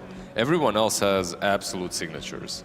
You're playing versus Falcons with full comfort zone on their side.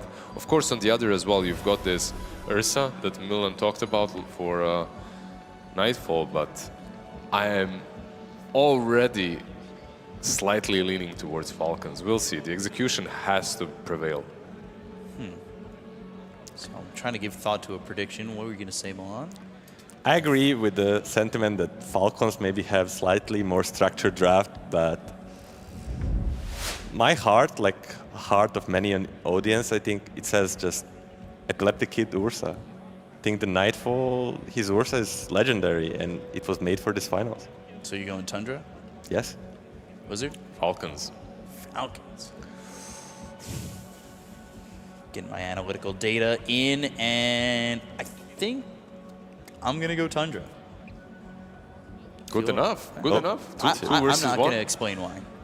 You don't have to. Like, both of these drafts have their ins and outs, and both of these captains, I think, should be, and coaches, very comfortable and confident with what they have drafted. Yeah, definitely. And what's the biggest key point for both teams? Yeah, on one side, I would say the Prophet on the mid lane. Like, we haven't really seen Falcons play a lot of Prophet, even though they used to do it all the time at the beginning of the season. And now they kind of kept it in the dark. They pull it out in the grand finals into a very on paper favorable matchup for him. Just look out for that Ironwood 3. Suddenly he's hitting your towers, he's taking your base, and you have to buy a Dagon to kill it even. Well, maybe we see the defense with the Nyx Assassin potentially.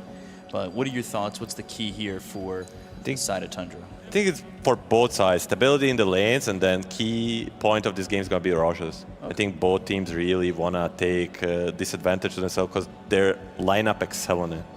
So that's going to be it from us before the game, but let's get into game number 5 here in this grand final. Team Falcons up against Tundra Esports. Let's get going. Everybody here in Belgrade, are you ready? Everybody at home, are you excited? It's the final game of the grand finals here at BB Dacha. One more left to go, and that's going to be this one in front of us. Just one more. I'm kind of excited to see this mid lane, even like Maureen into the Viper. The Viper, Ornoff, like, you know, he's been doing all right. He's been doing all right with this Viper the other time, but this time around, he's in a bit of a more difficult matchup. And keep in mind, I'm not quite sure, because of the Ironwood tree, like how well this matchup still is. Because back in the day, you just send all the tree and set him, and it would be very annoying for the Viper to play against it. Now he has only one to worry about, but even that one is definitely very annoying. Keep in mind that Falcons used to fight over who gets to play the Nature's Prophet. Maureen or Skitter. So overall, yeah. A lot of confidence in that hero. 2 for 2 on the bounty runes. Gaimin with the overprotective wisps for this Enchantress.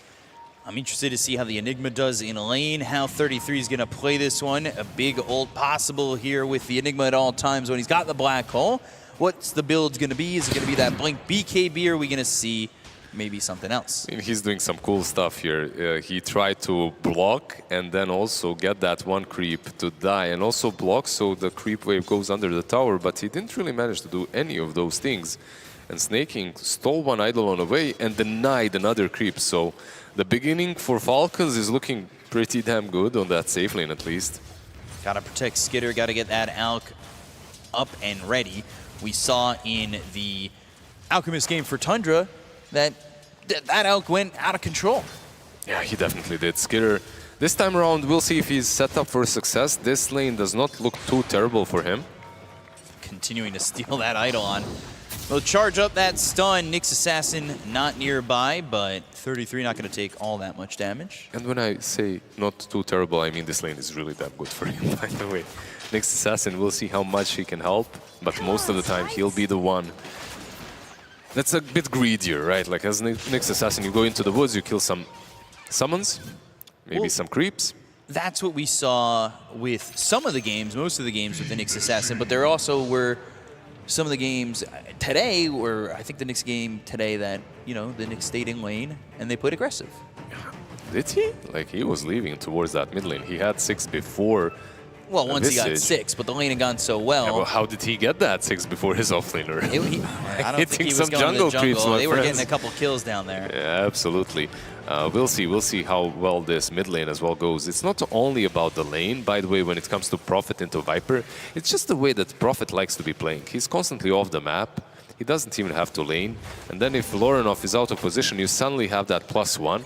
Viper hates these global heroes and high mobility heroes to play into, so we'll see. Lorenov had a really good performance earlier in the day.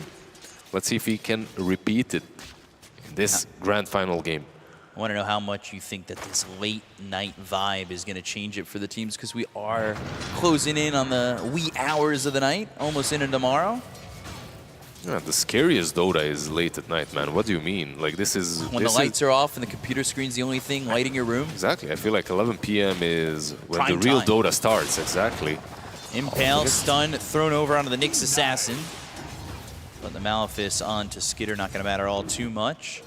In some lanes, Nyx versus Chen would be great, but Nyx versus Chen that's also playing into an Enigma isn't that great. He's just taking your Eidolons. He doesn't really need any creeps from the jungle to play well.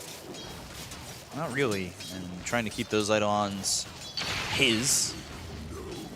Meanwhile, Saksa continuing to just grab some CS here or there. He's got 3 of those so far. But mid lane, 15-2 to the 14-3 of this Nature's Prophet. It's been pretty even up to this point.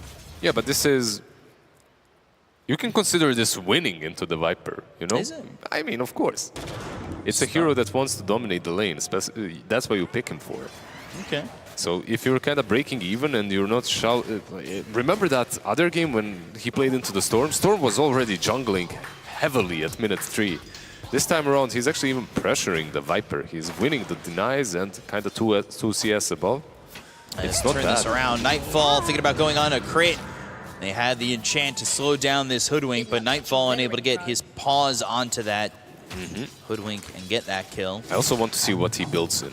Like, what is the Nightfall build? Is it just a standard Battle Fury into some BKB Blink Basher? Or will we see some spicier things like the good old Octarine build that I don't think is that viable any longer? You're always looking for spice. Nyx Assassin. Sugar and spice. Gonna see these stacks, and they're gonna look like everything nice. As we hit the 4-minute mark, a couple of stacks being made here for the Viper themselves. They're also gonna deny that water rune that's in the top end of the lane. One thing that I'm also worried about for Tundra is if Saksa doesn't get an early level 6, if he doesn't have a very good game, like the pace at which their lineup plays isn't really the greatest. Okay. The Enigma, like every now and then a Black Hole, sure, but you have to go for this drums build. 33 should be fine. Stun charged up, but not much doing. These Eidolons aren't going to really get that much damage out before they time away. He pops the mango and instantly gets mana burned afterwards. Pretty annoying, yeah. Crit, probably looking to stack a little bit here. Trying to make some stacks potentially for the Alchemist to come back into, but Whitemon meandering over and just trying to make sure that stacks don't happen. And we'll do exactly that. Absolutely not the easiest hero to stack into, but he also has to be careful. They Might want be to giving up punish him. first blood here. He'll try to heal up. Malrine also comes over. First blood for the Nature's Prophet, getting the kill on a Whitebot. Yeah, just making sure to utilize this global presence on the Prophet. Not even level 6 yet, but he does have that TP, so gets in there, gets the kill. Saksa having to deal with losing that mana because of Snake King, and he finally kills that creep at 33. Hidden away in the tree. Snake King not going to chase that far. So far, so good for the Alchemist, but keeping up is Nightfall so far. Yeah, I'm just worried as well about the Nightfall hero in general. Not Nightfall, the player, like he's been on point the whole tournament. Like this man has showed so much growth on position 1. And it is his most comfortable hero, so if anyone can make Ursa work, it should be him. But the hero himself is sometimes very slow. Like in this current patch, it feels like he doesn't really come online on time. We've got the Bushwhack. TP's coming through, but they're not going to be able to save 33. Another kill here for Falcons, taking out the Enigma. Oh, keep in mind, they also TP'd both of these guys. Yeah, Lornoff came in with the Viper Strike at level 6, ready to go, but doesn't have anything to really throw as they didn't catch up in time. Yeah, you're kind of stuck here now, aren't you? Like, as the Viper? Like, do you even move away? Do you send the Enigma mid? I'm not sure what exactly your plan is. And yeah, Enigma is TPing mid because it's so damn slow to move from one lane to another with the Viper when you miss like that. Maybe this is a better lane as well, by the way. Yeah, it could be, especially if Malrine's going to kind of abandon that lane and move over a little bit. But they find themselves Whitemon. Yeah, He'll TP, try to maybe. wisp and run. And that's exactly what they're going to give him the ability to do. Minute 7, by the way, the Wisdom Runes are spawning and nothing crazy happening. Nyx on one side, it looks like crit on the other. That should be it. Yeah, just Nyx getting that Wisdom Rune, wanting to get that 6 as quickly as possible to use that Vendetta. Yep. You want to go to the jungle, basically. If you're Saksa right now, go to the jungle, hit some creeps. Yeah, because he picked up that Wisdom Rune and he's still level 3. Yeah, it's not good, right? Like as Nyx Assassin. But it is one of those heroes that gets levels very quickly. One spell and any creep with mana is dead, so you can always utilize that and get some levels. Whitemon here with 33, he's only level 5. Skitter sitting bottom, actually ahead of him is the Nature's Prophet. And Malrine just having an easy time thus far, but this tier 1 tower is going to die. And some progress made here for the side of Tundra. Yeah, they are kind of like on paper, in the movement speed they're slow at least, but once they clump up together, they look formidable. It's hard to just go into this bunch. Crit. Spotted for a moment, Amar nearby, Wrath of Nature flies out. You just have too many summons, too many things that you have to deal with when they come your way like this. The Eidolons, the Ench with the heals, the Ench with the creeps, of course, as well. And then the Viper just being Viper. Has his Hellbear right now, but also waiting for the real Hellbear of Ursa to get online, and that's going to be some time. Of course, you're looking for the Battle Fury on Nightfall. Radiance being built for the Alch. Amar swashbuckle away. Bushwhack missed. Can Amar get away? Even that old pop, Nightfall's going to get the kill. They'll bring the Alchemist and the Nature's Prophet over. Nightfall stunned up and in trouble. He's got 3 heroes on him. He'll Fairy Fire, Warren off, Viper Strike, turning this around. They've got level 5 only on the Enigma, no Black Hole, but Alchemist run down, and Nightfall survives. Damn, they outplayed them. 2 bounty runes, celebratory runes for Nightfall as well. Gets that solo kill and also lives Level afterwards. 6, they could Black Hole Malrine if he's not careful. 33's in. Malefice has the Eidolons. Let's see if he can sprout and get away. He'll just drop the Black Hole, but where's the rest of the team? Crit's coming over to get the Bushwhack. Now you've used Black Hole, and Warnoff, they just don't have the damage. Yeah, the problem is, because he's in this ridge area, the Eidolons can't reach. Yeah. So they're kind of just stuck behind Enigma. Black Hole is great, but there's no follow-up damage. So now that is a massive cooldown for 33, but maybe one that's not too bad. You don't expect early Black Holes, but bottom lane, they'll try to get the kill. The Hand of God is used. They'll take out Snake King. Whitemon now getting a 3rd on the board for Tundra. Saksa TPs and is out. Are they outplaying them? I was so worried about this stage of the game for them. was wondering if they'll be able to match the pace that Prophet usually brings to the table, but they're setting the pace, they're not matching anything. It is really just overwhelming them, at least for the moment. What do you think about the build on Pango, by the way? No boots? No boots? Yeah, double circlet into defusal. I need to follow this guy to see what he does. I'm not going to follow this guy, but I will follow the channel, clicking that follow button down at the bottom right, as we will be following with Fissure. And Whitemon, TP. Okay, so can we get on camera the guy with the sign, just TP out? Because that's all they're doing is just TP out. Yeah, they need to find a way to actually close these deals, man, because they're not doing their ABCs. They're not always be closing. They really need to start finding success in these ganks. You know, the Battle Fury now on Ursa, by the way, you don't see this very often, but he's above Alchemist in net worth. Boss laning stage, he is living some good life right here. Tier 1 mid, Tier 1 top, Tier 1 bottom, all have fallen already. Oh my god. And Falcons are yet to take a tower. And the Falcons, they started off pretty hot. They had those 2 initial kills, they had Melri moving over. But now you've got Soxa at level 6, he's got Vendetta to work with, he's going into the Dagon. This is starting to look good for Tundra. That being said, it was just 2,000 net worth lead for them a second ago, and you could see how quickly Falcons, of course, can farm. This is the first move, right? Like with the Enchantress, there's vision on Ench, but Snake They have the Sentry, but Soxa doesn't care. The Vendetta lands, the Wrath of Nature. Is it going to matter? Whitemon, well, they'll get that. Now look over towards mid. The Rolling Thunder into the TP out. They don't have what it takes to get this. And Nightfall, he's here with his 2 other cores. His Black Hole is going to be off cooldown in 20 seconds. Maybe they smoke and make a move while they want Ursa to farm with the Battle Fury that he has the last piece shipping out on. Yeah, what exactly are they waiting on Falcons? They need a Blink Radiance on Alchemist, and they're not really getting there. Gabe saying, is this the most competitive finals we've had in a long time? 5 games, you got to think so. I definitely can't go against anyone with the name Gabe. Just in case. Just in case they're related. Just in case he's from New Zealand as well, you know, living there. Skitter, still not top of the net worth. You've got the Battle Fury, the farm accelerator here for the Ursa. This is Tundra just kind of taking over the bottom side of the map too with these supports.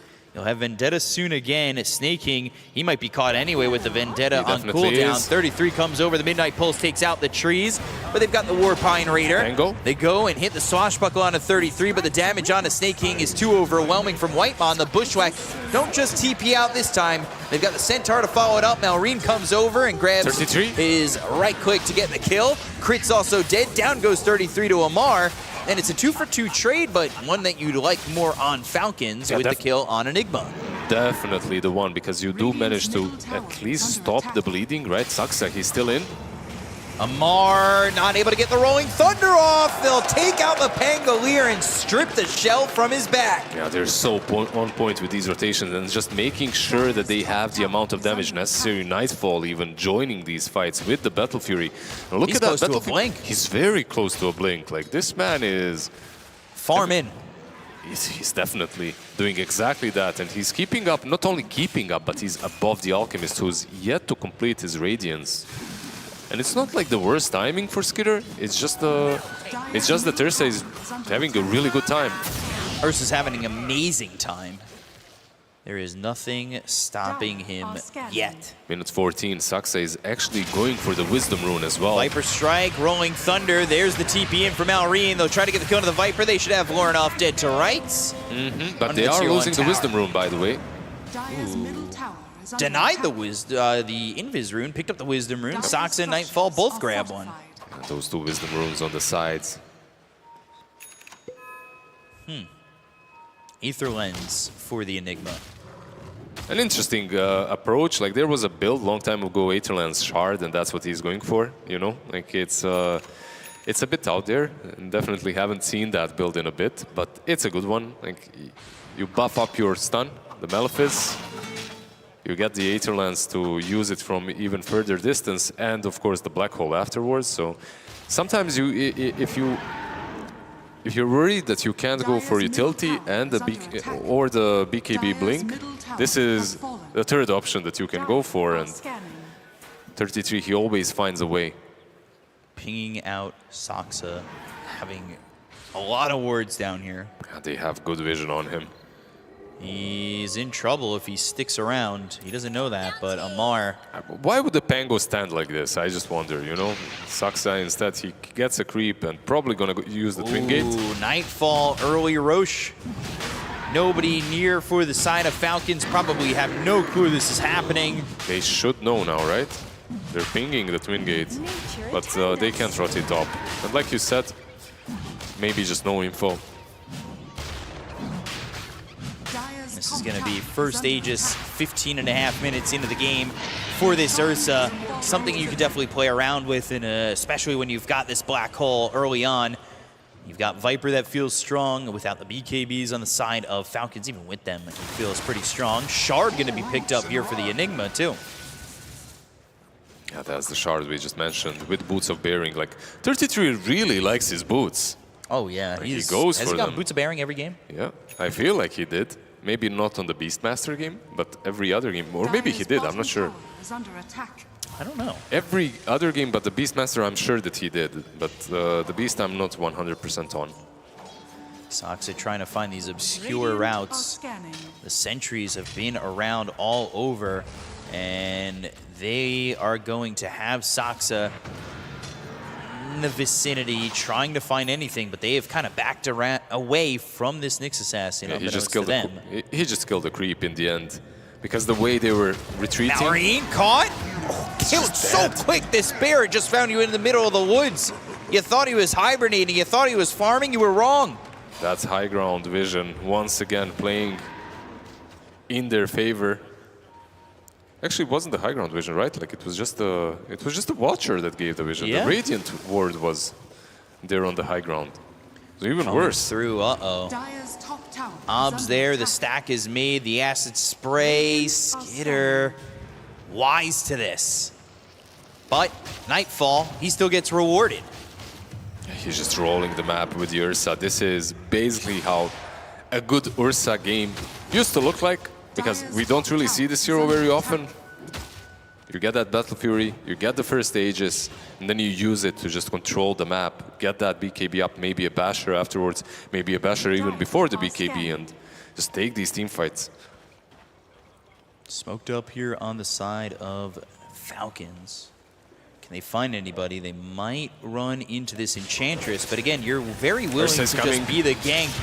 If you are the Skitter! Gank. Oh, Skitter jumped in, but the Rolling Thunder from Amar with the Blink Dagger. They've got him up into the air. They go to the Hand of God.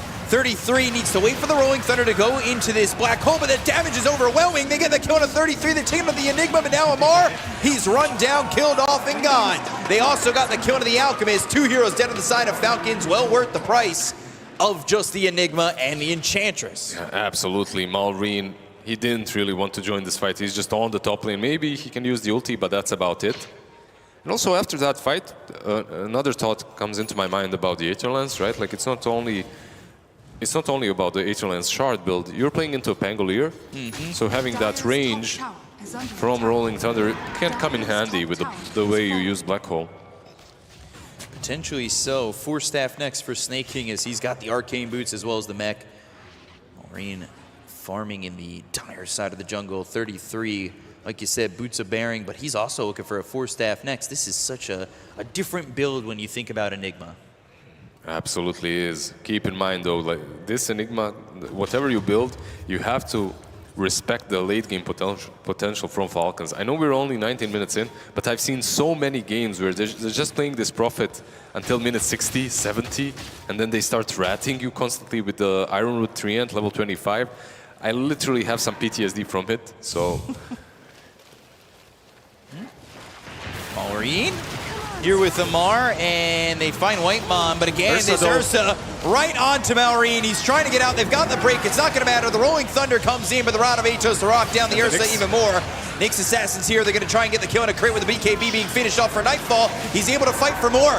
33. You got to remember that he's got himself this black hole ready to go, and he's going to use it. Amar ends up dead. 3 heroes gone on the side of Falcons, and Tundra still coming out ahead. Absolutely beautiful bait once again, and I can't believe they keep on taking them. Like, this Enchantress is never worth it, and it's maybe not the most obvious bait, and that's why they went for her. Like, they're baiting this global presence from MOUZ. They understand that this Prophet is always ready to pounce, so they dingle a little Enchantress, sweet little Enchantress in the lane. 7-0-1 for this Ursa. They've banned it a couple times, but now he goes for Skitter. He doesn't have anything with him, so he doesn't have the lockdown. He doesn't have a Basher this, yet. You see, like, he's queuing up the Basher. 33. Whitemon. Oh, guys. All right, well, now the Tormentor has more kills than a couple of heroes in this game. MVP for Radiant side. Tormentor. Just powering up the trophy that's on stage. That is a Tormentor. That's it has the stage trophy buff, I see. Yeah. Plus 50% damage. It sucks in the souls of anybody who dies in it. I see. Guys, be careful. This Tormentor is kind of strong. Gotta be careful. They've also Let's got the Obs. They're gonna know, and they are bringing over the Nyx Assassin maybe to catch somebody who's low, but the mech used, and now, wisdom the Wisdom and the Dagon! Oh, the Vendetta! You gotta watch out! They've got the Bushwhack, but the Spike Carapace, now the Sharpshooter. Ursa's here. Wrath of Nature. Skitter's in for the blink. He'll go for crit. Can they make it an 8th? The BKB, the TP out, the classic Nightfall, but he got a kill for it anyway. Yeah, he got the kill for it, and he couldn't really stick around any longer. He's afraid of this global presence, and also he didn't really see where Amar was, so nice little TP out action with that BKB, getting the kill first, and that was so worth it for the Nyx, right? Like, he does die, but you get the kill and the Wisdom Rune, you're very happy about that. Whew. BKB now, and we get the replay cam on the Tormentor. There was some panic, and then they continued, and then they died. In those Eidolons, they take some damage, but not a lot, so it's basically spread out between the Ench and the Enigma. And Ench, she dishes out a lot of damage because of impetus, right? She can even solo the Tormentor with a pike, but she almost always dies. Yeah, it was there's like a miscalculated trick. I don't know if I showed you that one, like the pike into a TP base. Yeah. And then you can shoot into the Tormentor from your base, but you die. Looking for a stun, but stuns himself. The Eidolon's around, the Sentry Ward down for the Radiant side. There is an Obs up on the high ground, not going to catch Amar, but Saksa, he sees Amar. Vendetta immediately into the Dagon, godlike for Nightfall. He was there and then he wasn't. Saksa, a magician. He's just always there, isn't he? He's always in the right position. He wants to continue. Nightfall, blink in 2 seconds. Does he blink behind the tower? He sure as hell does. He's not afraid. Yeah, this Chen just never stood a chance. There's still a BKB. Why would he be afraid? None of these heroes can do anything about it. Like, the only thing that kind of hurts him is the Radiance because of the missed chances. And he's even itemizing for that as he's buying the MKB next on the Ursa. This Ursa is fat. I feel like 33 is free to buy anything he wants to on this offlane. Just needs to get the golds because he is kind of behind on the Enigma, but 10-0-1. 10-0-1 for the Ursa is insane.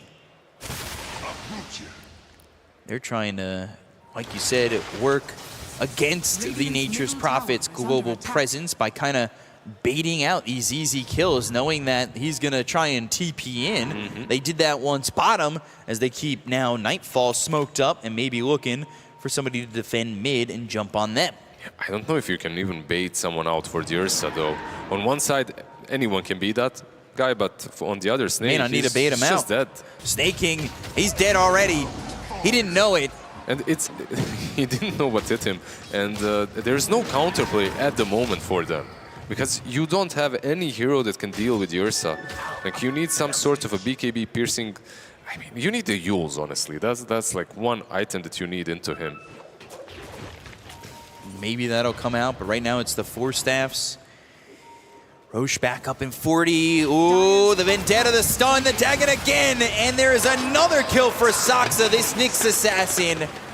He's the one buying the use, by the way, instead. Oh, God. Yeah, to have that extra control, but I think Falcons need an exterminator. They got a bug problem. A bug problem, a bear problem. They're living out in the woods. Yeah, they've chosen the wrong life to live. They thought maybe this bear wouldn't be so strong with it turning into winter time here, but... Yeah, Nightfall definitely making a hero that isn't absolutely in the meta, looking like one of the best possible picks. We've asked for this Ursa so many times, but we were wrong. This was the right game. And Roshan has respawned on the top lane. Time to perhaps kill it once again. Viper's there. Ursa's close. And for the side of Falcons, I don't really know how much you want to fight this. I don't think you do. I don't think you want to at all. Maybe split the map and that's it. What's Alchemist cooking, by the way? So far, we have let him cook, and he didn't die too many times. Only 2. Skitter, he's got that AC next. But he needs the right ingredients. It's a nice step in the right direction, I suppose, because it's on the Prophet to be dishing out that extra necessary damage. Meanwhile, bring the minus armor, bring the auras, the radiance by the Alchemist. Saksa searching, trying to be that mobile vision. And snaking and crit here in the jungle on the other side of the mid lane. How safe are they? Ornoff working on this tier 2 tower top. We really haven't talked about the Viper too much because they haven't used them, but they found themselves the Nyx Assassin. Penitence with the stun. Amar's here. They will get the kill onto Saksa. They finally get that buff. It's a very solid pick-off. They needed something like this. When Ursa is roaming, because of the BKB, you probably cannot stop him from getting these kills and then just BKB TPing out, but Nyx Assassin definitely can be stopped. It's a different story. It is MKB for the Ursa. And they will go for Roche or not. Nightfall looking for Malrine instead. The BKB, the kill. This ward. This Nature's Prophet can't find any open space. Look at this ward. Like, which team at this point, when you're winning this hard, puts a ward in their own triangle? The team that knows where Malrine wants to farm. Yeah. Very nicely done. And also Malrine, he felt safe. He probably thought they're rushing, which is a safe bet. And they were rushing, and Chances was hitting that. It is insane. I mean, they are reading Malrine like a book, the helping friendly book, and they have just made sure to shut down this Nature's Prophet. Yeah, damn, I miss these Ursa games. Feels real strong, man. Definitely does.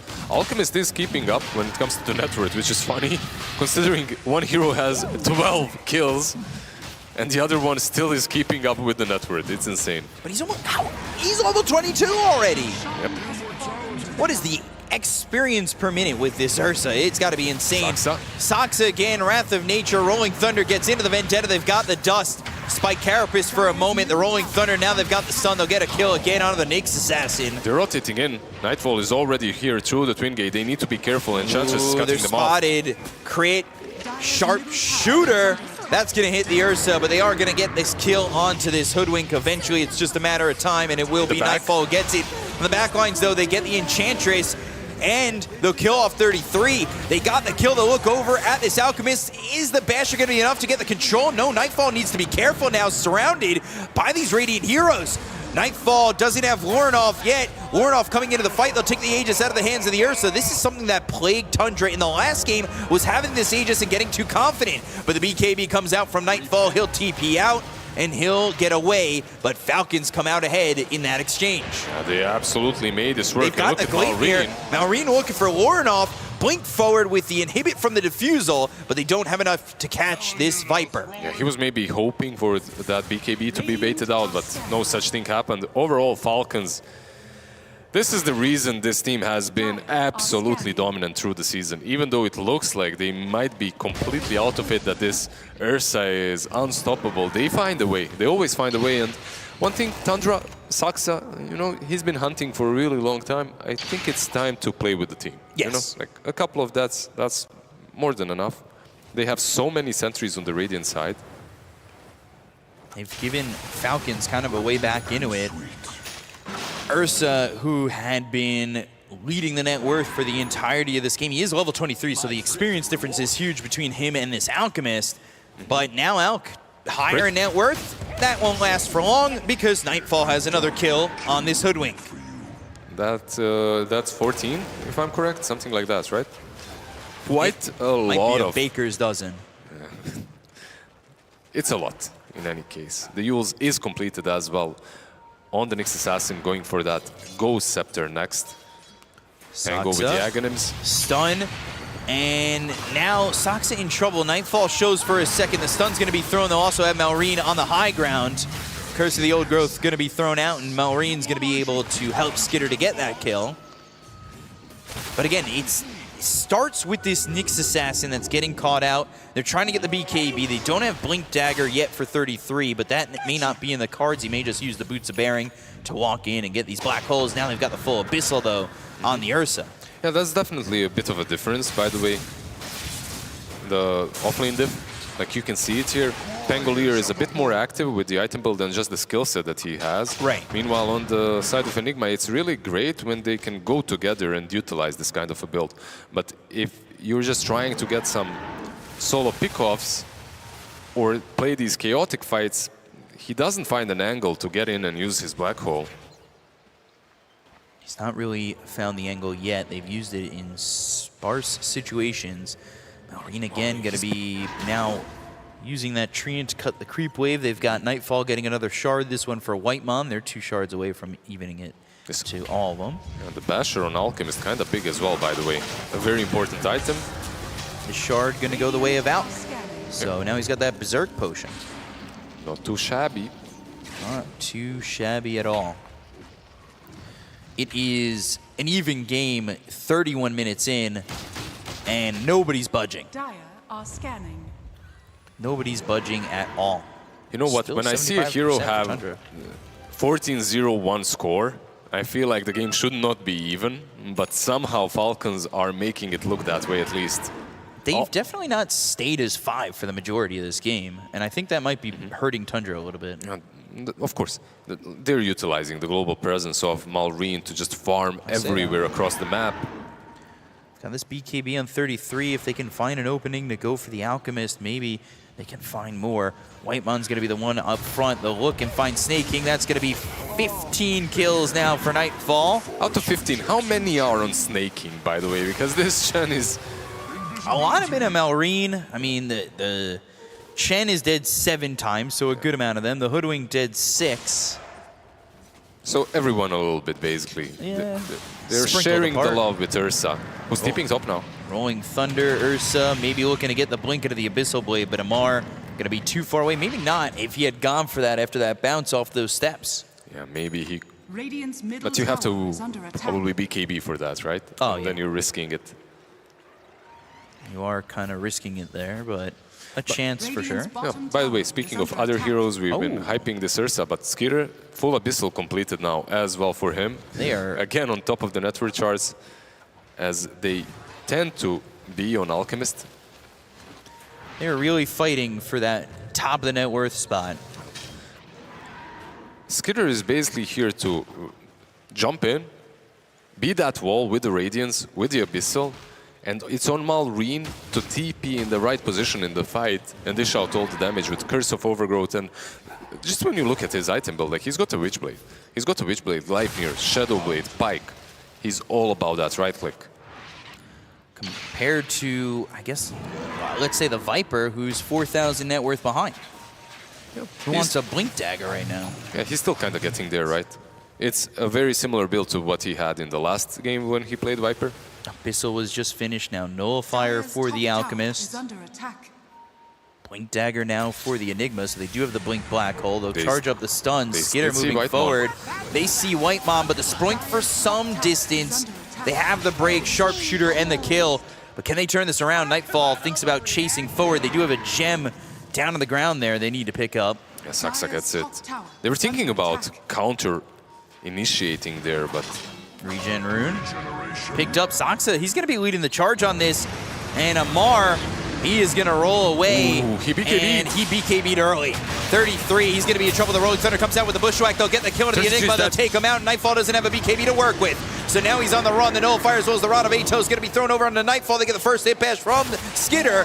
This Ursa's got to try and run. There's going to be so much gold that they're going to be able to take away once Nightfall goes down. And it's 1,000 gold for Malrine. He'll TP forward for the Nyx Assassin. Saksa, that Ghost Scepter's not going to work. It's going to be nullified. And that will be 4 heroes dead on the side of Tundra. Ooh, and that's basically how the game completely switches up. 1,100 gold, by the way, for Malrine, for killing that Ursa.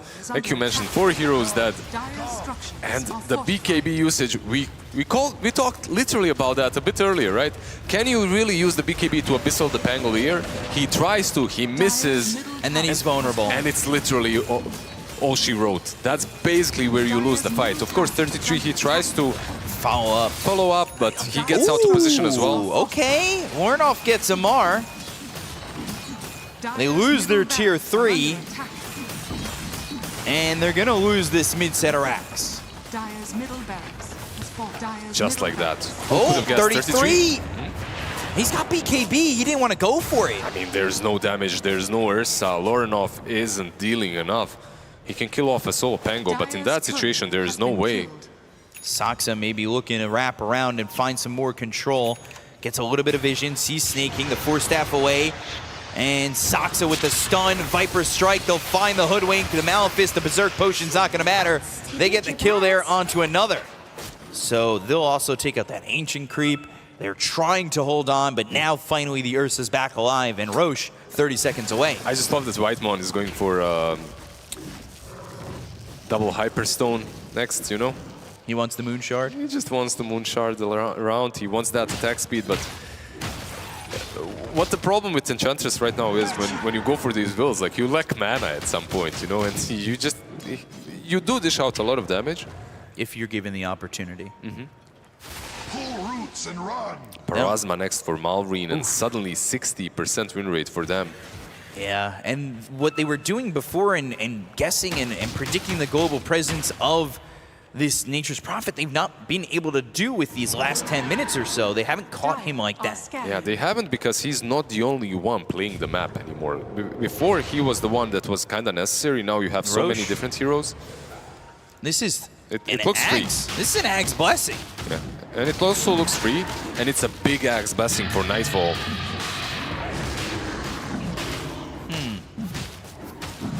Axe Blessing, Nightfall, gonna be ready to eventually pick this up. Someone else picking it? It's 33 actually. Yeah, okay. But yeah, it's a pretty cool concept as well. It is, but he hasn't been able to really throw a good black hole. He hasn't been given the positioning, and he died in the last fight before the BKB. Well, that's the point. Now, it doesn't have to be good black hole. You just cast it there with the Aghanim Scepter. It's gonna reel them all in. Naga Siren's not in this game, but we'll see. It's gonna suck them all in. Satisfied? Pugna's not in this game, but we'll see. You got more? It's gonna pull them all in. Batrider's not in this game, but we'll see. They're smoked up. Blink, crit, it's the supports the black hole onto Amar, but it's immediately stopped. 33 on the run. Warnoff here with the Viper Strike. The BKB now from 33. There's no black hole. The Rolling Thunder staying on him. He's one shot from dead. The Swashbuckle connects. They'll end up getting the kill. They'll look over for Amar. They get the kill to the Pangolier, but they also got the Chen. They'll lose the Nyx Assassin. The damage from this Enchantress, not enough to get the kill there onto the Hoodwink. He's charging up the stun, throwing it on a Nightfall, but here's Warnoff trying to put the damage out. The Bushwhack's going to connect onto the Viper. They don't have a lot of mana available on the Ursa, and they can't keep up to Skitter. Yeah, absolutely no more resources to continue this fight, even with the Aegis. Kind of even, I would say, right? Like with the Black Hole being used on one side, of course. It was Black Hole without BKB. Yeah, Black Hole without BKB, and you're going on to a hero with Aeon Disc, right? So you're probably not going to kill him that quickly in the Black Hole. Nightfall level 26. I love that Alchemist is caught up. He's level 25. He was 3-4 levels behind when we last looked, and he's going for that Ags himself to give over. The extra chemical rage, regeneration. Dire's bottom tower is under Silver Edge. Who gets it, by the way? The Pangolier. Prophet. Pangolier already has the Aghanims. Who gets the next one? Who are you giving it to? Prophet? The root? I guess so. 33 looking for a refresher, but you need to be more confident on getting that BKB Blink Black Hole out. And you can't give the opportunity for it to be stopped when you've gone for that. Daft Puck, my friend, 5-man Black Hole is so difficult in this game. The fights are very chaotic. They're so split. Everyone has mobility. There's some Pango rolling through, Prophet TPing behind you. Do you try to work with this Aegis where you maybe leave 33 out of the fight to start and bait the BKBs? And after them. It sounds like a solid plan, but it sounds much easier than it actually is to execute. Now the Octarine core as well on Amar. He just bought that out in full. Yep. He had 6,200 gold. That's insane. Yeah, I'd like to maybe see a Basher on him as well. Wind Waker being built there for the Hoodwink. Amar. These Rolling Thunders have been kind of on point. And we were talking about Dagons that will be necessary. Well, they do have a hero that loves buying Dagons, right? Against all these Treants. Nightfall looking to connect, yeah, that is true. Have the Nyx Assassin with the Dagon, and Nightfall showing top. Well, they'll smoke up, and they have Black Hole. They're using Vendetta eventually. Yeah, Amar keeping this high ground. He wants to swashbuckle so bad. He's just keeping the high ground. Saxa is on him. Sox is on him. There's the stun, but the Aeon Disc, that's what helps him to get away. Black the Hole, Rolling maybe? Thunder, 33, Blink Black Hole. That's going to catch this Pangolier. They'll have the damage to get the kill. They'll take him out. 80 seconds, no buyback. Oh, that's massive. No buyback. Like you mentioned, he bought out the Octarine core. He felt kind of safe because of the Aeon Disc and Rolling Thunder, but with this Aether Lance on Enigma, you don't really care. Like, you can still catch him. Of course, even without it, with some BKB. They have this Aegis for 50 more seconds. They'll take the tower, and Lornoff, he's going to Viper Strike and push away this Nature's Prophet. But they will glyph. Nightfall, how long are you willing to stay? Because they're going to try and time out your Aegis perfectly. 30 seconds won't be enough to get it there with Amar.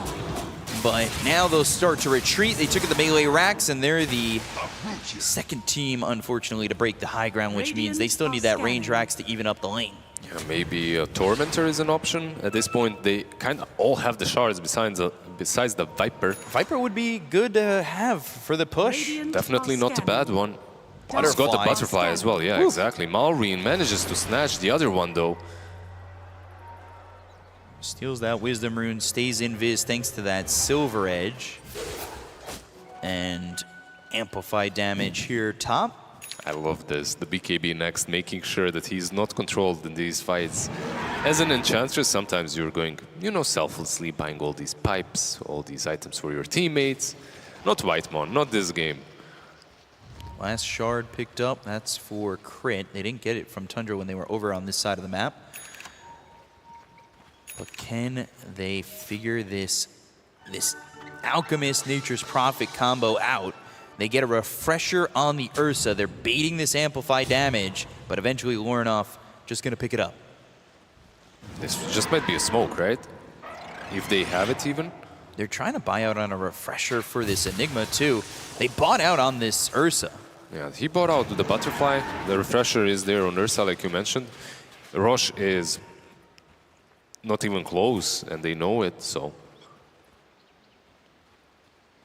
Very tense game.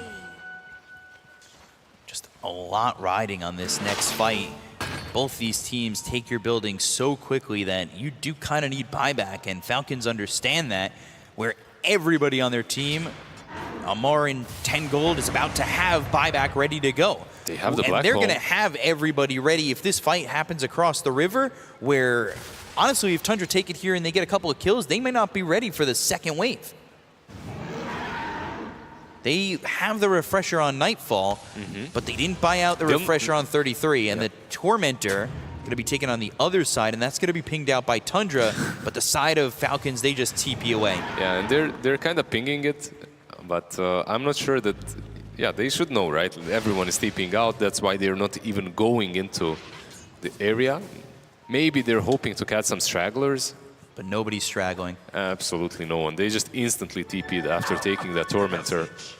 And they got out, and they sent Malrine top. He pulls the creep wave. That's going to allow the creep wave to push into the tier 2 tower. That's going to be defended by Lorinoff with the amplify damage. They still haven't gotten this tier 2. The rack game hasn't begun for this Nature's Prophet just yet. And that Ironwood Treant is something that really can do work on these buildings. The good now old... they're universal on Lorinoff. Yeah, that's a lot of damage coming out of the Viper. It's a pretty solid talent, by the way. Become universal. Yeah, just... No buybacks were available a moment ago for Tundra, but they get it again on the Enigma and the Enchantress. And the Refresher now finished here for the Enigma, and he's going to buy out. So again, you're buying out for these Refreshers, trying to hope that your fight goes perfectly in what, theoretically is a 10v5. It doesn't have to go that perfectly because you have the Refreshers, right? And if you manage to kill him off once, you can back out. Short Roche respawn timer. It's going to be top in Crit. just 5 seconds. They'll find themselves. Oh, the impetus not even needed a second time as Whitemon does get the kill. And there is Roche available. But towards top is the side of Falcons, and they might be able to sneak this Roche while the side of Tundra go and push mid. They're only getting a range racks. Falcons might be willing to give it up. Oh, They're not going for Roche yet, though. Keep in mind, there are no tier 2s available, so these sides are completely open. There's a glyph now, but still, you can pressure the top lane. They get this top tier 3, but to get bottom, they'd have to go through tier 2 and try and... Amar is going to get a long way. Amar comes in with a Rolling Thunder. They're going to buy back on this Hoodwink. Amar going in deep, but the blink away from 33. They use the Rolling Thunder, and with that, Tundra, are they going to stick around? I think this is probably move back into the pit. They're defending bottom, defending top. They need to fix their lanes. And after the lanes have been fixed, this Ursa will make quick work of Roshan. Aurine sitting mid. There is an arcane rune that he's going to be able to pick up. He's level 22. Nyx will scout him, actually. Nyx is going to get it. Keep in mind, because of the Nyx's innate, he can scout you even without the jump. Yep. The Nyx sense, right? So. Didn't even know that was a word. Heal us. Some heal there for Lorinoff. There's the Plasma for the Nature's Prophet. But now Falcons, they're the ones who are setting up first towards top. Although we've seen this for Tundra backfire, where they're the ones who are in the trees and split. Will it be the same thing here for Falcons? It all depends on these wards, on the vision. They've got the obs, they have the sentry, the Rolling Thunder already started the blink onto the Enchantress. The sharpshooter comes in, they'll go to the stun, they'll go and find themselves Malrine. They've got the black hole. The Nature's Prophet's in trouble. They should be able to get the kill, and they will. He's got buyback. He has a way to TP back over, but Amar's going to be caught. He's going to be killed off as well. Two heroes gone. The buyback from the Enchantress. Oh my. That Aghanims on Nature's Prophet actually stopping the roll from Pango. One of the main reasons why he died like that, and they didn't even have to use the 2 black holes. No, he refreshed just now, and now they're in Roche. I'm not sure, Falcons, they go all in on the Enchantress. Sure, you get the Ench, but surely you can find a better pick-off, a better kill to go on first. This is another Ag's Blessing, another Aegis. There's a reason why he's showing. There's a reason why he's on that ward. And that's because he's probably the worst target to go on. You can't kill him fast enough because of the untouchable. He heals through most of your damage. Heck, he's even going for the BKB. Anyone else nervous? I can hear some nervous folks in the crowd. It's an Aegis here, a 12,000 net worth lead almost for the side of Tundra. It's been a long BO5, but they're almost at the finish line. This one, though, we're almost at 50 minutes, and I know I like to jump from A to B pretty far in the future, but we might be seeing tier 5. Yeah, I see. What a way it would be to end this one off as well. I mean, at this point, it's game number 5 of the best of 5, so why not? Just get us to minute 60. I want to see those tier 5 tokens as well. You don't get to play around with them way too often. Lorenov, by the way, with his Boots of Travel too. making sure that Nyx, if he finds anyone on the map, he can TP on that Vendetta, maybe get a pick off on Malrine if he's trying to rat. Saxa has been just so on point on these kind of heroes. Like, he looks like a gentle giant, but he's playing all these sneaky heroes, you know, like the Nyx Assassins, the Bounty Hunters. We were talking about that at the beginning of the series. Yeah. He doesn't look like somebody who would play this Nyx Assassin, but he plays it oh so well. Ornoff, he's looking to get the Swift Blink. They're looking for the Wind Waker on that Alchemist. Are scanning. And 3 minutes to kind of set up here for Tundra. They have a massive lead. But they got to figure out the game plan. The game plan is... Wait for the refresher Wait orbs. for the refreshers, wait for all your ultis. Once you get that black hole off cooldown, you can perhaps search for a fight. The trick is, like, on Falcons, when you're playing this Prophet, usually you'd be splitting the map. You wouldn't be sitting in your base. You'd be farming somewhere, but you're so afraid of the Nyx Assassin Boots of Travel 2 combo that you can't allow yourself to just be anywhere on the map. There's the Viper showing up. The tier 2, the last outer tower going to be taken here by Tundra. Wind Waker recipe flying out for the Nyx Assassin. I assume that's going to the secret shop as well. And then the shard finally purchased for the Viper to try and take these towers just that much quicker. Stun charged up. Is Skitter going to make the jump initially? He'll go after Warnoff. That's going to be a stun into a nullifier. They've got the Abyssal Blade. The Rolling Thunder is actually going to hit on a Sox, so they go to the Hurricane Pike. This is going to be Nightfall deep in the base. They look over at Crit. They've got the Guardian Greaves. There's the Sprout. Rolling Thunder. Nightfall needs to leave. He's got the Refresher. Now maybe he wants to turn it around. But the Gleipnir, it's on to Warnoff. They've also got the stun. Viper, he's the one with the Aegis, though. I'm not sure you can even push onwards any longer. You need to kind of fall back on Tundra, right? They repelled them. No one kind of died. But 33, he never really found the way to jump in. Nightfall, I believe jumping that far backwards was maybe a miscalculation because your teammates cannot follow up. The Rolling Thunder is still messing with them and they can't really deal with that. It's tough to be that far forward and across the tier 3 tower where your team can't really help too much. Malrine, though, almost level 25, and the rat game starts at 25 at times for a Nature's Prophet. What's the way to stop the Pango? How many ultimates can they use? They can use the Black Hole, right? And that's about it. Like, they don't really have any roots on their side or anything like that. That's crazy. Maybe an Abyssal with the BKB on Ursa. They're setting up to see if there's any stragglers or anybody trying to get a little bit of farm. Saxa in this Vendetta. Just trying to search for anything, and that Boots of Travel 2 combo. They do get back into the base. Warnoff, though, he might look to get the racks. They charge up the stun once again. Can they go? Skitter, there's the blink.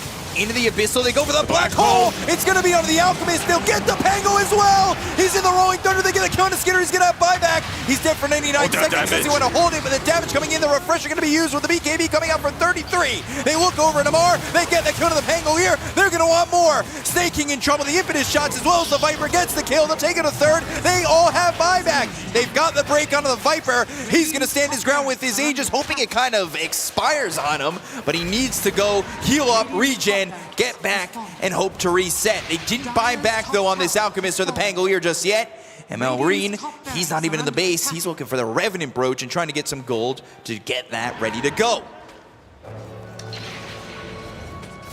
They are really trying to finish this game. Yeah, they definitely are. They still have that secondary Black Hole, right? They wanted to do it before the Aegis had expired, but they're willing to be up on a high ground. They find themselves the Hoodwink. Yule's up into the air, and Crit in trouble. The right click damage coming through, but Malrine's going to catch himself, this Nyx Assassin. He'll Yule's himself up. The stun's going to be thrown over on a Warnoff. The 4-step back. Skitter Alchemist going to pop that ult, but can he find anybody? The Rolling Thunder searching. It's going to be 33 who's in a little bit of trouble. He doesn't have a BKB. He's going to be dead. Malrine also finds the Ursa. They've got the Silence. Nightfall on the run. He does not have a lot of life remaining, and he might die. He's got the Refresher in a second. He's not even going to pop it to try and get out. Now 3 heroes dead on the side of Tundra. Yeah, that was definitely worth it to wait for the Revenant's Brooch, because the damage that this guy dealt was massive afterwards. Like he's bringing in all the deeps. The Ursa, the Enigma, they all have the buybacks though. And right now it's very risky to go in and try to bait them out. But they might just have to do it. At this point, I think you have to even. You know that the refreshers are at least on cooldown, and maybe that's the point. You know, level 25. Enigma's is on cooldown, and level 25 for Malrine means the 3 times HP and damage for the Treant, which you can rat with if the game comes to it. Yeah, you have this guy though, right? Like he can kind of mess with it. Triple Treant, triple HP and damage. Watch this tower. It's there, and it's not. Dire's top tower has They get the tier 3, and they get the racks. These Treants do so much damage! Dire's top barracks has fallen. Set of racks gone, taken back by nature. Yeah, 55-minute mark. Like, I know you were memeing 10 minutes ago, but I'm never memeing. We might just see those tier 5 tokens at this rate. I've never memed once in my life. They didn't use the buybacks though on the Enigma or the Ursa. That's a big win. And that's a huge advantage. You kill the Alchemist, and you've given yourself a high percentage chance to win the game when he doesn't have buyback, of course. Keep in mind the Troshan might spawn in about 30 seconds, the lowest timer, of course. So But when it could that be Ursa 3 is minutes. back, Do you just go to the top lane and try to secure the positioning? pretty much. Like if you're Tundra, at this point, that should be the gameplay. But they could also force some sort of reaction down bottom. Eye of Scotty now for Malrine. He is doing a lot. So much with this Nature's Prophet. There's a reason why Falcons value this hero so highly. There's always that one extra item, always something else, or maybe even something today, 80 agility. Whee! Okay, he's gonna be hitting hard. I like the Mind Flare radius, but a lot of agility. Can't say no to 80. It's stats. An amplified damage top. That's going to be spotted now by the Enchantress, given over to Nightfall. This might be the moment to go. They've got the refreshers ready. They're going to try and end this game before 60 minutes. Sharpshooter actually connects onto the Ursa. Maybe they weren't expecting that. And it's going to be a minute cooldown on Roche. The extra time. You have to be so careful. If you get caught by the Black Hole or the next Assassin, this game just might be over. It's a really difficult side to defend. Swift blinking up into the high ground. Berserk Potion on the Malrine. Bushwhack's gonna miss. Warnoff though, silence. 2 shots, 3 shots to half health. Malrine's gonna be in trouble. They go to the Abyss away with the Black Hole. It's on to this Nature's Prophet. Malrine's the only one who's got buyback of these cores on the side of Falcons. He might need to use it. There's a Black Hole again. The Pangolier caught with no buyback. The Refresher though, he's got the Aeon Disc. He's gonna survive. They're gonna go after Nightfall. They've got the BKB on the Ursa with the Rolling Thunder coming through. Nightfall's in trouble. He'll shield crash. The focus of the attention is on the Ursa. They'll send him in back into hibernation, and they'll kill this Enchantress. Down goes Viper, and Tundra lose 3. Oh, like that secondary Black Hole really wasn't there on point. Like it caught only the Pangolier, and it's kind of cool, right? Like you catch the Pango, he can't roll around, he can't bring the control, but they focus on him. They focus all their attention on the Pangolier, who's got the Aeon Disc. Hey, he refreshed it. Fresh as a flower. He refreshed his life. Radiant are scanning. Gets the refresher off. And now, is this the first Aegis here for Falcons? It looks that way. There's no way to intercept this. I mean, the only way would be to use your buybacks, but I don't think they're ready for that. They don't have the Black Holes, they don't have these big ultis. They can't contest it, basically. It all starts with Skitter throwing that Berserk Potion onto the Nature's Prophet and giving him that extra bit of oomph and pizzazz to get this fight going. Who gets the Aghanims? Pangolier? He has it already. He's got the blessing, right? He's holding on to it right now. Crit? Gives it over to Crit. And now you've got a very strong Hoodwink. Yeah, the Decoy is an interesting one. Like I've seen a couple of series ago, I'm not sure which Hoodwink it was, but he even rushed the Aghanims. I didn't really feel that great of an impact. Sometimes when you need that extra pushback, some sharpshooter as well isn't bad, but overall not the highest rated Aghanims. And it's interesting that they rate it higher than the Prophets.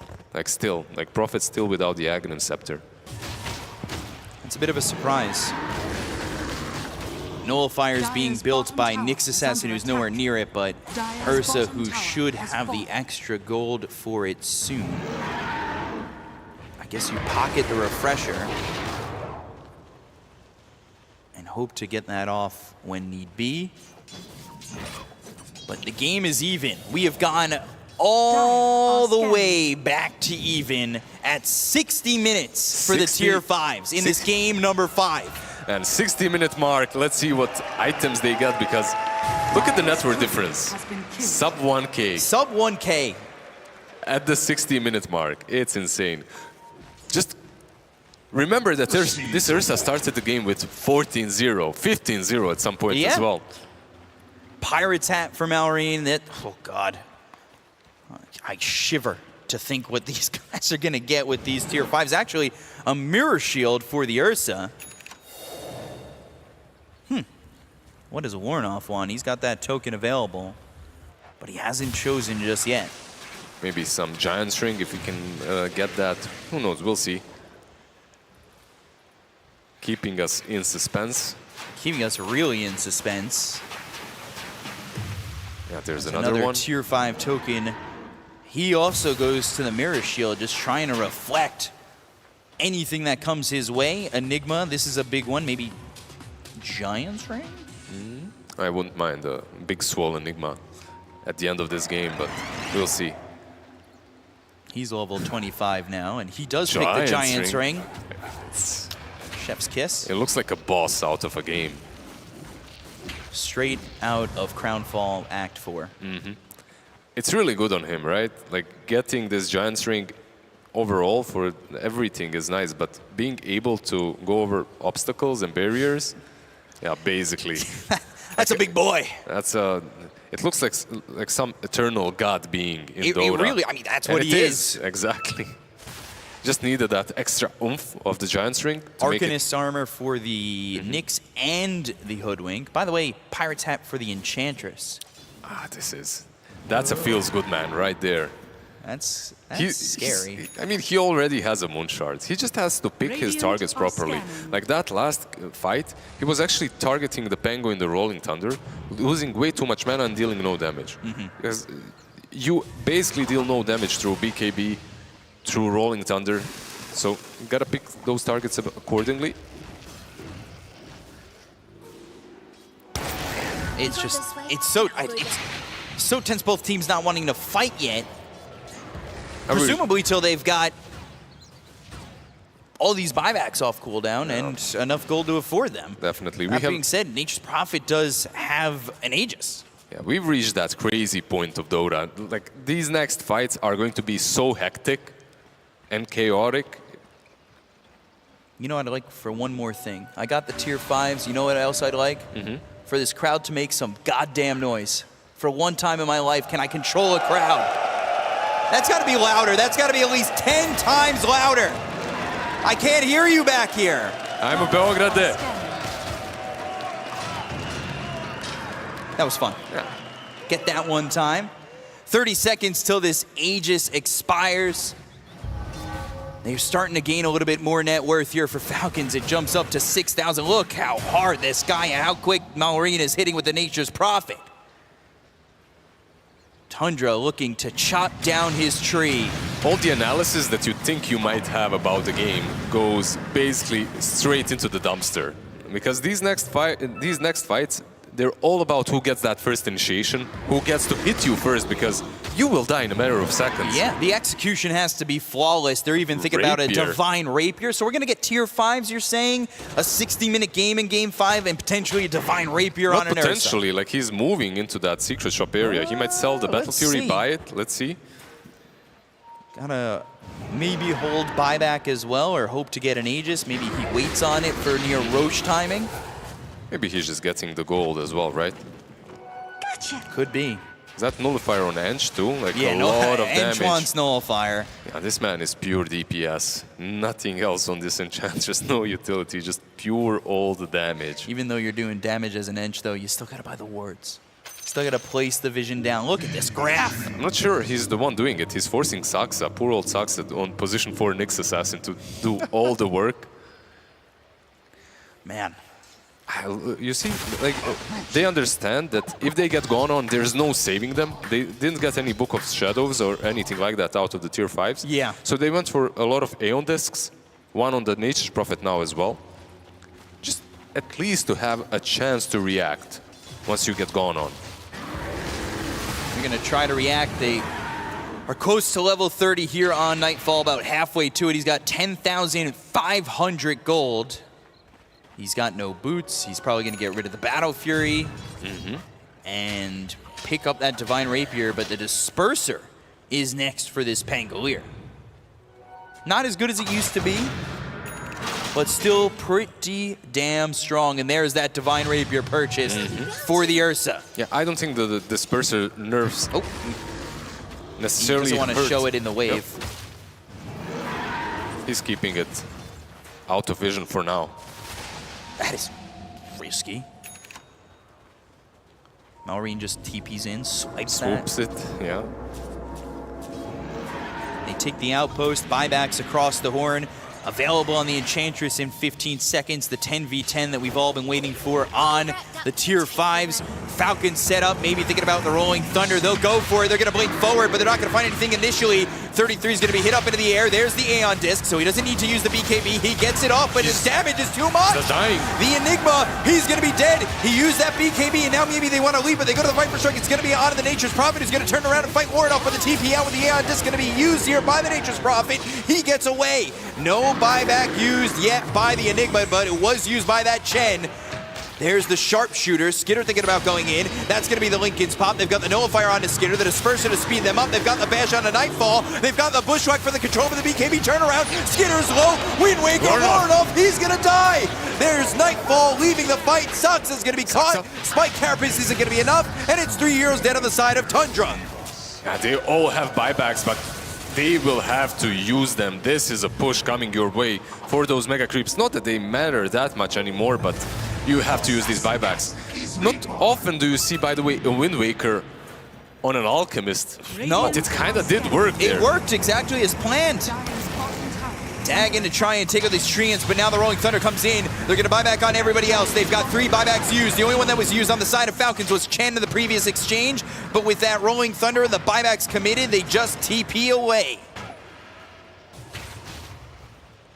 We're in for a long one. The buybacks were expanded, and this is... But now Roche available again. The 6th Roche of this game.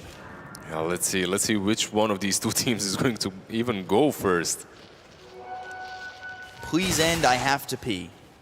Same. Very much same. Feel you, bro. By the way, it's crazy that at this point, 67 minutes into the game, a team fight is decided by no detection. Like the Nature's Prophet just went Nirviz, ran away from the Viper, and then TP'd back. Just very unfortunate for Laurenov. E-Blade for this Enigma. He had the Aeon Disc, tried to anticipate being able to use the BKB after. The Alchemist just jumped. There's too much control. There's just too many small little bashes happening. Like this BKB is great, but we discussed it during the panel. Basher on Pango eventually deals with the Enigma BKB Black Hole. And then on top of that, of course, you have the Alchemist jumping you. They're going to give this up again. I didn't have buybacks, I guess. That might be the reason. The difference now is Radiant, they have all the buybacks besides the Chen. Yep. So they can just throw their bodies up that high ground on the dire side of the map. After they take the Aegis, of course. They're going to get an Ag's Blessing here this time. Who's going to take it? It's also purchased by the Alk. It's still on the ground. Oh, finally we get the Prophets. Gets it, and that could be huge. And then a Ags Skidder. Who is he going to entangle this game? What do you think? boy. I don't know. I mean, it can be very game-changing sometimes. This spell can get to your head. 90 seconds on the refresher for the Ursa. We're now 69 minutes into the game. This is... I was kidding when I said 5 games and a 60-minute Barner. I know you were. Most of us did not expect this. We expected kind of to be at the after party at this time of the night, but we're getting a treat. A game 5 in the grand finals, going 70 minutes. Whitemon, he's going to be in a lot of trouble. He does have buyback. He's willing to be that one caught out. And Skitter's got another kill. Yeah, sometimes this Enchantress feels unkillable, not any longer. You're 17 minutes in, everyone has attack speed, no one cares about the untouchable any longer. Certainly don't. It's 32,000 net worth lead here for Falcons, but net worth doesn't matter. Yeah, it's so scary to push into this high ground. Even though you have all the buybacks, you're playing into 33 Enigma. Like, he might find a way to use these black holes. In the typical spot to look for this jump. Smoke used. You have Path to of know. Nature flies out. Saksa on the high ground, Rolling Thunder to start. He's looking for 33. He's going to find him. They're going to buy back on the Enchantress. They've got the bash. The BKB comes out from 33, but who do you have to grab? Nobody. The BKB was used, and now if you want to get in there with the black hole, you're going to have to refresh if they come up to your high ground immediately. The Yule's up into the air onto Saksa. And the rest of the team not there for Falcons. You know what's so cool about that fight is they didn't really want to ever commit with their heroes. They just went with the Pango plus the Treants. Yeah. That was it. How do I know? Alchemist, he didn't have ulti. Like, he couldn't even commit if he wanted to. It was still on about 10 seconds cooldown. Wisdom Rune picked up. Still wanting this nullifier for Saksa. As they just push with these triple 3x Treants now. Do you do the same thing again? This is one of the ways to break high ground and get those mega creeps, right? I mean, it's 2 shots away from a Treant. If not 1. I really don't know the math. I think it's 1. Wrath of Nature, Nightfall up front. They're doing the Rolling same. Thunder, Nightfall needs to be really careful. Amar in with the Rolling Thunder, finds Saksa, Sharpshooter, Mega Creeps, they are secured. Or can they get the Blink Black Hole, the Wind Waker, Nightfall in, Viper Strike's gonna be used here onto the Hoodwink. They're gonna try and get the kill there to start. They've got this Hoodwink, dead for 2 minutes, Black Hole, it's onto Malrine, it's onto the Pangolier, but they've got the Aegis to go to the Black Hole again! It's gonna catch them, do they have the damage? They don't! 33 is going to be dead first. They'll look over at Malrine. They'll take the Aegis out of the hands of Nature's Body. Doing some Nightfall damage. trying to keep up with Skitter, but the Rolling Thunder coming in. Nightfall's in a lot of trouble, but he's got buyback. If anybody dies for Tundra, it can be him. Warnoff caught. The Lincoln spot. Viper in trouble. He's going to be secured by Skitter. Oh, and the only kill they really managed to do that is... Oh, Nyx Assassin caught. Saksa dead. It's just Ursa. It's just Nightfall. It's a hard GG fight is called. for him, and GG. Tundra's gonna call it. Team Falcons are your BB Dacha champions. What an insane grand finals. Going all the way 5 games in, and the last game goes for like 70 plus. Incredible team fight, like the black hole in the end, like that one spell that you hope for to change the game. It looked like it didn't even matter. Like, he jumps in, he black holes multiple heroes, but Aeon discs are there. He refreshes, he goes in again, still not enough damage.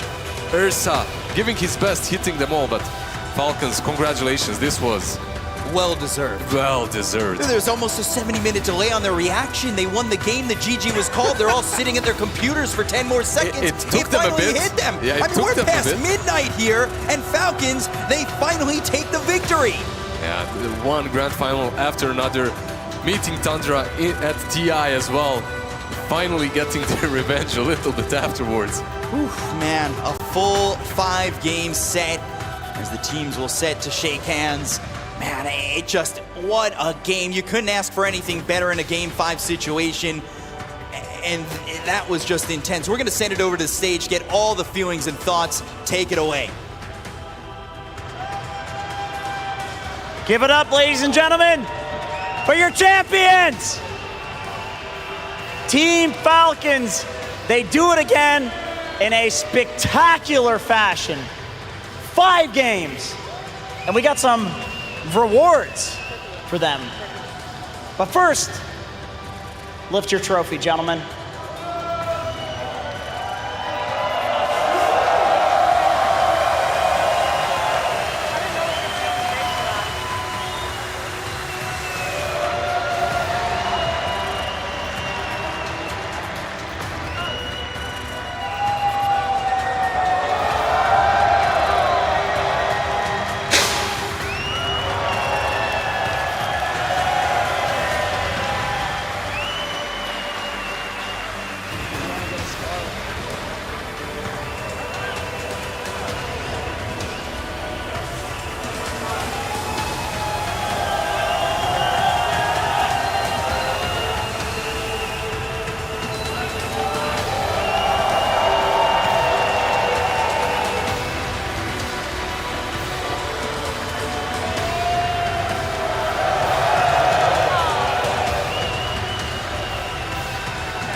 As the great Blitz once said, it does take an army. That army is here on the stage. And we have some medals of valor for you gentlemen today. Natalie, do the honors. Skeeter, the chaos factor, the man who invented portal rotations. Crit, arguably the most consistent position forward that has ever existed in Dota. Snaking, the American. That's right. Malrine, this man, look at this man, the Hello Kitty factor of the world. That makes a lot of sense. Amar, the young savant, and Aoi, the genius coach of Team Falcons. And Aframoosh, the only 10K MMR manager in the world. You bet you didn't know that, he's 10K MMR. This guy plays Dota.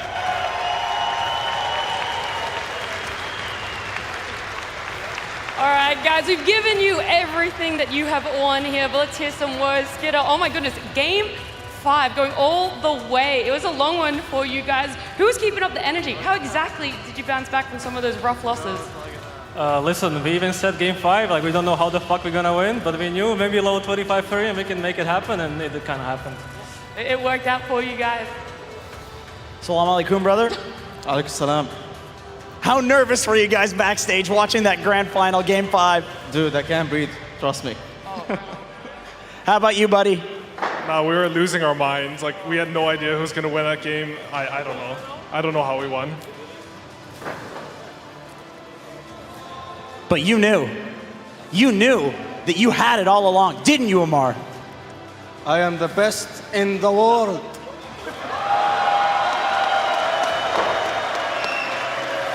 This is your first game 5 ever. You guys haven't had one before. How the hell did that feel, man? I don't know. I mean, it's just fine. We was playing 1 hour. Yeah, that's a Mallory answer right there. Did you micro your boys in this one, or was this all them? I mean, I said 0 words. I was full focus on my micro and my positioning, because this hero takes a lot of focus. So my boys did it all. Something fun.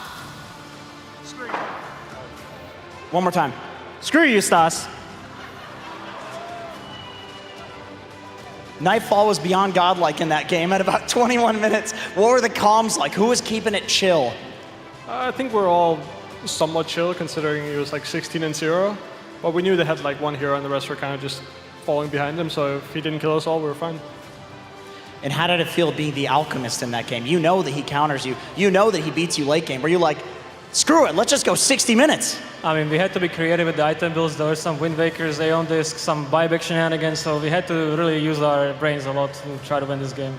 Somehow we won. Be honest, how many times during that game did you think that you guys lost? Dude, the whole time. Until they like bought back 3 heroes, then I was like, okay, we won. We got this. You made that call. Huh? You made that call. You're like, we got this. They bought back 3 heroes. I mean, we kind of knew if we just take it chill, we're gonna win eventually. Okay, well, there are your champions, ladies and gentlemen. Thank you to FISSURE for hosting this tournament. And one more time for your champions of BB Dacha 2024 Belgrade Team!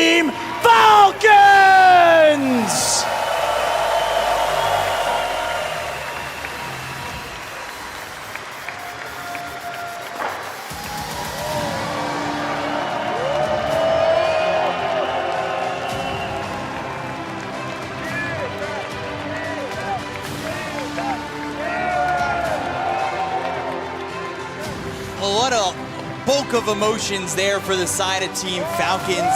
Some confusion, maybe some sleep deprivation, but a lot of happiness there as they take that game number 5 in a long, drawn-out 70-plus minute banger. I mean, they are so happy, even the emotions this late at night. There's nothing that could stop them, right, Lizard? There is absolutely nothing. They lost one grand finals recently. They recuperated, got back on their feet a week after, more or less, 10 days after. And here they are in the grand finals once again, and they take it. This 5-game series, it broke me, not them. Like that Ursa, at some point, like I was mixing heroes and the sides, and I wasn't even, at some point, the spells were all melting together, but they kept their composure. They took the W. And they took the W. Milan. Watching the green room, what were you thinking did you think it was over at 20, 30, 40, 50, 60, maybe even 70 minutes each time? I have no idea, man. The adrenaline is running through me. I can only imagine what it is for them. I think this is why we all watch Dota, and this is why they all play Dota. It's unreal feeling. It really is unreal. I mean, they get to celebrate this victory, given a beautiful trophy, some great medals, and then you come back, you gotta unplug the keyboard, kind of just be like, oh, what just happened? It's whiplash. It's just one of those, like you mentioned, it's one of those insane games, 70-minute mark. They won. They're still sitting there for like 5-10 seconds. There was a real delay to the reaction. And then they're like, I was looking at them, is this the old Tundra? You know, when they won TI and they were like, whatever, a small clap? No, this time around, they just waited to make sure that they definitely did win this game, because it felt, honestly, in my eyes, it felt like an impossible mission at some point. 15-0 Ursa running you down, just dominating the map, and an Enigma on the same team. Going into the late game felt impossible, but these guys made it. It was insane, the chaos that took place after the Tier 5s were out. I mean, even before that, like you said, the Ursa just dominating the game for the early parts, but they stayed composed. Like they said on stage, the item builds were a little bit out there, maybe some Wind Wakers that you don't normally see on some heroes. I mean, the one on Alk was huge to survive in those later fights. It was absurd coming in into those final minutes of the game. Yeah, sometimes you just don't want to lose no matter what. Like, you have to be very creative with the item builds, and that's what they were. Yeah. One message to everybody that can learn from this game is this: never give up. Yep. Yeah, definitely never give up. That's it for this tournament here, but not the end from Fissure. We're going to send it to the end and see you guys later.